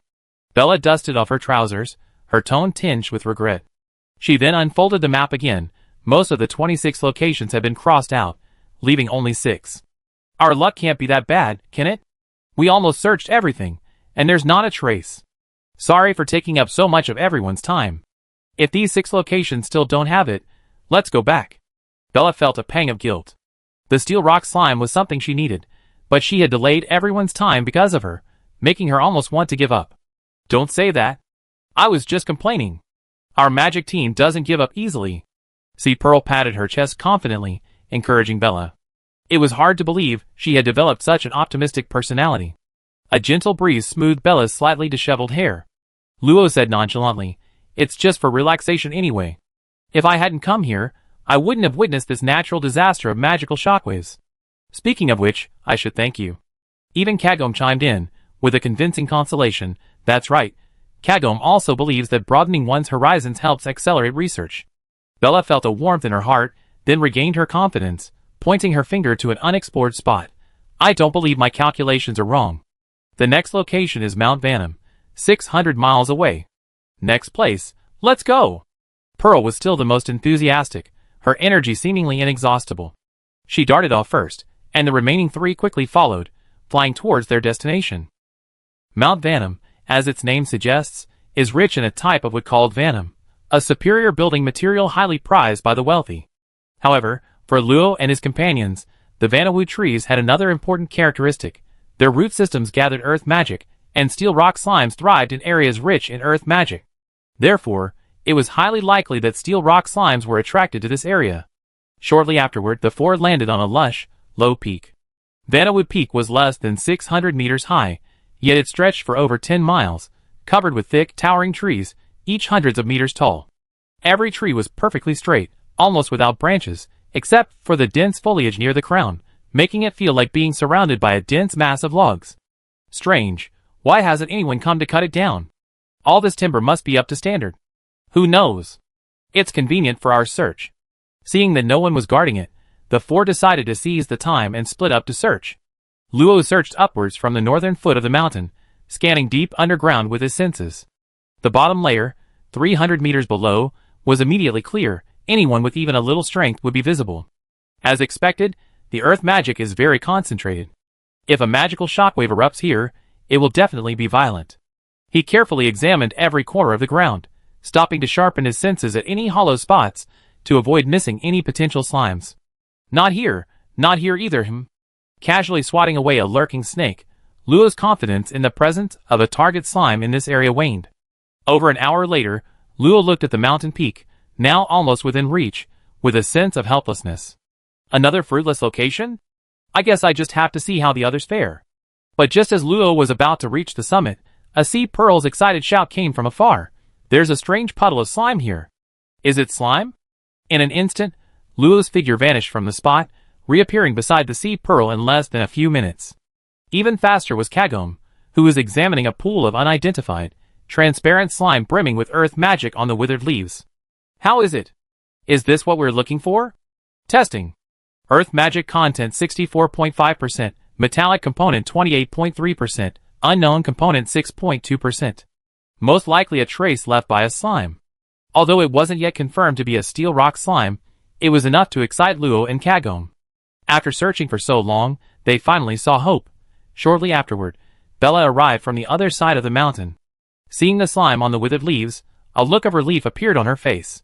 No doubt about it, this is the slime secreted by a variant of the earth slime, a steel rock slime. However, strangely, after carefully searching the surrounding area, they found no similar traces. Could it have been captured by a flying magical beast? Impossible. Slimes are aggregates of harmful magic. Who would want to eat them? Over 80% of a slime's body is composed of pure magic, yet few magical beasts want to prey on them. The reason is that the magic within their bodies is restless and cannot be absorbed. It relies on its tough outer skin for restraint. Once torn open, it's useless except for smearing yourself with sticky magic, and you have to expend effort to cleanse yourself of the infiltrated magic.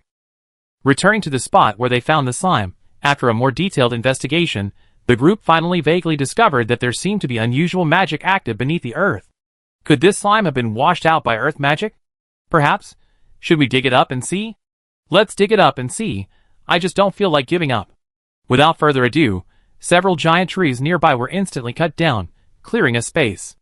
Luckily, there were no forest rangers here, otherwise Luo and his group's actions would definitely have been reported for illegal logging. The ground quickly sank, bringing them below the horizon.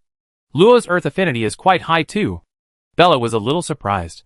She initially thought Luo was only skilled in water magic, but she didn't expect him to be a fire mage at the academy, and now he easily used a simple weathering spell to turn rocks into powder. I remember you, Bella, also have multiple elemental affinities, right? That's true, but I mainly cultivate earth magic to create puppet bodies. I haven't really used magic for killing enemies. So it can be used to create puppets. Luo had assumed puppet bodies were made from rare materials. There are many types of puppets.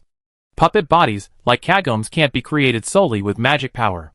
However, earth magic is relatively stable, and the materials it manifests are ideal for attaching to magic runes. Common earth-based puppets are actually bodies formed spontaneously by condensing earth magic power in their core. As she spoke, Bella's mind stirred, and a piece of soil that had been peeled away flew over. With the infusion of magic power, it quickly formed a small mud figure the size of a palm. With a slight flash of light, the little mud figure actually moved and waved at the sea pearl. How amazing! It's just ordinary puppet runes, not very useful. But I heard that a long time ago, a puppeteer with both metal and earth attributes was born. He could reach the terrifying level of creating an army by himself, with each puppet possessing the strength of a puppet only one rank lower. People of the same rank simply couldn't defeat him. Bella interrupted her magic, and the little mud figure immediately went limp, turning into a mushy mess that leaked through her fingers, much to the regret of the sea pearl. Wait, something strange down there. Luo stopped his weathering spell. He sensed an extremely strong magical reaction over 300 meters below, and it seemed, watch out for the impact. Before he finished speaking, the pit beneath their feet suddenly bulged. The next moment, powerful earth magic erupted from below, blowing the four of them nearly 1,000 meters into the air in less than a second. The small pit expanded dramatically under this unstoppable force, growing into a giant pit hundreds of square meters in diameter. Such immense pressure. Is there a magical fountain underground? A layer of yellow light resembling an earth dragon shimmered around the four of them, the book of rock dragons that Luo had released in an emergency. This can't be low-level magic. Lo, how did you cast it so fast? Bella was incredulous at the magical shield in front of her. This seemingly thin, but incredibly strong defense was far beyond what low-level magic, like Earth's shield, could match. Perhaps from practice? Lo, do you actually have a strong understanding of runes? A little bit. Be careful, something's changed again. Hearing this, Bella stopped paying attention to the shield. The group turned their gaze to the large crater in the ground. After the eruption, the earth magic power was visibly dissipating rapidly, and even the concentration of magic power underground was slowly decreasing. Just as the group was on guard, a huge suction force came from below, and the crater instantly expanded again. The surrounding trees and soil were forcibly sucked in like a whirlwind, even slowly pulling the group downwards. This situation only disappeared after Kagome released a holy power shield. Why did it suddenly spray out and then be sucked back in? It scared me. I think I know what happened. Noticing the others watching her, Bella thought for a moment and offered her guess. There should be a formation below that can gather earth magic power. The reason these vanna trees on the mountain haven't been cut down is probably because they were specifically planted to gather earth magic power. That means the steel rock slime we're looking for is likely down there. But why would it erupt? That's too dangerous. It must be a formation malfunction. The leak forced out the slime deep underground, and since we dug so deep, the earth couldn't contain the leak any longer, causing it to erupt. At this moment, the powerful suction had disappeared, leaving only a massive, dark crater spanning tens of thousands of square meters. Looking at the deep hole, Pearl couldn't help but swallow hard and whispered, "Then we're almost there. Let's go down." At this point, retreat was futile. Protected by Kagome and Law, the group plunged into the depths of the earth along a straight, somewhat smooth passage. 10 minutes later, Law estimated he had fallen over 2,000 meters before finally seeing the yellowish-brown ball of light below. Just as Bella had predicted, 3,000 meters below this unremarkable low peak lay a huge, round cavity hundreds of meters wide. Densely packed, metallic-looking hemispherical creatures clung to the cavity walls, layered upon layer, slowly wriggling. Anyone with trypophobia would probably die on the spot. At the very center of the cavity, a yellowish-brown sphere of light floated, contracting rhythmically like a heart. Each contraction absorbed a massive amount of earth magic power, then emitted powerful magical fluctuations, bringing immense pressure. Looking back at where they had entered, the once smooth cavity walls were torn open with a huge gash, the grotesque crack hinting at the terrifying nature of the eruption. What exactly is this? Chapter 334. Clatter. Several metallic hemispheres fell to the ground with a crisp sound. Lo snapped out of his daze, and found that Bella had already caught one. The seemingly hard hemisphere was actually quite elastic. It dented easily with a slight squeeze, and returned to its original shape when released. Steel rock slime first tier extraordinary, earth, metal, a social beast formed from earth magic. It prefers metal but loves earth magic even more. Its hide is extremely tough, and its temperament is gentle, but it will immediately metalize and become extremely ferocious when threatened. Magic skills: hardening, earth shield, metal spikes, suggestion. Kicking it like a ball is not a good idea. The slime pulsated slowly in Bella's hand, seemingly trying to return to the cavity wall. This was the first time Lo had ever seen such a docile beast. So this is the steel rock slime? It's quite cute, but this place gives me a very bad feeling. Let's leave quickly. Bella nodded, taking out her alchemy transformation glasses again, to observe the flow of magic within the steel rock slime. Seeing her busy, Luo had nothing to do for a moment, looking down at the yellowish-brown sphere of light. It was extremely condensed earth magic, its quantity immeasurable. Luo estimated it was probably more than 100 times larger than his total magic power. If it erupted, the entire rugged mountain range would likely be affected. What a dangerous thing. I wonder what the person who set it up is planning. At this moment, the Sea Pearl's urgent voice came from below. Luo. There's a door here. How strange. Is it the big iron gate you mentioned last time? Where? Luo was startled. Could this be the cult legacy Adair mentioned? Upon reaching the Sea Pearl, sure enough, beneath the Earth Magic Cluster, there was a protruding platform. At the deepest part of the platform stood a tightly closed iron gate. Black patterns were gradually fading from the gate. Luo knew these were collapsing dark runes, meaning a dark formation had originally existed here. He pushed aside the huddled slimes nearby, thinking to himself, just as I thought. Beneath the dense mass of slimes were intermittent, pitch-black runes. The magic power on them had vanished. A leak and explosion must have caused the entire formation to fail. Luo, what do we do? Don't panic. We just stumbled upon this. It's not our fault, is it? Hopefully, no one saw us at a crime scene. After inspecting the surroundings, Luo discovered some cracks directly beneath the Earth Magic Cluster, from which Earth Magic was continuously seeping out. Occasionally, a slime could be seen squeezing out and happily sticking to the Earth Magic Cluster, only to be instantly petrified by the extremely concentrated magic and fall to the ground. However, the petrified slimes quickly recovered, slowly flying to the cavity wall, seemingly afraid, only daring to absorb the dissipated magic.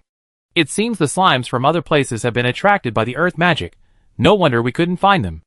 Luo pondered, but still didn't understand why no one was maintaining these formations during the impending magic shock. This is too careless. Luo felt uneasy. Did the people of the City Lord's mansion not understand the dangers of such a massive magic burst, yet show no concern for the lives of ordinary people near this mountain range? Just as she was contemplating whether to ask Adair about this, she suddenly sensed an unusual magical power. Who is it? The water chain, like a snake, shot swiftly towards the location of the abnormal magical power. Gold-severing slash. The sharp blade struck down, instantly severing the water chain formed from magical power, which crumbled inch by inch. However, Luo didn't attack again, because she sensed a familiar aura from that sword strike, and couldn't help but exclaim in surprise, "Brother Hall? What are you doing here?" An inconspicuous low mound on the ground suddenly burst open, revealing a head of short, blonde hair, a handsome face, and clearly also very surprised. Miss Luo, what are you doing here?" "Well, we came because of the slimes around here." "Where's Brother Hall?" Unexpectedly, Hallen's expression was complicated, and he sighed, "A lot has happened. I tell you slowly. Lillian, Kriya, come out. They're not enemies." With that, he flew out first, followed by Lillian and Kriya, whom he had met once before. However, unlike their first meeting, Kriya's arm had recovered, while Lillian's face was extremely pale, clearly due to a depletion of magical energy. Lillian recognized Luo as well. After all, the way Luo instantly killed 2 demonic wolves in the Sky Forest was still very vivid in her memory. "Miss Luo, it's been a long time. I didn't expect to run into you in a place like this." She then introduced him to Kriya, whose expression was subtly suggestive. "This is Lagrandel Luo, who saved our lives in the other dimension last time. Miss Luo, this is Lagrand Haga Kriya." "Ah, you seem to have mentioned her name directly last time. I was being presumptuous. Hello, may I ask what your relationship is with Brother Hall?" Luo hadn't expected Kriya to ask this so quickly. Was it something important? "Just acquaintances, what's wrong?" Unexpectedly, Kriya's face immediately lit up. "Thank you so much for your help, Miss Luo. I let you in on a secret. Brother Hall is the person our Lillian likes." She even used a magical telepathic spell to say the last sentence, which startled Luo. He looked at the gentle Lillian, then at the clear-eyed Hollins. So she suspected I was interested in him? Luo felt a chill run down his spine, his gaze towards Hollins turning colder. He was completely bewildered. Had he just offended her? Fortunately, the other 3 arrived at that moment, easing the awkward situation. "Isn't that the guy being chased by monsters in the Sky Forest? Where's that big guy?" Holland gave a wry smile. "Missy Pearl, you really don't mince words. Venus has something to attend to, so it's just the 3 of us." After the introductions, Bella and Kagome met them. They admitted they'd never seen a sentient puppet before. However, Bella wasn't very interested in them, especially the sunny Holland. He gave her the illusion of talking to a male version of Sea Pearl, and some painful memories resurfaced. She subtly distanced herself from him. "Stay away from Sea Pearl, starting with me," but seeing Lillian's expression, Bella thought for a moment, and then tossed her 3 potions.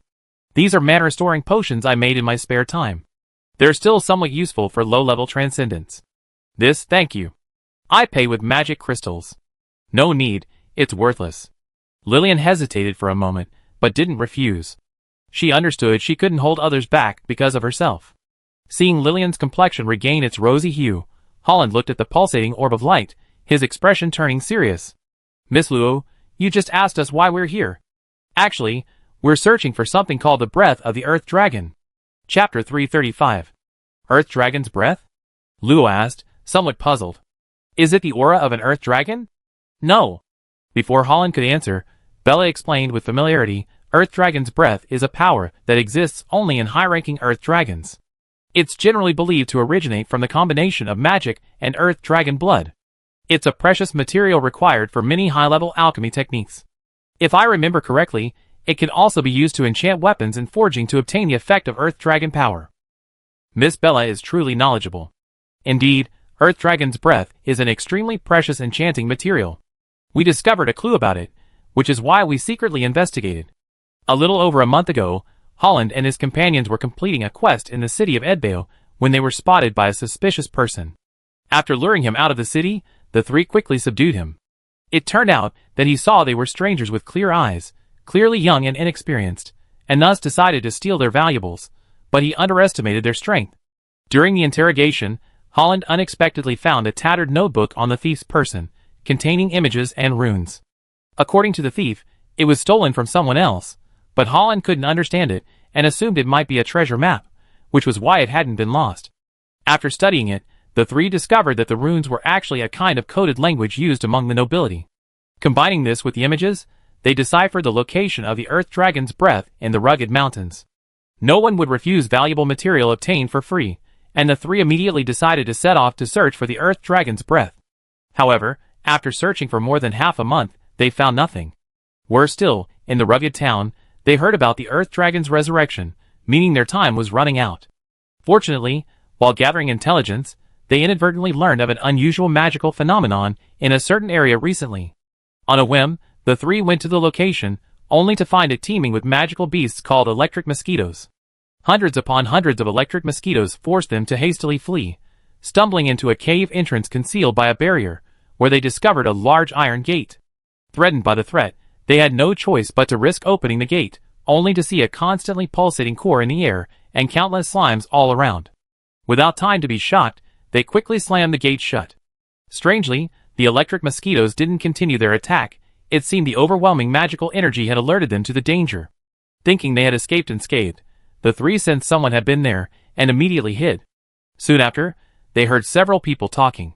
After a while, the voices of the speakers became tense, followed by a rapid increase and surge of magical energy in the surrounding area. Fortunately, Lillian possessed a mid-level defensive spell, Guardian of the Forest.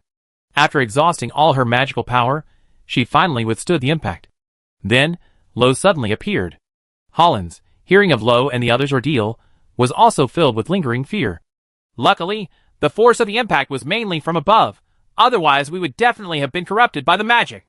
Actually, there's another reason. Before the eruption, the surrounding array should have been intact. Lo pointed to the disintegrating runes that had just been revealed. Judging from the speed of dissipation, it wasn't hard to deduce that the array was intact half an hour ago, very close to the time Holland was hit by the magical impact. This aura, is it dark runes? That's right. Lo repeated Adair's words and the large iron gate they had encountered, but Holland immediately denied it. No, impossible. Is something wrong? In the conversation I overheard, words like cultists and sacrifice were clearly mentioned. That means the city lord of Edbao's city didn't eradicate all the cultists at all. At this moment, Gothel also showed a look of realization. Lo, I remember now, there was a very faint dark aura at the wounds of the second-tier emerald jumping spider's corpse. I thought it was from being tainted by a dark array, but it doesn't seem to be. So he lied to us. Looking at the slowly pulsating earth and yellow core, Lo's heart skipped a beat. These arrays are controlled by the cultists. Such important arrays really weren't monitored? Doesn't that mean their every move was actually under someone else's watchful eye? Instantly, everyone felt a chill run down their spines. Creak. Tap, tap, tap. Isn't it better to live a good life? Why do you have to search for the truth? An aged voice came, tinged with helplessness. The group didn't have time to think. They immediately drew their weapons, warily eyeing the newcomer. If the other party showed hostility, they would launch a thunderous attack, but the footsteps didn't stop, slowly approaching them step by step. The voice was gentle, like a grandfather and granddaughter chatting. "We meet again, little girl." See, Pearl's eyes widened in surprise. "Lo, he's a dare? He doesn't seem like a bad person." "Your friend?" "Heh, he's suffered quite a bit, hasn't he?" "How could you be such a bad person?" Adal chuckled, ignoring the Pearl's words, and looked at Luo with a kind expression. "To be honest, I like you very much. You're just like him, without greed in your eyes, kind-hearted, so alike." Luo took a step forward, shielding everyone behind her, looking at Adal's withered figure, deeply puzzled. "Why did you do this?" "Little girl, what do you mean?" Adal stood with her hands behind her back, her cloudy eyes revealing no trace of killing intent or even hostility. "Is it about deceiving you? Or about concealing these formations? If so, I can apologize to you. Those things don't matter anymore." Luo took a step forward, her voice as cold as ice, saying each word clearly, "Why betray your past self?" The city of Edbao was thriving, with its own history, its own beliefs, its own economy. Even the locals she asked tacitly concealed the origin of the barrier. Although there was petty theft, it was perfectly normal. During their search for the steel rock slime, the group encountered numerous towns and villages. However, under the influence of the city of Edbao, the townspeople and residents lived in peace and prosperity, showing no signs of the panic that had gripped them after the monster attacks. Even when a natural disaster struck a remote, rugged town hundreds of miles away, the news was promptly relayed, allowing for the evacuation of its residents and a swift relocation to the neighboring town of Fried. The Nia family was able to move there in just half a day, demonstrating that the mayors of the two towns had already reached an agreement. All of this indicated that Lord Lori of Edbao was a benevolent ruler who cared for the people, and was deeply loved by them. Adair's words were certainly not false, and Lo was unwilling to believe that an old woman who enjoyed chatting with her could be a greedy cultist. There's only one explanation. The story isn't over yet. This is also what Luo wanted to know. Adair. No, he didn't have the power to control these formations yet. It should be said that he and Lord Lori went from hating the cult to colluding with it. Sensing the anger and confusion in Luo's words, Adair surprisingly didn't get angry or laugh. Instead, he narrowed his eyes, carefully examining Luo, before revealing a benevolent smile again. "Just consider it a lie. Although it's a few days early, it doesn't matter. It's time to end this 1,000-year-old ritual." Buzz! The Earth core suddenly shrank to the size of a thumb, and an extremely dangerous aura enveloped everyone. "Oh no! It's going to explode." In this critical moment, Kagome decisively acted, her holy power enveloping everyone and tearing through space. In an instant, the Earth core expanded 1,000,000 times. In just a moment, Luo saw everything about Adair turn to dust. Then, the spatial rift closed. Chapter 336. A quiet town. This was an ordinary town with fewer than 500 inhabitants. Outside the mayor's mansion, the elderly mayor sat in a wicker chair, fanning himself. As the town's only superhuman, he felt no discomfort from the summer heat, but the habits he had developed as a mortal still lingered. Grandpa Mayor is sunbathing today too. Oh, it's the tailor Katie's little fellow. Getting old, he just likes to sunbathe. A little boy skipped and hopped towards the old mayor, holding a straight branch. The branch in his hand seemed like a peerless sword, which he wielded with great power. "I'm a man who will become the most outstanding knight. I never grow old." The old mayor chuckled and patted the boy's buzz cut, not wanting to dampen his confidence. "Of course. Our little tailor is destined to be the greatest knight. Did you practice your sword today?" "Of course. I swing my sword 300 times every day. Diligence pays off." The old mayor rummaged through his pockets, pulled out a piece of candy, and handed it to the boy. The little boy jumped for joy, took the candy, politely returned a very poor knightly salute, waved, and ran off. Youth is wonderful. Ah, this old body of mine should just bask in the sun. The next instant, the earth split in two. In the old mayor's slowly widening eyes, the little boy who had just left, along with half the town, was instantly torn apart. A thick, blue pillar of light suddenly rose, rapidly expanding. Seconds later, the old mayor, and the remaining half of the town also vanished within the pillar of light. This day was destined to be unforgettable. Centered on the city of Edbao, 5 beams of light shot straight into the sky, shattering the clouds tens of thousands of meters above. The phantoms of thunder, sandstorms, ancient trees, giant swords, and frost appeared and disappeared within them. Tens of thousands of runes emerged from the void, connecting with each other and intertwining with the 5 beams of light as their apex to form a magnificent pentagram array covering 300,000 square kilometers. Amidst the bewilderment of countless extraordinary beings, a crimson hue spread beneath the 5-colored pillar of light. A dark aura descended without warning. Even the leaked magic spawned hordes of demonic beasts, their jaws gaping wide as they sniffed at the flesh of the living. Chaos and turmoil erupted all around. 1,000 meters away from the earthen yellow pillar of light, a group of people, unharmed under Kagom's protective shield, were rapidly moving away from it. However, the relentlessly blowing, intense magical storms were eroding the shield layer by layer, threatening to reduce them to dust. The spreading crimson color further intensified the oppressive force emanating from the pillar of light. Fortunately, Kagom, with her mastery of lightning, possessed incredible speed. She finally escaped the danger zone when only a thin layer of shield remained, landing in a small town about 20 miles from the pillar of light. My energy is depleted, Luo. I might need to recover. The protective shield around her flickered and shattered silently. Kagom, looking exhausted, slumped onto Luo's shoulder, clutching the empty magic crystal and slowly converting the surrounding magic into her own energy. A phantom of a rock dragon replaced the broken shield, blocking the remaining magical winds. Lillian and Kriya were completely stunned. The towering pillar of light, the deadly magic, the crimson evil, if they had been alone, they would have been obliterated the moment of the explosion. Luo, what's going on? Pearlsea clung tightly to Luo's arm, only now realizing she should be afraid, her words stammering. I don't know. Let's go to the city of Edbao first. There's a barrier there, it's safer. Miss Luo is right. Let's ensure our safety first before investigating. The town where they lived had been reduced to a ghost town by the magical winds. Apart from a few corpses of superhumans, not even a mound of earth remained for ordinary people. Ah, Nia. Will Nia be alright? Lo and Bella thought of Nia, whom they had met briefly, but they were currently struggling to survive, and had no energy to worry about others. The Sea Pearl knew this too, and could only quietly reassure herself. Fried Town is over 100 miles away, it shouldn't be affected. Lo squeezed her small hand, and beckoned everyone to head towards Edbao's city. Along the way, they saw densely packed ruins floating high in the sky and 4 pillars of light gradually being consumed by crimson light in the distance. The purple and golden pillars were clearly the location of the Iron Gate Lo and Kagom had encountered. Many other superhumans, with the same thought, were rushing towards the city. Lo also saw some attempting to fly high into the sky, flipping over the pillars of light, but faint patterns appeared before they vanished into a bloody mist. The unease in their hearts grew stronger. This seemed to be just the prelude. There was no reason for such a powerful array to remain stationary. It must have a more significant purpose. A moment later, the group arrived outside the city of Edbao, only to find it surrounded by a large number of superhumans. The once gleaming protective barrier was now stained black, and countless thick tentacles dripping with slime emerged, waving and resisting the superhumans' attacks. How did this place become like this? Lillian exclaimed, covering her red lips. What was supposed to be a protective barrier for the residents had now become a prison. Brother Hall, what should we do? Howlands looked at Luo.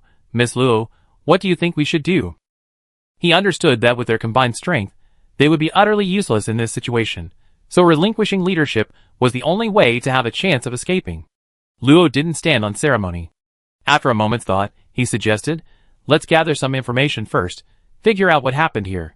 Judging from the state of the light pillars, we should be safe for the time being. Soon, the group split into 3 teams and left.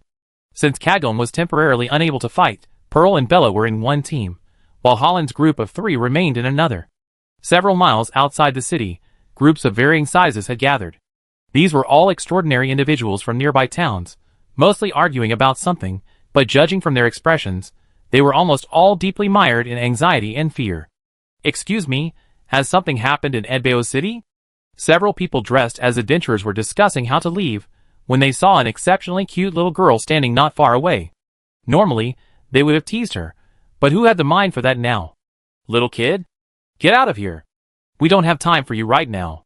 Go find your parents, don't bother with us while we're busy. The 2 cursed and swore, showing no regard for who the other was, practically ready to kick them out. I asked, what happened here? A cold voice pierced through them, its powerful pressure landing heavily on them. Thump! The group involuntarily knelt down, realizing the little girl's strength far exceeded their expectations. Their rage vanished, and they cried out, Sir, spare us. We talk. We're adventurers who wanted to complete a commission. Half an hour ago, the barrier around Edbao City suddenly closed. When we couldn't get in, we tried to confront the gate guards, but they were all dead. Then, a large number of black runes appeared outside the barrier, and it became like this. We don't know anything else. Luo looked at the other person, who, under the intensely piercing gaze, nodded repeatedly. We only just arrived. We don't know anything. Amidst the intense emotional turmoil, Luo clearly sensed that their emotions weren't lying. In other words, the people inside and outside the city were now separated, and whether it was safe inside was still uncertain. A towering pillar of light, 10,000 meters high, rose in the eastern part of the empire, along with a massive pentagram array large enough to engulf half of Aloy City, detectable even by the Sky City far away in the capital. Thanks to the powerful monitoring capabilities of the Opus Wall, such a major event was rapidly reported to the Imperial Palace. The Flesh and Blood Cult's demon summoning array. How dare they? Kanek was furious. This was a powerful array that could directly summon powerful demon avatars. If it successfully descended, even the Empire would have to exhaust its resources to drive it away, not to mention the Empire's current precarious situation. It seems they're determined to break through from our side. Do they really think the Karlov Empire is young and easy to bully? An empire is an empire, not something a mere cult can trample on. After a moment's thought, Kanek waved his hand and shouted in a deep voice, "Have Conrad lead 300 Black Riders to suppress them, and summon the nearby branches of the Church of Light." "Yes, sir." After the messenger left the palace, Kanek frowned and muttered to himself, was the failure of divination also part of their plan? Considering the appearance of a demon child, Kanek felt a deep sense of unease about the future of the world. I hope Darius returns soon. Half an hour later, the group returned to their original spot, exchanging the information they had gathered. All I know is that the city and its surroundings are isolated. Me too. They all say they don't know anything. They just feel it's dangerous to stay put. Holland, however, brought a different piece of information. We got some information from the head of an underground organization. 6 months ago, the city lord of Edbao City began disappearing frequently. The official story was that he was out on business, but according to their own intelligence sources, the city lord never left the city, and occasionally, unidentified individuals shrouded in robes would enter the city lord's mansion. Those people must be evil. Luo quickly signaled Haijinju to be quiet. There were many ears around. Attracting attention would make their actions difficult. Holland glanced at the others and analyzed. What we can be certain of right now is that the city lord's mansion is definitely involved in this, and look at this. He then pulled out some slips of paper, seemingly torn randomly from a notebook, with some strange symbols on them. "This is," Holland explained, "I got this from someone else. The symbols on it are the code I mentioned before." Holland hesitated slightly when he said got, making Luo vaguely feel that it wasn't something he obtained normally, but it didn't matter now. "Does it say anything?" I deciphered it briefly. "It's mostly about discovering rare materials. For example, this one says occurred high-quality gold ore, and this one says found a large area of blue arc mushrooms. Be careful not to leak the news, and this one says traces of Earth Dragon's breath, almost exactly the same as the sentence I saw before. So, all this information is just rumors spread by cultists to lure adventurers here? No, Luo, we did indeed pick the blue arc mushroom, and we sensed the aura of the Earth Dragon's breath when we left. Mr. Hollins, you must have noticed it too." Hollins nodded. "I suspect the Earth Dragon's breath is hidden in that mass of magic underground. They're really willing to use bait to lure more people here." Looking at the densely packed superhumans on the ground and in the sky, and with many more dressed as adventurers arriving, Luo realized that the number of superhumans gathered here was unusually large. "This is the cage. Everyone will be sacrificed." A maniacal voice suddenly rang out from the crowd, drawing everyone's attention. "Ha ha ha. I soon achieve immortality. You trash are only fit to be nourishment for the adults." Before anyone could react, a pillar of blood several meters high suddenly erupted from the crowd. A sharp bone spike pierced through several people, then with a violent swing, blood splattered everywhere, creating a large cloud of blood mist. Immediately afterward, several identical bone spikes extended out, and a deformed, emaciated spider was born from the flesh right before everyone's eyes. A man's head, bleeding from all 7 orifices, was connected to the spider's body, and it was hoarsely laughing. "Merge with me." All of this happened in less than 2 seconds. The others barely reacted. The young superhumans even forgot how to fly, scrambling away. The mortals who hadn't yet reached superhuman level, seeing someone stained with blood and merging into a pool of blood, turned and ran in terror. A few unlucky ones ran in the wrong direction, directly rushing into the attack range of the barrier's tentacles, and were instantly flattened. Ah! Help! Don't kill me! Get away! He's a cultist! Kill him! Many experienced adventurers, regaining their senses, immediately launched an attack. Under a dozen or so blows, the spider's bone spikes were quickly severed, even its skull cracked into several pieces, seemingly beyond saving. Only the mutilated lower half of its face still grinned, revealing scarlet teeth, making it extremely gruesome. Seeing the crisis averted, those present, still shaken, cursed the cultists. Some knowledgeable individuals noticed something amiss. Be careful. This is the style of the flesh cult. Be careful of the blood. Upon hearing this, those who had intended to investigate immediately retreated. Those who had accidentally gotten blood on their hands gritted their teeth and cut off the stained areas. Others used fire magic to burn the blood on the ground, preventing further trouble. The air was thick with the acrid smell of burning and blood. Luo and his companions squeezed to the front of the crowd, and the sight of the raging flames and charred bones sent a wave of nausea through them. There really are cultists. Looks like this place isn't safe anymore. Be careful, there's probably more than one cultist. Watch out for strangers. Before Holland could finish his warning, another roar and scream erupted from somewhere else. A gigantic mass of flesh stomped heavily on the ground, crushing several low-level transcendents into meat patties, their deaths imminent. Although the giant was quickly killed, the 2 consecutive appearances of cultists made everyone realize the danger to those around them. The transcendents, already lacking a leader, scattered even more, intentionally or unintentionally. Luo and C. Pearl cast defensive shields and buffs on everyone. The cultists currently appearing were only at the 2nd level of transcendence, but no one knew if there were even more powerful enemies. Caution was paramount. However, after only a dozen minutes, the 3rd cultist still hadn't appeared. Half an hour later, many people's tense nerves finally gave way. A young man, panting heavily, landed on the ground, a hint of resignation in his voice. I think there should only be 2 cultists. Another middle-aged man analyzed with a similar air. If there were others, they should have come out long ago. The longer it drags on, the more advantageous it is for us. The capital has definitely noticed. As long as we hold on, this cage will definitely be broken. This was also the thought in many people's minds. The Empire was omnipotent. Miss Luo, let's go down too. Staying so tense isn't good for maintaining our condition. Holland himself was fine, but Bella and Lillian definitely wouldn't be able to. They'd be exhausted before the enemy even appeared. Unexpectedly, Luo's gaze sharpened, and she shouted, "Found you." A fiery red array instantly appeared on her small hand, and a scorching flame spear condensed, bursting forth and piercing through a middle-aged man who was chatting casually with others below. Swoosh. Boom. Chapter 337. At this moment, there were approximately 10,000 extraordinary individuals surrounding the city of Edbao, and 10 times that number of surviving poor and ordinary people. Over 1,000 people witnessed this murder. The molten lava on the ground emitted rising heat, and the mangled limbs and charred flesh proved that someone had indeed been there. Holland sensed something was wrong and hurriedly tried to explain, "My friend, she knows people from the Church of Light, and knows a little about identifying cultists. She must have sensed something unusual about that person." An eerie silence remained. Who would believe that? How could I know if she was just using this as an excuse to slander an enemy? Anyway, the person was dead, so there was no way to verify it.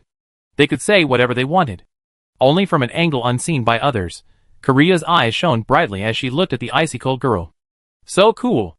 I don't hate her so much anymore. Brother Hall, get out of the way.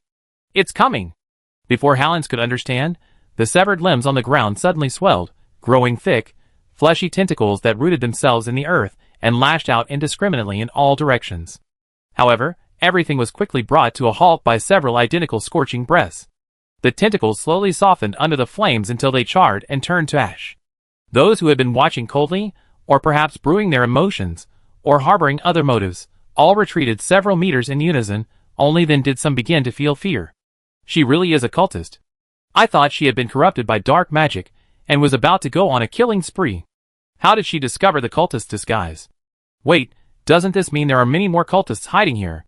The young man who had been next to the middle-aged man was drenched in cold sweat. He had almost shared drinks with the cultists, and with one foot in the grave, he trembled as he tried to thank the girl, but then, he saw her looking in the other direction. Following her gaze, the young man saw a freckled-faced girl warily surveying her surroundings. Dressed in adventurer's attire, she blended perfectly into the crowd, prompting an immediate thought. What was she going to do? But soon, the young man knew. Whoosh! The spear of death reappeared, grasped lightly in Luo Qing's hand, and with a sudden throw, the spear sliced through the air, aiming for the freckle-faced girl. Swoosh! The ground was pierced, but the spear missed its target. The freckle-faced girl seemed to have tripped unintentionally, narrowly avoiding the scorching heat. She tightened her grip on her long sword, her face filled with lingering fear. What are you doing? Help! Someone's killing people indiscriminately. The freckle-faced girl's cries attracted the attention of many. A righteous person jumped out, blocking her path, and angrily shouting at Luo, I think you're a cultist. Look at those eyes. They're like blood. You must be an evil lackey. Get out of my way. Luo wasn't going to mince words. With a flick of her hand, the man who had stepped forward was instantly slammed aside, as if struck by a hammer. Burning breath appeared again. Without hesitation, Luo shot out with even greater speed, surpassing even the perception and capture speed of a second-tier transcendent being. In an instant, the freckled-faced girl was struck. But before anyone else could react, a twisted wall of thorny wood appeared in front of the freckled-faced girl. A dark aura swirled around her, extinguishing the flames and coiling into a black snake, as if ready to devour her. Now, her initial panic had faded, replaced by a look of bewilderment. How did you see through the deception? In this situation, who wouldn't recognize the cultist? Those who had initially intended to intervene immediately scattered, both astonished by the girl's sharp eyes and horrified by the cultist's disguise. Luo, a blazing array hovering in his hand, coldly mocked, I could smell your repulsive aura from afar. What are you pretending for? Is that so? So I'm not perfect enough. The freckled girl showed no fear, shrugging her shoulders. The next moment, without hesitation, she slit her own throat with her sword. Amidst the splatter of blood, the girl seemed oblivious to pain, even wearing a blissful smile. The crowd erupted in uproar. Many who were witnessing cultists for the first time felt a chill run down their spines. To disregard even their own lives, was this truly human? However, in Luo's eyes, the girl was not dead, but rather in a state of corruption. Without hesitation, he hurled his spear down. With a whoosh, a blood-red bud suddenly rose from the spot where the girl had fallen. The layers of writhing flesh made the bud far from beautiful. Instead, it resembled an ugly maggot. The spear was blocked halfway in, then suddenly exploded, creating a large gap. The other superhumans reacted quickly, joining the attack and unleashing a barrage of attacks at the gap. The bud only lasted a few seconds before completely disintegrating. After burning away the remaining blood, a few people hesitated for a moment, then flew to Luo, bowing slightly with a hint of respect, and said, Miss, we hope you can help identify the cultists. Right now, only you can accurately identify the cultists. Leave the action to us. Hearing this, many realized that the only way to expose the hidden cultists was to rely on this impulsive young woman. They all stepped forward, saying they would attack immediately if she pointed them out. Overwhelmed by so many requests, Luo's initial enthusiasm quickly cooled, a flicker of panic crossing her eyes. She had only acted out of anger because she saw the demon symbol on those two people's information. Asking her to lead was too much to ask. At this moment, Holland quietly suggested, Miss Luo, this is an opportunity to avoid greater casualties. If we let the cultists act, morale will collapse, and then no matter how many people we have, it will be useless. Looking at the hopeful eyes of the people before her, and then at the expressions of I believe in you on Haijinju, and the others' faces, Luo sighed and agreed. I try my best. Although she was being forced into this role, Luo didn't want the cult's plot to succeed. Having witnessed the disasters caused by cults many times, Luo had gradually come to understand why dark forces were completely prohibited. Gentlemen, let's find the cultists first. The cool voice carried a hint of authority, spreading under the influence of magic. Those who had witnessed Luo's clean and efficient detection of the two cultists' disguises didn't hesitate. They immediately gathered their acquaintances and approached Luo, confidently stepping behind her after she nodded. Soon, after confirming that no cultists were hiding among the hundreds of convinced adventurers, an invisible chasm softly separated them from the others. Here, they didn't need to fear any hidden enemies, and naturally relaxed considerably. However, many remained skeptical. Who knew if this was a ruse by cultists? Of course, many more were completely unaware of the situation in the distance, and some were even engaged in battle with a raging enemy, unable to attend to this particular situation. Led by Luo, a large group of several hundred people steadily pushed through allied forces. The adventurers who had been asked to identify the cultists were resentful, but seeing hundreds of good people staring at them with predatory eyes, Their resentment lessened considerably. Well, outnumbered, we see. However, once confirmed not to be cultists, they immediately joined the group, their eyes even more ferocious than the others. All of you, behave yourselves. Hey, that guy's eyes are darting around. Is he a cultist? No, not a cultist, what a pity. Things never stay the same, and there will never be only a few cultists. Soon, Luo spotted a young man wearing leather armor. Demon, second tier extraordinary, wood, darkness, warrior, aberrant flesh warrior, a seemingly ordinary adventurer, inconspicuous in the crowd except for her strength. A magic circle appeared in Luo's hand, but this time, before she could act, dozens of extraordinary individuals behind her had already charged forward with swords drawn. This is a cultist. Everyone charge. The young man hadn't expected this to happen either. He didn't even have time to disguise himself, directly using his arm as a human shield to block several attacks. How did you find me? Keep your questions for hell. Take him down. With a sharp shout, those behind him, who had been hesitant, also yelled, "Kill the cultist!" and charged forward. In less than 2 seconds, the cultist was reduced to a bloody mass, beyond any hope of survival. Having tasted success, the crowd became excitedly charged, seeing everyone as a cultist and wanting to swarm them. It was a headache to figure out who the real cultist was. Chapter 338. A warship over 30 meters long swept across the sky with what appeared to be slow speed, its array emanated glow leaving a dazzling trail of flames. On its deck stood a legion of black-armored warriors, as ancient as pine trees, their vast aura like the sea. Wherever they passed, whether magical beasts or extraordinary beings, all fled for their lives. Reporting, "Sir, we arrive in half an hour." At the head of the legion was a burly middle-aged man clad in ferocious armor, his eyes sharp, a tangible killing intent swirling around him, as if one could see a raging sea of blood. "Prepare the magic crystal cannons." "Yes, sir." A middle-aged man hid in a poor village, watching his companions being dragged out and killed one by one, his anxiety growing ever stronger. What to do? If this continues, my path to perfection will be ruined. No, I can't let that girl continue like this. But he hadn't evolved yet, still stuck in a weak human body. What could he do?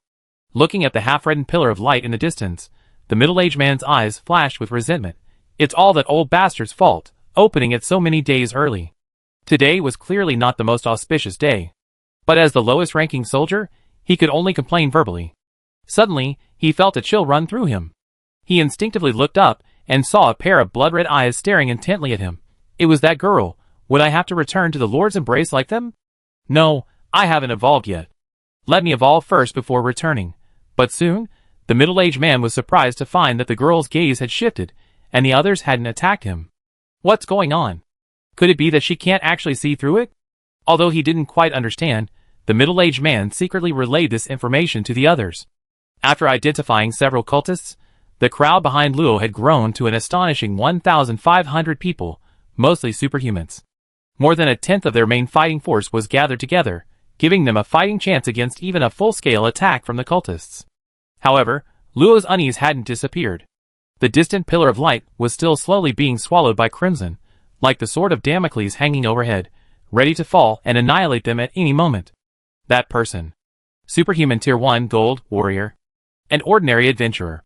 His information was almost identical to the others, but for some reason, something inexplicably flashed through Luo's mind the moment she saw him, though when she tried to grasp it, nothing came to mind. Am I being too sensitive? Looking at the middle-aged man again, he was just an ordinary adventurer, albeit a bit timid.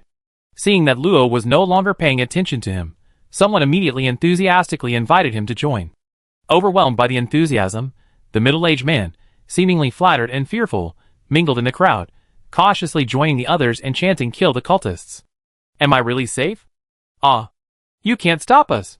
Suddenly, a roar rang out, and countless fleshy tendrils, comparable to steel, shot out from the body of a fourth-tier transcendent expert, instantly killing hundreds of people nearby and erupting into a large cloud of blood mist. In an instant, the air thickened with the stench of blood. A powerful cultist has made his move. Stop him. An adventurer, also a fourth-tier transcendent, immediately intervened. Amidst flashes of lightning, the monstrous tendrils turned charred black, rendered powerless, and the dark magic they emitted dissipated time and again, clearly suppressing the cultist. Before the cheers could even begin, a bloated hand shot up from the ground, grabbed him, and slammed him to the earth. Boom! 5 similar gigantic hands burst from the earth simultaneously, instantly flinging away large numbers of ordinary people, sending them crashing into trees and houses hundreds of meters away, their lives hanging in the balance. Roar! A fat, fleshy worm crawled out of the ground, its 6 gigantic hands appearing rather fragile in the face of its massive body. Ha ha ha! I am no longer a weak human. I will take revenge. I will devour everyone. The worm appeared clumsy, but was incredibly agile. With a leap and a somersault, it grabbed over a dozen extraordinary beings above it. Its skin split open, sprouting dense, fleshy tentacles that enveloped them. In the blink of an eye, copious amounts of blood gushed out, evaporating into a blood mist. Another cultist seized the opportunity to attack the ordinary people, his fingers transforming into long whips, sweeping away a large cloud of blood mist, seemingly intending to completely stain the battlefield red. Kill that big one quickly. Without anyone uttering a word, numerous magical techniques rained down, but they only scratched the surface, barely piercing the magical barrier and thick layers of fat. Instead, they were easily torn apart, their attacks targeting the village where the people below were hiding. So strong. At least at the 5th level of the extraordinary realm. Run! Being a rabble, seeing their group attack ineffective, most of the extraordinary realm members scattered, fearing death was imminent. Their appearance gave Luo a vague sense of foreboding. Why don't these people have any courage? Luo! Watch out! A fleshy whip came from below, but before Bella and the others could worry, the whip suddenly stopped, caught directly in Luo's hand. Don't bother me! The flesh whip was violently ripped off, and hundreds of magic circles suddenly appeared above the cultist's head. Hundreds of spears shot out, and with a series of piercing thuds, flesh was instantly pierced and burned. In less than 3 seconds, the cultist who had slaughtered more than 200 people was dead. However, the scene of scattering and fleeing did not change at all. More cultists emerged, transforming into meat grinders, rampaging through the numerous ruined villages and towns. Everyone they encountered turned into a bloody mist, as if they wanted to completely plow the entire land. Some superhuman knights managed to hold on, fighting bravely, but the cultists abandoned everything for the sake of slaughter, even self-destructing without hesitation when certain death was inevitable. The chaos spread rapidly, and an atmosphere of fear and panic contagious. Screams and cries mingled, magic and blood swirled, and many ordinary people did not die among the cultists, but were instead casually killed by attacks from superhumans. The tranquility outside the city of Edbao, lasting less than an hour, was shattered. Blood mist rose, staining the air crimson, and the 5 pillars of light seemed even more ferocious under the red glow, whipping up a sweet, bloody wind. Why didn't they fight back? Luo stared blankly at the fleeing people. There were clearly fewer than 300 cultists, far fewer than the superhumans, so why was everyone so busy running for their lives? Miss Luo. They're unreliable now. Let's lay low for a while. It'd be troublesome if we get dragged into the melee. Holland shouted. He understood that there were many powerful adventurers here, bloodthirsty and indiscriminate in their killing intent. They didn't care if you were a cultist or not, as long as you were alive, they would kill you. Moreover, this hellish scene terrified him as well. He was just a rather talented young superhuman. The sea pearl had completely shrunk into a water sphere, perched on Bella's head, muttering softly, "I'm just a pool of water. Killing me won't get you anything." Bella, on the other hand, was much calmer. She stepped forward and pulled Luo back, about to speak, when she saw the other girl speak. "Miss Luo, you can definitely protect us, right?" "Huh?" Coming back to her senses, Luo looked at the girl named Kyria. She wondered if it was just her imagination, but she thought she saw a fleeting glimpse of affection. But she quickly shook her head. How could that be? She had never liked anyone before. She must have been mistaken.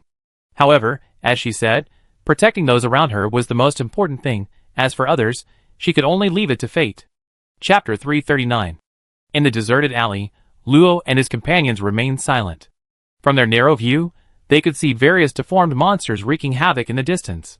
Besides the cultists, there were many people twisted by magic, who were now preying on the weak and poor. The remaining resistance was crumbling. Perhaps before the Empire's aid arrived, this place would become a death trap. Why don't they join forces? Clearly, if everyone cooperated, resisting the cultists would be easy. Holland's face was grave as he pondered a solution. He casually replied, "Humans are inherently selfish creatures. If they lose their cohesion, they're just a disorganized mess. Besides, most of these people are adventurers and merchants seeking wealth. Don't have any hope for them. But so many people have died. Are we just supposed to watch? Lillian hugged herself, deeply uneasy.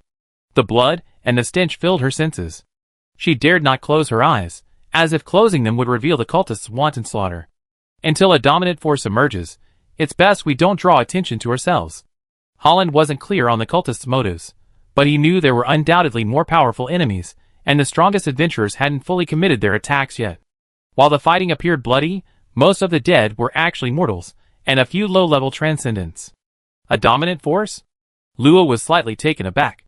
When facing the flesh and blood aggregate on the ancient battlefield, the crowd initially rioted, but under the leadership of the three major forces, they quickly united and weren't defeated at the outset. In other words, if there's someone capable of leading everyone, then we can mount an effective resistance. Holland glanced back at Luo, his gaze approving. Miss Luo is right. If it weren't for the cultists' actions, you would have become their leader. But they also have clever members, who nipped the seed in the bud before our power could fully grow. Gurgle gurgle. They're so mean, Luo. What should we do now? Yes, how do we win back our scattered forces? Just then, Luo felt her skirt being tugged. Turning around in confusion, she saw it was Kriya, whose eyes seemed slightly evasive. Miss Kriya, what's wrong? Well, just call me Kriya, Miss Luo. Actually, I think you're very intimidating. If you could quickly kill those monsters, you could definitely end this situation. Upon hearing Kriya's words, Holland's expression changed, and he quickly stopped her, saying, Don't be ridiculous. That cultist was comparable to a fifth-tier transcendent, far beyond our capabilities. Brother Holland, is what she said reasonable? Holland hadn't expected Luo to actually be thinking seriously. After hesitating for a moment, he honestly replied, Miss Luo's rank shouldn't have reached the mid-tier yet. If you could really quickly eliminate those cultists, the deterrent effect would indeed be stronger than others, but that's impossible. Don't worry about me. Luo gazed into the distance. She might not be a saint, but she couldn't bear to watch so many people being slaughtered. Don't forget, I still have a teacher. The next moment, Luo's figure disappeared from the spot, leaving only a joking remark, Pearl, you must protect them. Ah? But I'm so scared. Just then, a panicked old man descended from the sky, followed by a man in a long robe, his face covered in cracks from which sprouted over a dozen soft arms. Seeing the old man and the group nearby, he chuckled, and his arm simultaneously unleashed magic, sending a shower of falling rocks like a meteor shower. Watch out! Holland reacted swiftly, drawing his sword and unleashing dozens of slashes in an instant. Huge boulders were shattered into fragments, smashing the surrounding houses. Huh? Someone can actually withstand my hundredfold magic. Impossible. Die! The cultist screamed, unleashing magic again. The ground sank instantly, the powerful earth magic creating an irresistible gravity, threatening to crush everyone into a pulp. The old man was instantly flattened, without even a cry for help. The others, still protected by the seed pearl's magic, didn't die immediately, but the weakest, Bella, clearly couldn't withstand it for long. Sigh, since it's Luo, then I guess I just have to do my best. The water sphere above Bella's head writhed, slowly transforming back into a seed pearl. A thick, pungent smell of blood wafted over, making her shudder slightly.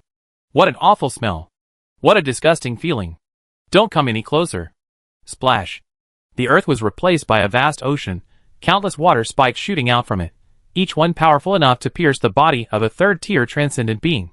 The sharp aura assaulted them, and the cultist, still shouting, paled, hastily casting over a dozen earth shield spells. I am an evolved apostle. You think a mere transcendent being can shake me? Dream on. The next moment, he was brutally obliterated by the relentless barrage of water spikes, leaving only a trace of blood. Holland realized that Missy Pearl seemed unexpectedly strong, but seeing her cowering and trembling again, a huge question mark arose in his mind. Was she faking it? Help! Don't come any closer. A woman clutching her child jumped on the ground in terror, behind her a hideous, laughing fat pig. Keep running, let me taste the child, hee hee hee. The woman possessed some strength, but at this moment, she could only prolong her life by a tiny bit. The delicious blood and vital energy on her body were the flesh and blood cult's favorite food and sacrifice, attracting the cultists to play with her. In a moment of carelessness, the woman's legs were severed by a bloody blade. Dark magic rapidly eroded her, and soon she would be twisted into a non-human monster, her child killed in the process. Who will save my child? No one will come. Ha ha ha. See? Those superhumans are all selfish scoundrels, deserving to become our nourishment. The fat pig drooled, greedily eyeing the child in her arms. If it could take a bite, it would be incredibly delicious. The fat pig's expression froze in that instant. Its massive head slowly fell, the wound smooth, only a faint smell of burning. "Run!" A cold voice rang out, and a silver-haired, red-eyed masked girl appeared, sparks swirling around her, faintly radiating an unimaginably powerful energy. The girl saw her legs dripping with black blood, waved her small hand, and a point of white light fell. After a tingling sensation, the woman was astonished to find that bones and granulation tissue were rapidly growing back in her legs. In less than a minute, her severed legs were completely healed. "Thank you, sir, thank you." "Where is she?" When she wanted to express her gratitude, she found that the girl had already left. After silently expressing her thanks, she quickly took her child and fled the area. Although the distant pillar of light was dangerous, it was better than being killed by the cultists here. Chapter 340. A burly man wielding a massive hammer opened his fang-filled maw and roared. The hammer slammed down, a 100-ton boulder hammer appearing and crashing down on the knight struggling to resist in the distance. So heavy. The knight was blasted into the ground in just seconds, his sword snapping in two. "Ha ha ha! Slaughter? Slaughter to your heart's content." The burly man strode forward, about to end the knight's life, when suddenly he sensed something rapidly approaching behind him. Instinctively, he turned and swung his hammer. Boom! The immense impact sent him flying dozens of meters back. Before he could regain his footing, several sparks flew towards him. "What is this?" Boom! The sparks landed lightly on the hammer, then exploded violently. The unbearable impact shattered his arms, and flames engulfed him, the immense fire magic scorching his towering body. Boom! After a brief explosion, the burly man vanished into a shower of tiny sparks, leaving only the broken heavy hammer lying in the ground before the struggling knight. Looking up in surprise, he found the cultist had disappeared. Was I saved? After dealing with the hammer-wielding cultist, Luo Fei flew several miles to another blood-soaked area. A spark slowly condensed, swirling around her. 1000 Starfall high-level magic. Extremely compresses raging fire magic into tiny sparks. Upon hitting an enemy, it releases all its power instantly. Its power is determined by the quality of the magic and the strength of the soul. Each spark represents the full magic power of a 4th-tier transcendent being. The cultist could suppress a 4th-tier knight, yet he couldn't even withstand 4 sparks. The 1000 Starfall, as its name suggests, can condense up to 1000 sparks, the combined power of which is enough to kill a 5th-tier opponent. Of course, Luo cannot currently condense that many sparks at once. To fully unleash its power, he needs more than half an hour of preparation. The cultist not far away was being overwhelmed by several adventurers, but as a member of the Flesh and Blood cult, the cultist's vitality was extremely tenacious. Unless it possessed light or fire/lightning attributes, ordinary magical techniques were unlikely to completely eliminate him. Even after being repeatedly severed, he remained unperturbed, instead growing a thicker layer of skin, making the opponent's attacks increasingly ineffective. With a slight thought, Luo conjured several scorching breaths, accurately striking the cultist. Then, the flames at the tip of his spear erupted, engulfing half of his body. How could I die? Impossible. I am a great being who has undergone evolution. The cultist roared, his broken body rapidly regenerating. However, he couldn't wait that long. A spark drifted by, transforming into a fireball several meters in size. As the scorching heat dissipated, the sky was empty. So powerful. Several adventurers stared wide-eyed at the masked girl in the distance, incredulous. Was this the difference between people? "Miss. Thank you so much." Before they could finish speaking, she turned and left, heading towards the next group of cultists causing trouble. After exchanging glances, the strongest middle-aged adventurer suggested, "Why don't we follow her? She seems to only target those damn cultists." This suggestion was quickly agreed upon, and the group cautiously followed. Along the way, they finally realized just how powerful this girl wearing the comical pig mask was. Beasts twisted from mortals were blasted to pieces by fireballs she casually tossed. Low-level extraordinary cultists were instantly impaled and burned to ashes. Even powerful 4th-level cultists couldn't last 10 seconds, turning into fireballs and perishing after a few fleeting sparks. Does anyone know where she comes from? No, never heard of her. Could she be a hidden powerhouse? Never mind, hurry, she's accelerating. After wiping out over 30 cultists, the remaining 100 or so, still slaughtering, gradually noticed Luo's actions and began to band together. This change was witnessed by other superhumans, who also discovered the masked girl hunting cultists. The most powerful 5th-tier flesh worm effortlessly escaped the encirclement of over 100 powerful superhumans, its body covered in wounds, and blocked Luo's path. You're strong.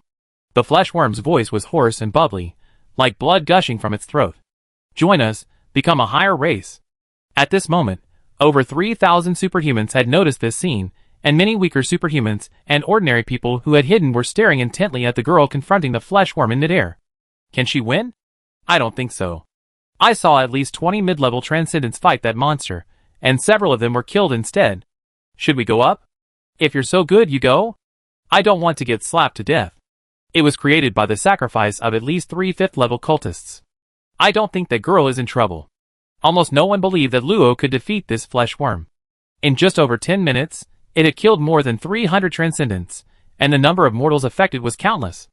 Luo stopped 100 meters in front of it, his emotionless gaze passing through it, looking at the still chaotic scene behind it, and coldly uttered 2 words, seeking death. 10 sparks flew out, hurtling towards the flesh worm. Looks like you're short-sighted too, what a pity. The flesh worm opened its massive, tooth-filled maw, completely ignoring the flickering sparks. A gust of wind whipped up, scattering Luo's long hair and pulling her delicate body closer. But soon, a continuous roar erupted from its mouth and belly, spraying out large amounts of blood, and the suction was interrupted. With a wave of its small hand, the scattered flame suddenly ignited fiercely, transforming into fire threads that bound the flesh worm's swollen body, quickly closing in after tearing through flesh. Roar! You dare underestimate me? I'm angry. The flesh worm's thick hand plunged directly into its own body, severing all the fire threads. The burns from the flames healed rapidly, and with a spit, a torrent of dark magic poured out. Luo wanted to dodge, but remembering the extraordinary beings around her, she raised her hand, erecting a wall of fire several meters thick. The book of rock dragons before her slowly opened, revealing a layer of illusory earth dragons. Boom! The magical beam arrived in an instant, effortlessly piercing the wall of fire and striking the protective shield. It's over. We've been hit. What do we do? Is there really no one who can defeat it? Amidst the exclamations of the crowd, the shield was pushed back hundreds of meters, yet it forcefully blocked the black beam of light. More than 20 sparks, like fireflies, flew towards the fleshy worm, while simultaneously, dense magic circles appeared around it, and crimson flames erupted, quickly condensing into a scorching spear. Disappear in the flames! A monstrous inferno erupted from the fleshy worm, the extremely high temperature instantly expelling the air, forcing the nearest onlookers to retreat a kilometer away. Ah, it hurts! The fleshy worm writhed violently, unleashing layers of dark magic, its flesh melting and regenerating repeatedly. But before the crowd could even show any joy, the enormous worm suddenly shrank, the flames were blasted away, revealing a perfectly sculpted male body. They're still alive? Their vitality is incredible. Ignoring the gasps, the man, shirtless, spoke in a sharp, rapidly trembling voice. Darkness becomes my body, despair forges my flesh, bringing death from chaos. Worms of greed, it's time to break free and devour everything before you. My kin, come forth. Black runes coalesced in the air, merging with the surrounding crimson blood mist, forming an evil array that appeared in the sky, emanating a terrifying aura. Ha ha ha. I was originally planning to gather more nourishment before summoning, but I believe you are worthy. Once the other evolved beings have completed their accumulation, Lord Lin Yuan can initiate the ritual. At that time, my lord will descend and surely cleanse this corrupt plane. Ha ha ha. With his laughter, a sharp blade slowly emerged from the summoning array. Chapter 341. Madness, evil, chaos. This was everyone's first impression of the monster that emerged from the summoning array. It was a magical beast over 3 meters tall, resembling a mantis, but without skin, exposing dark red blood vessels and a black, viscous liquid. Its triangular head pulsated slightly, and its pair of scarlet compound eyes were filled with bloodlust. Most terrifying were its pair of 1-meter-long sides. Just looking at them would cause a stinging pain in the eyes. Transcendent 5th-tier darkness, a beast of evil forged from fear and flesh mixed with dark magic. Its sole purpose in life is slaughter, until death. It is born with the ability to wield dark magic, possesses incredible speed, and its pair of sharp blades can easily sever the armor of a 6th-tier defensive magical beast. Note 1. Regeneration in areas with abundant flesh and blood is almost immortal. Note 2. Controlled by the summoner, but the two do not share life. Suggestion. Perhaps you could call for reinforcements. Oh right. Don't expect the high-level transcendents to intervene. They already been invited to the city as guests. So, please enjoy the gifts I prepared for you. The man bowed elegantly, his crazed smile undiminished. He then leaped back lightly, disappearing from Luo's sight. But his words exploded like a deep-sea bomb in the crowd. What? I knew none of those powerful sheriffs were here. Were they all trapped inside the city? This is really the end. Are there any 6-tier experts who will intervene? What are those guys in the capital doing? How come they haven't noticed anything unusual about this city for so long? Damn it! I was thinking of going home to get married after completing this mission. The surrounding noise assaulted Luo's ears, making her feel vaguely irritated, especially the man's ability to vanish into thin air, which troubled her even more. There was a trace of dark magic remaining. Was it a skill similar to a magic net? But the unknown mantis beast wouldn't give them much time. Born for slaughter, it had no reason whatsoever. Spreading its thin, black wings, dark red veins could be seen shimmering. With a slight movement, its entire body disappeared before her eyes. So fast! Luo's vigilance heightened. Magic power instinctively surged into the Book of Rock Dragons, and a fireball rapidly condensed and compressed in her hand. Whoosh! In a flash, black twin blades appeared. Before even its body appeared, they had already crossed and slashed down. The rock dragon shield, which could withstand a dark beam from the fleshworm man, was as fragile as paper, easily sliced through. So fast! The still-forming sparks exploded, slowing the blades' fall and blasting Luo away. Her sleeves fluttered, revealing her pale arms. Ignoring the need to mend her clothes, Luo Xian conjured hundreds of blazing arrows from the surrounding sea of fire, hindering the mantis beast's opportunistic attack. What powerful magic! Did it work? No, look, she's still casting magic. A fiery red magic circle covered her back, and over 200 scorching beams emerged, bursting forth the instant the blade tore through the sea of fire. Intimidation. Its pupils were filled with gold, and the mantis beast's body momentarily froze, missing its best chance to dodge the attack. The destructive spear struck it, shattering a large swath of black energy. Viscous black blood splattered and was incinerated into nothingness. Good. Kill it. Finally, it's done. But compared to the cheers of the lower-level transcendents, the more powerful mid-level transcendents clearly sensed that although the magical beast was nearly blown to pieces, its aura hadn't weakened at all. It wasn't dead at all. Sure enough. Hiss. With a flash of red light, the mantis's body returned to normal, its magic power erupting, shattering the attacks that hadn't even gotten close. With a flap of its wings, it vanished from everyone's sight once more. What kind of skill is that? It's so similar to teleportation. The Book of Rock Dragons flipped rapidly, a sign that a large amount of magic power was being poured in, and a thicker, harder shield appeared. A constantly spinning vortex of cold air appeared in Luo's hand. With her deepening understanding of runes, she could now skillfully control the release of magic. The vortex in her hand was absolute zero. As long as Luo maintained the connection to the magic, she could temporarily delay its release. This guy's mobility is too high, we must slow it down. Deterrence is maintained within a 300-meter radius. This range doesn't consume too much divine power, and the pressure won't decrease much. As soon as it appears nearby, it can be detected immediately and frozen. Tisk, if only I could use light magic directly. Whoosh! As Luo expected, the mantis attacked from behind, forced to reveal itself just as it entered the range of deterrence. Freeze it!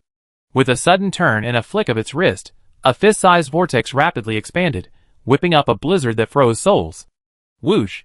But the mantis seemed to sense the power of the blizzard, disappearing again, just before being frozen. The raging ice magic only froze its two slender forelimbs before losing its target and crashing straight into the crowd a kilometer away. Just as people were about to take shelter from the blizzard, they discovered it had veered off course and swooped towards an open space. Crack!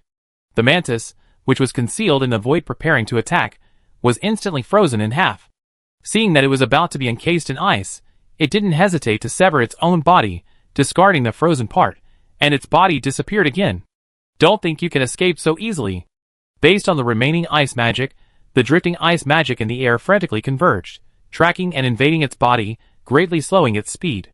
Take this. Luo's hands formed a fist, and a giant ice sword over 10 meters long condensed from the magic circle.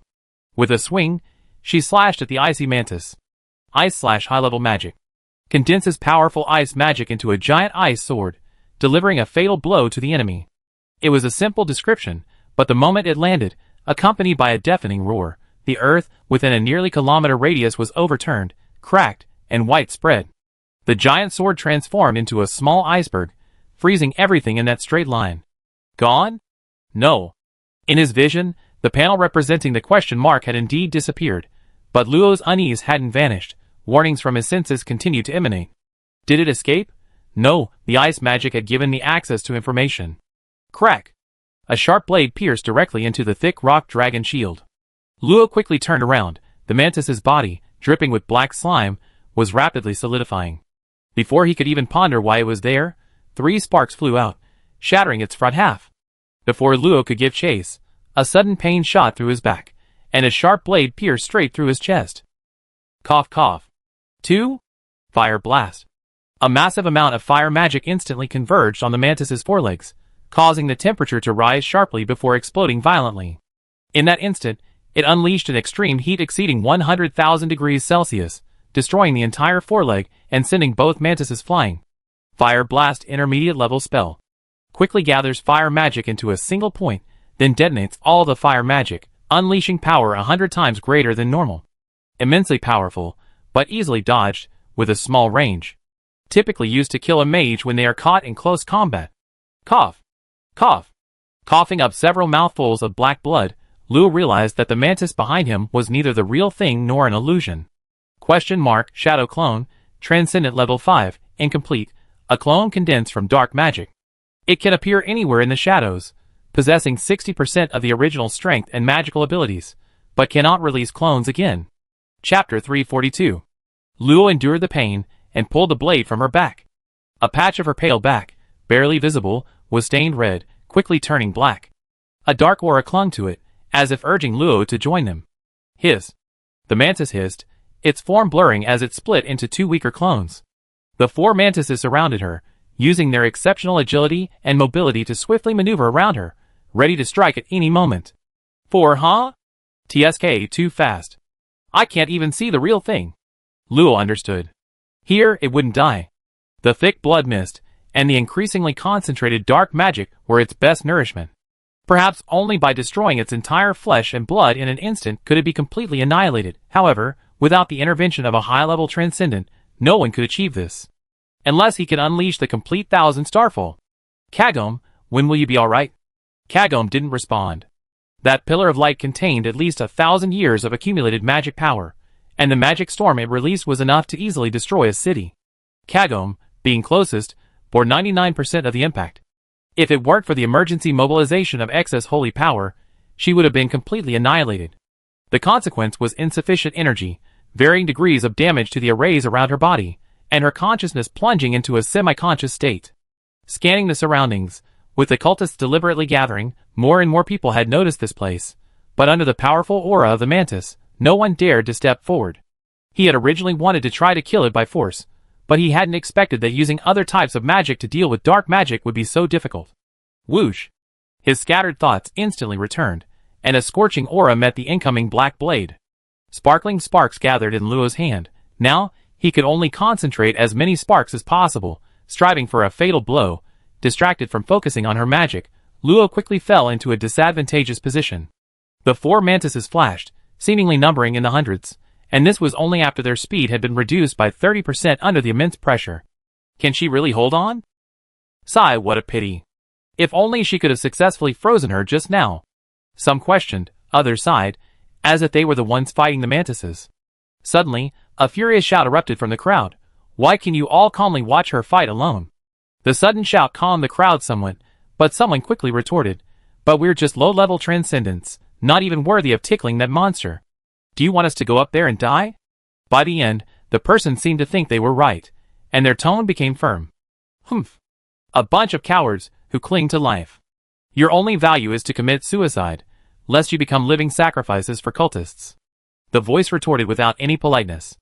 Immediately afterward, a middle-aged knight in tattered armor, wielding a knight's sword, flew out and glanced contemptuously at the people behind him.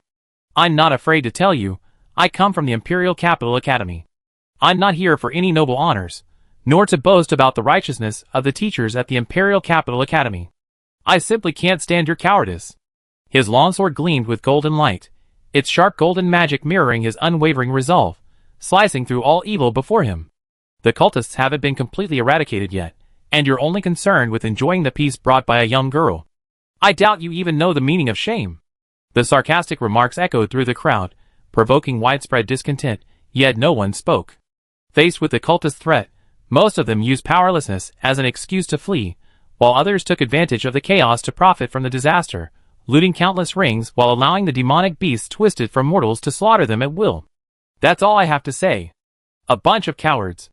The middle-aged knight unleashed the powerful aura of a fifth-tier extraordinary being, charging headlong into the battle between the man and the beast. He blocked a mantis's blade, only to be horrified to find his knight's sword nearly flying from his grasp. Such strength. How did she manage to hold on? Watching the girl, protected by a shield, wipe the blood from her mouth, her eyes beneath the mask barely changing despite the powerful attack, as if she weren't the one injured, Luo's grip on the sword tightened. Don't worry, I won't let you fight alone. I hold one off, don't worry about this. Luo, focused on dodging the mantis's attacks, noticed a ragged old man about 400 meters away, wielding a sword against a clone. When someone risked their life to fight alongside him, while he was alone, Luo felt a surge of joy at his efforts being recognized. His heart warmed, and he replied forcefully, "Thank you." Ha ha ha. I'm not like those cowards. Courage protects me. Golden light shone on his armor, though it was merely the radiance of golden magic. It was like warm sunlight, dispelling the surrounding fear and imprinting itself on the eyes of those around him. I thought I could rest a bit longer, but you had to act so quickly. Countless finger-thick vines suddenly sprang from the ground, chasing after the mantis, drawn by its scent. After tens of thousands of vines were pulverized, an inconspicuous vine climbed onto its wing, instantly binding the mantis's body, rendering it immobile. An elegant man in a slightly torn suit flew out of the crowd, landing on a large vine ball. Several plop sounds were heard, and large amounts of slimy liquid gushed out from the gaps. Yahweh, it's not good that you've stolen all the limelight. Didn't you see this beautiful young lady has her own plan? Clawming, if I hadn't come out, you guys would probably still be watching. You still have the nerve to talk back to me. Clawming stroked his mustache, not denying it. Although he had expended a lot of energy fighting the fleshworm-like man, and didn't want to fight this clearly stronger monster so soon, as Yahweh said, could he really just watch a young girl fight alone? A gentleman isn't a coward. Who just called me a coward? Come out here. A powerful voice rang out, and a burly figure plummeted down. The whirlwind whipped up by the chaotic wind domain tore half a wing off a clone. Taking advantage of its reduced speed too small, sharp axes crossed and slashed down, instantly severing the clone in two, which was then violently crushed into the ground, kicking up a cloud of dust. Boom! The dust was torn apart, and in the raging wind, a strong, white-bearded old man stood atop the shattered clone, wielding two axes, looking at Yahweh with a provocative smirk. Yo-ho, so you're the worst one here. Kong Lin. Your old mouth is still as foul as ever, charged cross-slash. Yahweh's sword struck the clone's blade precisely. Ignoring the chipped edge, he instantly charged behind it, leaving a deep cross mark. A few breaths later, the 4 pieces of flesh fell to the ground. Before Alway could respond to Konglin's provocation, Luo's warning rang out, "Be careful. Those are just clones. They're immortal." As soon as he finished speaking, the 3 dead clones rapidly reformed their flesh and blood, dark magic swirling around them, forming a flowing shield. The clone flattened by clawmen tore apart all the vines, and hundreds of dark, semi-transparent tentacles simultaneously stabbed at him, their tips gleaming with a dark light that highlighted their sharpness. Roar! The 3 clones quickly targeted their respective enemies. Had it not been for Luo's warning, the 3 would likely have been injured instantly. Such fast regeneration. Still the same as before? Humph. You 2 weaklings. Hurry up, cast a protection spell on me. Kong Lin, though verbally unfriendly, obediently accepted Alway's nightly protection. 1 for control, 1 for buffing, and 1 for main damage output. It barely met the standards of a typical adventurer's team. A team composed of 3 fifth-tier transcendents. Chapter 343. Watching the 4 people fighting against 5 powerful magical beasts, someone in the crowd finally shouted, "I don't want to be a coward. Although I'm just an ordinary adventurer trying to make a living, I still have blood on my hands." A young man yelled and charged forward, but was instantly wiped out by the aftershocks, leaving only a cloud of blood mist. "It's useless, we're completely powerless." Someone retreated, only to find that the person next to him, though his sword hand trembled, still growled, "So what if we die?" Being killed by cultists is the same as dying anyway, might as well die fighting. With that, a sword aura slashed out, striking one of the revealed clones. The clone paused, its murderous eyes staring straight at him, startling him so much that he dropped his sword. Hiss. Fortunately, Clawming managed to block its counterattack with a wooden net in time. Yarv, fighting alongside Conlin, roared, "Go and deal with the monsters below." Only then did everyone notice that the ground was teeming with monsters, and the cultists from before were nowhere to be seen. "Go! Even if we can't beat this monster, we kill the other monsters. We're not cowards," someone shouted, and the already wavering crowd finally sent out about 10 people to hunt down the rampaging monsters. Following the lead of a few, more and more joined in. If they couldn't beat the cultists, could they not beat these monsters twisted from mere mortals? A powerful shockwave shot into the sky, creating a huge mushroom cloud. For figures were fiercely fighting at a speed imperceptible to the naked eye. Every clash of swords and fists produced sonic booms. No one dared approach within a radius of 20 miles. Anyone who did would be reduced to dust like a rock on the ground. "Captain, why don't you just surrender and join us? Your family is still in the city, and you don't want anything to happen to your wife, do you?" "Hee hee. Don't even think about it. None of you traitors will escape." The heavy sword tore through magic, its powerful pressure repelling the three men, striking their corrupted souls, as if they had been struck by a heavy blow, causing them to cough up blood simultaneously. "You think you can fight beyond your level with a mere blood sacrifice technique? How laughable."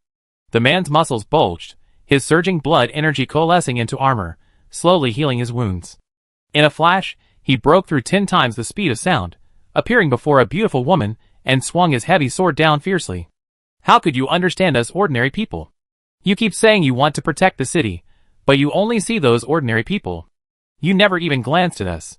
The woman screamed, ignoring her mangled lower body, her arms tightly embracing the man, her magic surging violently, darkness enveloping them like a gaping maw swallowing them both. Whoosh! The pitch-black vortex frantically sucked in everything, then suddenly contracted after a few breaths, followed by a powerful shockwave that could reach thousands of meters, crushing the earth and creating huge craters, not to mention the buildings and vegetation. "Lena!" The other two cultists tried to step forward to investigate, but were blown away by the storm from the self-destruction. One crashed into the city's protective barrier, and the other was blown to another city gate. The 4 who were fighting the mantis were also startled by this storm. Judging from the energy released, it far exceeded that of a 5th-tier transcendent. Could it be that a 6th-tier transcendent had made a move? But the mantis wouldn't be bothered by such trivial matters. Taking advantage of Kong Lin's inattention, a clone used Shadow's stealth to emerge from beneath his feet. Its compound eyes, the size of a human head, flashed red light, radiating a powerful soul fluctuation. As Kong Lin's body stiffened, it slashed with crossed blades. Clang! Golden light flashed around Kong Lin. Always protection shielded him from being cut in half at the waist, leaving only a deep, bone-revealing wound on his chest. "Kong Lin, watch out. No need for you to tell me. You little bug, your grandpa isn't dead yet." With a swift swing of his axe, the hundreds of meters-long blade forced back the mantis clone. Using wind magic to temporarily suppress the invading dark magic, ignoring the gushing blood, Kong Lin launched another fierce attack. Seeing this, Alway had no choice but to draw his sword and join the fray. With 3 of Luo's enemies gone, he was left alone to face the main body and 1 clone. Although still at a disadvantage, he had the energy to analyze the situation. In terms of raw strength alone, the clones are actually inferior to other 5th-tier adventurers. However, here, their strength won't decline, and they won't die. Even if each clone has been killed at least 10 times, it will quickly revive. Moreover, his deterrence has been activated for too long, consuming a significant amount of divine power. Once it's deactivated, the speed of all the mantises will increase again. If this continues, those people might not be able to hold on before he gathers enough sparks. Is there any way to suppress the clone's revival? The air is thick with blood mist, and the dense dark magic continuously breeds more evil magical beasts. Compared to outside, the magical beasts here are more bloodthirsty and more brutal, taking pleasure entirely in hunting living beings. Then, there are the scattered runes floating all around. Runes? Luo's eyes widened.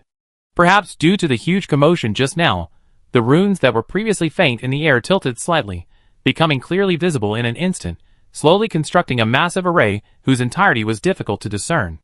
More importantly, tiny runes appeared, connecting with the mantis's body, their other ends plunging into the void, from which a continuous flow of energy surged. But these runes only flickered for less than 3 seconds before vanishing, leaving only faint, fragmented traces. That? Before she could react, Luo's waist was smoothly sliced open. The excruciating pain jolted her, but a smile crept onto her lips. So the quick repair works, huh? I see. Fortunately, there weren't many people left around, and she didn't need to harm her allies. Uncles, help me block it. Uncles? Clawman's magic nearly backfired. Did he look like he was on par with that 30 or 40-year-old Yarway? Fortunately, he knew the situation wasn't optimistic and replied for the other two, "We can hold off one clone for another 5 minutes at most. That's enough." Hearing this confident answer, the three were surprised and indignant. The three of them combined couldn't handle this monster, and you're casually saying one person can take it down in 5 minutes? Looks like we've been underestimated. Ha ha ha. Isn't it because you're too weak? Yarway charged, shattering the last clone's attempt to unleash a shadow spike. His knight sword flashed, slicing open half its eye and successfully drawing it to his side. Without the constraints of her clones, Luo found dealing with the main body much easier.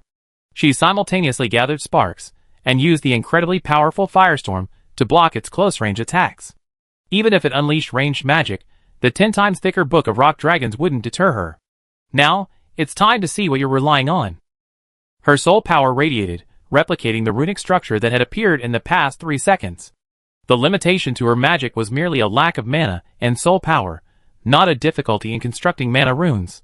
Chapter 344. One by one, chaotic and twisted runes were easily imprinted on the silver screen constructed from soul power. All the dark runes were like barbed graffiti, chaos was their defining characteristic, and corrosion and distortion were their manifestations. Even when constructed into a complete array, it was difficult to accept the dissonance between the eyes and the brain. There were quite a few runes, nearly 500, placing them among the most powerful in high-level magic. However, the worm-like man hadn't constructed or chanted anything. Luo guessed that these runes had spontaneously formed since the mantis's birth. Connect, converge, construct, locate, and the will of darkness. The other runes must be related to the soul connection. I see. No wonder they can revive even after being completely wiped out. Luo didn't know much about dark runes, but with her understanding of runes, those were irrelevant. The key was the regular runes that maintained energy. After 3 minutes of replication, Luo had identified the crucial 48 runes. Destroying these runes would significantly reduce the mantis's regeneration speed. Next, it was about how to accurately destroy the rune connections without leaving any trace. Let me think. How did Teacher Gran break my magic back then? The scene replayed itself. The pillar of fire she had constructed on the ground was about to activate when a wisp of soul power suddenly appeared, easily intervening in the connection between the flame impact and heat-focused runes. This caused the fundamental form and temperature of the pillar of fire to break, and the entire magic collapsed in a chain reaction. Use soul power as threads to find the rune fluctuations. A surge of soul power emanated, transforming into invisible threads that swiftly enveloped the mantis. The mantis immediately sensed this, its wings trembling violently as fear gripped it. The collision of the two soul forces resulted in a dizzying explosion, and Luo's soul threads were completely destroyed. Such powerful soul power. Truly worthy of a dark beast. Having failed in her first attack, Luo's pupils lit up. Invisible runes rapidly formed, which she swallowed into her small mouth. A sharp cry erupted, the sound waves carrying powerful soul power forming a cone-shaped impact that violently rippled through the mantis's soul shield. Soul Scream Intermediate Soul Magic. Gather soul power, using sound waves to unleash a wide-area attack, delivering a powerful shock to the enemy's soul, causing them to become dazed or even lose consciousness. Luo didn't like it much because the sound of its release was too unpleasant. She was a lady, after all, but the effect was obvious. Although the mantis's physical body didn't fall into a daze, its soul power was briefly interrupted. Several soul arrays quickly formed, shooting out from its body and locking its soul. Crack, crack. Within ear-splitting range, the soul chains cracked under the strain. The mantis's soul was struggling. It couldn't break free anytime soon, and Luo seized the opportunity to release soul threads again, completely enveloping the mantis's body. Little girl, how much longer? Aoi held back 2 clones, his armor completely shattered, revealing his battered upper body. Beside him, Conlin was fighting the other 2 clones, his double axes empowered by a storm, often unleashing hundreds of attacks in an instant, yet even he couldn't withstand 4 faster blades.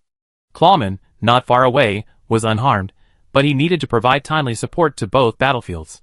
If the other two were seriously injured, he would have to cast healing spells, consuming a huge amount of magic power. His face was now turning pale. "Give me one more minute." Luo's eyes shone brighter, almost all his soul power transforming into a faint net, probing every inch of the mantis's surroundings, a probing far more powerful and profound than mere perception. The chaotic flow of magic and the self-devouring flesh were fully revealed before Luo, including the most subtle brutal will and chilling killing intent, though the mantis's struggles made everything somewhat discontinuous. However, the biggest problem was still. Luo couldn't find any trace of the runes. The hundreds of runes that had appeared earlier seemed to be in another space, only detected by a fleeting connection. Now that they had returned to normal, they were nowhere to be seen. It couldn't have completely disappeared. Without a trace, just like its movement, no spatial fluctuations, not spatial movement, so where could it be? Seconds ticked by, and the mantis's struggles intensified. With his entire being focused, Luo's soul power became more concentrated and more subtly dispersed, a hint of blue faintly spreading in his pupils, mingling with the gold that spread, using divine power to form a gradient of purplish gold. Suddenly, Luo felt his mind clear. A vast, omnipresent space suddenly appeared, its countless layers forming the reality before him. A cluster of tiny runes was hidden within one of these layers, connecting to a deeper, more massive array. "Found you." A thread of soul light shone faintly with gold, piercing through space. The tiny runes suddenly became crystal clear, leaping and interconnected through soul power. Dark magic and the power of evil flowed across them, shimmering like veins. Bang! 48 runes representing connection, gathering, construction, and location shattered simultaneously. Before Luo could react, the scene vanished abruptly, as if it had been an illusion. Shaking her head, Luo refocused and found the mantis's struggles had intensified, its roars filled with overwhelming rage. Its 4 clones no longer attacked the 3, staring intently at Luo, determined to tear her to shreds even if their bodies were shattered. What's going on? Why have they gone berserk? The pressure on the 3 suddenly increased, but they quickly realized that the clones' damaged limbs and bodies were recovering much slower, and their attacks were weaker. At least, they couldn't quickly sever Clawman's vines. She really succeeded? Truly astonishing. I reluctantly admit her strength. Meanwhile, facing the mantis's desperate attack fueled by extreme rage, Luo's expression turned solemn. Sparks scattered from her hand, hovering around her, her raging power concealed, awaiting her master's command. "Go vanish in the flames!"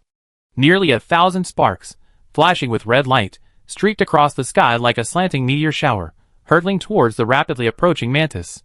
How powerful would the explosion of 800 sparks be? The mantis itself was fortunate enough to be the first to experience it, while Yarway and his 2 companions were unfortunate enough to be witnesses. Boom boom boom boom. Hundreds of sounds occurred almost simultaneously, and an impact no less powerful than the previous one swept outwards. The raging flames directly blew everyone away. Even the superhumans watching from 1,000 meters away were blown back another 1,000 meters. The frost and cracks left by the previous battle were instantly destroyed, and the ground sank nearly 100 meters into the 1,000-meter-wide crater. The mantis itself, at the epicenter of the explosion, had no chance of survival. Not even a speck of dust remained. Its 4 clones, too, dissolved into a mass of shadow amidst their roars, vanishing completely. She's probably not even a 6th-tier being. Alwi was still shaken. He felt his injuries from the impact were worse than those from fighting the clones. Was there any Emperor's Law left? I'm more worried about her. Kong Lin, his twin axes pressed against his chest, the wind blades cutting through the impact, was unharmed, though his hair and beard were disheveled. As for Clawman, emerging from the layers of vines, leaning on his staff which served as a crutch, he even had the mind to straighten his clothes. Don't worry, my sense of life is very strong. She's fine, just slightly injured. When the smoke cleared, only the panting girl remained in the center. Her mask had shattered in the impact, revealing a perfect face, slightly disheveled, yet undeniably stunning. The moment he saw her, Crawford's jaw nearly dislocated. She. When did you become a stutterer? What's with she?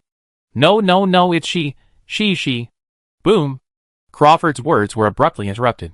A roar 100 times louder than the previous 2 suddenly erupted.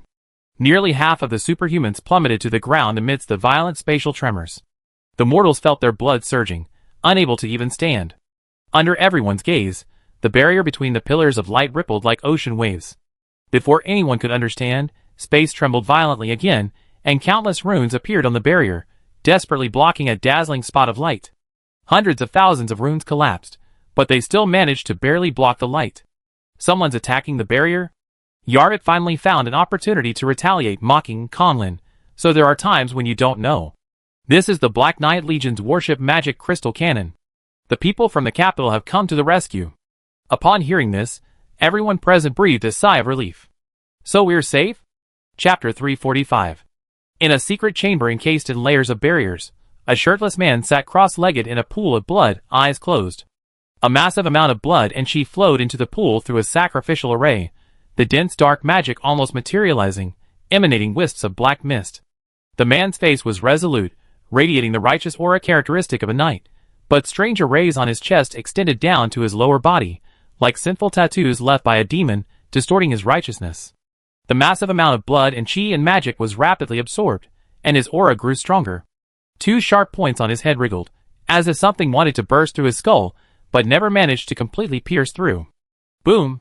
The basement suddenly shook violently. The man instantly opened his eyes, a powerful and tyrannical aura sweeping out.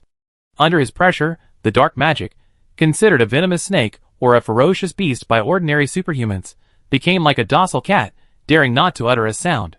Finally here, a little earlier than I expected. The timing still isn't perfect. Thinking this, the man's eyes instantly turned bloodshot, an intense killing intent barely contained.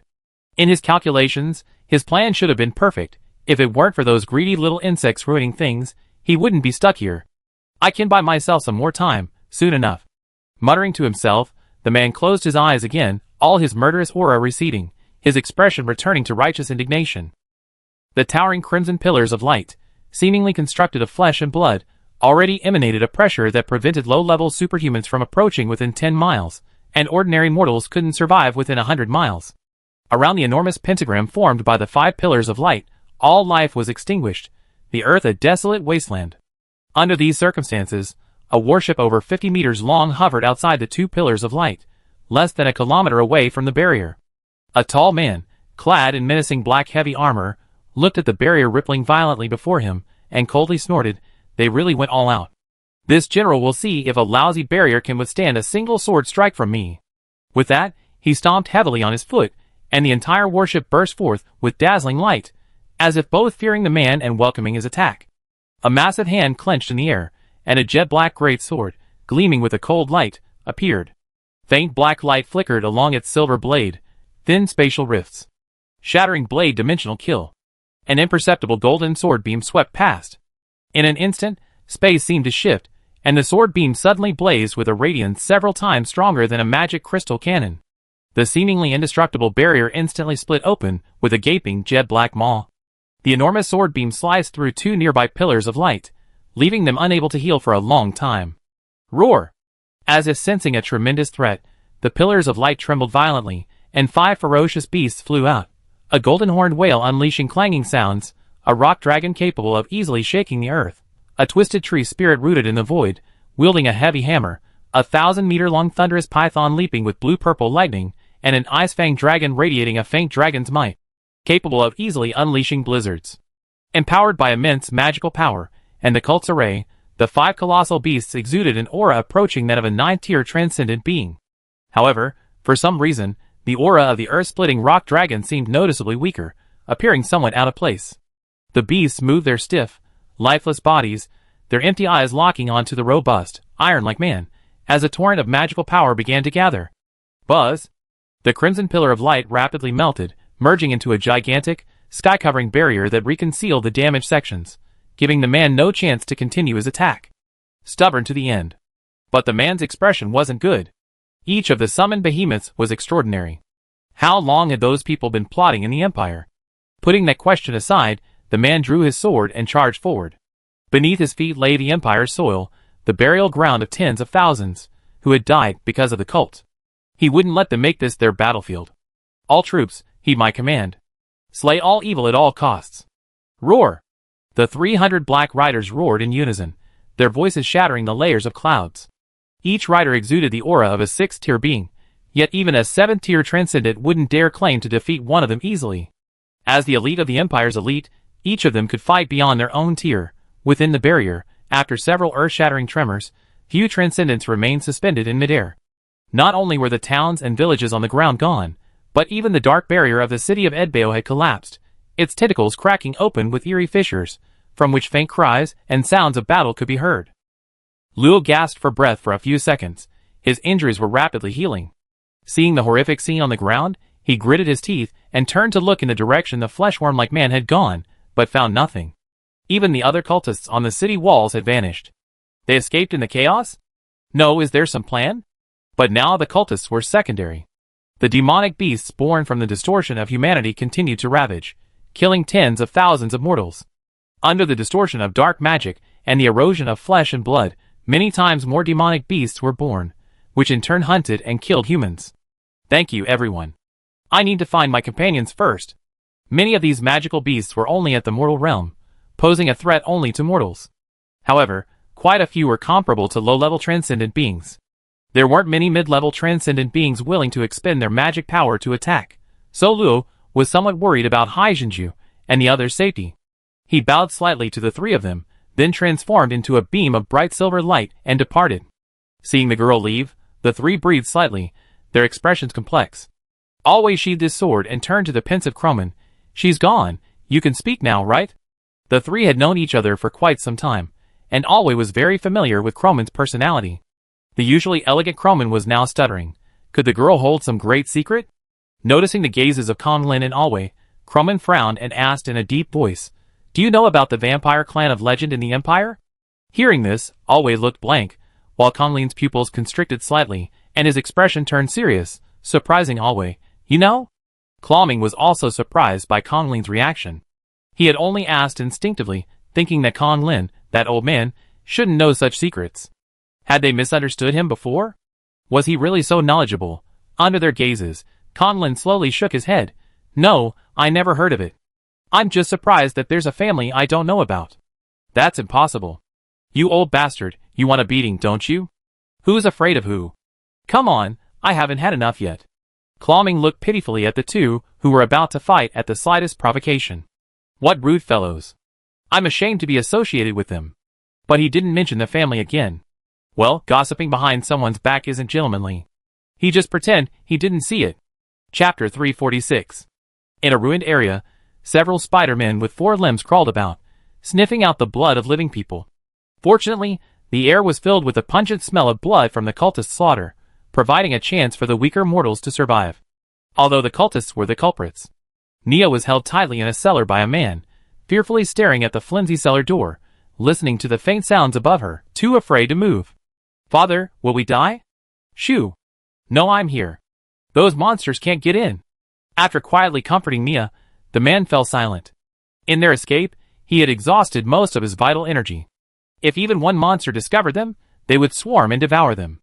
After a cacophony of collapses and ransacking, the roars of the monsters gradually faded into the distance. Just as the two breathed a sigh of relief, the cellar door was suddenly flung open with brute force, and a ferocious, inhuman head emerged. Its mouthful of sharp teeth and severely asymmetrical features terrified Nia, causing her to scream. "Aya! Get away! Get away! Damn it! Nia, watch out!" The man, holding the terrified Nia, smeared his long sword with a layer of blood and chi, and with a furious roar, pointed the tip of the sword directly at the monster's head. Thud! Tear! The monster's head was pierced through, but the man, unable to dodge in time to protect Nia, had his chest torn open by the protruding claws. "Father!" The man, enduring the excruciating pain, twisted his head off with all his might, then kicked the monster's corpse aside, and quickly left the unsafe cellar. Squeak! 2 magical beasts nearby keenly sensed the two of them, leaping forward swiftly, their long tongues slicing through the air as they attacked the man. So many! The sounds they had just heard should have faded away. Under the onslaught of the 2 agile magical beasts, the man protecting Nia quickly fell into a disadvantageous position. Several deep wounds appeared on his arms and abdomen, causing Nia great anxiety, yet she was powerless to help. "Why am I so weak? Why are the cultists and magical beasts attacking us? What did we do wrong? Why are they treating us like this? Is there anyone who can save Father? Anyone, please save Father." Seeing her father exhausted, wounded, yet still stubbornly wielding his sword, Nia's eyes filled with tears. She, who was always too shy to speak, finally couldn't help but scream, "Is there anyone who can help me? Nia. The man tightened his grip on his sword, a surge of power seemingly rising within him. He forced back the two magical beasts, finally severing one's leg with a single strike. Turning, he swiftly brought down the other beast, narrowly missing its mark. This display of skill made Nia forget to shed tears. Father, you're amazing. The man also felt strange. After slaying the broken-legged monster, he waved his hand and realized that his body felt several times lighter, and even his strength had increased significantly. Am I a genius? Suddenly, about a dozen monsters of various shapes appeared around them. The man's face tightened. Damn it, they're monsters attracted by the sound. Nia gripped the man's clothes tightly, filled with self-reproach. It's all my fault. If I hadn't shouted, they wouldn't have come. Don't say that. It was Nia's words that made me stronger. Father should thank little Nia. The man nervously searched for a weak point in the monster swarm's attack, waiting for an opportunity to launch a full-scale assault. Splash. A light drizzle suddenly fell from the sky. Just as the two were wondering what was happening, they were horrified to find that the monsters that came into contact with the raindrops were as if pierced by thousands of needles, instantly collapsing to the ground and turning into blood. Are you all right? Several people descended from the sky. Before the man could see them clearly, a bright-eyed girl with long blue hair, scales, and fins rushed over and grabbed Nia's hands. Thank goodness. I thought we wouldn't make it in time. You are? The man was somewhat wary, but he knew that these were most likely the people who had saved him and his daughter, so he didn't attack. On the contrary, Nia was very happy and snuggled closer to the man. Father, she's the friend I mentioned to you before. Isn't she a very beautiful older sister? She is very beautiful. But you didn't say she wasn't human, however. The man breathed a sigh of relief. As long as she was a friend, not an enemy, that was good. He said gratefully, Thank you so much, Lord Extraordinary, for saving my life and for taking care of Nia. See, Pearl quickly waved her hand. Nia has also helped us a lot. I should be thanking her. The leader of the group, Holland, stepped forward and reminded them, All right, let's talk about this later. It's not safe here. We gathered some people in the west of the city. It's safer there. Let's go there first. Hearing this, the man nodded, Thank you so much. Thank you all. With Sea Pearl by their side, the two experienced flying for the first time. Under the novelty, Nia's fear gradually disappeared, and she asked curiously, Sister Pearl, how did you find us? Well, we were helping others nearby when we heard your shout. But I don't have Luo's method for finding people, so I could only buff the people nearby. Looks like it helped. Buffs? Yes. Like increased strength, increased speed, and improved skin resilience and recovery speed. Look, your father's wound is almost healed. That's the result of the buffs. Haijinju didn't hide anything, but the man felt a strange pang of hurt. So he only been buffed. Two magical beasts are about to be born below. Bella's voice came from behind. She wore another pair of metal glasses with two prominent red dots on the lenses, and strands of magic power were flowing into them. I handle it. Kriya waved her staff, and two fireballs instantly condensed, landing in the direction Bella pointed, blasting two craters. The man and Nia were astonished by the power. No wonder mortals couldn't fool superhumans. After Bella confirmed the magical beast embryos had disappeared, they set off again. The man asked curiously, Gentlemen, have you been eliminating monsters all this time? Not really, it's just that someone suggested it, and we thought it was a good idea, so we did it. Holland answered the man's question. He couldn't help but admire the young man who, despite seeming quite frightened, had resolutely rallied the scattered crowd to build a temporary shelter. We're almost there. The shelter was located in a small valley 30 kilometers outside the west gate of Edbao City. Surviving barrier masters had already set up a barrier covering the entire valley.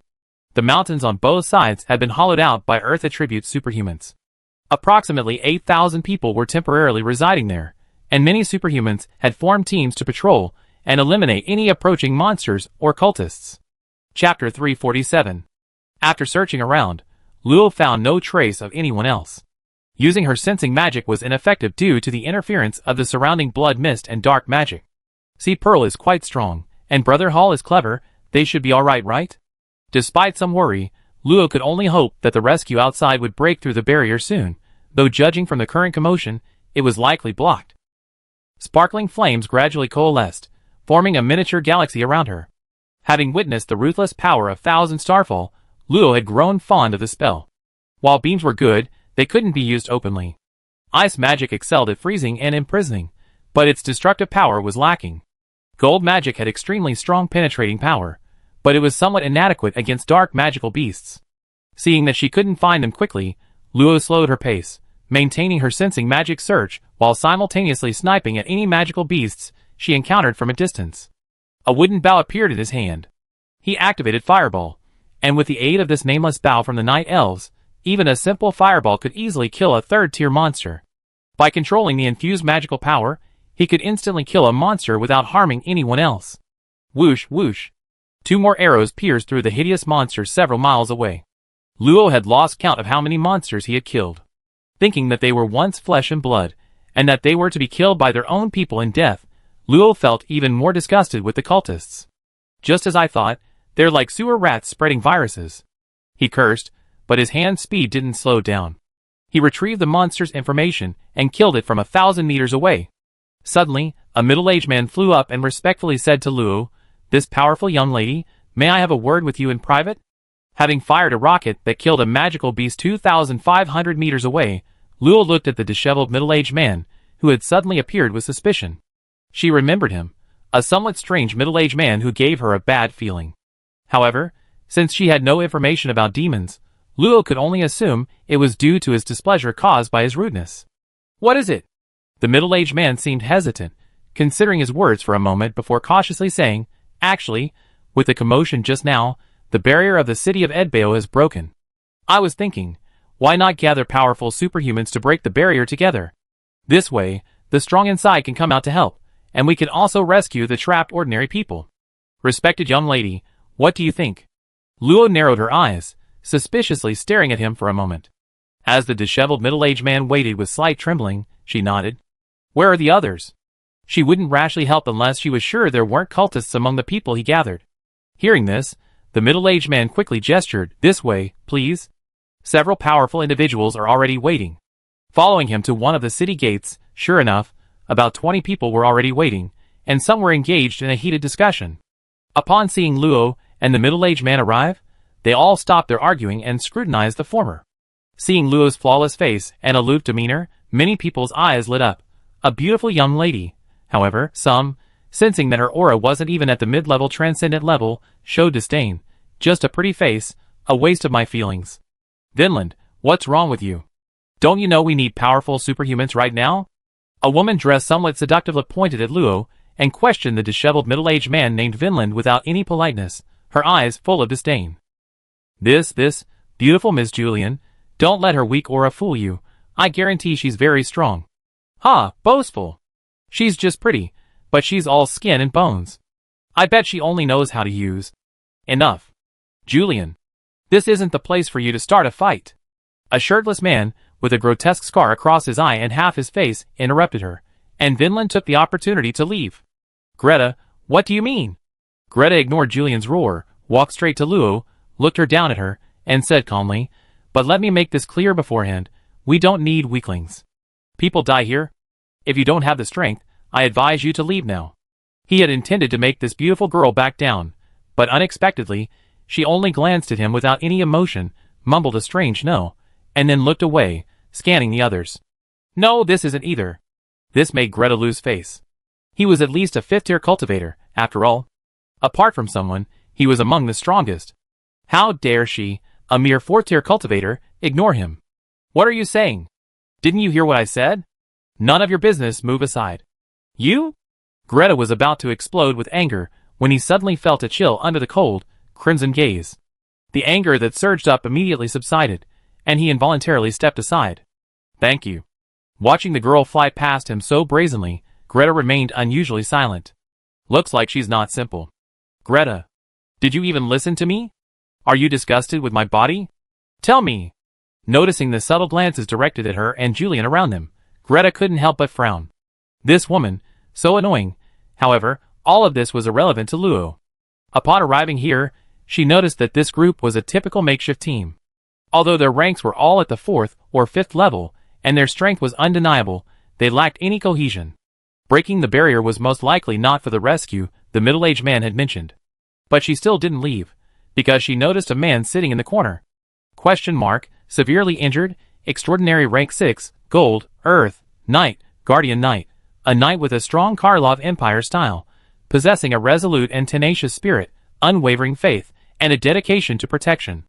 Even with only a crippled body remaining, he would burn everything to protect his chosen one. Note 1. Lost in confusion. Note 2. Body slowly eroded by dark magic, a guardian knight. Luo was quite curious and felt a natural affinity for him. Because Ruff was a guardian knight. Such people may not possess the justice that ordinary people consider righteous, but they undoubtedly cherish the goals they follow. Therefore, almost all the city sheriffs in the Empire are guardian knights, who are determined to follow the Empire for life and never betray it. In other words, this person is very likely the sheriff of the city of Edbao. Landing beside him, Luo noticed that his right arm was gone. A powerful dark force was hindering the regeneration of his limb. No wonder, as a peak mid-level transcendent, he couldn't heal himself. What is a little girl doing here? Leave quickly. The man's tone wasn't very friendly, but compared to Greta, his hidden concern was clearly visible. He wanted Luo to leave simply because he didn't want her to get hurt, not out of contempt. Luo wasn't annoyed. She sat cross-legged 20 centimeters off the ground, her small hands resting on her knees, and asked with a hint of curiosity, "Sir Knight, who is your loyal servant?" Chapter 348. Who is your loyal servant? A cool voice, tinged with curiosity, reached the man's ears. His dilated pupils constricted sharply, and an astonishing aura erupted, scattering the surrounding ruins and rubble, drawing frequent glances from others. She didn't anger that person, did she? What a pity, she's so beautiful, sigh. I told you she only has a pretty face, utterly foolish. Only Gretel watched the scene below with a thoughtful expression. He wished the two of them would fight. That woman dared to be so disrespectful to him. Of course, he only thought about it. The probability of them actually fighting was probably less than 1 in 10, but at least it would prevent them from cooperating. Luo remained firmly in place, completely unaffected by the sudden burst of aura. She smoothed her wind-blown silver hair and said with some dissatisfaction, "Oh dear, it's all messed up. Can't you even take care of a child?" The man paused, then withdrew his aura and suddenly grinned. "Interesting little fellow, you still have the nerve to act like a child. Let me tell you, I follow the Empire, I will serve the Empire for life, and never betray the Emperor." His words held pride and unwavering resolve, touching the hearts of those nearby.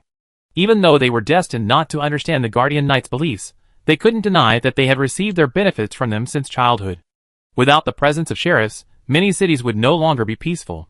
However, Luo chuckled lightly, seemingly unmoved. So, knights loyal to the Empire sit here letting monsters ravage and slaughter civilians. They truly deserve the title of Guardian Knight. The group, who had just breathed a sigh of relief, tensed up again. They suddenly realized they were wrong, terribly wrong. This girl wasn't just a pretty face, she was a master of courting death. Even Gretel was taken aback. Could she actually be there specifically to deal with that knight for him? Thinking this, he felt a surge of approval for the girl. She was an ally. The man's smile froze. He said coldly, "Little girl, I'm being considerate of your age, but some things, spoken carelessly, can cause trouble." He was clearly restraining himself. An ordinary knight, after being spoken to like that, would be doing justice to their profession if they didn't draw their sword. Even if you're angry, that's the truth, isn't it? Or do you have some compelling reason to allow the monsters to slaughter us? Luo stared directly at the man. Despite lacking any imposing aura or pressure, his blood-red pupils somehow created a sense of oppression. For example, the city you're protecting has become a cult headquarters that takes lives. You're courting death. A murderous intent erupted, and a knight's sword, now only half its original length, appeared in his left hand. He stomped heavily with his right leg, shattering the earth. Powerful golden magic surged into the broken sword, condensing into half a golden blade. The man stared intently at the girl, seemingly about to explode, but then, "Don't you want to protect this city?" A piercing shout filled his ears, and a heavy pressure emanating from within descended, like a hammer striking a bell, striking his mind fiercely. Protect this city. A thick stench of blood filled the air, even turning its color a pale pink. Chaotic magic flowed everywhere, giving rise to mindless monsters. Faint cries still echoed in the distance. The man muttered to himself, lost in thought for a long while. His killing intent slowly dissipated, and the tip of his knight's sword shattered, leaving only half of the blade, which fell to the ground with a crisp clang. This man, who had lost an arm and endured the corrosive power of dark magic yet remained seemingly unaffected, now slumped back to the ground, as if all his strength had vanished. He stammered, "What do you know? What do you know?" "I know, it's my duty, but I can't do it. I can't do it." Even the city lord is one of their men. What can I do? Tell me, what can I do? His muttering turned into a hoarse, desperate cry, as if venting all his resentment, anger, and disbelief at being betrayed. Finally, this once resolute man covered his face and wept. Luo pursed her pink lips, remaining silent as he vented his emotions until he was speechless. Only then did she hand him a sheet of paper woven from wooden magic, softly asking, "Want to know the truth?" The man silently took the paper, not wiping his eyes, and said in a hoarse voice, "Speak. What do you need me to do?" No need for the little tricks. Luo didn't doubt he knew her thoughts. Standing on the ground, she bowed deeply and apologized. "My apologies. I'm not clever enough. This is the only way I can get you to hold your sword again." She then turned to look at the massive black barrier less than a kilometer away, her gaze resolute. "Someone told me that the peace of this city was bought by Lord Lori, but in the end, it was all orchestrated by him. I don't believe he's lying to me. Therefore, I want to know the truth, and then burn those damned cultists to the ground. For this, I need a way to enter the secret chamber of the city lord's mansion." As she spoke, Luo's eyes shone brightly as she stared at the man, making no attempt to conceal her purpose. Sure enough, a simple and direct method. Fine. The man's response was forceful, his eyes sharpening. He picked up the broken sword from the ground. Though it was just a broken sword, an air of heroism emanated from it, as if announcing the return of the captain who managed the entire city's security. The others didn't know what the two said afterward, but seeing the killing intent vanish, they vaguely understood. Envious, they could only secretly tell themselves not to provoke the girl. They actually won that man over so quickly, damn it. Julian was very unwilling, her gaze towards Greta shifting from anger to disdain. If she hadn't been unable to get close to him, why would she have chosen him? In the end, he couldn't even drive away a girl who wasn't even at the mid-level. A complete waste. Humph. Greta glared at her fiercely, warning her not to act recklessly, before pulling her wrist back to his own faction. Now that the two were allied, if she foolishly went along with it, she would truly be courting death. She should wait and see if there would be an opportunity later. Having regained his composure, the man introduced himself as Lister Len Linton, formerly the captain of the city of Edbao, managing all the city's security officers. His rank was second only to the captain general, and another person of equal status was the captain of the guard, who commanded the entire city's garrison. Mick Hebrew Mori. The captain of the guard was involved in the security of the city lord's mansion, so he knew the entrances to most of the mansion's areas. The two were rivals, but also longtime friends. Seeking his help might uncover some secrets of the city lord's mansion. But there are two problems now. Linton held up two fingers. First, although the city's protective barrier is damaged, our strength is far from enough to break it. Second, that guy usually lives in the city lord's mansion. I can't guarantee he's still alive. I know part of the entrance, but I haven't found anything unusual over the years. We still have to try, right? Haha, you're right. But I'm curious, why do you think I can lead you to the secret of the city lord's mansion? Didn't you say so yourself? I just felt that someone loyal to the empire wouldn't overlook the city lord. Of course, Luo initially only thought of his uncle, and felt a sense of familiarity with Linton, so he wanted to bring him back from his confusion. It was only after learning that he was most likely a sheriff that he had the idea of investigating the city lord's mansion. But maybe it's also because you look like an uncle. What kind of childish reason is that? Chapter 349. Here, take this. Luo tossed over a jade-like bead, gesturing for Linton to eat it amidst his questioning gaze. Linton didn't suspect much. Even a fifth-tier transcendent being's self-destruction could only sever an arm. He wasn't afraid of poison or anything like that. He swallowed it casually. Instantly, Linton felt a surge of vitality coursing through his body. The dark magic swirling around his severed arm was gradually dispelled.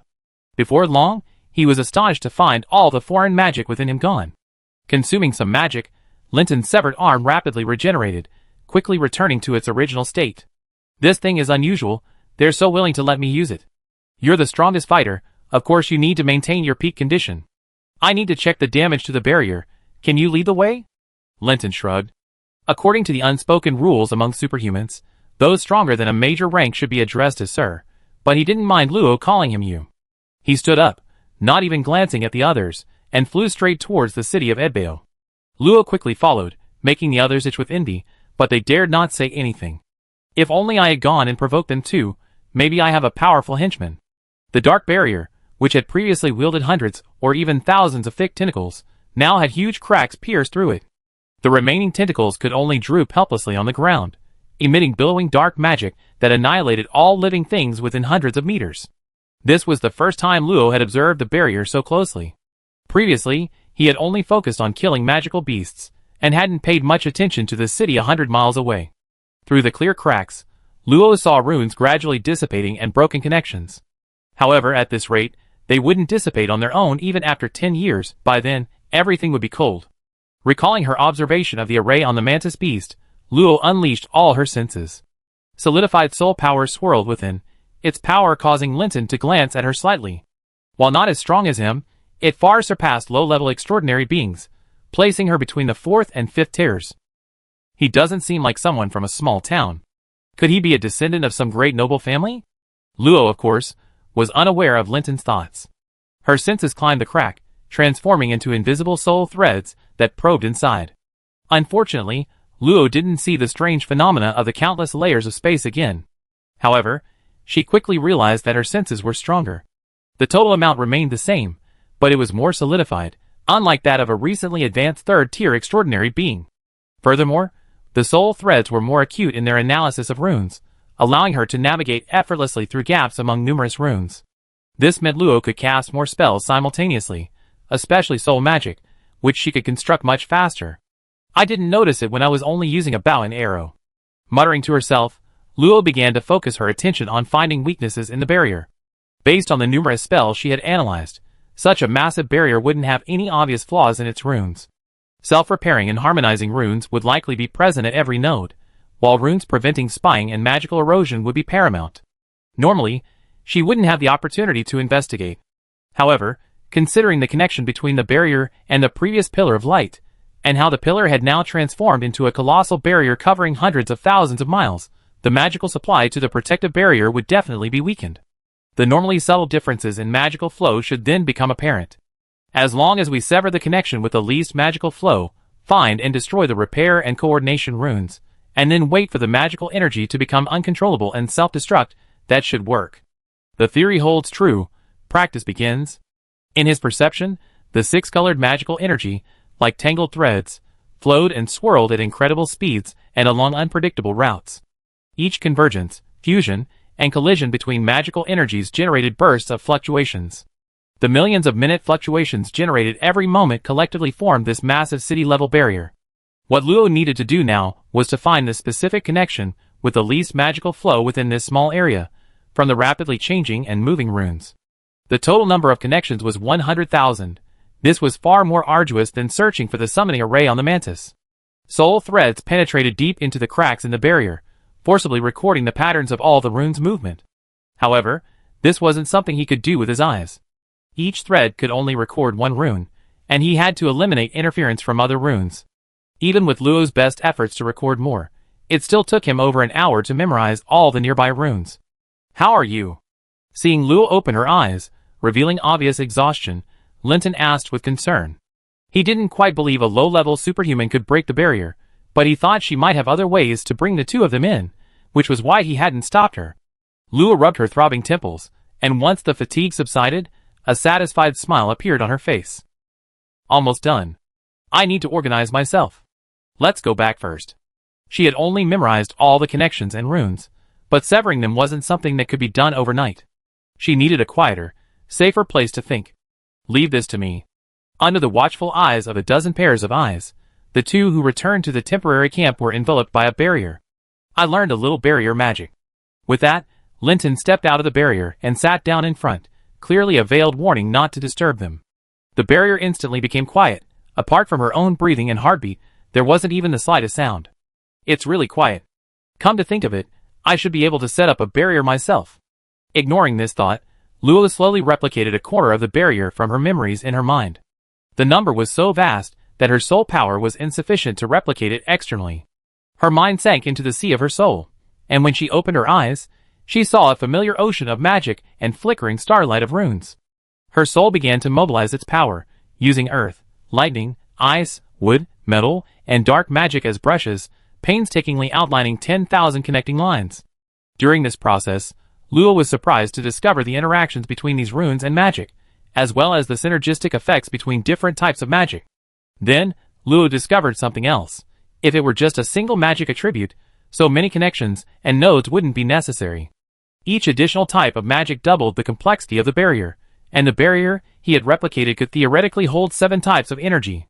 The person who designed this barrier wanted to utilize other types of magic, but Luo felt something was amiss. The current properties of the barrier were similar to the outer giant barrier, and the bursts of light were perfectly distributed. It shouldn't be able to accommodate another force. Doing so would destroy the overall structure of the barrier. As more and more parts were replicated, soon a small fragment, only 1/millionth the size of the original barrier, was created. More fragments connected through an intricate structure, gradually expanding into a neat circular shield with a diameter of about 100 meters. Wait! The incomplete barrier, replicated by magic, began to operate spontaneously. The stagnant rune started to move, and a subtle, empty passage gradually appeared in Luo's perception. That is, Chapter 350. Now everyone knows the Empire's aid has arrived, so it's best to wait inside the shelter. Don't act rashly. Inside the cave, Nia was with her father, with Pearl C keeping her company, worried they might be bullied. A dignified, robust man floated in midair, proclaiming the rules in a serious tone, causing everyone to instinctively hesitate to contradict him.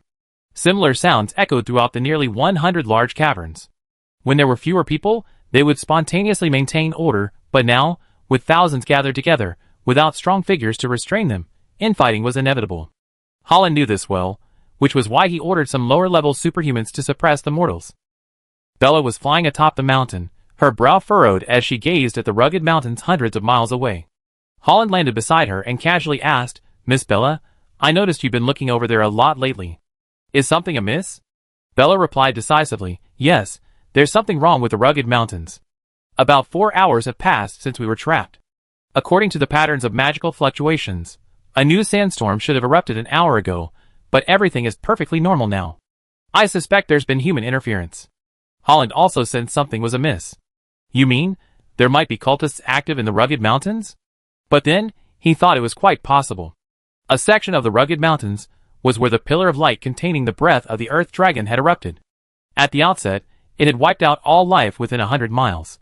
Now that the pillar of light had disappeared, others might not dare to return, but the cult that instigated it certainly knew whether it was safe there. Wasn't this a classic case of being blind to one's own surroundings? We can't stand idly by. He had finally received the Empire's aid, and before he could be completely rescued, he didn't want those cultists causing any more trouble. So, Holland gathered a few friends again and explained Bella's and his own speculations. "It's those guys again!"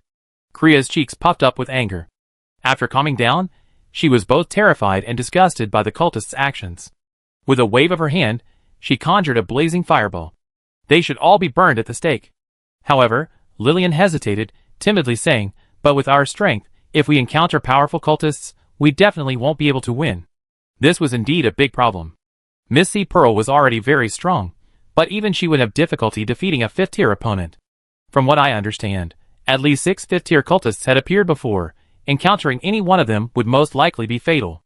Holland bit his nails in frustration, oblivious to Lillian watching him with bright, sparkling eyes.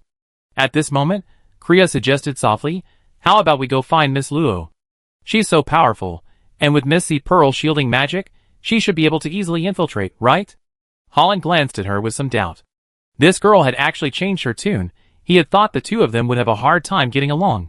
However, he quickly rejected the idea. "Miss Luo hasn't contacted us yet, so she must be busy or can't find us. That makes it difficult for us to find her. But you're right, see, Pearl shielding magic is very powerful, and Miss Bella is a puppeteer. Perhaps we can do that." A dozen minutes later, the group nodded in understanding. Lillian's eyes lit up even more as she looked at Holland, but being naturally introverted, she only smiled slightly at him before leaving with the others to make preparations. Holland was left alone, quietly pondering whether there were any loopholes in the plan. The Sea Pearl wanted to say goodbye to Nia, so Lillian went with Kriya. "Hey Lillian, the way you looked at Brother Holland was so obvious just now." Hee hee. Kriya's sudden teasing made Lillian blush, and she pretended to hit her. "If you keep talking nonsense, I hit you." "Oh Lillian, Brother Holland is great in every way, except he's too dense. If it were me, I would have noticed immediately. This adorable Lillian is mine now." As she spoke, she tried to hug Lillian's waist, making her even more embarrassed. "There are still people on the ground. If Lance sees this, he'd definitely scold you again. Humph. You stinky big brother.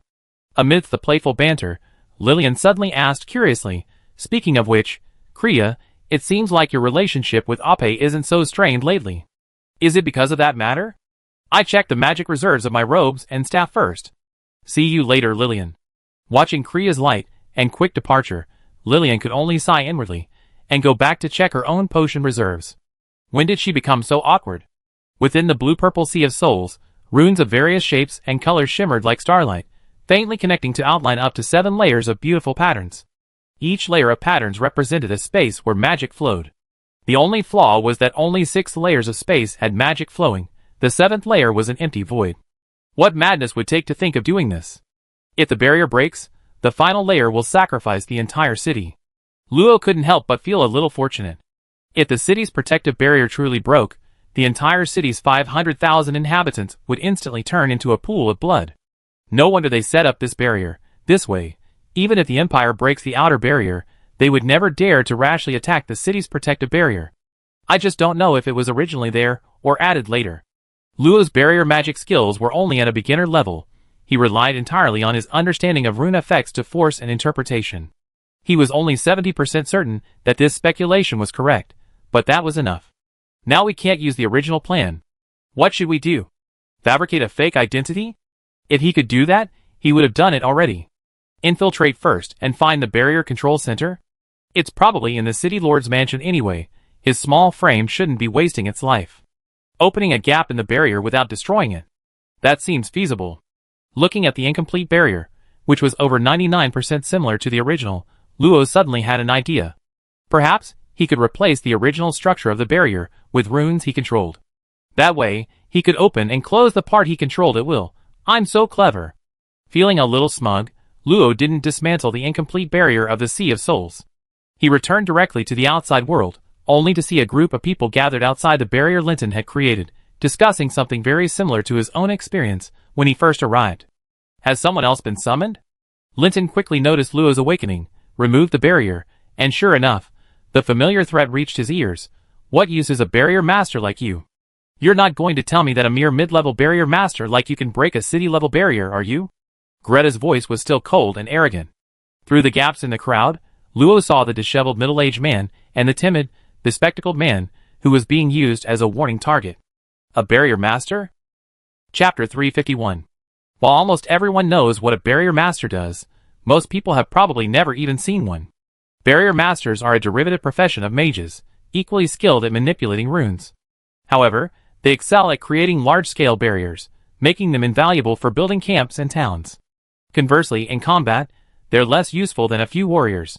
Due to various factors, barrier masters hold a respectable, but not exceptionally high status in this world. They are more like researchers, similar to alchemists.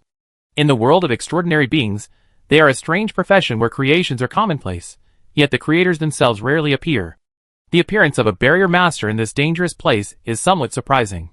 Transcendent Tier 4, Wood, Lightning, Earth, Mage, Barrier Master, a seemingly weak-willed boy, proficient in Wood, Lightning, and Earth elemental barrier runes. His powerful soul allows him to quickly construct Tier 4 barriers, possessing first-rate defensive and stealth abilities. Suggestion: perhaps we could ask him for advice? A barrier master with 3 attributes is quite rare. This kind of talent should be taken seriously. Linton nodded subconsciously, then suddenly realized that this girl could see through other people's affinity attributes at a glance. Was it some kind of skill? However, he didn't ask further, but simply suggested, let's go up and take a look. I didn't intend to bother with her before, but now that we're entering the city, there can't be a second voice in the team. It was clear that Linton was already dissatisfied with Greta's actions. Luo shrugged indifferently. What she cared about was that barrier master, as she needed to learn some knowledge about barriers. Who did you bring here? We need a powerful expert who can break through the barrier's cracks, not a barrier master, nor a little girl, understand? The disheveled middle-aged man nodded timidly, forcing a smile as he explained, My lords, I think this barrier master might know the weakness at the barrier's break point, which could speed up your efforts to break it. Greta frowned, rubbed his chin, and looked at the thin boy who was clearly dissatisfied but dared not say anything. He agreed with his statement, but was about to say something when he was interrupted by a deep voice behind him. From now on, I will be in charge here. Anyone have any objections? The domineering voice made everyone's expression change. Julian turned around and shouted, "Such a big mouth! Who do you think you are?" The sharp voice stopped abruptly. Julian looked at the powerful man calmly looking at him, involuntarily moved his throat, and broke out in a cold sweat. He quickly lowered his head, not daring to say another word. Greta frowned and turned his head, only to find that the speaker was none other than the man. His heart skipped a beat. Wasn't he supposed to be aloof from leadership? Why was he suddenly so assertive? Was it because of the new barrier master? No, it was that girl. Sure enough, the beautiful silver-haired, red-eyed girl was floating beside the man, looking at the barrier master as if no one else was there. Damn it! It's her again! Clenching his fists, Greta's expression softened slightly, and he bowed his head slightly, replying, "Of course, you are the most qualified one." The others, especially those with Greta's group, though unwilling, had no choice but to obey under the subtle but palpable pressure. Seeing this, the disheveled middle-aged man merely chuckled dryly, then made an excuse to find someone else and fled in a sorry state, leaving the barrier master boy hanging nervously in place. What about him?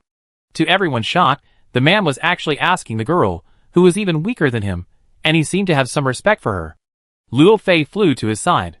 The boy didn't look very old, only a little over 1.6 meters tall, which was considered short even among male superhumans. Seemingly noticing Luo's approach, the boy's face turned red, and he stood with his hands at his sides, unsure of what to do. "What's your name?" The boy tensed up as if on cue and shouted, "Anne." "Spin Anne."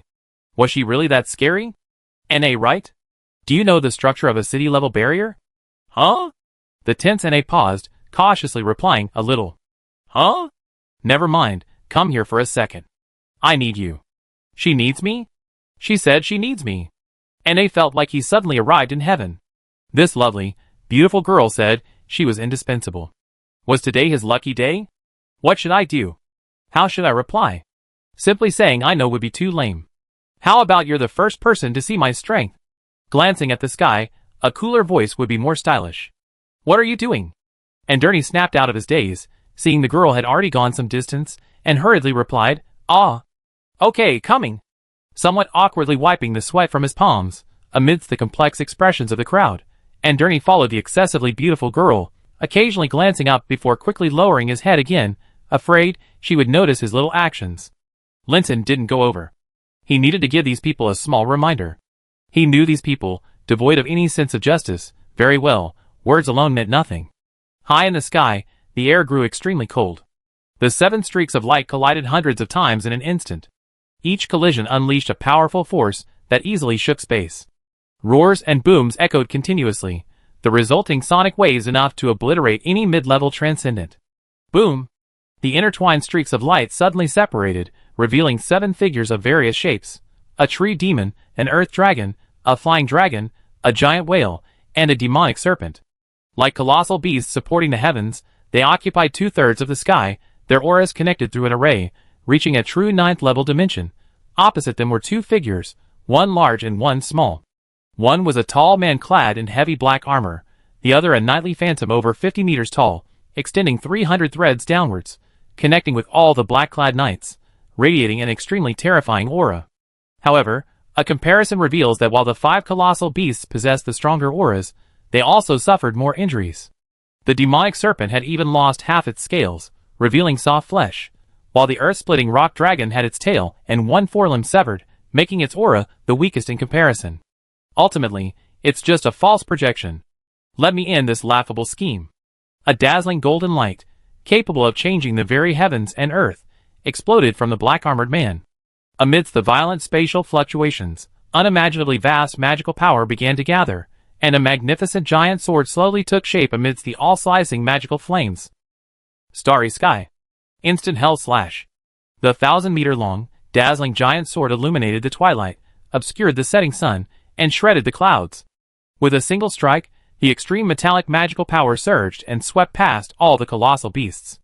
In an instant, the roars vanished, leaving only a distant, resounding sword cry. Imperial territory, inviolable. Chapter 352. Can you see the hidden effect of this barrier? A troubled Anthony stared at the crack that pierced the entire city's protective barrier, only then realizing what he was needed for, and his spirits sank.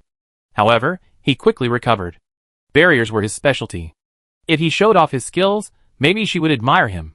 Thinking of this, Androny became excited again, making Luo think he was having a heart attack. Are you alright? I'm fine, let me see. He claimed to have some knowledge of city-level barriers, but only he knew that he had handled countless large-scale barriers. In terms of barrier magic, he was confident he could easily defeat all his contemporaries. Although the barrier before him was mixed with evil dark magic, he could still tell at a glance that it was a rather rare multi-layered barrier, multiple runes, multiple magic powers, multiple functions. In his opinion, using it in a medium-sized city was a waste. It should be used in a megacity capable of accommodating millions of people. Let's investigate the barrier structure first. As a barrier master, he possessed a secret method to probe the barrier's internal structure without alerting the control center. Of course, he couldn't completely conceal such a large barrier. The crack simply provided him with an opportunity. Androny's eyes widened suddenly. He sensed the residual soul energy within the barrier, meaning someone else had been able to understand its internal structure without triggering its defenses. Another expert? Did you discover anything? Androny's change in expression didn't escape Luo's notice. In fact, he never bothered to hide his emotions. No, just a little surprised. Composing himself, Androny began carefully analyzing the structure of this part of the barrier. After about 10 minutes, he had a general understanding of the barrier's structure. Fortunately, large barriers like this were mostly replicated and combined from a single part, and this city's protective barrier was no exception, saving him a lot of time. You? Just call me Luo. What's the inside of the barrier like? Yes, Miss Luo. When it came to serious matters, Androny became much more composed and quickly explained the situation of the protective barrier clearly and logically. That's about it, Miss Luo. Are you satisfied? After saying this, Androny felt himself becoming nervous again. He couldn't help it. There was always a faint, sweet fragrance wafting into his nose next to her, a scent he never smelled in his life. Luo pondered for a moment. What Androny said was roughly what she had discovered, indicating that he was indeed knowledgeable, not just somewhat knowledgeable as he claimed. However, one thing puzzled her. You said the barrier has 7 layers. What is the purpose of the 7th layer? Yes, Androny hadn't mentioned the final vacancy. She could guess the purpose of the magic space. Androny, a genuine barrier master, couldn't possibly be oblivious. This? Miss Luo, you're truly observant. I'm not entirely sure about the 7th layer of the barrier, so I wasn't sure if I should mention it. Based on my deduction, the missing part should be reserved for the power of blood and chi. However, barriers are usually powered by magic. This is the first time I've seen a barrier driven by the power of blood and chi. Androny scratched his head awkwardly. This was a bad start, wasn't it? Sigh, Miss Luo will definitely look down on me. No! Androny's hand froze, only to see Luo shaking his head repeatedly. No, there's vital energy here, a vast amount of vital energy. This vital energy isn't for powering the barrier. Remember those pillars of light? Those pillars of light are the energy that has kept the barrier running for nearly 1,000 years. It doesn't need a channel for vital energy at all.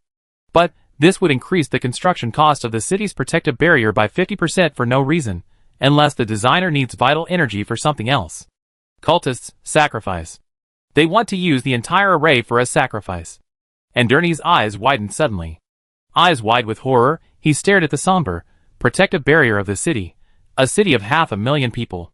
That's incomprehensible. Too arrogant. Too terrifying.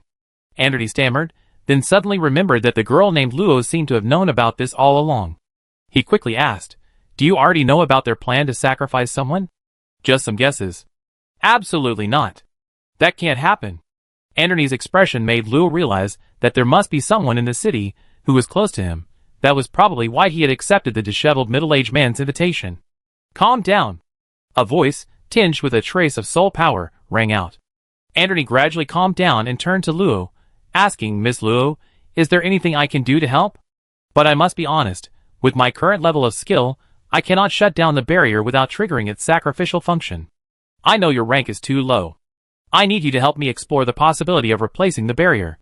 Androny's theory of barrier magic was definitely solid, at least several levels higher than Luo's. Luo immediately told him about his idea of replacing part of the barrier to gain partial control. No, that won't work.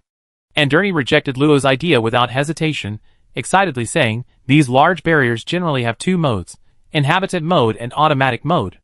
But regardless of the mode, there must be a consciousness controlling it with a level matching its rank. I don't know how Miss Luo discovered the internal structure without touching the barrier's consciousness, but replacing the structure would definitely alert the barrier's consciousness. It's currently in a semi-dormant state. Once triggered, the entire barrier will be reactivated. Hearing this, Luo was glad she hadn't acted rashly. But did this mean she had to abandon this method as well? Isn't there any other way to suppress the barrier's consciousness? Let me think. The barrier's consciousness is in a semi-dormant state, which means it's in automatic mode.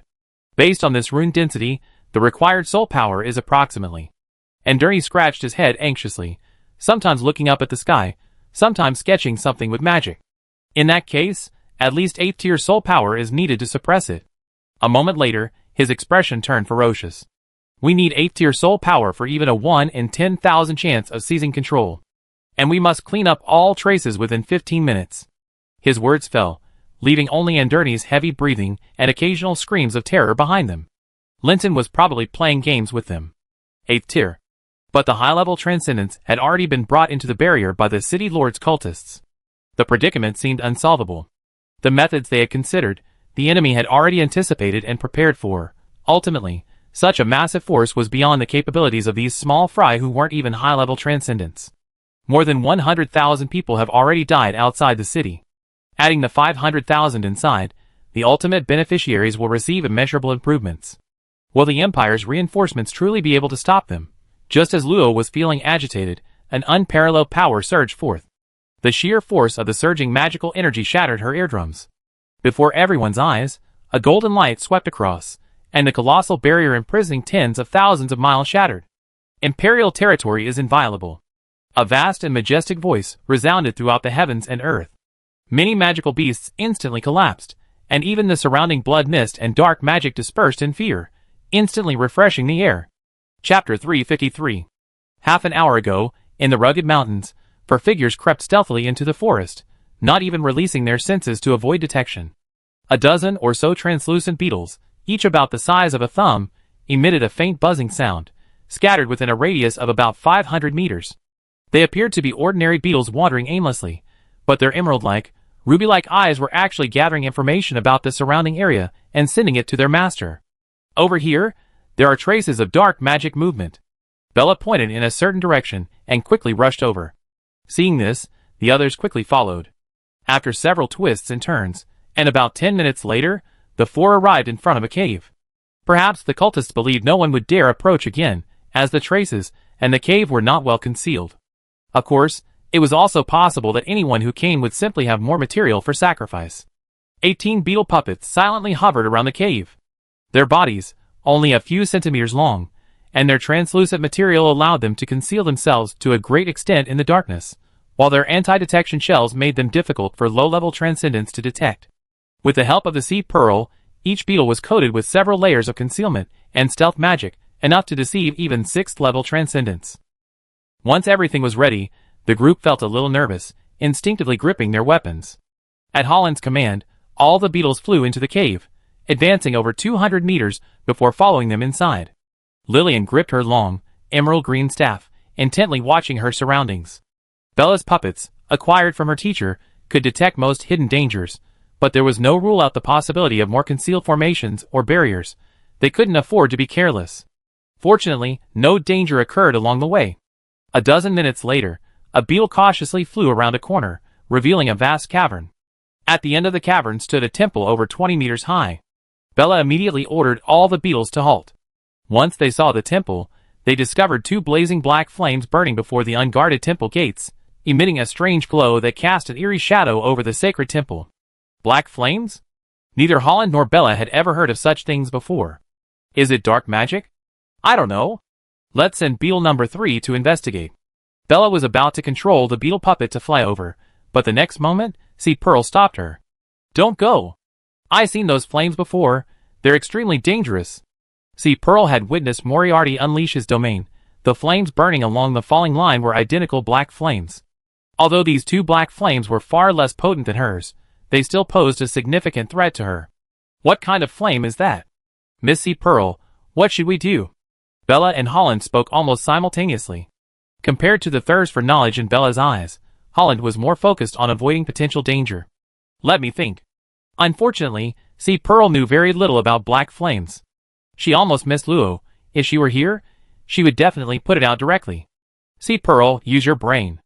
After racking her brains for more than 10 minutes, see, Pearl's eyes lit up with wisdom. I don't know. Bella slapped her forehead. She knew it. See, Pearl's brain was never reliable. I sent Beetle number 3 to test the waters. This time, see, Pearl didn't stop them. Rather than waiting idly, it was better to act. Suddenly, rumble. As if some giant beast was crashing into a mountain, the entire cave shook violently. Large chunks of rock fell, completely collapsing the cave and burying See Pearl and the others beneath the rubble. A moment later, the shaking stopped and everything returned to calm. The collapsed cave suddenly spewed out several boulders, revealing a stream of azure water that held up the rocks above, preventing them from being crushed. That was close. What happened outside? Never mind that. Look, the flames seem to have gone out. Following Korea's words, the group also noticed that the torches that had stood on either side of the temple had collapsed, their black flames scattered, leaving only a few flickering embers. I'm going in quickly. Holland knew this was a golden opportunity. If the cultists inside reacted, they would likely send guards, and they would truly have no chance.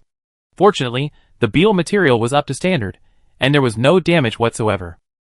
After confirming that there was no immediate danger inside the temple, the group quickly rushed in. The sky cleared, and the survivors couldn't help but kneel and weep, thanking the Empire for its strength and benevolence. In thousands of years of peace, most civilians had become accustomed to the Empire's gentleness. Only after experiencing it firsthand did they realize that beneath the Empire's benevolent side lay a powerful one. Fortunately, they had seen it, and they had waited for it. But their joy lasted only a dozen seconds before being overwhelmed by a majestic voice. Everyone is strictly prohibited from leaving. Violators will be executed.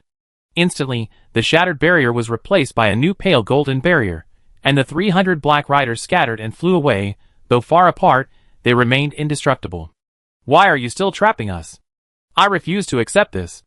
Aren't the Imperial soldiers supposed to protect us? Some stubborn individuals tried to force their way through, but before they even reached 100 meters from the barrier, they were pierced by a metal spear that suddenly shot out, instantly killing them.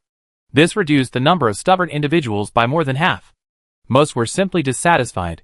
Since the magical beasts had already perished in the previous roar, they figured it was better to wait a little longer than to be stabbed to death. Luo clutched his bleeding ear. His eardrums had healed, but his head was still buzzing. I feel like I'm going to die. What are you saying? It was Andrni who spoke. Like Luo, he had damaged both ears, leaving him deaf and terrified. In fact, all superhumans were in this state. That roar was extraordinary. It annihilated all magical beasts and intimidated all superhumans of different ranks, yet it had no effect on mortals. Linton flew over, seemingly also affected by the roar, but as a knight, his resistance was stronger, and his recovery time was much shorter than Luo's and Andrni's. It's the Empire's Black Knights. We can rest easy now. Linton was clearly overjoyed, as if the Black Knights were the perfect weapon to eliminate all future troubles. With them around, no cult could cause any real trouble. Luo shook his head, finally calming down, and asked curiously, Black Knights? Is that a special profession? The Black Knights aren't a profession, they're a unique military unit of the Empire. See that black armor? That's the black armor, the origin of the Black Knights. Each Black Knight is a hand-picked knight, already among the top experts of their rank. With the added protection of the black armor, they can even fight opponents of higher ranks. You could say the Black Knights are the ultimate goal for all knights in the Empire. As he spoke, Linton's envy was palpable, something Luo hadn't expected this dignified knight to have such a religious side. Before Linton could continue his introduction, a chilling voice suddenly rang in their ears. What are you doing here? The menacing voice struck everyone, and Andrni's legs went weak, almost causing him to fall, and even Linton felt his hair stand on end, breaking out in a cold sweat, instinctively drawing his sword in defense. Who is it? You have quite the nerve, daring to draw your sword against this general.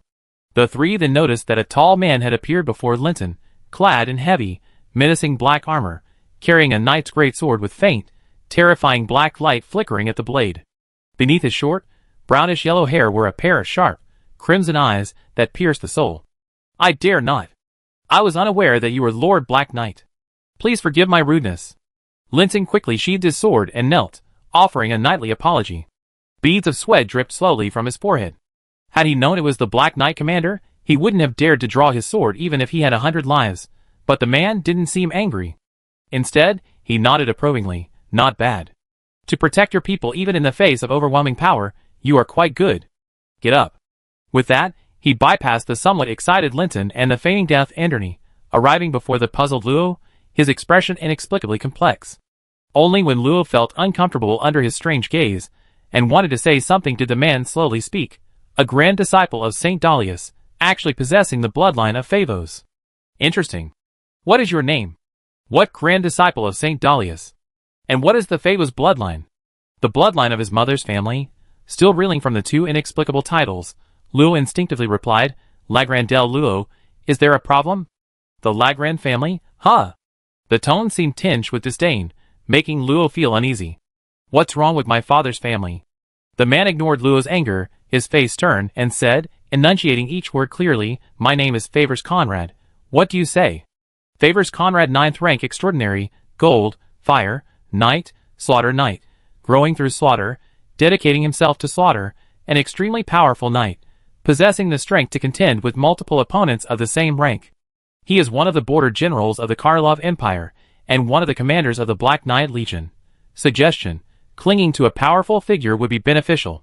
Upon hearing this, not only was Luo's mind blank, but Linton and Anderney were also stunned.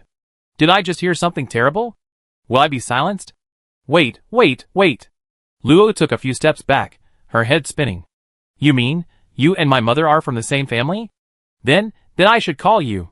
Conrad's imposing expression suddenly faded considerably, and he chuckled. I don't know which lineage you belong to, but Luna is a girl I watched grow up. You're her disciple, so you can call me grandfather. What he didn't say was that Luo, as Luna's disciple, and the only grand disciple of St. Dalius, had already received considerable attention from the higher-ups. However, since St. Dalius hadn't said anything, no one would, and dared to, actively court her. As one of the Empire's high-ranking officials, he had only heard of this girl by chance. After breaking through the barrier, he immediately noticed the silver-haired, red-eyed girl, and hurriedly issued an order to fly over. Grandfather? Do you know Teacher Luna? President Luo felt awkward using this form of address. A profound sense of contradiction swayed within her. On one hand, she felt immense curiosity and a desire to explore this man who claimed to be her grandfather, while on the other hand, she harbored a deep distrust of this suddenly appearing relative. The moment Luna's name was mentioned, Luo's trust in him surged, and he became even more curious about Luna's background. Darius. Why does that name sound so familiar? Not bad. Here, take this as a small gift for a junior. Conrad tossed over a jet-black plaque. Luo hurriedly caught it, surprised to find that the palm-sized plaque was incredibly heavy, gleaming faintly in the twilight, like some kind of jade carving, with subtle ripples of magical energy emanating from it, clearly a high-grade item. This is a black jade plaque. Besides accelerating the condensation of soul power for those below the high level of the transcendent realm, it also contains a 6-tier defensive spell. This is too valuable. I can't accept it. It's just a small trinket. Right now, the more important thing is the city of Edbao. I imagine you're not gathered here for some pointless discussion. Conrad's attitude was firm and brooked no refusal. His superior aura naturally emanated from him, causing Luo to instinctively swallow back his words of refusal. We're figuring out how to get into the city. Luo finished her discussion with Anderney in a few words, then sighed. We can't open it without disturbing the barrier, and we're really struggling with that. Conrad's sharp eyes scanned the barrier, quickly analyzing its effects, and finding them largely consistent with Luo's description. This further improved his impression of her. After all, who wouldn't like a clever junior? It's all right, as long as we suppress the barrier's self-control, right? Luo turned to Anderney, who nodded repeatedly, his eyes filled with excitement. Lord Black Knight, that's right. You also know barrier magic? Conrad merely glanced at him, enough to silence him, secretly regretting his audacity in asking such a powerful figure. I suppress the barrier's consciousness. You can do as you please. I take care of anything that happens. His tone was perfectly normal, yet the domineering aura he exuded made everyone's hearts race. Was this the confidence of a powerful figure? Conrad placed his right hand on the barrier, and a vast, ocean-like surge of soul power erupted forth, its crystalline color rapidly covering the entire city of Edbao. The dark barrier trembled slightly, and the remaining tentacles on it. Then all movement ceased, and the barrier became shrouded in a deathly murky haze, revealing countless moving runes. But the next moment, all the runes instantly solidified. Luo unconsciously gaped open. This was a massive barrier enveloping an entire city. To forcibly stop it with just soul power, was this the strength of a 9th-tier cultivator? It seemed that acknowledging this new grandfather was definitely worthwhile. Conrad, no, grandfather, couldn't you just break the barrier directly? That would be completely unnecessary for two newbies like them. Little Luo, you must understand, the Empire needs living citizens. Conrad's eyes were sharp as knives, yet inexplicably possessed a certain human brilliance. Luo suddenly realized that his country might be somewhat special. The Kingdom of Knights, perhaps, was meant to be this way. I understand. I will do my best. With no more worries, the two could now unleash their abilities. After Luo's calculations and Endurni's corrections, they finally decided to seize control at the starting point of the crack above the north gate. Chapter 354. After the barrier was completely suppressed, Luo and Endurni spent about 15 minutes replacing a circular area of the barrier with a diameter of half a meter. Endurni constructed the wood, lightning, and earth runes, while Luo was responsible for the remaining ice and gold runes.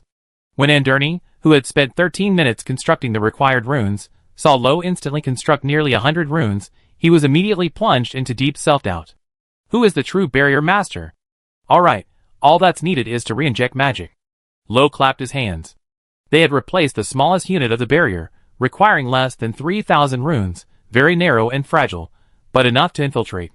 With Conrad's help, the protective barrier was completely unaware that a hole had been punched in it.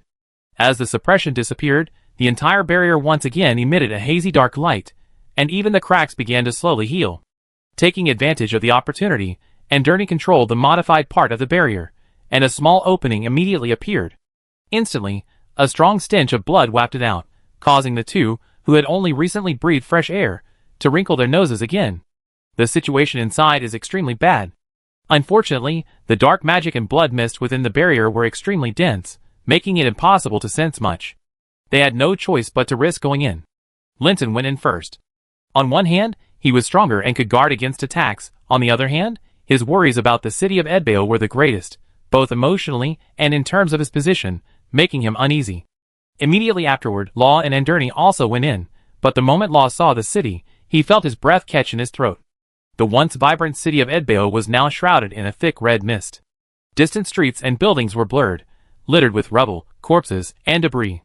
Destruction and gloom were the dominant themes, creating an atmosphere of terror. But what truly chilled Luo to the bone were countless blood vessels dripping with viscous blood, clinging tightly to the inner wall of the barrier.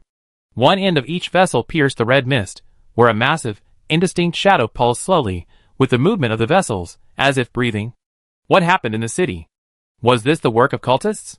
As Luo stared blankly at the colossal figure within the red mist, he suddenly sensed something amiss. He had clearly heard desperate cries for help from the cracks in the barrier, but inside, an eerie silence reigned. Faint fluctuations rippled through the air, seemingly trying to invade Luo's mind, but the golden flames within ensured their failure. Soul magic? Bloodshot eyes brightened slightly, the manipulative energy instantly dissipating. Andre shook his head, clearly recovering from the shock. What happened to me? I think I just saw my great-grandmother. It's the mist of temptation. Linton turned around, his sorrow well hidden, replaced by a serious expression. He reminded the two that pink mist is a skill called the Mist of Temptation. It combines soul magic and blood energy to evoke a creature's deepest desires, causing it to lose its mind. It's a relatively powerful technique within the flesh cult. We're currently at the edge of the mist, so the effect isn't too strong yet, but the city lord's mansion is in the center. It could be extremely dangerous. Thud. Ouch. Don't push me. What is this? The three turned around in astonishment, only to see a group of people suddenly squeeze into the opening. Who else could it be but Gret and his companions? What are you doing in here? Gret had completely lost his anger towards Luo. Neither Linton nor Conrad were people he, a mere 5th-tier cultivator, could withstand. He could only explain in a low voice, "The adults outside let us in." At this moment, Conrad's voice also came at the opportune moment. "They have some strength. The Black Knights need to guard the outside world. The task of searching for and rescuing the residents is entrusted to you." The next moment, Conrad's figure also appeared inside the barrier, but Luo vaguely sensed that there seemed to be another Conrad outside. Was it a clone? While the others were still shocked by the blood vessels and blood mist inside the city, Endurni and Luo hurriedly plugged the gap in the barrier to prevent the barrier itself from detecting it and alerting the person behind it, and also to prevent the confusing mist from escaping and affecting those outside. Once everyone had calmed down a bit, Conrad's sharp gaze swept over them, especially the timid adventurers, and he said in a deep voice, I will cast Night's protection and Bane's aura upon you to prevent you from being affected by the fog and to counter cultists below the 7th rank. I need you to organize all the survivors within 3 hours. During this period, I allow you to operate under the temporary name of the Black Knights. Before the adventurers could even show a joyful smile, Conrad's voice suddenly turned chilling. Of course, if anyone harbors any evil intentions, the Bane's aura on you will instantly destroy your souls. A biting chill, like the biting cold of winter, seeped into their bones, causing the adventurers to shiver and nod hastily to indicate they understood. As Conrad's magic surged, a pale golden aura enveloped the 20-odd people present, followed by a layer of pale red mist, making them appear to blend into their surroundings. Lo clenched her fist. The extremely faint golden light was a layer of golden magic, but it was incredibly resilient. She could sense that she couldn't break through it unless she used divine power. The more pronounced pale red aura made her feel that the activity of her magic had increased more than tenfold, giving her a powerful confidence that she could rival Linton. At Conrad's instruction, the adventurers dispersed, but just as Lo and Linton were about to leave, Conrad called out to them, You three, come with me. The three, bewildered, exchanged glances and followed Conrad to a high rooftop. The thin red mist around them, fearing his aura, kept its distance, forming a distinct vacuum. Conrad, hands behind his back, gazed into the distance, his gaze seemingly piercing through the red mist, and seeing the pulsating shadows. He spoke, speaking of which, we should thank you. According to our plan, we would break through the city's protective barrier immediately, which suits him perfectly. The hundreds of thousands of residents here should be grateful to you. No, I just did what I should do. The sudden praise made Andern blush, her words stammering, acting like a shy girl. Linton's brow furrowed, and he almost drew his sword. Lo coughed lightly, concealing his embarrassment. It's an honor to be of help. Actually, it was because an old adventurer was searching for strong individuals that we were able to gather here. Is that so? A cold glint flashed in Conrad's eyes, but he quickly regained his composure. Let's get down to business. Those rabble can't save everyone. After they cause a commotion, we need to seize control of the city's protective barrier before the mastermind notices. Lua nodded thoughtfully. She roughly understood Conrad's intention in keeping her and Linton in check. In his view, Linton was familiar with the city lord's mansion, and she and Andern could help seize control of the barrier, while he would be responsible for clearing the way and eliminating the enemies.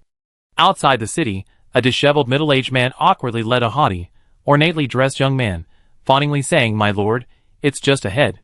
Under your guidance, those fools will surely break through the barrier with great joy. No need for further praise, the man replied.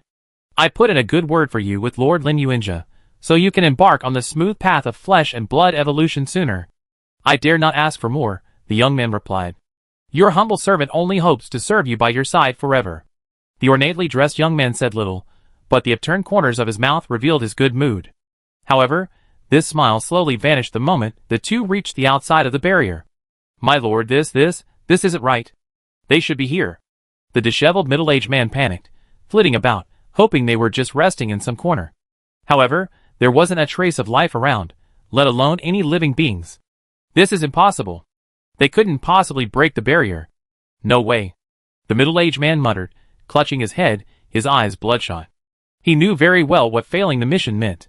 Suddenly, he remembered something and shouted, That's it. It's that barrier master. It must be that barrier master. Useless. The richly dressed youth roared, a blurry phantom appearing behind him, flesh and tentacles thrashing wildly. Any low-level transcendent would be thrown into a dazed stupor upon seeing this. If you weren't the only surviving cultist in this area, I would have eaten you long ago. The young man's forehead twitched, and a third eye suddenly grew out.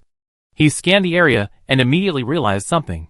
He said coldly, Now that things have come to this, we can only ask other evolved beings for help. Useless trash, follow me. The middle-aged man trembled and dared not utter a sound. He lowered his head even further, and followed behind the young man. Chapter 355. The city was eerily quiet. Aside from the slight rustling of flesh, nothing else was visible. This was clearly illogical. Even with the initial casualties of the resistance, it was impossible to wipe out 500,000 people in one fell swoop.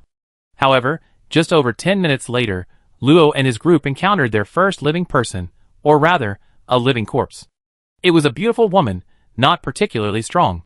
She was likely a member of a minor noble family with some status, but unlike ordinary people, She was now staggering through the streets, her beautiful chestnut eyes lifeless, and her clothes slightly torn.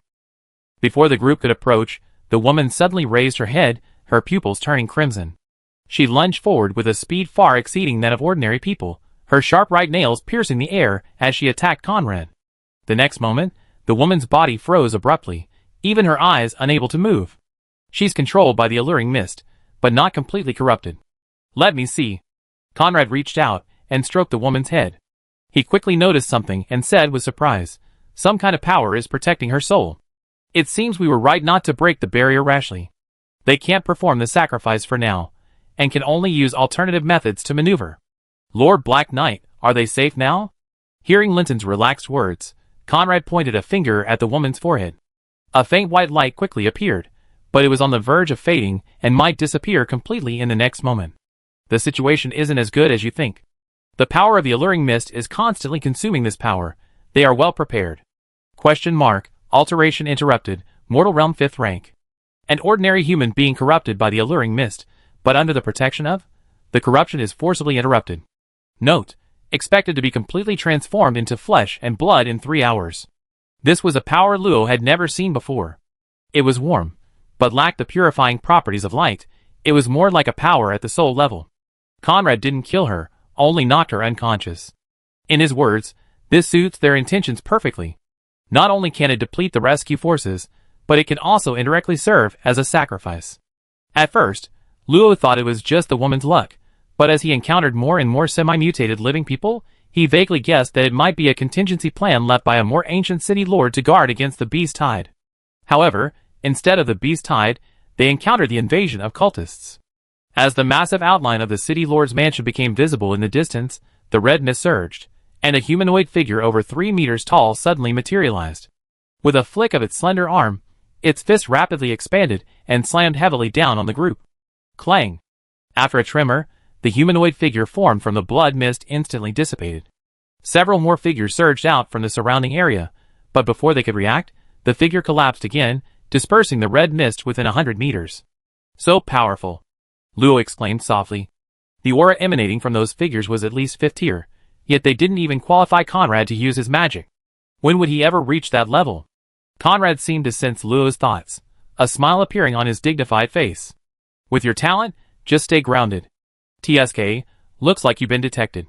In an instant, the 4 figures vanished. The next moment, countless fist-sized eyeballs focused, searching for a long time before slowly dissipating after finding nothing. The 4 suddenly appeared in an ordinary house, startling the 2 hiding inside. Damn cultists, take this.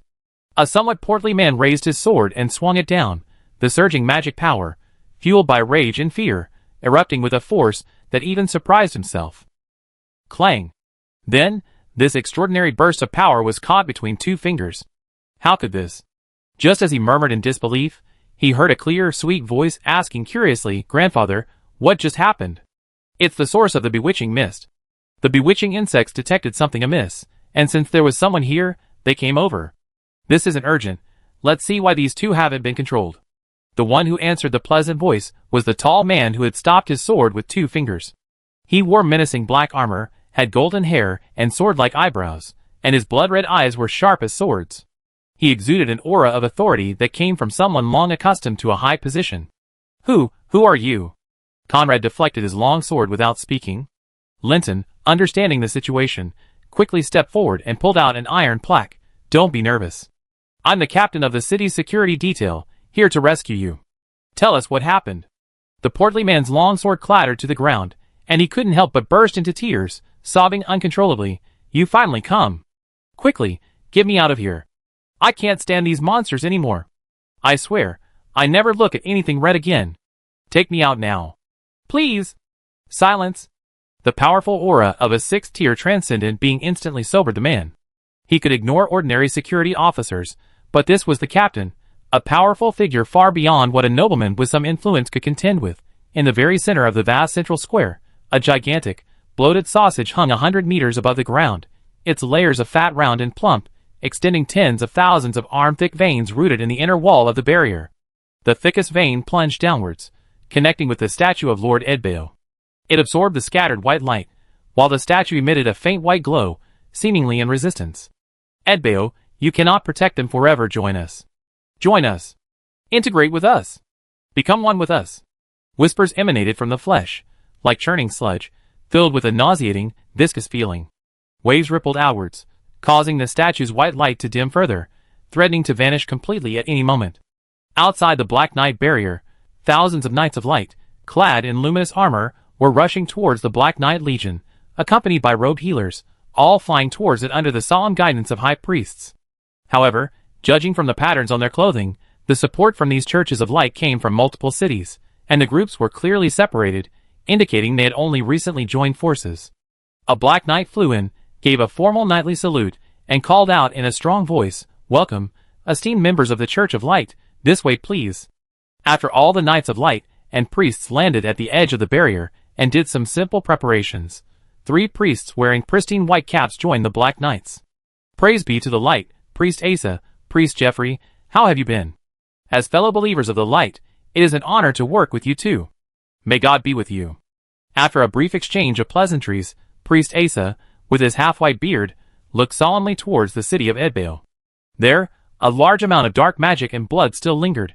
He could clearly sense that the entire land had fallen into sin. "Please inform us of the situation. It is my duty."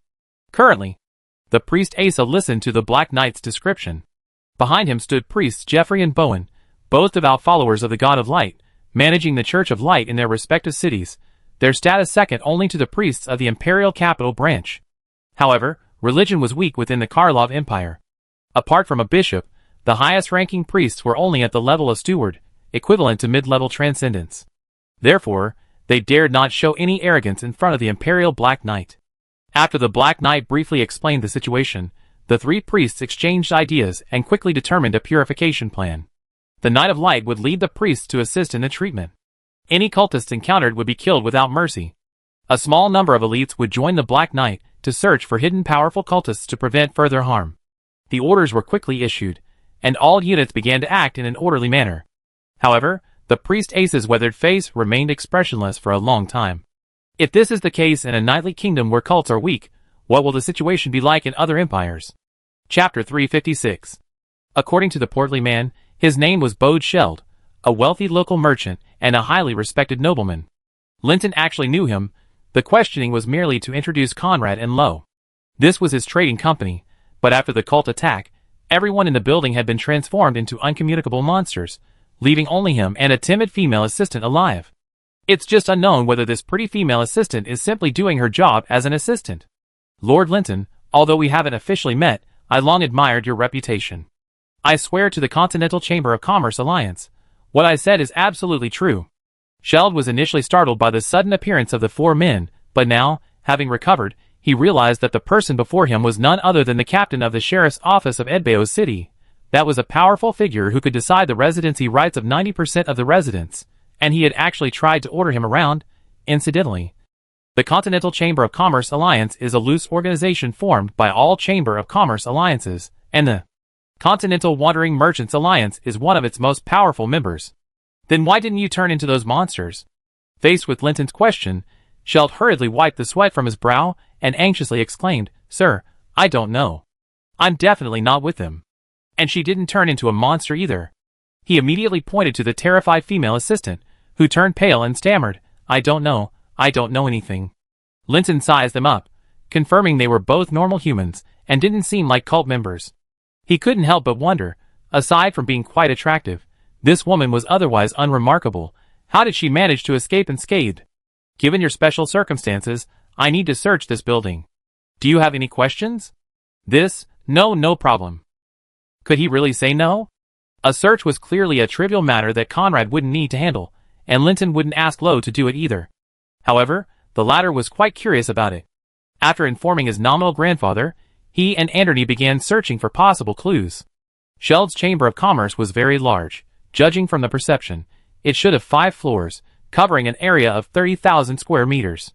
Each floor was reinforced with sophisticated arrays, which meant that the main structure of the building suffered minimal damage during the descent of the massive blood vessels. However, this also made the search difficult.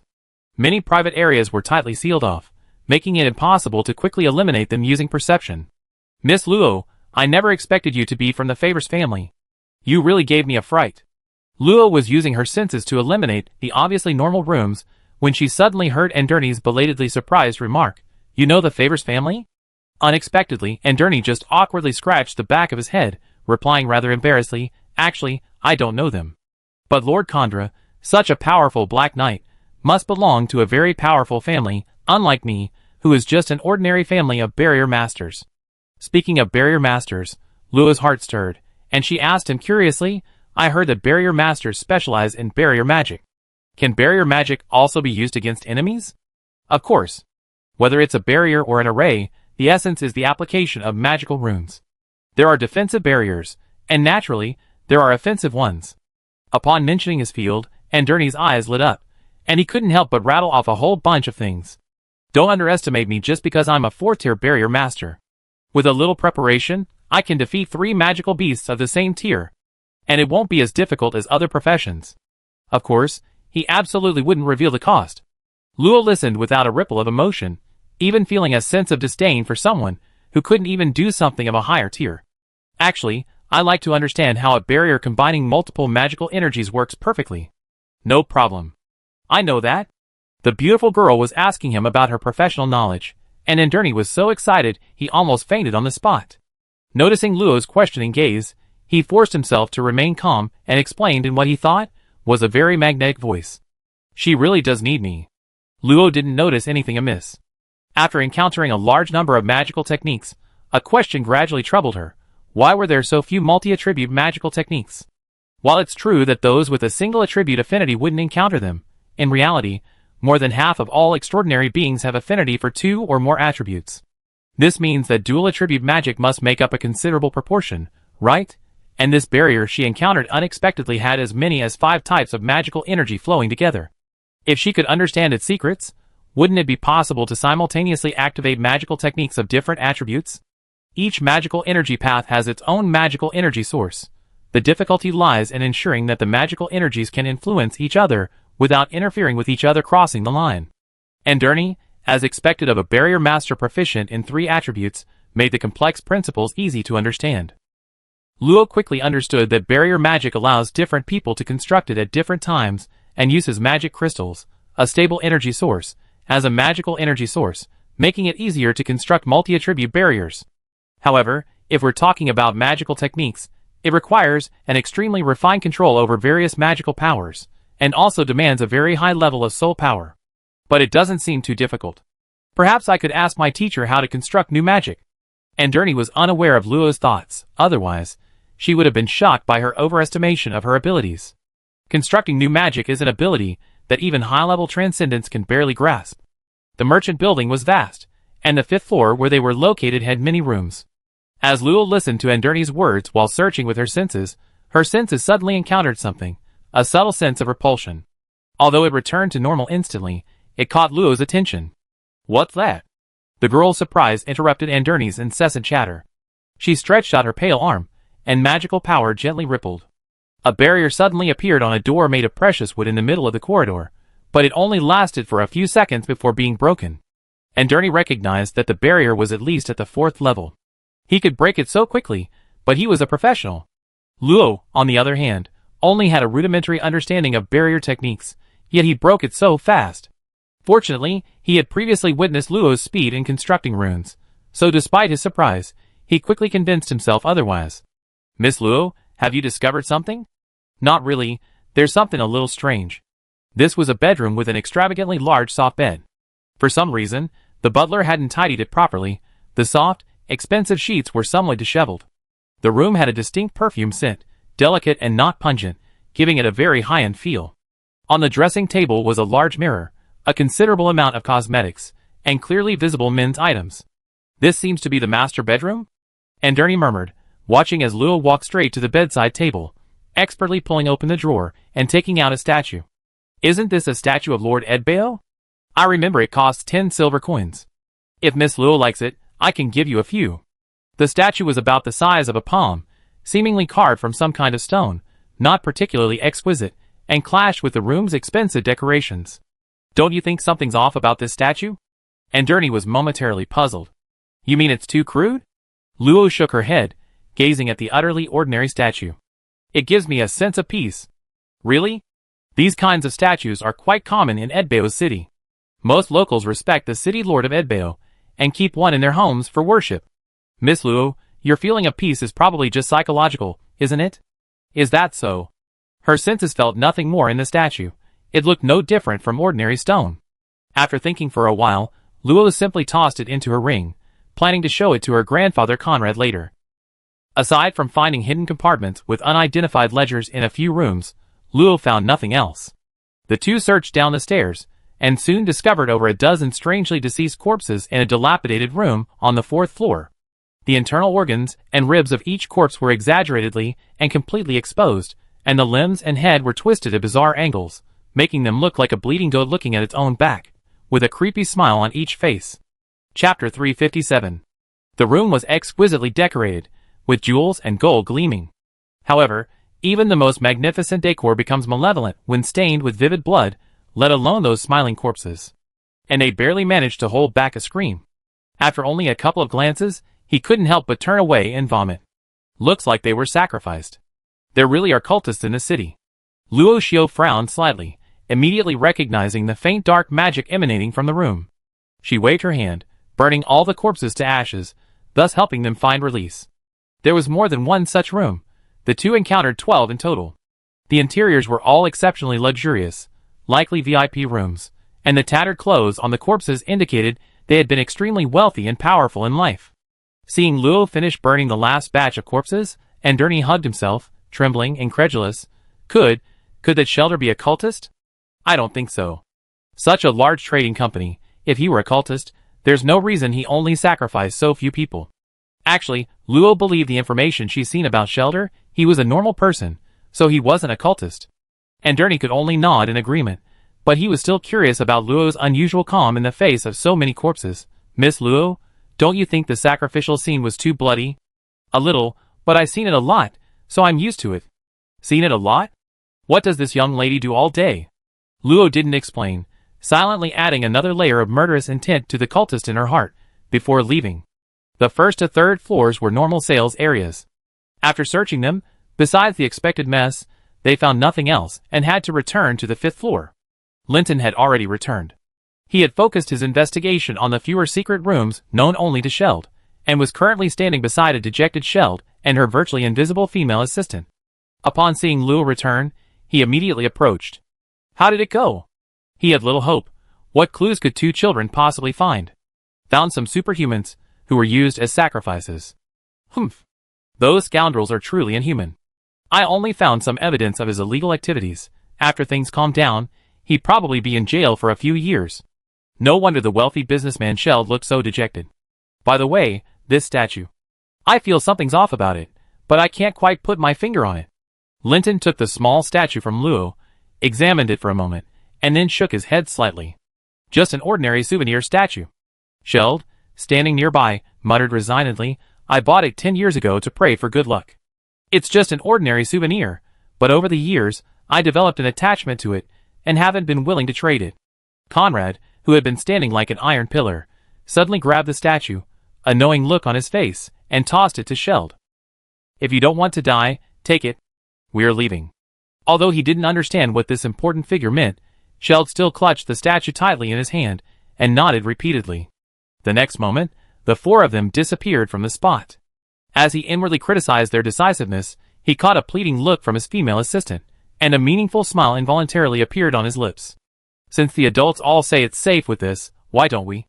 Anyway, the evidence of the illegal activity has been discovered, and punishment is inevitable.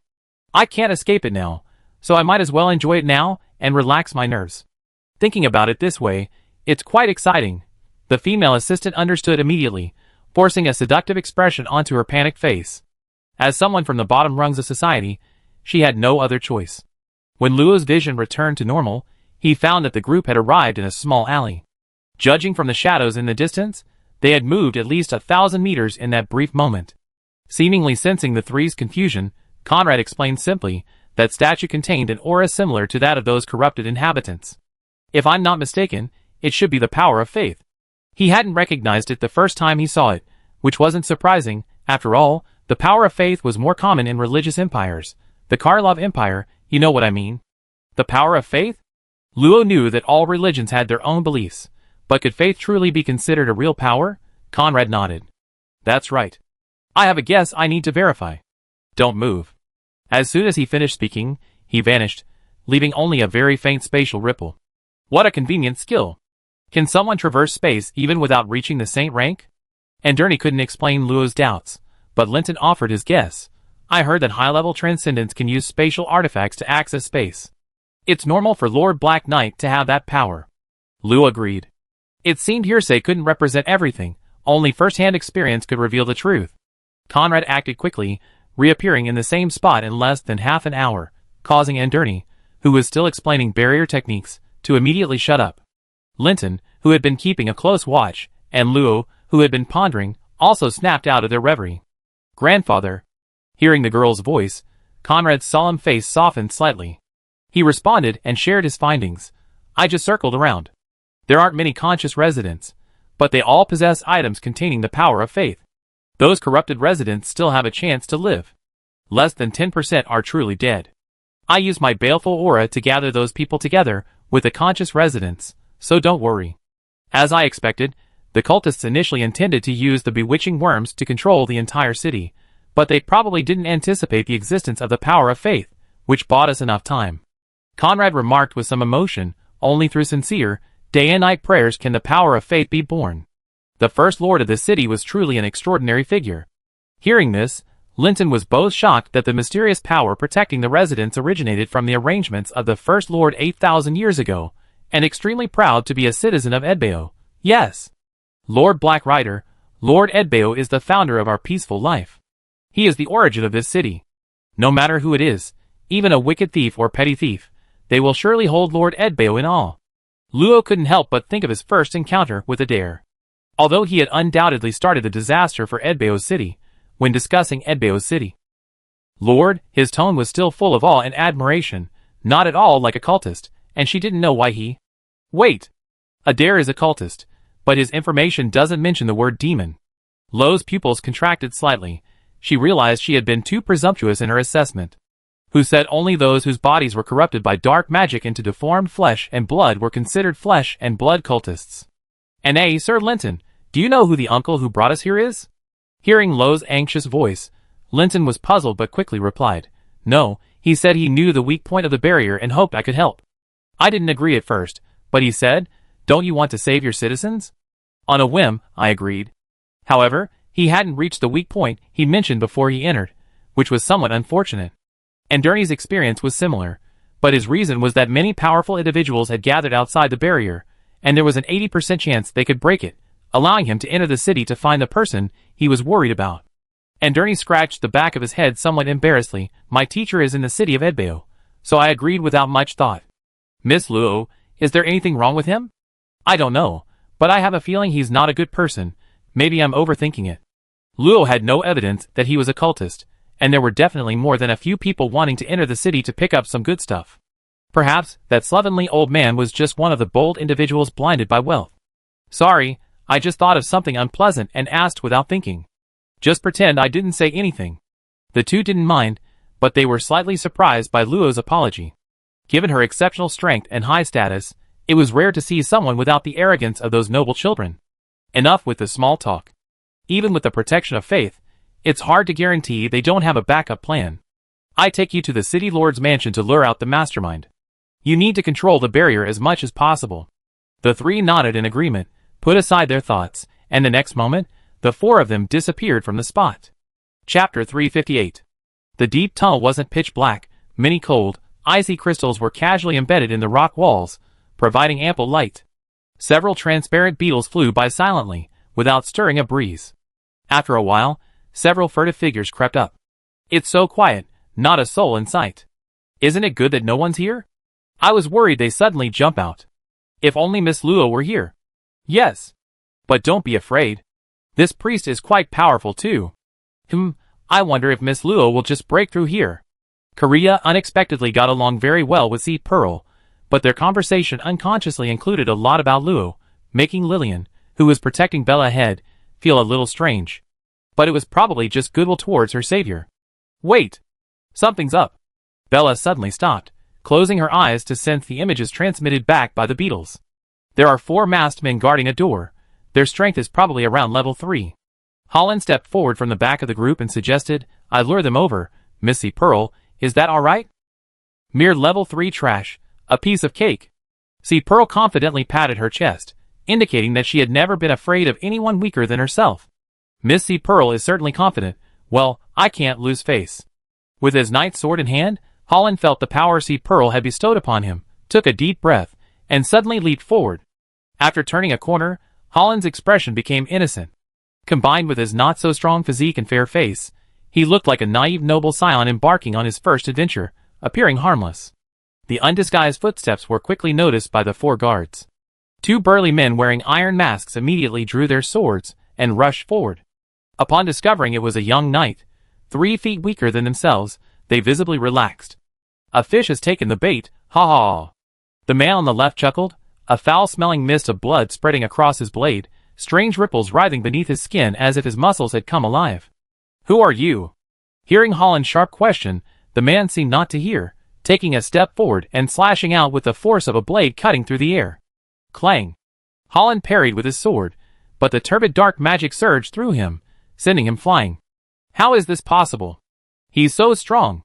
A hint of panic appeared on his face. He barely managed to unleash a few golden sword strikes to deflect the man's next attack before quietly retreating. "Humph, trying to run now? Did you even ask me first?" The man cleaved through the magic sword blade, his left hand condensing a dark red pellet that slammed into Holland's chest, sending him flying several meters before crashing into a rock wall. The other 3 watched the disheveled young knight with interest. A red-robed masked man whistled and mocked. "Hey Rand, taking this long to deal with a 3rd-tier opponent? Has your strength been drained by women? Ha ha! I told you not to be so frequent in bed, TSK. Humph. I think you all just don't understand the pleasures of women. Too bad that mother and daughter last time were too weak, they were exhausted after only 20 rounds. But this young man is quite fair-skinned, he." Muttering lewd words, the man named Rand scanned the wary Holland, his eyes filled with lust, and approached step by step. "You all deserve to die. Don't come any closer," Holland shouted frantically, slowly retreating while gathering magic power. "Judging by his appearance, I bet he's never experienced that before. You never know, I heard that those nobles secretly enjoy the extreme."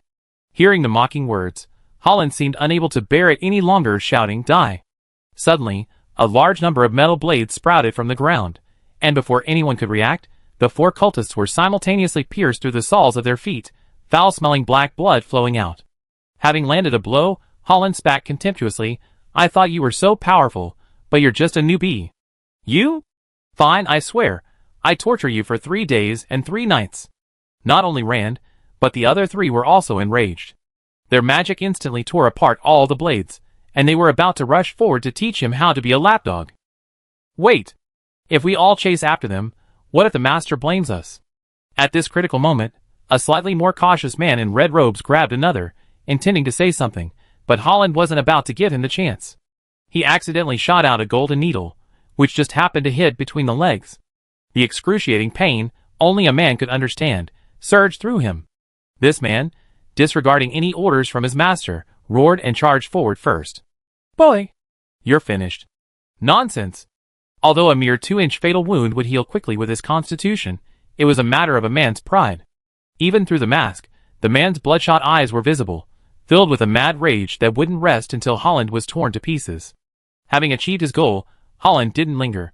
He turned and darted away, followed by 4 furious men. And then, that was it. In a short while, the 4 were smashed into mincemeat by the waves summoned by the Sea Pearl.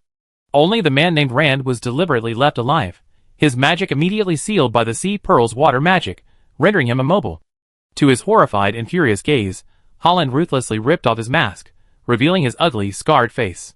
"If you don't want to be tortured, obediently tell me everything you know. Little white." "Ah!"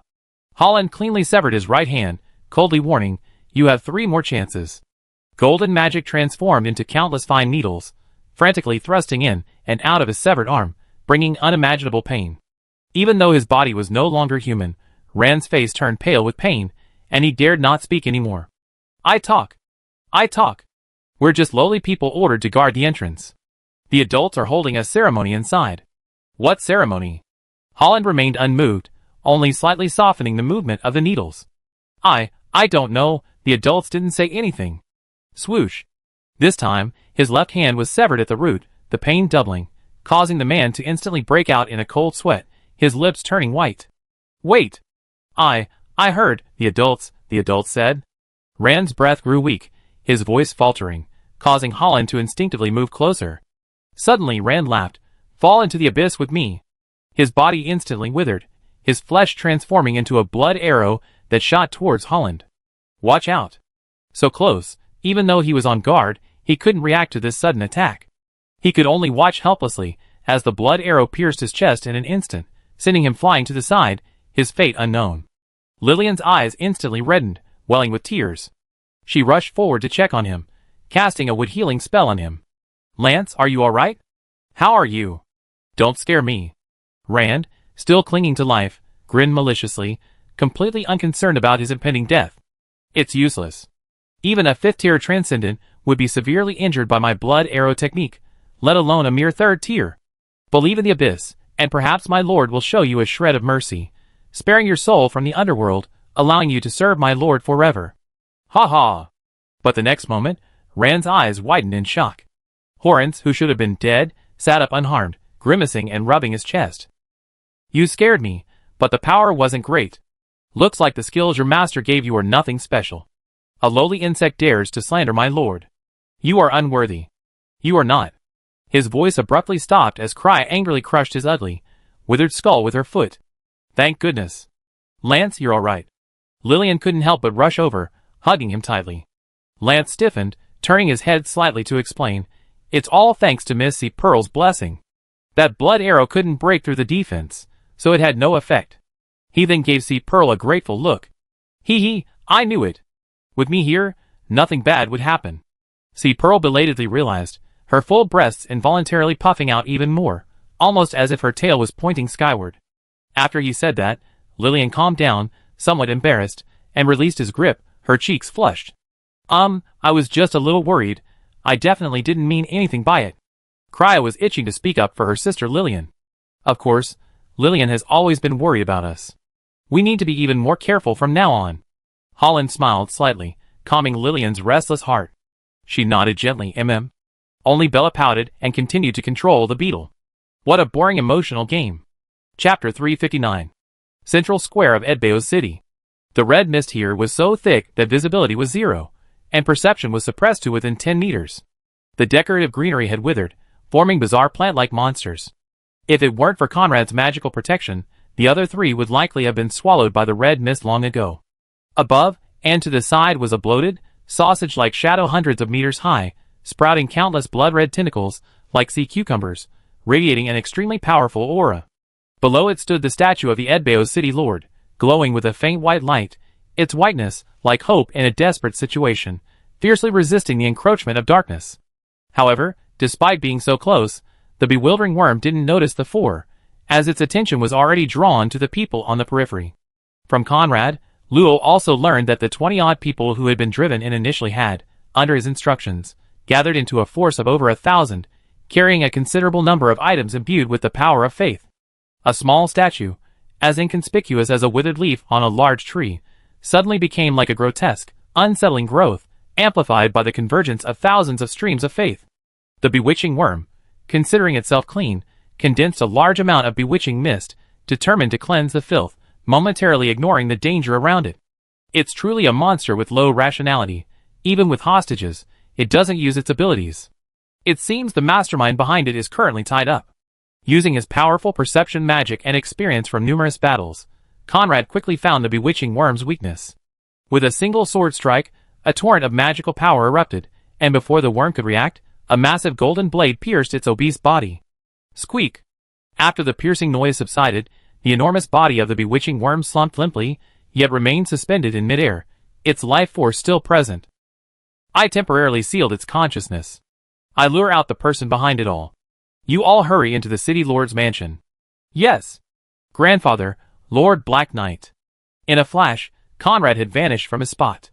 Without keeping Luo and the others waiting, less than 10 minutes later, the city lord's mansion shattered with a deafening roar.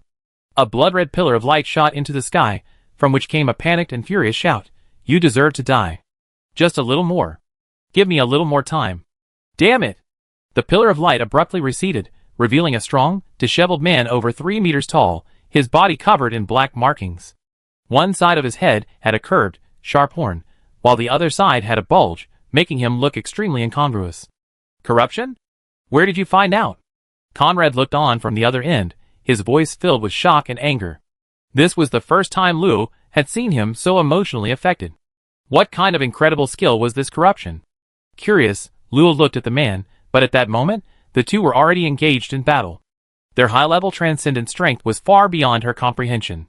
Before her search could even activate, she had already lost track of them, only able to feel the intense magical vibrations emanating from the high sky and the distant city border. Sir Linton, let's go! Linton, who had been staring blankly at the man, finally came to his senses, his expression complex. I thought I could face it calmly, but it's still hard to accept. Why did Lord Lori become like that? That's why we came. Hearing the girl's seemingly uncomfortable words of comfort, Linton smiled knowingly. You're right, that's why we came. Let's go! The dilapidated city lord's mansion no longer required searching for doors, and soon, led by Linton, the three successfully found the entrance to the mansion's secret passage. According to Linton, in its early days, Edbao City was just a small city. To defend against the remaining beast tides, the city lord's mansion had specially constructed a complex and sturdy network of tunnels, allowing residents to escape as much as possible when the city walls were breached. However, as Edbao City grew stronger, the tunnels lost their purpose. Later, the city lord's mansion remodeled them, converting a large portion into dungeons, and others into private secret chambers for successive city lords. If Mori is still alive, he'd probably be locked in the dungeon. Let's go check it out first, said Mori, Linton's good friend, and the captain of the guards familiar with the city lord's mansion's layout. Lo and Anderny nodded in agreement. A few minutes later, the three of them reached the dungeon door. A massive, solidly forged steel door stood at the end of the cold, dark passage, its icy steel seeming to warn them. One more step forward, and death would be their end. Linton stepped forward and extended his hand. A yellow light flashed where his hand touched the iron door, revealing 32 interlocking arrays layered upon each other. Without authorization, even a high-level transcendent could not break through. However, all the arrays opened one by one as Linton verified them. Soon, the iron door slowly opened with a dull thud. All right. Thankfully the key wasn't changed, otherwise we probably would have had a hard time getting in. The dungeon was extremely damp and oppressive, filled with chaotic magic that rendered most magical spells ineffective. A thin layer of red mist permeated the air, concealing various intricate arrays. Even Lo could only discern a small portion of the surface, demonstrating its formidable defenses. Linton frowned, saying uneasily, something's not right. The prisoners aren't usually this well behaved. 100 meters down the corridor were the separate cells for the prisoners. These were all superhumans who abused their power, committing atrocities. Every time they came here, they were met with a severe scolding. Had they all changed their ways today? He didn't believe it. Sure enough, as the three quickly reached the first cell, they found that the prisoner, who had been bound by magic-suppressing handcuffs, was now just a shell, his flesh and magic power nowhere to be seen. Damn it! Luo's heart tightened. Had all the prisoners in the cell been drained dry? Heh, the smell of flesh and blood. The three were shocked. The lifeless shell suddenly grinned, and in the next moment, a large amount of red mist was absorbed into its body, rapidly filling the entire shell. Give me flesh and blood. The resurrected prisoner roared, ignoring its gaping mouth, struggling wildly as it charged towards the three. However, embarrassingly, it seemed to have forgotten it was still handcuffed. The anti-magic handcuffs were made of extremely strong adamantite, with magic circuits drawn in mithril, fused with the entire dungeon. Even if it were 10 times stronger, it couldn't break free. That startled me. Anderny wiped away a cold sweat. He really couldn't appreciate the creations of cultists. They were disgusting. It's better to get rid of them, to avoid any accidents. Linton gripped his broken knight's sword and slashed down, shattering the heavy energy sac into fragments. Now it really couldn't be inflated anymore. As they approached the depths of the dungeon, all the prisoners in the cells were already dead, whether they were at the 1st or 4th level of the transcendent realm. Upon smelling the group, they immediately inhaled large amounts of red mist, their restraints cracking and popping, their eyes filled with a thirst for flesh and blood. As Linton slaughtered these inanimate objects, his heart sank to the bottom. Was it really too late? The dungeon was divided into several areas. Luo and his companions were only in the main passage. There were many special cells specifically for powerful prisoners. If I remember correctly, this is the hardened criminal area. Be careful. The minimum level here is Transcendent Rank 4, and there are even Transcendent Rank 6 prisoners. Don't worry. The blessing grandfather gave us is still there. Luo waved his hand. A thin layer of pale red stood out starkly against the surrounding red mist. It was malevolent energy, a powerful force that could only be controlled through special means. Chapter 360. The red mist within the dungeon was a bewitching mist. Its ability to infiltrate the dungeon wasn't surprising, given that the city lord was the true ruler of the city. In the hardened criminal area, instead of orderly cells, there were specially made small rooms. Surprisingly, there was the presence of living beings inside. This discovery lifted the spirits of the three. Could there still be hope? Clang! The iron wall, shimmering with a faint red glow, emitted a crisp sound, revealing a small opening. Behind 6 layers of powerful defense, a man in black, dressed in a red coat resembling a cape, sat cross-legged on the ground. He possessed a contradictory aura of wildness and gentleness. Sensing someone approaching, the man slowly opened his eyes, revealing a pair of pale blue eyes. Upon seeing who it was, he showed some surprise, but more than anything, he was furious. Sir Linton, I didn't expect you to be one of the city lord's men. I misjudged you. But Linton was even more shocked, asking uncertainly, your Earl Baron? The Earl who controls 30 magic crystal mines, the one who claims he can buy a city? Just a little bit of money, not even as much as you, a 6th-tier knight. Earl Baron emphasized you in knight, his sarcasm obvious. Earl Baron 7th-tier extraordinary, wood, earth, knight, assault knight, a powerful knight with wealth beyond measure, skilled in charging into battle, secretly imprisoned here for some reason. Luo, standing nearby, pursed his lips and proactively explained, Your Excellency, you misunderstand. Sir Linton discovered Lord Lorry's betrayal and risked his life to resist. He's here now to rescue everyone. The Empire boasts numerous nobles, but most are merely given titles based on their actual strength, often jokingly referred to as minor nobles. Only those who make significant contributions are granted fiefdoms, becoming landed nobles. Luo's father held this rank.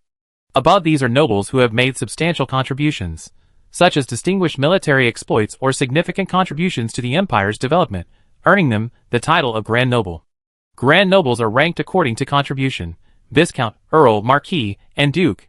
They possess not only vast territories, but also more prominent privileges.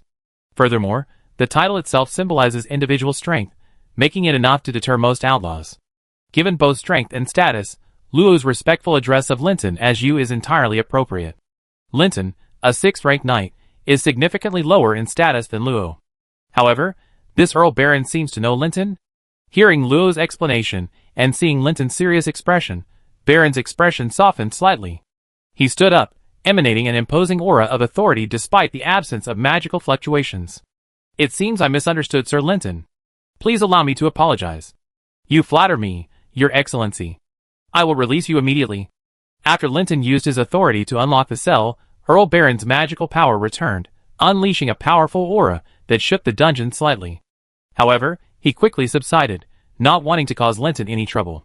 Turning his wrists, Earl Baron stretched his limbs and floated out of the cell.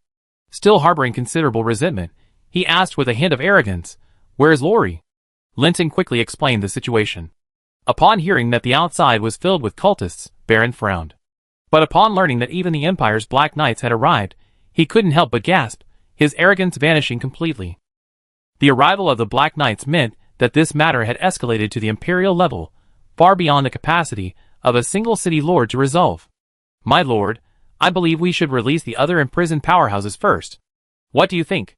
Baron didn't immediately refuse. His original plan was to mobilize his family's power immediately after their release, crushing the incompetent Lorry, and then supporting one of his own city lords. Perhaps then, the city of Edbao could be brought under his control. However, since the Black Knights had already been mobilized, it was best not to use such methods lightly. Besides, having gotten them involved meant he probably couldn't leave safely on his own. Thinking this, Baron gave a deep nod, agreeing with Linton's suggestion. With Baron, a true high-level transcendent, present, the three felt more confident. However, as it turned out, good fortune wouldn't always favor the same person. When the second steel cell opened, what was revealed wasn't another imprisoned powerhouse, but a ferocious corpse that had broken free of 4 layers of defense. Linton immediately recognized the corpse as belonging to a 7th-tier extraordinary criminal, arrested by the former city lord for slaughtering 3 small cities. He was originally a killing knight, but couldn't withstand the side effects of killing, completely losing his mind. However, for some unknown reason, the previous city lord didn't kill him. Now, under the powerful influence of the central bewildering mist, the criminal had gained even more ferocious power. The iron cage binding him could no longer contain him. Within half an hour, he would break through all defenses and wreak havoc. Fortunately, the dungeon had corresponding mechanisms, and with Earl Baron's help, after being torn apart 8 times, the criminal's body was finally ripped into palm-sized pieces, retaining only a sliver of life. As a large patch of grass grew inside the cell, the fragments of flesh turned into nutrients and disappeared completely. Similar situations were not isolated incidents. Without exception, all the previously arrested serious criminals were killed and transformed into ferocious, unknown monsters, only ending their sinful lives when they were killed again. As the 7th cell opened, the 4 wary men assumed defensive stances. However, instead of the ear-piercing screams, a weak curse came from inside. "Lori, you son of a bitch, let me go, or I twist your head off." It's a living person. Even Baron breathed a sigh of relief. Those monsters were not easy to deal with. He was just an ordinary 7th-tier cultivator. He could easily crush mid-tier extraordinary beings, but he might not be able to defeat those of the same tier. After all, he was just a nobleman with a few $100 million in wealth. "You're not Lori's men?" Linton quickly released the cell's defenses, and Luo could see clearly that inside was a scarred, short-haired man, his muscles bulging, wearing exquisite leather armor made of high-tier magical beasts, clearly a seasoned adventurer. "Is that Claw, the leader of the Earth Bear Adventurers Guild?" As magic returned to his body, the man's injuries healed rapidly. His fierce gaze swept over the crowd, only softening slightly upon seeing Baron. "I am Claw. You saved me, and I will repay you handsomely. But now, tell me where Lori is.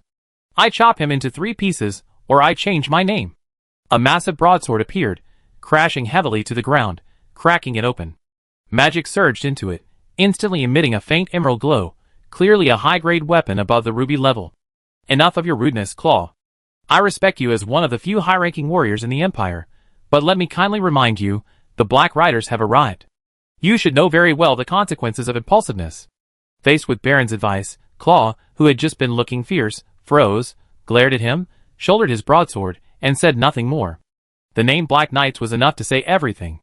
Luo hadn't had a deep understanding of the Black Knight Legion before, but now, seeing powerful figures like Baron and Claw easily intimidated, he couldn't help but feel a great curiosity about this legendary army of the Empire. "So, my grandfather's status is higher than I thought, an hour ago." Inside the opposite wall.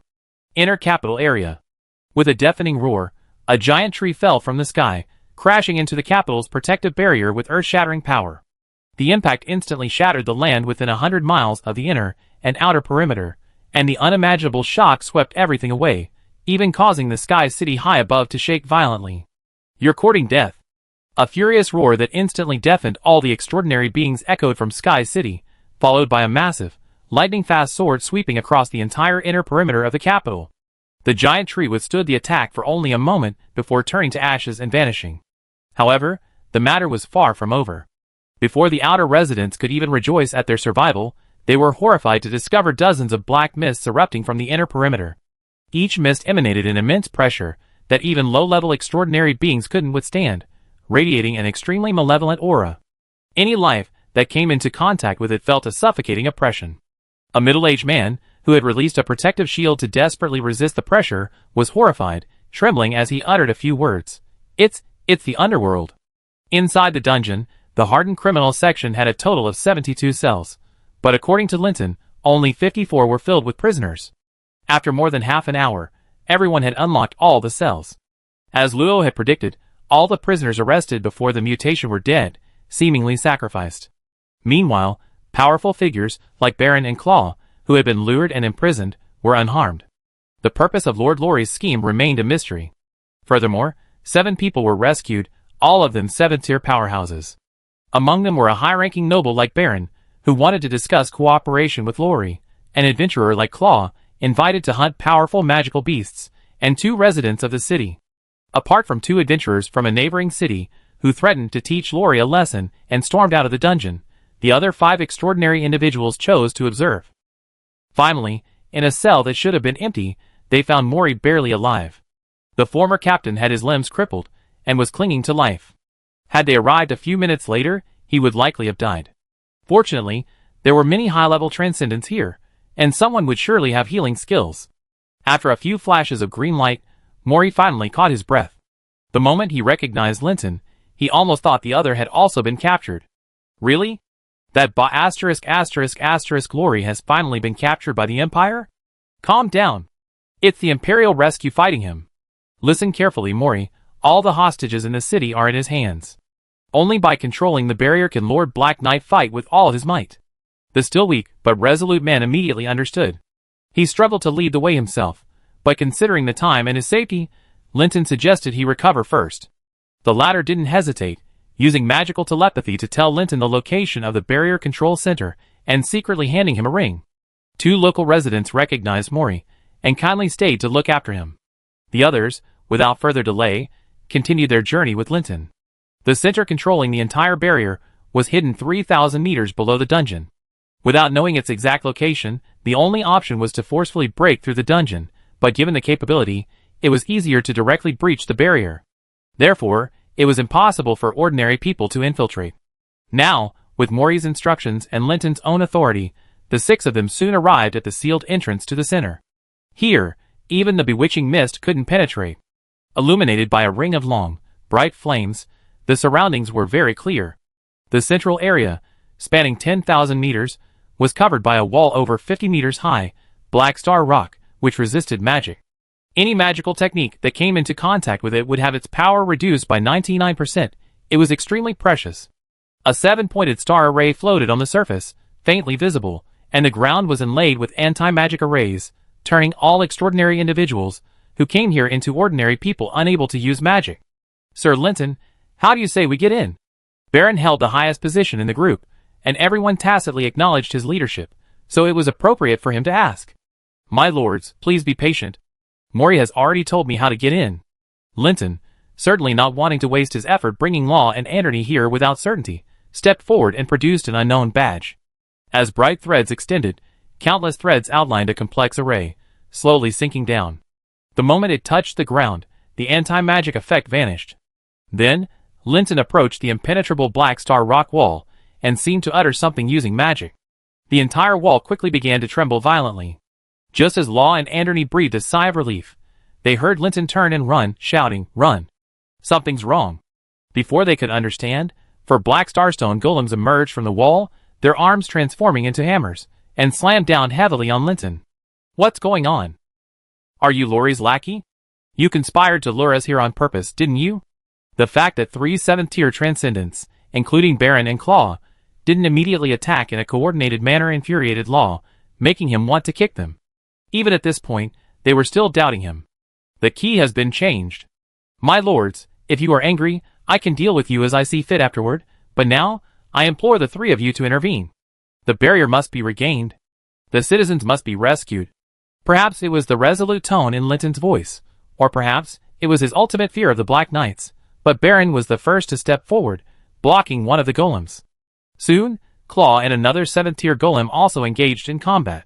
With the support of the baleful aura and the knight's protection, Linton alone dealt with the last golem. Chaos erupted underground. Thanks to the specially reinforced barrier, their melee couldn't collapse the place, but against the Black Star Rock golems, they couldn't unleash even a fraction of their power. Whether they could defeat them with brute force alone was questionable. Miss Luo, what should we do now? Anderney was pacing anxiously. Leaving aside the immense danger here, just waiting for them to finish their battle would mean certain death for those outside. Let's go check it out first, maybe there's an entrance. That's all we can do for now. Who could have imagined that City Lord Lori had changed the key to the barrier control center beforehand, triggering the counterattack mechanism? The entire wall showed almost no visible joints. The outer layer was protected by a sophisticated 7-pointed star array, making it impossible to get close to the main structure. N.A., can you tell what this is? N.A. stared at the 7-pointed star for a long while, hesitating uncertainly. I think I've seen a similar structure before, let me think. Ah! I can't remember. I'm sure I've seen it before. How can I not remember? How could you not remember in this situation? Lo immediately used memory recall, and under the magic's effect, Andy's mind finally recalled it. He slapped his forehead, suddenly realizing, I remember. 2 years ago, I saw something similar in my teacher's library. Yes. My teacher said he seemed to have participated in the construction of some kind of barrier. So can it be opened? Lo interrupted his excitement without hesitation. Who cares what your teacher participated in? I try. In extreme excitement, Andy's brain worked at an unprecedented speed, matching the 7-pointed star before him with the array in his memory, trying to find a loophole to pry it open. Chapter 361. Outside a hidden cave entrance, 2 people were rushing towards them. One was a middle-aged man dressed in shabby clothes, while the other was a young man who was clearly wealthy. The stark contrast made it hard to believe they were traveling together. Even servants shouldn't be dressed so raggedly. How am I supposed to gather 25 qualified offerings in half an hour? If we delay the plan over there, what will you offer as an apology when Lord Linduinja blames us? With an angry accusation, the richly dressed young man led the trembling middle-aged man into a hidden cave. They arrived at the eerie temple with practiced ease, immediately spotting the collapsed pillar of black flames. It felt as if their necks had been gripped. They forgot all their cursing and rushed to the flame still burning the earth. Damn it! They're all useless. I knew it. Those bastards were only concerned with their own ritual. They didn't even send anyone to check after such a commotion. Now that the concealment barrier is gone, the lackeys of the light will definitely find this place. The middle-aged man pretended not to hear the young man in fine clothes curses, trying to minimize his presence.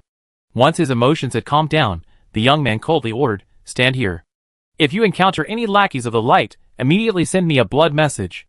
At your service. Even though sending a blood message would cost him his lifespan, the middle-aged man didn't hesitate. As long as he could step into the realm of evolved beings, losing a little lifespan was nothing compared to the power he would gain in a lifetime.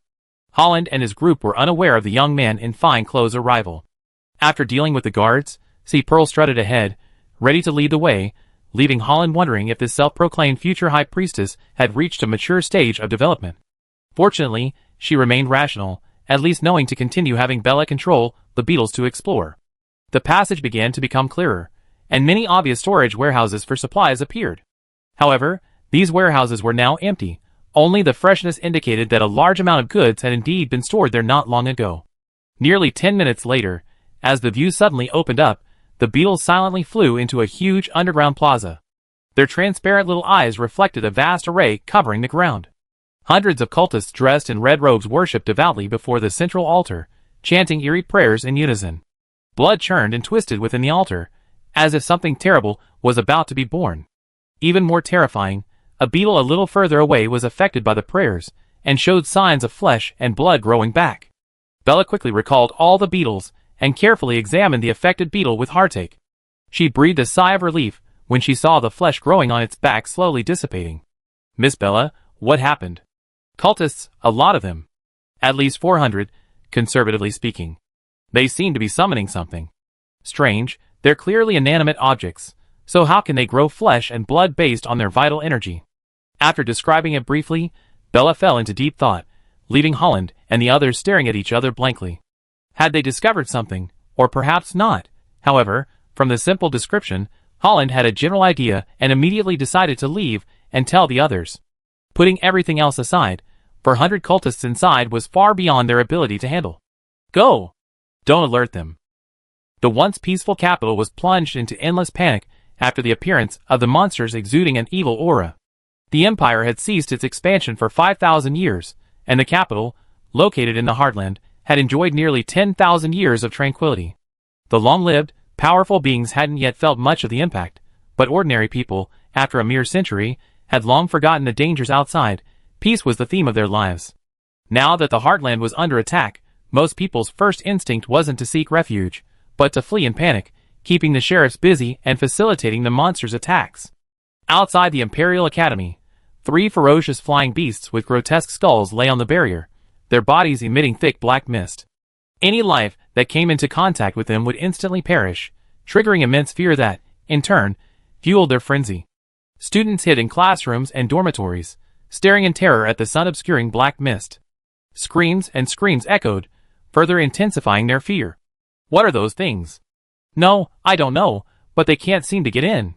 Go tell the teachers. The teachers probably already know. Let's hide. It's terrifying. The young students had never seen such a threat affecting the heavens before, and could only pray that the academy's barrier was strong enough. Bang!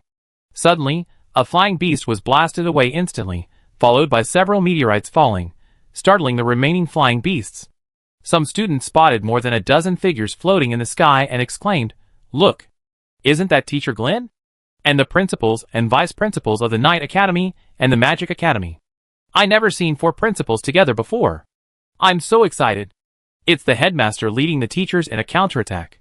Heavens, if only the old headmaster were here." Unlike the students' excitement below, the teachers in the sky showed no signs of relief. The white-bearded elder at the head of the group was almost bald, and deep nasolabial folds made him look like an ordinary old man on his deathbed. "Scholar Eve, are they really creatures from the underworld?" The half-elf with pale golden hair, abandoning her usual leisurely demeanor, activated several magic circles in front of her, attempting to find the source of the monsters. "I'm sorry, Dean, there are no records of them among the known magical beasts and monsters. If they weren't created by humans, then I believe the only place they belong is the underworld." "Dean, forget where they came from. Let's take them down first." "That's right. Dean, they're only 6th tier. With so many teachers, one magic spell from each of us, I don't believe they won't die." The Dean hesitated. As a 9th tier assassin, he could sense the power of the black mist. One slip-up, and even an experienced teacher would perish. "Dean, you lead them to intercept them." At this moment, an aged voice sounded in his ear, giving the Dean the final decision. "You all go after those monsters. Remember, don't let the black mist touch your bodies." At this moment, outside the gates of Sky City, an old man wearing a monocle floated silently, completely unconcerned about the guards with swords drawn around him. Instead, he even seemed to be adjusting his butler's uniform with great interest. "Bring Kanak out." "How dare you call the Emperor by his name?" A guard wanted to punish the insolent old man, but after comparing their strengths, he realized he was a genuine 6th-tier knight, while Kanaka's aura was unstable, at most a mid-tier transcendent. The advantage was in Kanaka's hands. Just as he was about to channel his magic, he was astonished to find a noble man in a fur robe standing before him. His eyes widened in surprise. "Welcome, Your Majesty." The other guards also knelt in midair, shouting, "Welcome, Your Majesty." Kanak didn't respond, but stared intently at the old steward, whose aura seemed to emanate from him. His words were as cold as the northern ice. "Before you die, I will allow you to reveal your purpose. Humans are truly boring creatures. It's an honor for you that the young master sent me to recruit you and make you his subordinate." "Arrogant! I don't know where you get your confidence." "His Majesty is here too." "Perfect. This old man also wants to see what kind of abilities the person who caused this commotion possesses." Space was torn open, and the newcomer was none other than Albert. After giving the current dean a few instructions, he directly tore open space to arrive here. However, the old steward was not afraid at all. Instead, he calmly bowed, then gracefully spread his hands towards the two. "Everyone has finally arrived. So, please allow me to offer a closing ceremony." "What do you mean?" Before Albert and Kanak could understand, a spatial rift appeared, and the 3 of them vanished from their spot, leaving only bewildered guards, who could only pretend nothing had happened and obediently continue guarding Sky City. Inside the empty palace, a golden-haired elf stood with his hands behind his back, his emerald eyes seemingly containing the rhythm of the forest. He gazed into the distance, the layers of walls seeming nothing to him, finally settling on a certain unsuspecting half-elf girl. "Eve." He then shook his head slightly, turning his gaze to the Empire's borders, especially the city of Edbao and the frontier. There are 5 saint-level beings openly in the entire Karlov Empire. However, the Saint of Destiny rarely takes action, and the strongest warrior, the Saint of Thousand Stars, has gone to the demon plane. At least one of you, the Emperor, is paying attention to the territory.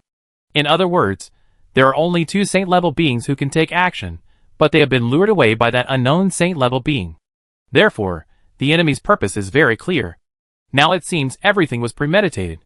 From the Border Kingdom's restless movements to the annihilation of the Bruder family, the infiltration of Aloy City, and now the undisguised attacks on Edbao City and the imperial capital, he had a premonition that the situation might be more serious than he had imagined, and the time left for each nation was beginning to run out. Was the legend truly about to become a prophecy? Whether the underworld exists or not, perhaps not even 1 in 10 million people could confidently say it exists. The underworld is a fictional plane created to explain the disappearance of the soul after death, This is already a consensus among almost all races, including humans, orcs, and elves. Even though many people might wonder why a fictional plane would be so widely known. However, the monster that has appeared now looks far too much like a creature from the legendary underworld. Its body is shrouded in a deadly black mist of poison, and its physical structure is unlike any known magical beast, even more bizarre than the most unpredictable slime race. Could it be something cultists have created? Wait, it's better to assume it's from the underworld. That way, maybe I have a chance to contract one. The title Underworld Summoner sounds pretty good, I like it. Wait, someone's coming? Who are you? Outside the faculty office building, Siegel, who was fantasizing about summoning a creature from the underworld, suddenly noticed a strange girl slowly approaching with her head down. Thinking she was a student, he instinctively shouted, "Special period, unauthorized personnel do not approach." "Oh, you're talking to me?" The girl's voice was beautiful, but it carried a chilling coldness. However, Siegel couldn't notice it anymore, because the moment she looked up, his life ended. The last thing he saw was a perfect face overlapping male and female features. So it was just a little bug. Alright, I should take what's mine now, In the slightly messy office building, the black and white staff stuck in the center was extremely conspicuous, and the girl's gaze was fixed on it, unable to look away. Sure enough, it's here. Stop! Boom! A raging wall of fire separated her from the staff, completely extinguishing the girl's patience. A bug should obediently hide underground and tremble, but if it insists on making a fuss in my ear, I don't mind slapping it to death. But when she turned around, her pupils narrowed slightly, then a sinister smile spread across her face. Interesting, interesting. Ha ha. Ha ha. A gust of wind swept through, billowing the dark red dress of the girl standing beside Siegel's corpse. Her vibrant red waves burned like flames, but her cold, fiery red eyes seemed to freeze everything. You deserve to die. Black Star Rock is a material that all blacksmiths both love and hate. Its resistance to magic means it's excellent for armor, but it's extremely difficult to work with. Only highly skilled blacksmiths can utilize it. Luo had heard this while chatting with Stonehammer, who had even shown her a treasured piece of Black Star Rock, a piece no bigger than half a little fingernail, yet worth 3,000 4th-tier magic crystals. Given its rarity, Luo recognized it immediately upon finding it. After Andron spent half an hour deciphering the 7-pointed star magic circle, the two began searching for possible switches on the wall. But nearly 10 minutes have passed, and there is no trace of magic at the top or in the gap left after the puppet walked out. There are no runes or magic circles either. Such meticulous protection. Didn't they consider the possibility of it breaking? Luo had also tried bombarding it with magic, but hadn't he noticed that the magical techniques of the 7th-tier powerhouses nearby only left white marks on the puppet? Would soul magic work? A soul spike shot out, disintegrating the moment it touched the Black Star Rock. Looks like that won't work either. Is that really the only option?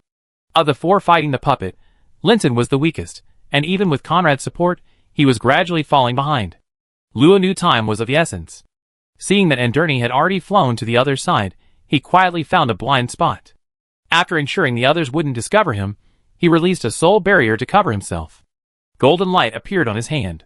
Since he didn't know the thickness, he could only slice off layers and store them in his ring to avoid accidentally damaging the inside. Several minutes later, a hole about 1.5 meters high appeared before Luo. This should be high enough to get in, right? Boom! Linton was slammed aside by a hammer blow.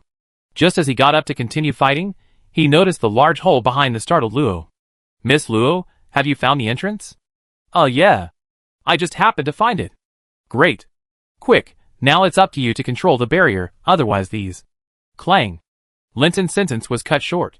His face flushed. He desperately used his broken blade to block the incoming rock hammer. Seeing the situation was dire, Luo quickly darted into the hole so Linton wouldn't have to worry. "Night, Linton, good luck." No. Only then did Luo have time to observe the scene inside the wall. The next moment, she was deeply captivated by the sight before her, and couldn't help but exclaim softly, This is how the entire barrier and its center are controlled." Chapter 362. A colossal, crystal-like tree grew upside down, rooted in the void above. Amidst flowing light, its crystal branches multiplied exponentially, plunging into the earth. Five-colored magic radiated a mesmerizing aura, continuously gathering through the branches and flowing into the massive trunk. Countless runes danced upon it, like butterflies guarding the crystal tree, or like blooming five-colored flowers, binding the vast magic within. Their dazzling brilliance captivated Luo's eyes. instantly mesmerizing the young girl. It looks like the Tree of Spirits.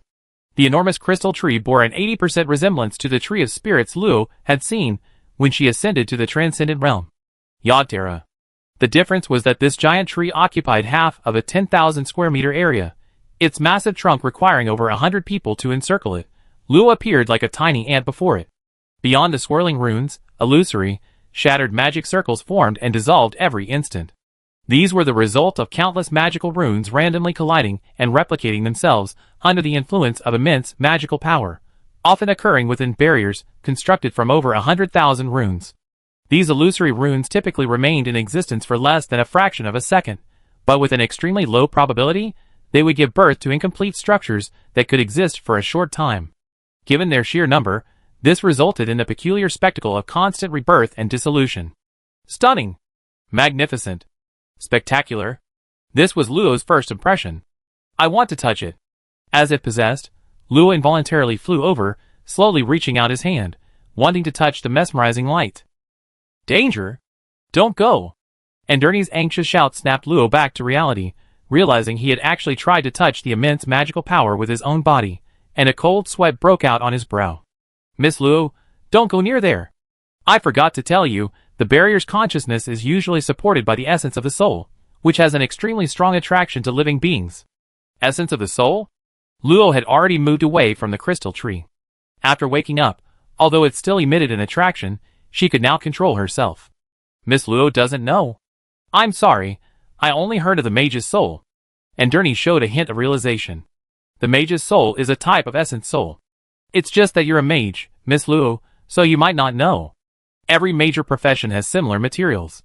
The Knight's Hall has Knight's souls, but unfortunately, each essence soul is extremely precious, making a large barrier worth over 1,000 times more than a medium barrier. I wonder when I'd be qualified to design my own large barrier. That time will come. Thank you for reminding me, otherwise. Thinking of this, Luo couldn't help but shudder. Being touched by that intensity of magic must have hurt a lot, right? No, it's all right. Let's find the control array first. For some reason, Andurni's face turned bright red. He stammered out a sentence and flew to the side. Was he too nervous? Luo muttered to herself, not taking it to heart, and focused on finding the array base that could control this place. The Black Star Rock was approximately 8,000 square meters in size. Half of it was occupied by the crystal tree, and the other half wasn't empty either. Instead, it was filled with interwoven rune threads. The magic power on these threads was weak, but they emitted a strong fluctuation. Luo casually picked one up and immediately understood that these rune threads served to transmit information. Huh? That area is a little different. Within this crystal-clear little world, a small patch glowed with an unsettling crimson hue, making it hard not to suspect something amiss. And they quickly spotted it too, landing on the ground alongside Law. Amazing. To connect an extra circuit without damaging the overall structure, even the master couldn't do that. Before them stood a gigantic, pulsating crimson heart, countless veins of varying sizes inexplicably connecting to the crystal tree, with even more tiny veins disappearing into the void, seemingly leading to the upper levels. I get it. If the barrier breaks, the control center will be severely damaged, and the erupting magic will surge into this heart. If I'm not mistaken, this heart is very likely connected to the bewildering worms outside. Hearing Andy's words, Law finally pieced together the fragmented clues in his mind. The missing seventh layer of the barrier was indeed for channeling the blood energy gained from the sacrifice. According to Lord Lori's plan, the sacrifice would most likely be initiated immediately. With his 600 years on the throne and the arrangements left by previous lords, completing a citywide sacrificial ritual would be no problem. However, he hadn't anticipated that the First Lord, Edbeo, would once again protect his people through the power of faith. To prevent the capital's rescue team from getting in first, Lori devised a unique strategy. Using the entire barrier as a price to lure outsiders into breaking it, thereby gaining temporary power to suppress the power of faith. And complete his plan. Lo even had a premonition that Lori's purpose was also to eliminate those who broke the barrier, since those capable of such a feat would undoubtedly possess even greater power after the sacrifice. However, their early arrival disrupted the plan before he even noticed. Thinking of this, Luo became even more suspicious of the disheveled middle-aged man who had brought him here. Was he really not a cultist? Shaking his head, Luo suppressed the thought and focused on the crimson heart before him. If we destroy it, will it affect the stability of the control center? Hard to say, But if it's just cutting off contact with the outside world, it shouldn't be a big problem. Anderney pointed to the blood-red thread connecting to the void. Then I try. Seeing Anderney's hesitant expression, Luo began to gather golden magic power in her hands. Fluttering runes began to form. If anything was sharpest, it would undoubtedly be a metal-based magic technique. Miss Luo, Buzz. A massive magic circle, nearly 10 meters wide, emanated a powerful pressure. Golden magic power condensed into a slowly rotating giant crescent moon, its edges radiating a sharp aura that seemed capable of cutting through anything. With a sharp whoosh, a crescent moon shot into the sky, instantly severing the dense network of blood vessels. A mournful cry escaped the heart, and then it stopped beating. The crystal tree trembled slightly, then fell silent. Luo tilted her head. What did you just say? Nothing, nothing. Now that the connection is severed, let's begin. But Anderney was already stunned. Judging from the scale of the magic circle and the intensity of the magic, Miss Luo's spell was probably at least mid-level. How many mid-level spells did he possess? 2? Then, remembering that he was a barrier master and combat wasn't his forte, he immediately felt reassured. Miss Luo, I will attempt to take over the barrier next. Please keep watch. Entering his domain, Anderney was once again brimming with confidence. He couldn't directly control such a powerful barrier, but its most vulnerable and core aspects had been revealed. If he still couldn't master it, he'd better change careers. After Luo nodded in agreement, strange magical runes began to appear around Anderney. Each corner was unusually abrupt, each stroke as straight as crystal, making them appear angular and not at all rounded. These were runes outside the 10 major attribute systems, and instead resembled the branches of the crystal tree before him more closely. Were they special runes? Anderney didn't hide them, and Luo easily memorized them. As the crystal runes formed a perfect tetrahedron, Luo clearly felt something emerge from within, merging with the crystal tree.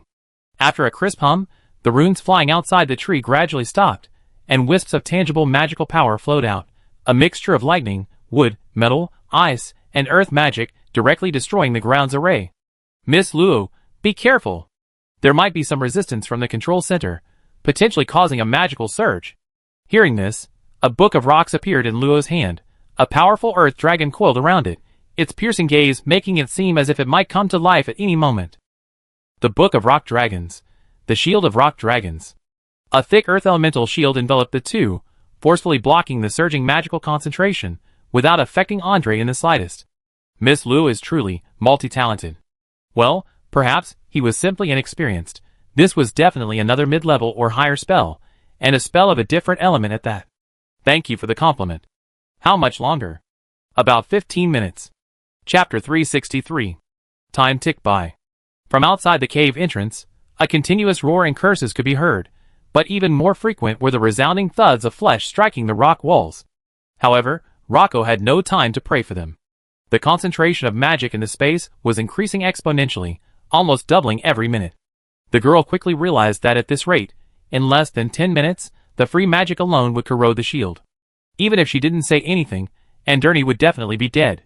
Let me think. This will do. With a slight thought, the surging ice magic instantly stabilized, freezing the leaking magic and greatly slowing its rise. This would give them enough time. As the entire crystal tree dimmed, and then shone brightly again, the runes began to dance once more, and the leaking magic was once again restrained. Anderney clenched his fist excitedly. It's done. I can sense the bewitching worm within the barrier. Now, all we need to do is sever the magical connection between the barrier and the bewitching worm, and it won't have enough magic to control everyone in the city. Luo felt a sense of relief. Things should be over soon, right?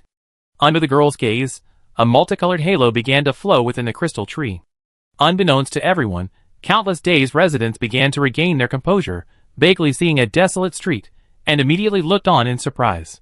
What's wrong with me? This isn't my house.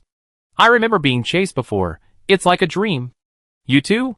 My head hurts so much. What is this red mist? It's slowly fading. I think I heard something fighting in the sky. Wait, what's that? Soon, someone noticed countless thick blood vessels flowing into the barrier above their head, and the city's protective barrier had turned completely black. Those near the central square immediately spotted the bewildering worms hanging above the statues, with a massive golden greatsword piercing through their center.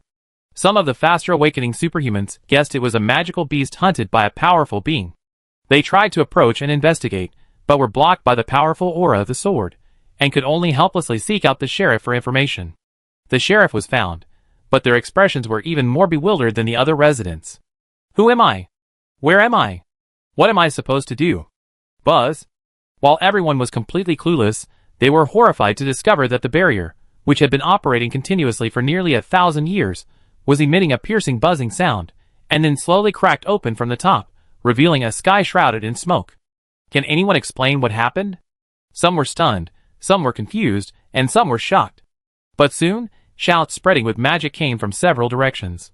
Residents, please go to the nearest shelter with the assistance of the sheriffs and guards. We discuss everything after Lord Black Knight has dealt with the traitor. As some of the higher-ranking sheriffs obtained evidence of Black Knight's presence, the enforcers began to restore order. The residents were puzzled, but intimidated by the sheriff's usual authority, they dared not resist. Phew. Miss Luo, that's enough. I issued the termination order. As long as no one interferes, the barrier's consciousness will complete its operation on its own. A layer of sweat broke out on Indurni's temples. He had essentially only exploited the loophole of the barrier's consciousness being uncontrolled to insert his own orders, which was no different from what the heart had done. This alone had already consumed nearly 80% of his soul power. The control center had completely dimmed, devoid of any light. How's it going? All done? Linton's voice came from the cave entrance.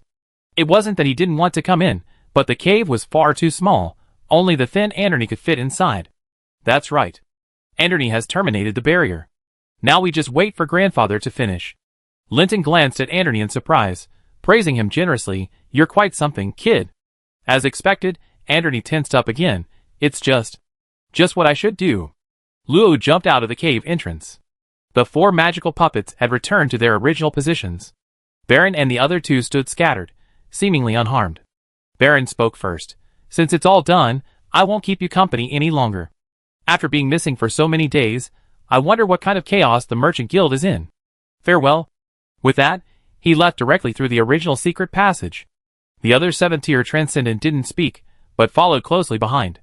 Only after the 2 had left did Claw greedily glance at the layer of Black Star Rock. If he could get 2 pieces, even if he had to flee the Empire, it wouldn't be a loss. Lord Claw, you wouldn't happen to have designs on the Empire's most valuable artifact, would you?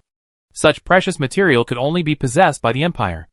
As the sheriff, Linton absolutely wouldn't allow anyone to covet it. Heh, I worked so hard for so long, isn't it reasonable for the Empire to give me a little something?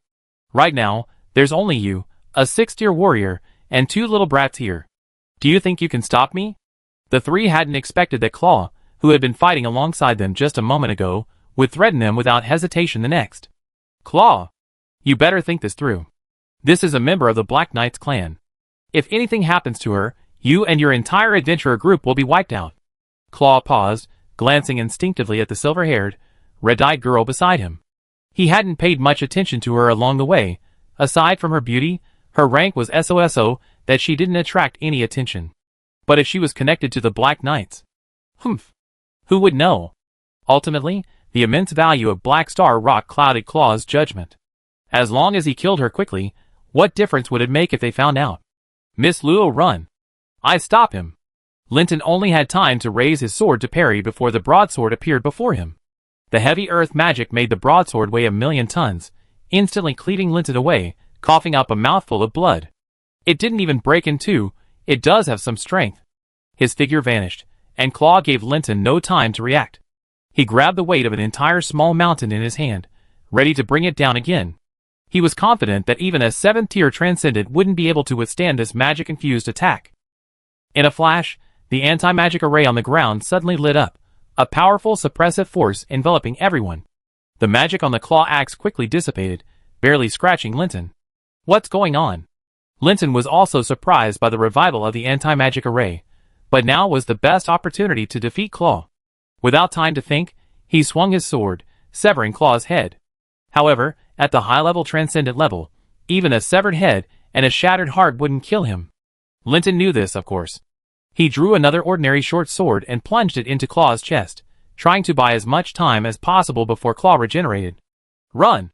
He's not dead yet. Hurry! Miss Luo, let's leave first. As long as we find the others, we can definitely subdue him. But to their surprise, Luo quickly approached Claw. To Linton's bewilderment, she placed her small hand on Claw's newly grown head. With a flash of pure golden light, his eyes instantly lost focus, his hands fell limply to his sides, and he was utterly lifeless. Miss Luo, a little trick from my grandfather. Luo unhesitatingly shifted the blame to Conrad. After all, no one knew, right? So it was Lord Black Knight's doing. Truly extraordinary. Linton immediately accepted this explanation. He simply couldn't believe that a mid-level transcendent could kill a high-level transcendent on his own. Fearing further complications, the three carefully collected Claw's relics, stored their bodies inside the ring, and hurriedly left. Only after leaving did Luo remember something. I forgot to return the Black Star Rock. It should be alright, right? Chapter 364. Who are you? Holland broke out in a cold sweat upon seeing the mysterious youths who had bumped into him. He hadn't expected anyone to get in, and these people seemed quite formidable. I never seen you before. There's even a merman among you. Attack! But the other side moved faster. Hundreds of tentacles burst from the ground, baring their sharp teeth and lunging at everyone. Just as I thought, these little bugs sneaked in. So annoying. The waving tentacles were extremely tough, making it difficult for Holland to dodge in the cramped cave.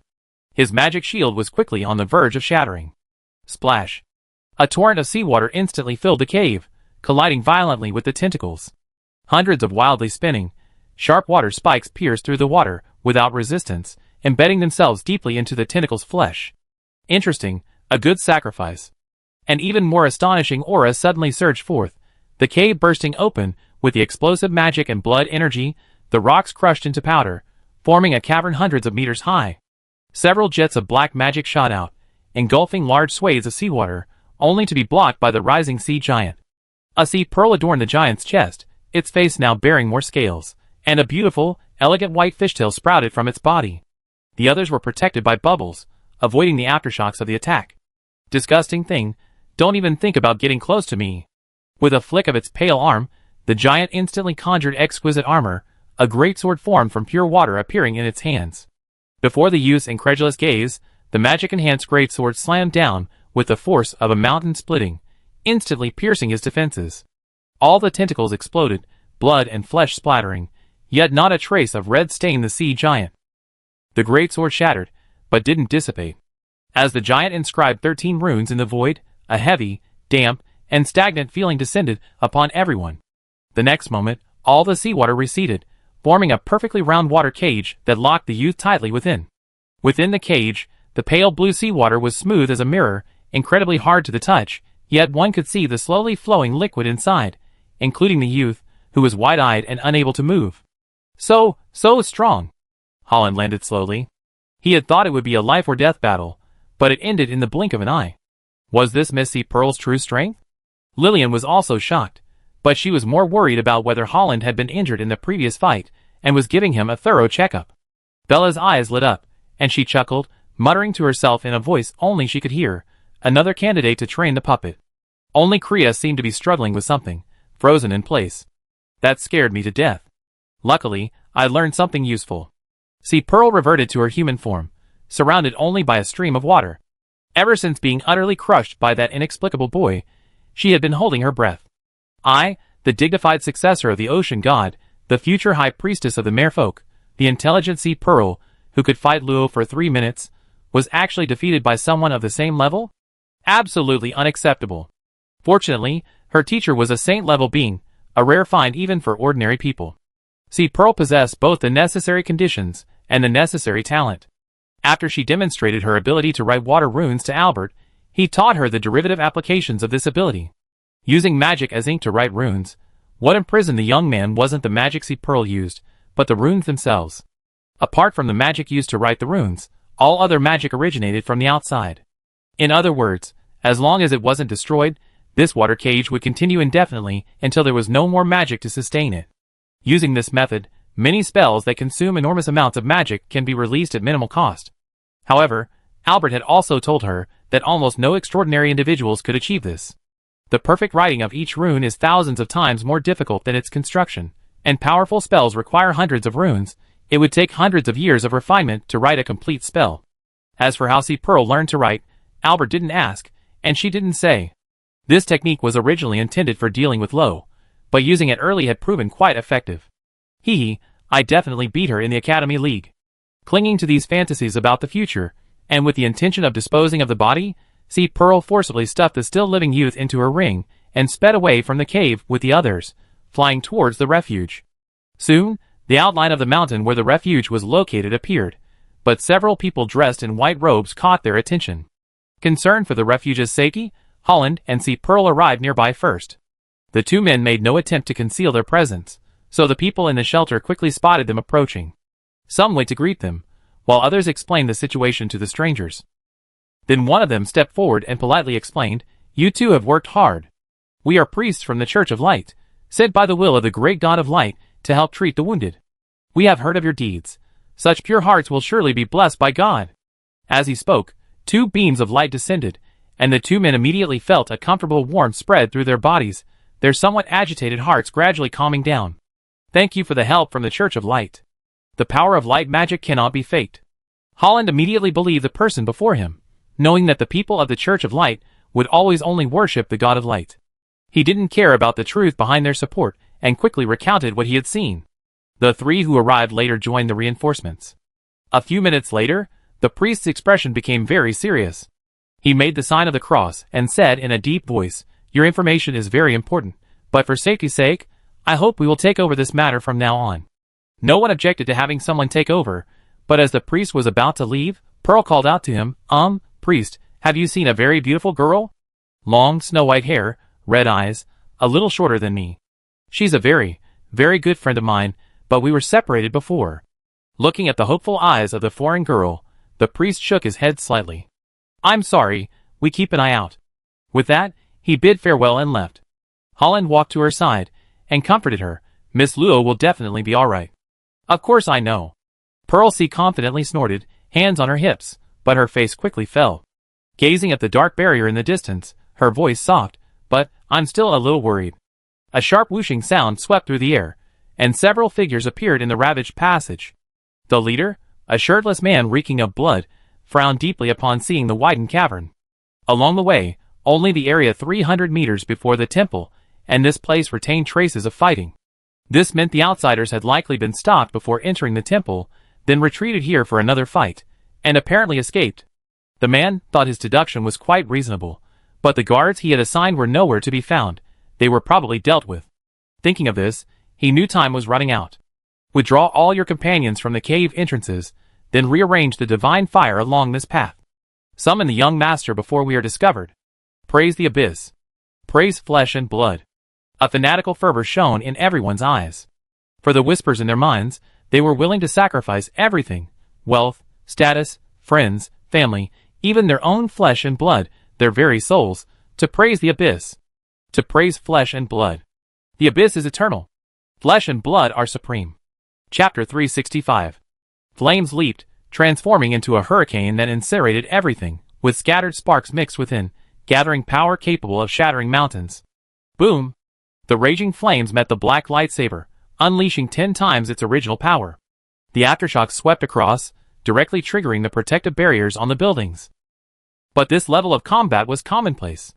Several school buildings with lower protection levels were reduced to ruins, and the unprotected open spaces were shattered beyond recognition, filled with seas of fire and lava. Even the black sword, capable of slicing through all magical techniques, was forcibly suppressed. Boom!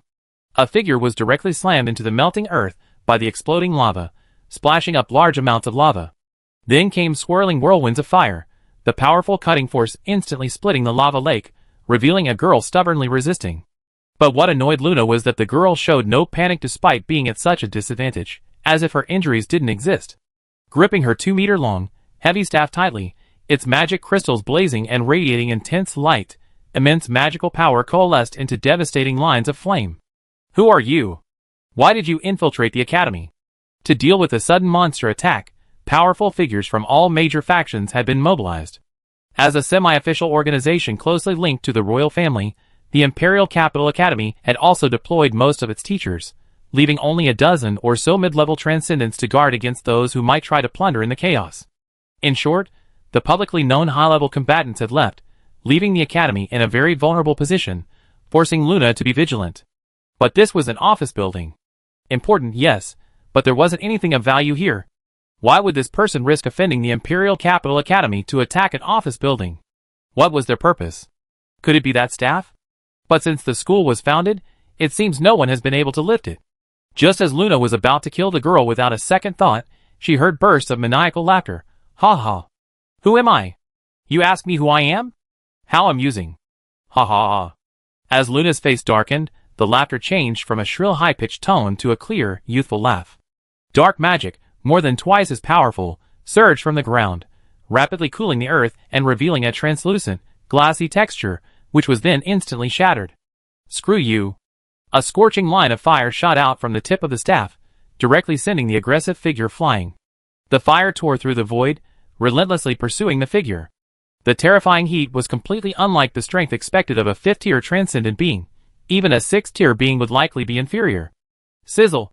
Countless shadows surged from the ground, ignoring the flame surrounding Luna, grabbing her petite body and slamming her about. Although she quickly broke free, she was forced to halt her pursuit of the fire. The two faced each other hundreds of meters apart. As the darkness dissipated, Luna discovered that the girl she was fighting had transformed into a gloomy-looking boy. His pale golden vertical pupils emanated a faint but palpable pressure, the dragon's might unique to high-level dragon-type magical beasts. Luna recognized it. Was it a disguise? Or a deception? This is truly unexpected. You're the core of the Blood family, aren't you? No wonder the feel was off. TSK. What do you mean? Explain yourself. Luna's heart skipped a beat, as if she was about to uncover some truth, a truth shrouded in immense pain. She both desired to know and feared to know, to the point that Luna herself didn't realize her voice trembled slightly as she questioned him. Oh, the owner of the Soul of Fire doesn't know. That's a little unpleasant. Stop playing games. If you don't tell me now, I guarantee you never have another chance to speak. There's still some time. Since you want to know, I can tell you. To Luna's utter bewilderment, the boy instead put his hands behind his back, suppressing his malevolent dark magic, as if he hadn't just fought her. Never mind, cripple him first. Don't want to know? Luna paused, hesitating for a moment. Knowing he might be stalling for time, she abandoned the idea of subduing him first. My patience is running out.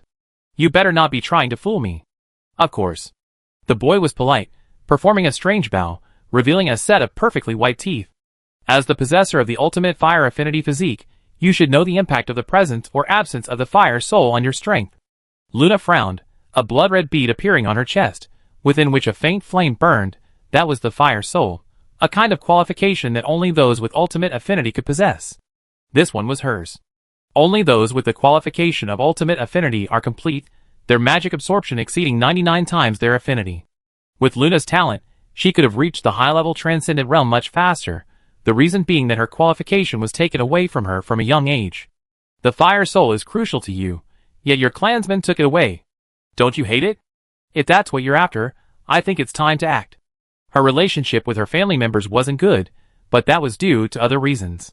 She didn't believe her father, as the clan leader, would take her fire soul without reason. The boy shrugged, ignoring Luna's barely concealed anger, and continued calmly, if they won't tell you, then I, their enemy, will. The soul of fire, as a material second only to the soul of light in suppressing dark magic, was placed within the Blood family to hinder my birth. Forced to choose a small town, I had no choice but to be born. People from barren regions are just hard to eat. Aloy City would have been the perfect birthplace. My subordinates had already placed adorable baby monsters there. They could have thrived by eating 8 million people. What a wonderful plan, what a pity. The boy spoke the chilling truth with a nonchalant tone, and at the end, looking at Luna, whose pupils were wide with shock, with a hint of resentment, he said, speaking of which, it's all the fault of your Blood family, so... A terrible feeling flashed through Luna's mind, and she shouted urgently, stop talking. Shut up. No, that won't do. It's a promise, I tell the truth. How can I give up halfway? I told you to shut up. Bright, scorching flames transformed into a giant firebird soaring into the sky.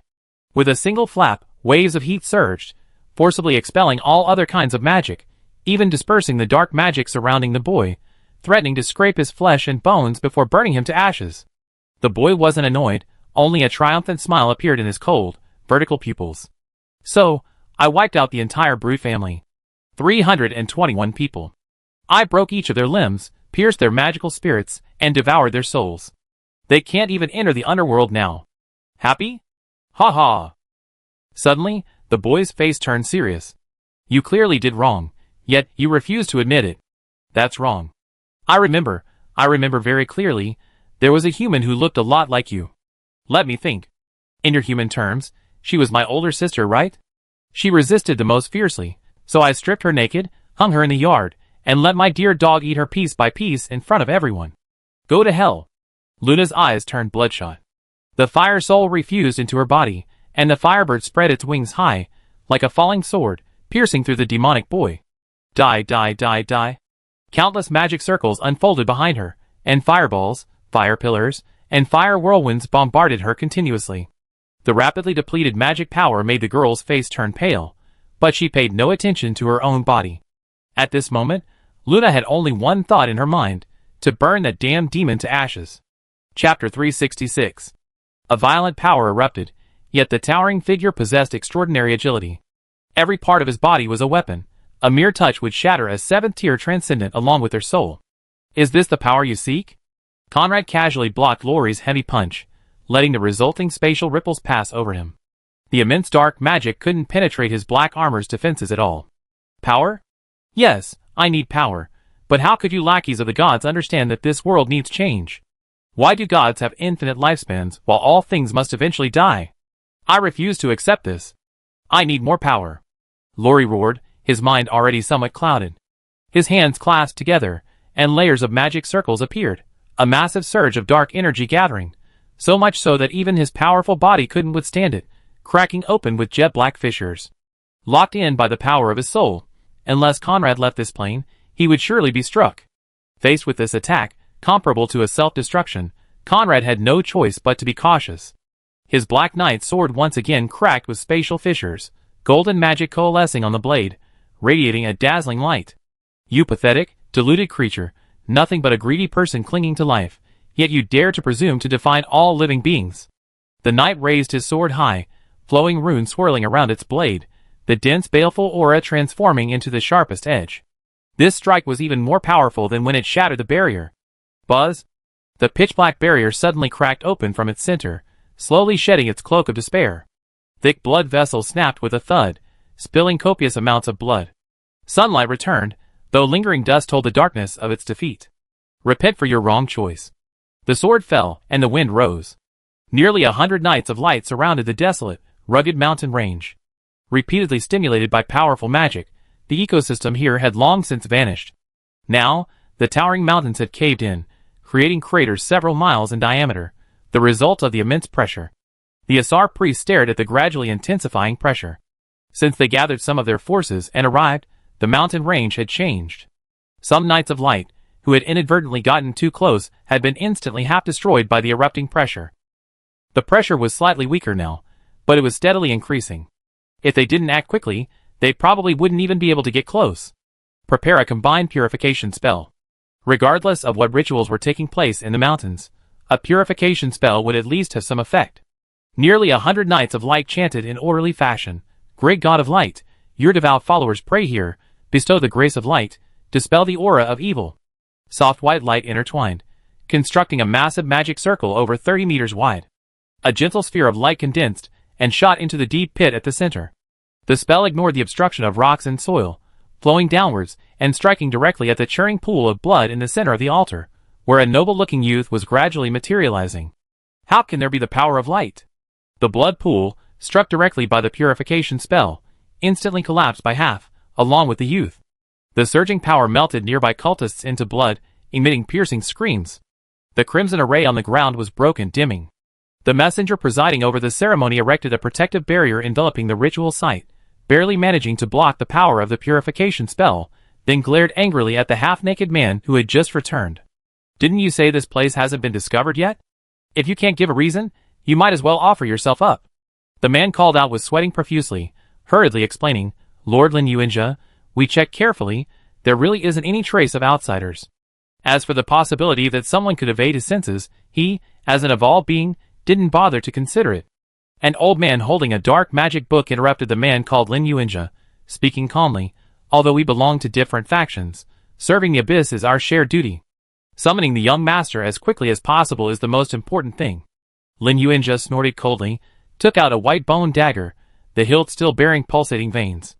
After slicing open a hand, thick blood clung to the blade, immediately absorbed, the veins spreading, covering the dagger into a living, fleshy creature, before he tossed it to the nearest cultist.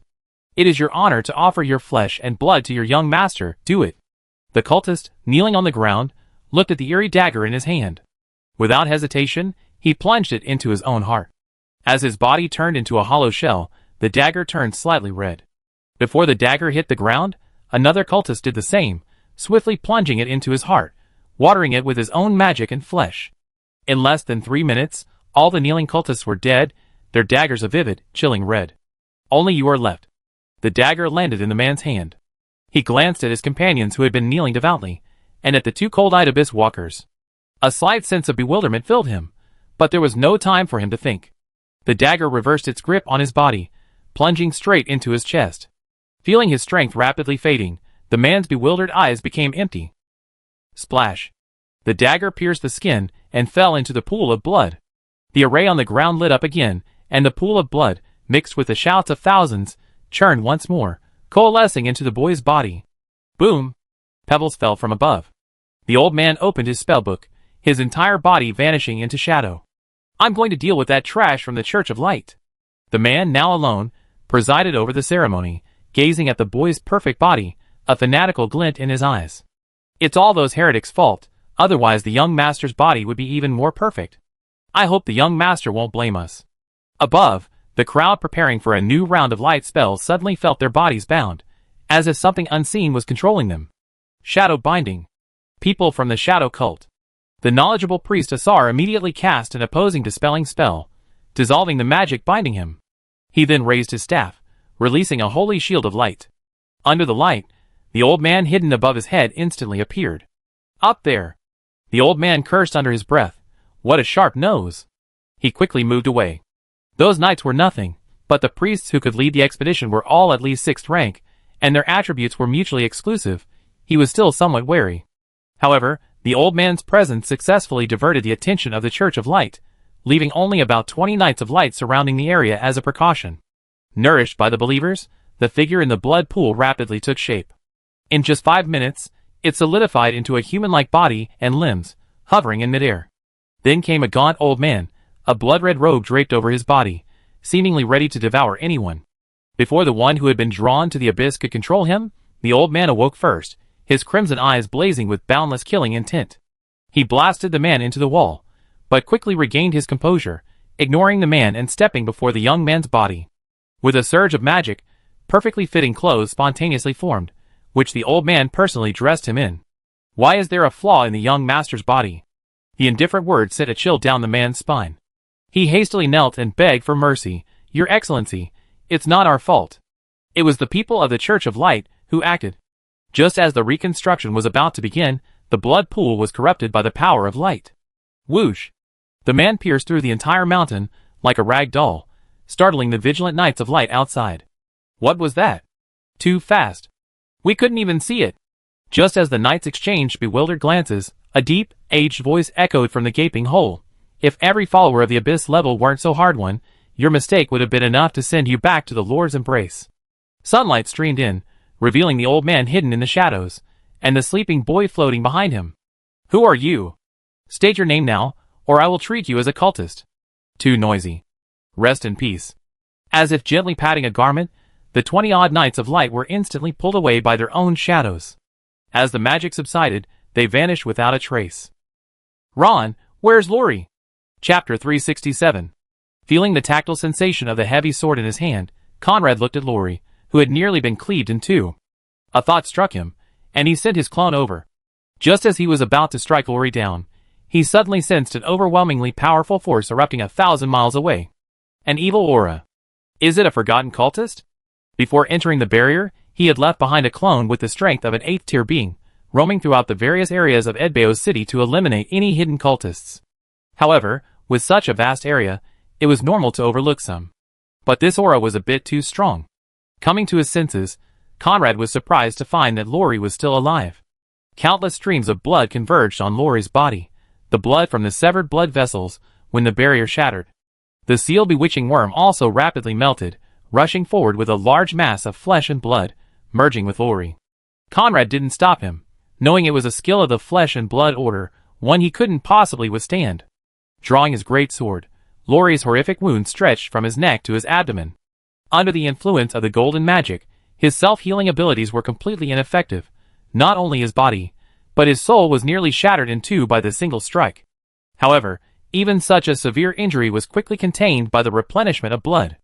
Numerous tentacles with bone spurs swelled from the blood, forcibly binding the shattered body back together. Unknown Black Knight, do you see? This is the power of flesh and blood.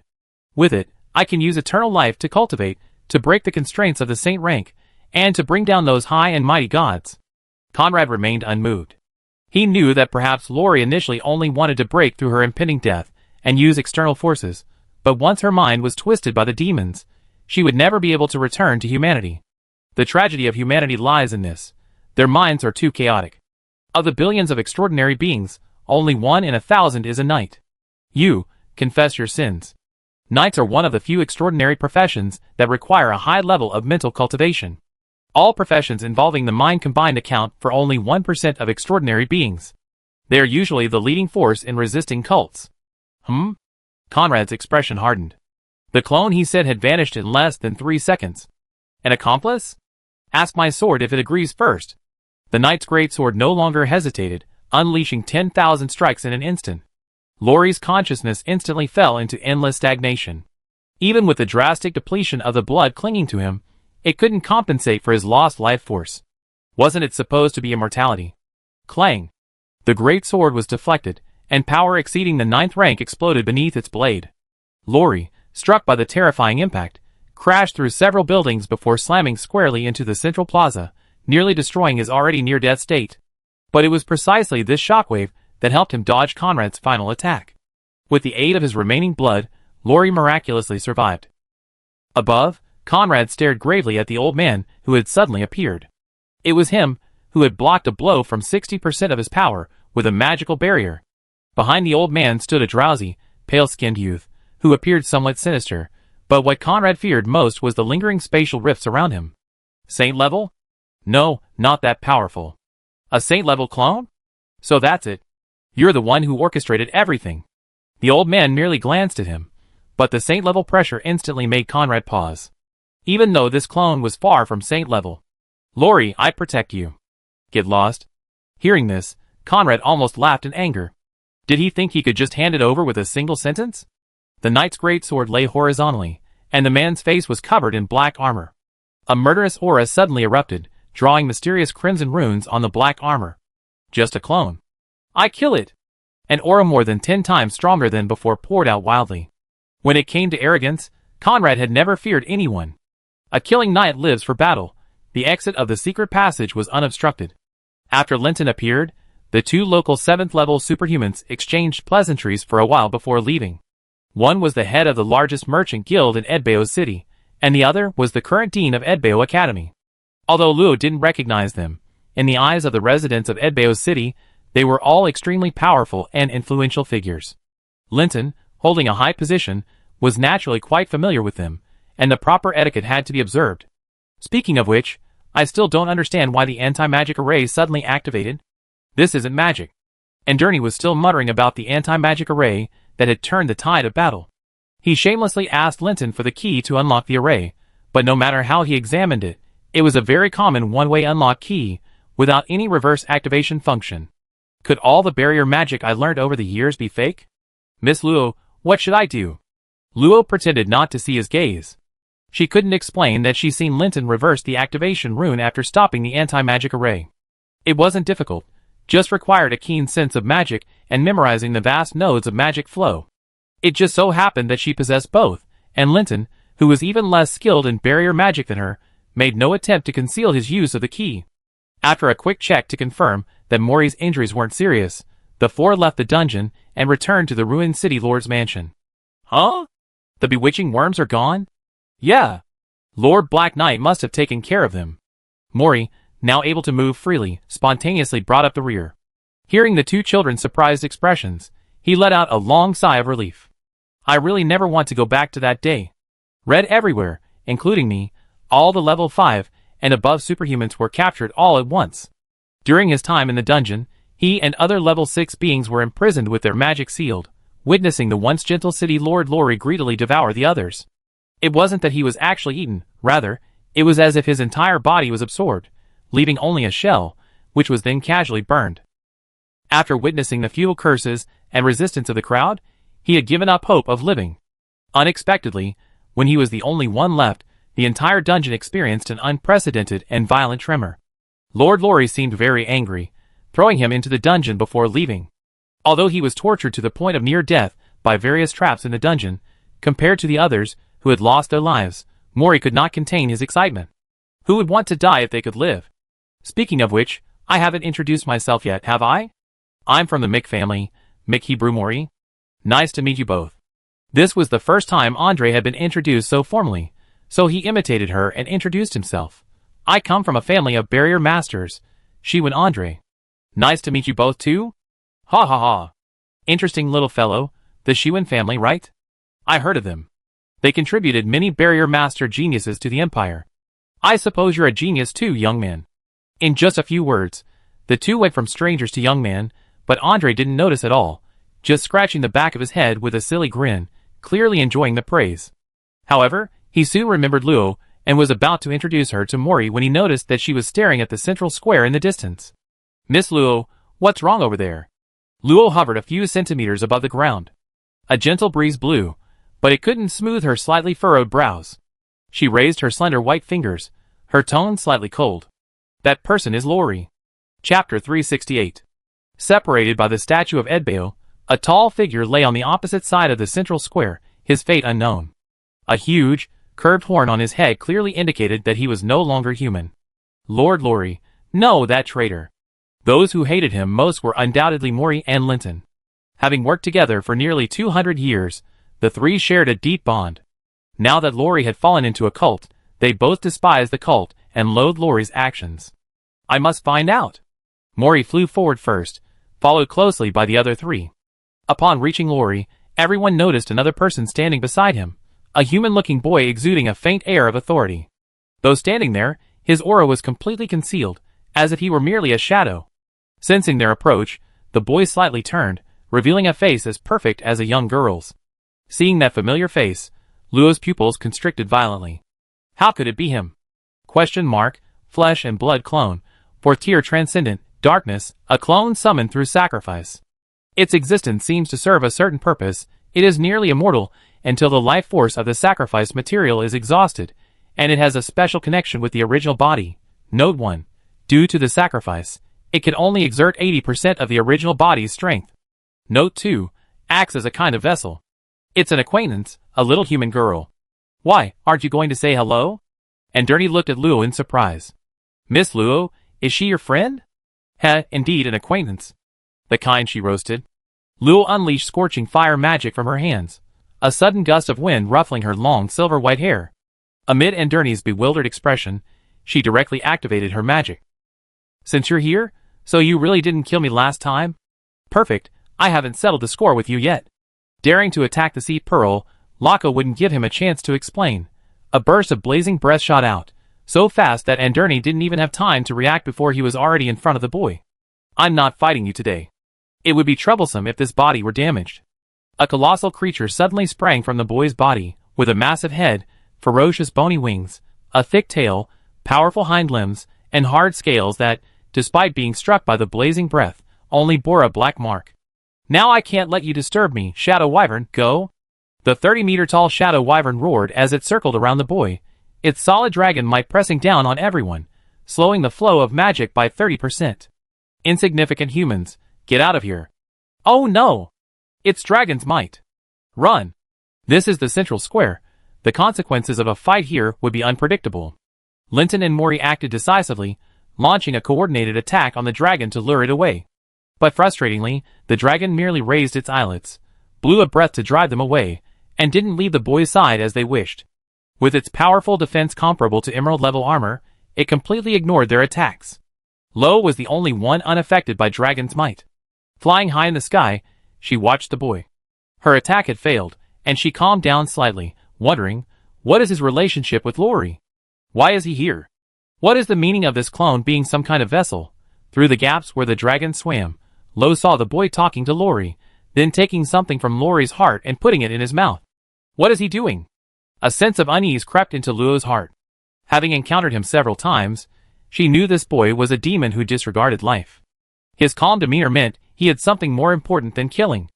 As she pondered this, an invisible wave erupted from the boy, rapidly sweeping across Luo's body and expanding into the distance. 10 miles, 100 miles, 1,000 miles, until it disappeared past the location of the former giant barrier. A fluctuation of soul power? His target is souls. Luo's scalp tingled. In Luna's A-Person's notebook, it was recorded that demons devour souls, especially those that died during periods of intense emotional turmoil. Unlike the Netherworld race Luo knew, demons devoured souls with a more playful mindset. This was why they were so keen on instigating wars, enjoying the death throes of life before feasting on the terrified souls. This place was gripped by fear by the cultists. At least 100,000 had died. Luo had no doubt they could temporarily prevent souls from returning to the Netherworld. The boy's actions were undoubtedly a harvest of their spoils. The sacrifice of flesh and blood was merely an appetizer. The harvesting of souls was the main course. Heeding the boy's call, countless tiny points of light emerged from the void, invisible to the naked eye, only perceptible through the power of the soul. These were souls that had lost their home, ordinary people, adventurers, nobles, and outsiders. Why are there so many chaotic soul energies? Linton and Mori were astonished. Having never encountered soul magic, they didn't understand that these noisy fragments of soul energy were actually the bodies of the dead. N.A., due to the nature of his profession, had handled materials similar to soul powder, and recognized these countless silent cries as the souls of the dead, who should have vanished. Is he human? How did he do that? Of course not, that person is a demon. A true demon. As Luo revealed the boy's identity, the three gasped. Did demons really exist? Weren't they high-level life forms on par with legendary dragons and angels? Aren't demons a legendary race? How could they possibly exist? And Gurney felt his understanding of the past years had been shattered. A legendary race meant they hadn't appeared for over 100,000 years, so long that even history couldn't confirm their existence. Humph. Whatever race they are, daring to attack the people of the Empire, I will not tolerate it. Mori was the most agitated, wanting to continue harassing the Shadow Dragon, but Linton stopped him, turning to Luo and asking, Miss Luo, to be honest, with our combined strength, we can't break through that dragon's barrier. You seem very familiar with him. Do you know his weakness? Weakness? Luo stared at the boy absorbing souls. In the last battle, she had clearly killed his true form, but now he had reappeared. It was very likely he possessed a kind of resurrection ability. Judging from their exchange, he was a master swordsman, favoring a black long sword. Most of the magic he unleashed was directly neutralized by him, and he was also proficient in multiple spells. If he didn't dislike using them, his magic alone would be enough to give him a headache. His magical capacity was enormous, his combat instincts extremely strong, his senses incredibly sharp, and his recovery ability not weak either. He was practically a hexagonal warrior. If it weren't for the limitations of the 4th-tier transcendent level, and if he had some kind of cheat-like transformation array, he might not be able to defeat him. Luo suddenly remembered that the boy before him was merely an avatar, meaning his essence was just a magical effect, specifically a dark magical effect. If he used a dispelling spell on him. I have an idea, but I need your help. Chapter 369. Bombarded by an endless sea of fire, the ground was completely barren, leaving only the towering structure in the center, and the distant teleportation array still standing. Ha! Ha! Ha! Dead? Luna's sharp gaze swept into the molten lava lake, her senses probing within, completely disregarding the fact that she had consumed most of her magic and soul power. No remains? Did he escape? Calming down a bit, Luna didn't believe a demonic figure could be killed so easily, but she had complete confidence in her magic. The only possibility for him not being dead was that he had escaped. Not good. His target is the office building. Her delicate body transformed into flowing flames, and Luna appeared inside the office building. Sure enough, a young man was standing before a staff in the center, his body bearing large, charred scars from the fire magic. 2 teachers lay motionless around him, seemingly already dead. You noticed so quickly. No wonder you possess the soul of fire. Too bad you were a step too late. I accept this gift. The boy turned, revealing a set of bright white teeth, his malicious gaze making it impossible to believe he was truly a sunny boy. He grabbed the staff, and the mysterious staff, silent for centuries, suddenly emitted a dark light. The entire office building began to shake violently, and the central pillar supporting the building cracked deeply. Don't even think about it. Luna wouldn't let him have his way. With a swing of her staff, a barrage of fireballs was released instantly. Considering the teachers on the ground, she dared not use too much power. The continuous bursts of fireballs were blocked by the boy's shield, followed by the long staff crashing down with unimaginable weight, shaking the entire office building 3 times, sending large chunks of debris raining down. Bang! The shield shattered abruptly, and the staff slammed heavily onto the boy's shoulder, severing his arm that was gripping the black and white staff. Before his astonished eyes, Luna delivered a stylish kick, sending him flying through the office building and landing in the lava lake. The one who dares to underestimate me hasn't even been born yet. What kind of trash are you? Almost no one knew that she, Luna, had won an arm wrestling match against a warrior of the same rank. The boy drifted hundreds of meters on the viscous lake, only stopping when he crashed into the rocks at the edge. When he got up again, his eyes were filled with anger. I was going to save your life for last, but since you're so eager to die, I take pity on you and reunite you with your family. His severed arm quickly healed, and a ring of slowly rotating runes appeared on his right wrist. His aura began to rise. He hadn't expected this descendant of the Bruder family to possess such strength. This feeling reminded him of a girl who had left a deep impression on him. They all have red eyes. Let's keep this as a souvenir. A jet-black long sword extended, its aura surpassing the 4th rank, impacting the semi-solidified lava and melting it back. The boy held nothing back, charging towards Luna. The dispelling spell might not always work, but it would definitely be effective against dark magic. The current problem was figuring out how to avoid the Shadow Dragon's interception, so Luo devised a plan. As a dragon race with dragon blood flowing through its veins, the Shadow Dragon's dragon might could suppress most creatures, preventing them from unleashing even 70% of their full strength. However, dragons are extremely arrogant. If another creature exudes this pressure, it will inevitably provoke its hatred, even viewing it as a provocation and invasion. Fortunately, Luo possessed a little bit of pressure-based skills. After discussing the matter, Luo flew to a spot a dozen meters in front of the Shadow Dragon.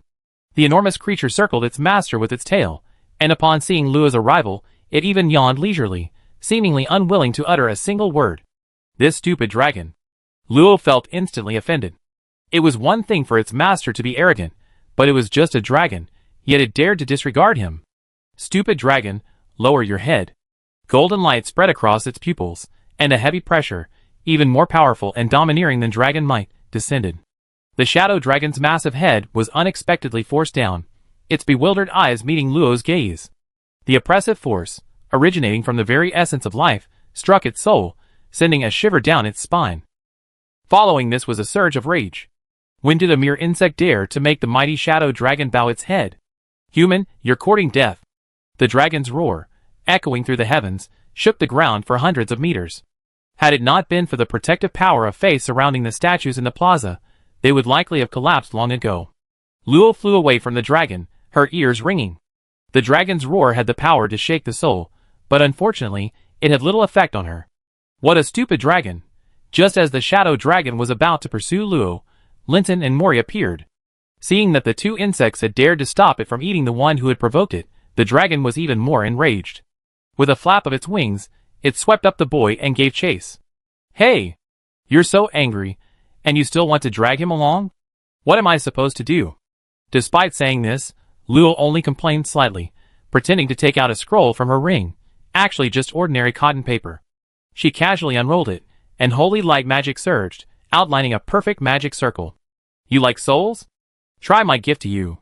A dazzling white light, like a shooting star, struck the dragon's tail in an instant. The purifying power of the light scorched the dragon's tail, leaving only bone. In pain, the dragon instinctively flung its tail away, sending the boy, who had been absorbing souls with his eyes closed, flying. Just as I thought, a stupid dragon. Slightly panting, as the exhaustion from mobilizing his magic dissipated, he released the dispelling spell again. Without the dragon's obstruction, the divine spell pierced straight through the boy. The violent clash between the 2 opposing magical energies forced him to interrupt his soul-absorbing process. Opening his eyes and expanding his senses, he saw that the Shadow Dragon that had been protecting him had abandoned him, and was chasing 2 humans. Stupid dragon. Come back. He was already considering whether to exterminate this entire race. Weren't dragons supposed to be quite intelligent, But before the dragon could return, Luo had already closed in on him. Looking at that exquisitely beautiful face that he loathed, the girl's pink lips parted slightly, and another beam of white light condensed in her hand. Die! Snap! The boy grabbed Luo's slender wrist, his dark magic, far exceeding the fourth rank, frantically gathering and corroding the girl's wrist. Don't think you're so great just because you know a little bit of light magic. We drove away those angels. You mere human, don't be so arrogant. Who said I was going to use this on you? His eyes suddenly lit up, and an invisible storm erupted, forcefully entering the boy's sea of souls under the suppression of intimidation, wreaking havoc within. Soul Storm high-level soul magic. Concentrates soul power to cause devastating damage to the opponent's soul body, creating continuous aftershocks. Even though the boy was extremely strong, in terms of the intensity of soul power alone, the difference between the two was not significant. Being hit by a soul magic at close range without any protection, the boy's consciousness was instantly extinguished, his eyes losing their light. With a twist of his wrist, he broke free from the boy's grip and gently pressed his wrist against hers. Swoosh! The dispelling spell was completely branded onto the boy's chest, countless threads emerging from its center, blood gushing out like a fountain along the threads. Severely injured, the boy immediately regained his senses, instantly suppressing the storm within his sea of souls. Dark magic surged forth in fury, sending Luo flying dozens of meters. The boy's eyes were icy cold. All thoughts of using the girl as material, of torturing her, vanished in that instant, replaced by absolute killing intent. In the name of the abyss, kill her! Chapter 370. There were two pieces of news, one good and one bad. The good news was that the boy had stopped absorbing souls. The bad news was that Luo was on the cult's wanted list. I killed your main body. Do you think I'm afraid of a mere clone? The extreme cold of absolute zero crept up the boy's body. Although it was quickly dissolved by dark magic, Luo had completely gained the upper hand. Several sparks embedded themselves, and the boy was forced to retreat before his injuries could even heal. The lured-away dragon had returned, but faced with the two locked in combat, it was momentarily at a loss, staring blankly with its round eyes. Meanwhile, 200 meters away, in a collapsed building, for people were desperately trying to conceal their auras. Seeing the sudden fight, they all hesitated. Earl Baron, are we just going to stand here and watch? Baron wanted to say, so what if I have a higher rank? Does that mean I have to make the decision? He and another 7th-tier warrior emerged first, only to confront the unconscious Lori lying on the ground. They had intended to retaliate, but unexpectedly, two powerful auras, 1,000 times stronger than their own, clashed above them. Having survived this ordeal, the two silently withdrew their steps, concealing their presence in the shadows. The other two 7th-tier transcendents fared no better. After leaving first, they immediately encountered the aftershocks of the two powerful figures' battle. They were unharmed in the dungeon, but emerged severely injured. Who could they complain to? Therefore, the four of them tacitly hid, even forgetting about their enemies. After leaving the battlefield, before the four could decide whether to leave first or confront Lori, they noticed a strange young man beside Lori, emanating a distinct dark aura. Then came the scene of Luo, and the other three emerging. Don't ask me, Claw hasn't come out for so long, they must have been collectively murdered. In my opinion, we can't be sure they didn't lure us out. Deep down, Baron still looked down on minor nobles like Linton. Baron, when did you become so cowardly? Back when we were fighting for the 3 magic crystal mines, you fought 3 competing merchant guilds single-handedly. Humph. Go if you want. However, seeing Linton and Mori provoke the Shadow Dragon again, the 2 local 7th-tier warriors secretly intervened, successfully luring the dragon to another side. 2 7th-tier warriors and 2 6th-tier warriors were no match for the Shadow Dragon, which was a 7th-tier warrior with strength approaching 8th tier, but if they held out, they could manage to hold it off for half an hour. Sparks rained down like meteors on the thick shield, each boom meaning a large chunk was shattered, forcing the boy to focus on absorbing souls again. Where did your arrogance go? I bet you have more than one pet. Why aren't you releasing them? Mere human, since that's how it is, so be it. The boy was unwilling to release his summoned beasts indiscriminately, as it would consume the souls he had absorbed. Releasing the Shadow Dragon alone had consumed most of the souls of the sacrificed believers. However, weighing the options, he felt it was safer to eliminate the girl first before continuing to absorb souls. My familiar, go. Tear her to pieces. 2 enormous creatures struggled to emerge from the boy's body again, the dark Cerberus and the hooked scorpion that Luo had seen before.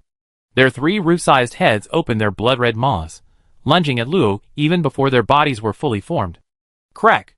The rock dragon shield groaned, barely withstanding the first wave of attacks. Before shattering, Luo mercilessly unleashed several scorching breaths.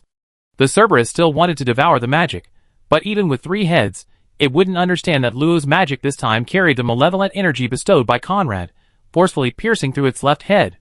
Sparks flew through the wound, blasting away the attacking scorpion pincers. How is this possible? The boy was genuinely surprised this time. These 2 familiars were 6th-tier level. He thought they would be enough to deal with the girl, but they were easily defeated. Didn't expect that, did you? I was prepared for this. The 2 familiars hadn't completely left the boy's body yet, and it was too late to summon even more powerful ones. The malevolent energy instantly stabilized the rock dragon shield. Without hesitation, Luo mobilized all his magic power. For pairs of sword feather-like wings of light unfolded behind him, his magic-woven white dress radiated a holy white light, and the golden feathers hanging from his wrists shone brightly. A massive magic circle, more powerful and dazzling than ever before, constructed from the sky. Things sacrificed should immediately return to their original state. In the boy's resentful eyes, an enhanced dispelling spell descended from the sky. A thick beam of light instantly enveloped a 10-meter radius. The boy's body melted rapidly like frost meeting a flame, and the 3 summoned beasts attached to him also wailed as they ignited into black flames and gradually disappeared. However, just when Luo thought the matter was finally resolved, the seemingly melted boy suddenly plunged his hand bone into his heart, pulling out a black, heart-shaped crystal. Dense, barely visible white dots swirled within. The boy's remaining soul emitted a somber voice.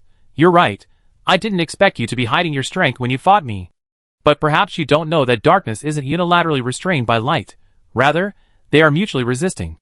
As she spoke, her nearly melting hand clenched tightly, the heart-shaped crystal shattering silently. The dispelling spell was forcibly interrupted, the light shrouded in darkness, and all of Luo's senses were completely overwhelmed. What's going on? This was the first time Luo had encountered such a situation.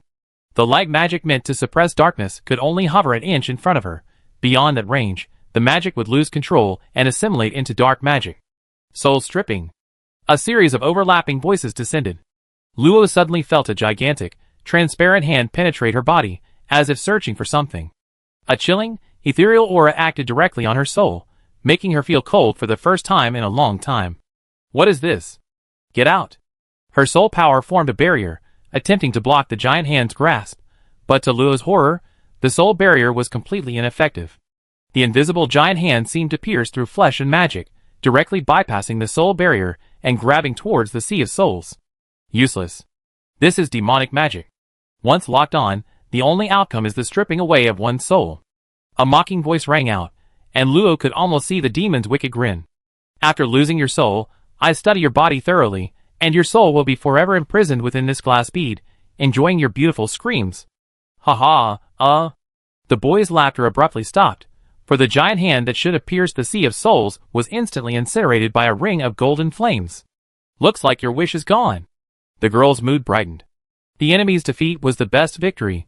She would press her advantage. The black petals on the back of her right hand ignited with jet-black flames, the dark pattern spreading like plant roots across her entire forearm. The power of light vanished, replaced by the power of darkness. I bet you're here. Her arm moved with effortless ease in the darkness, seemingly swaying away the surrounding gloom. Guided by a powerful intuition, Luo reached out, and to the boy's astonishment, they met again. The girl smiled brightly, her eyes icy. We meet again.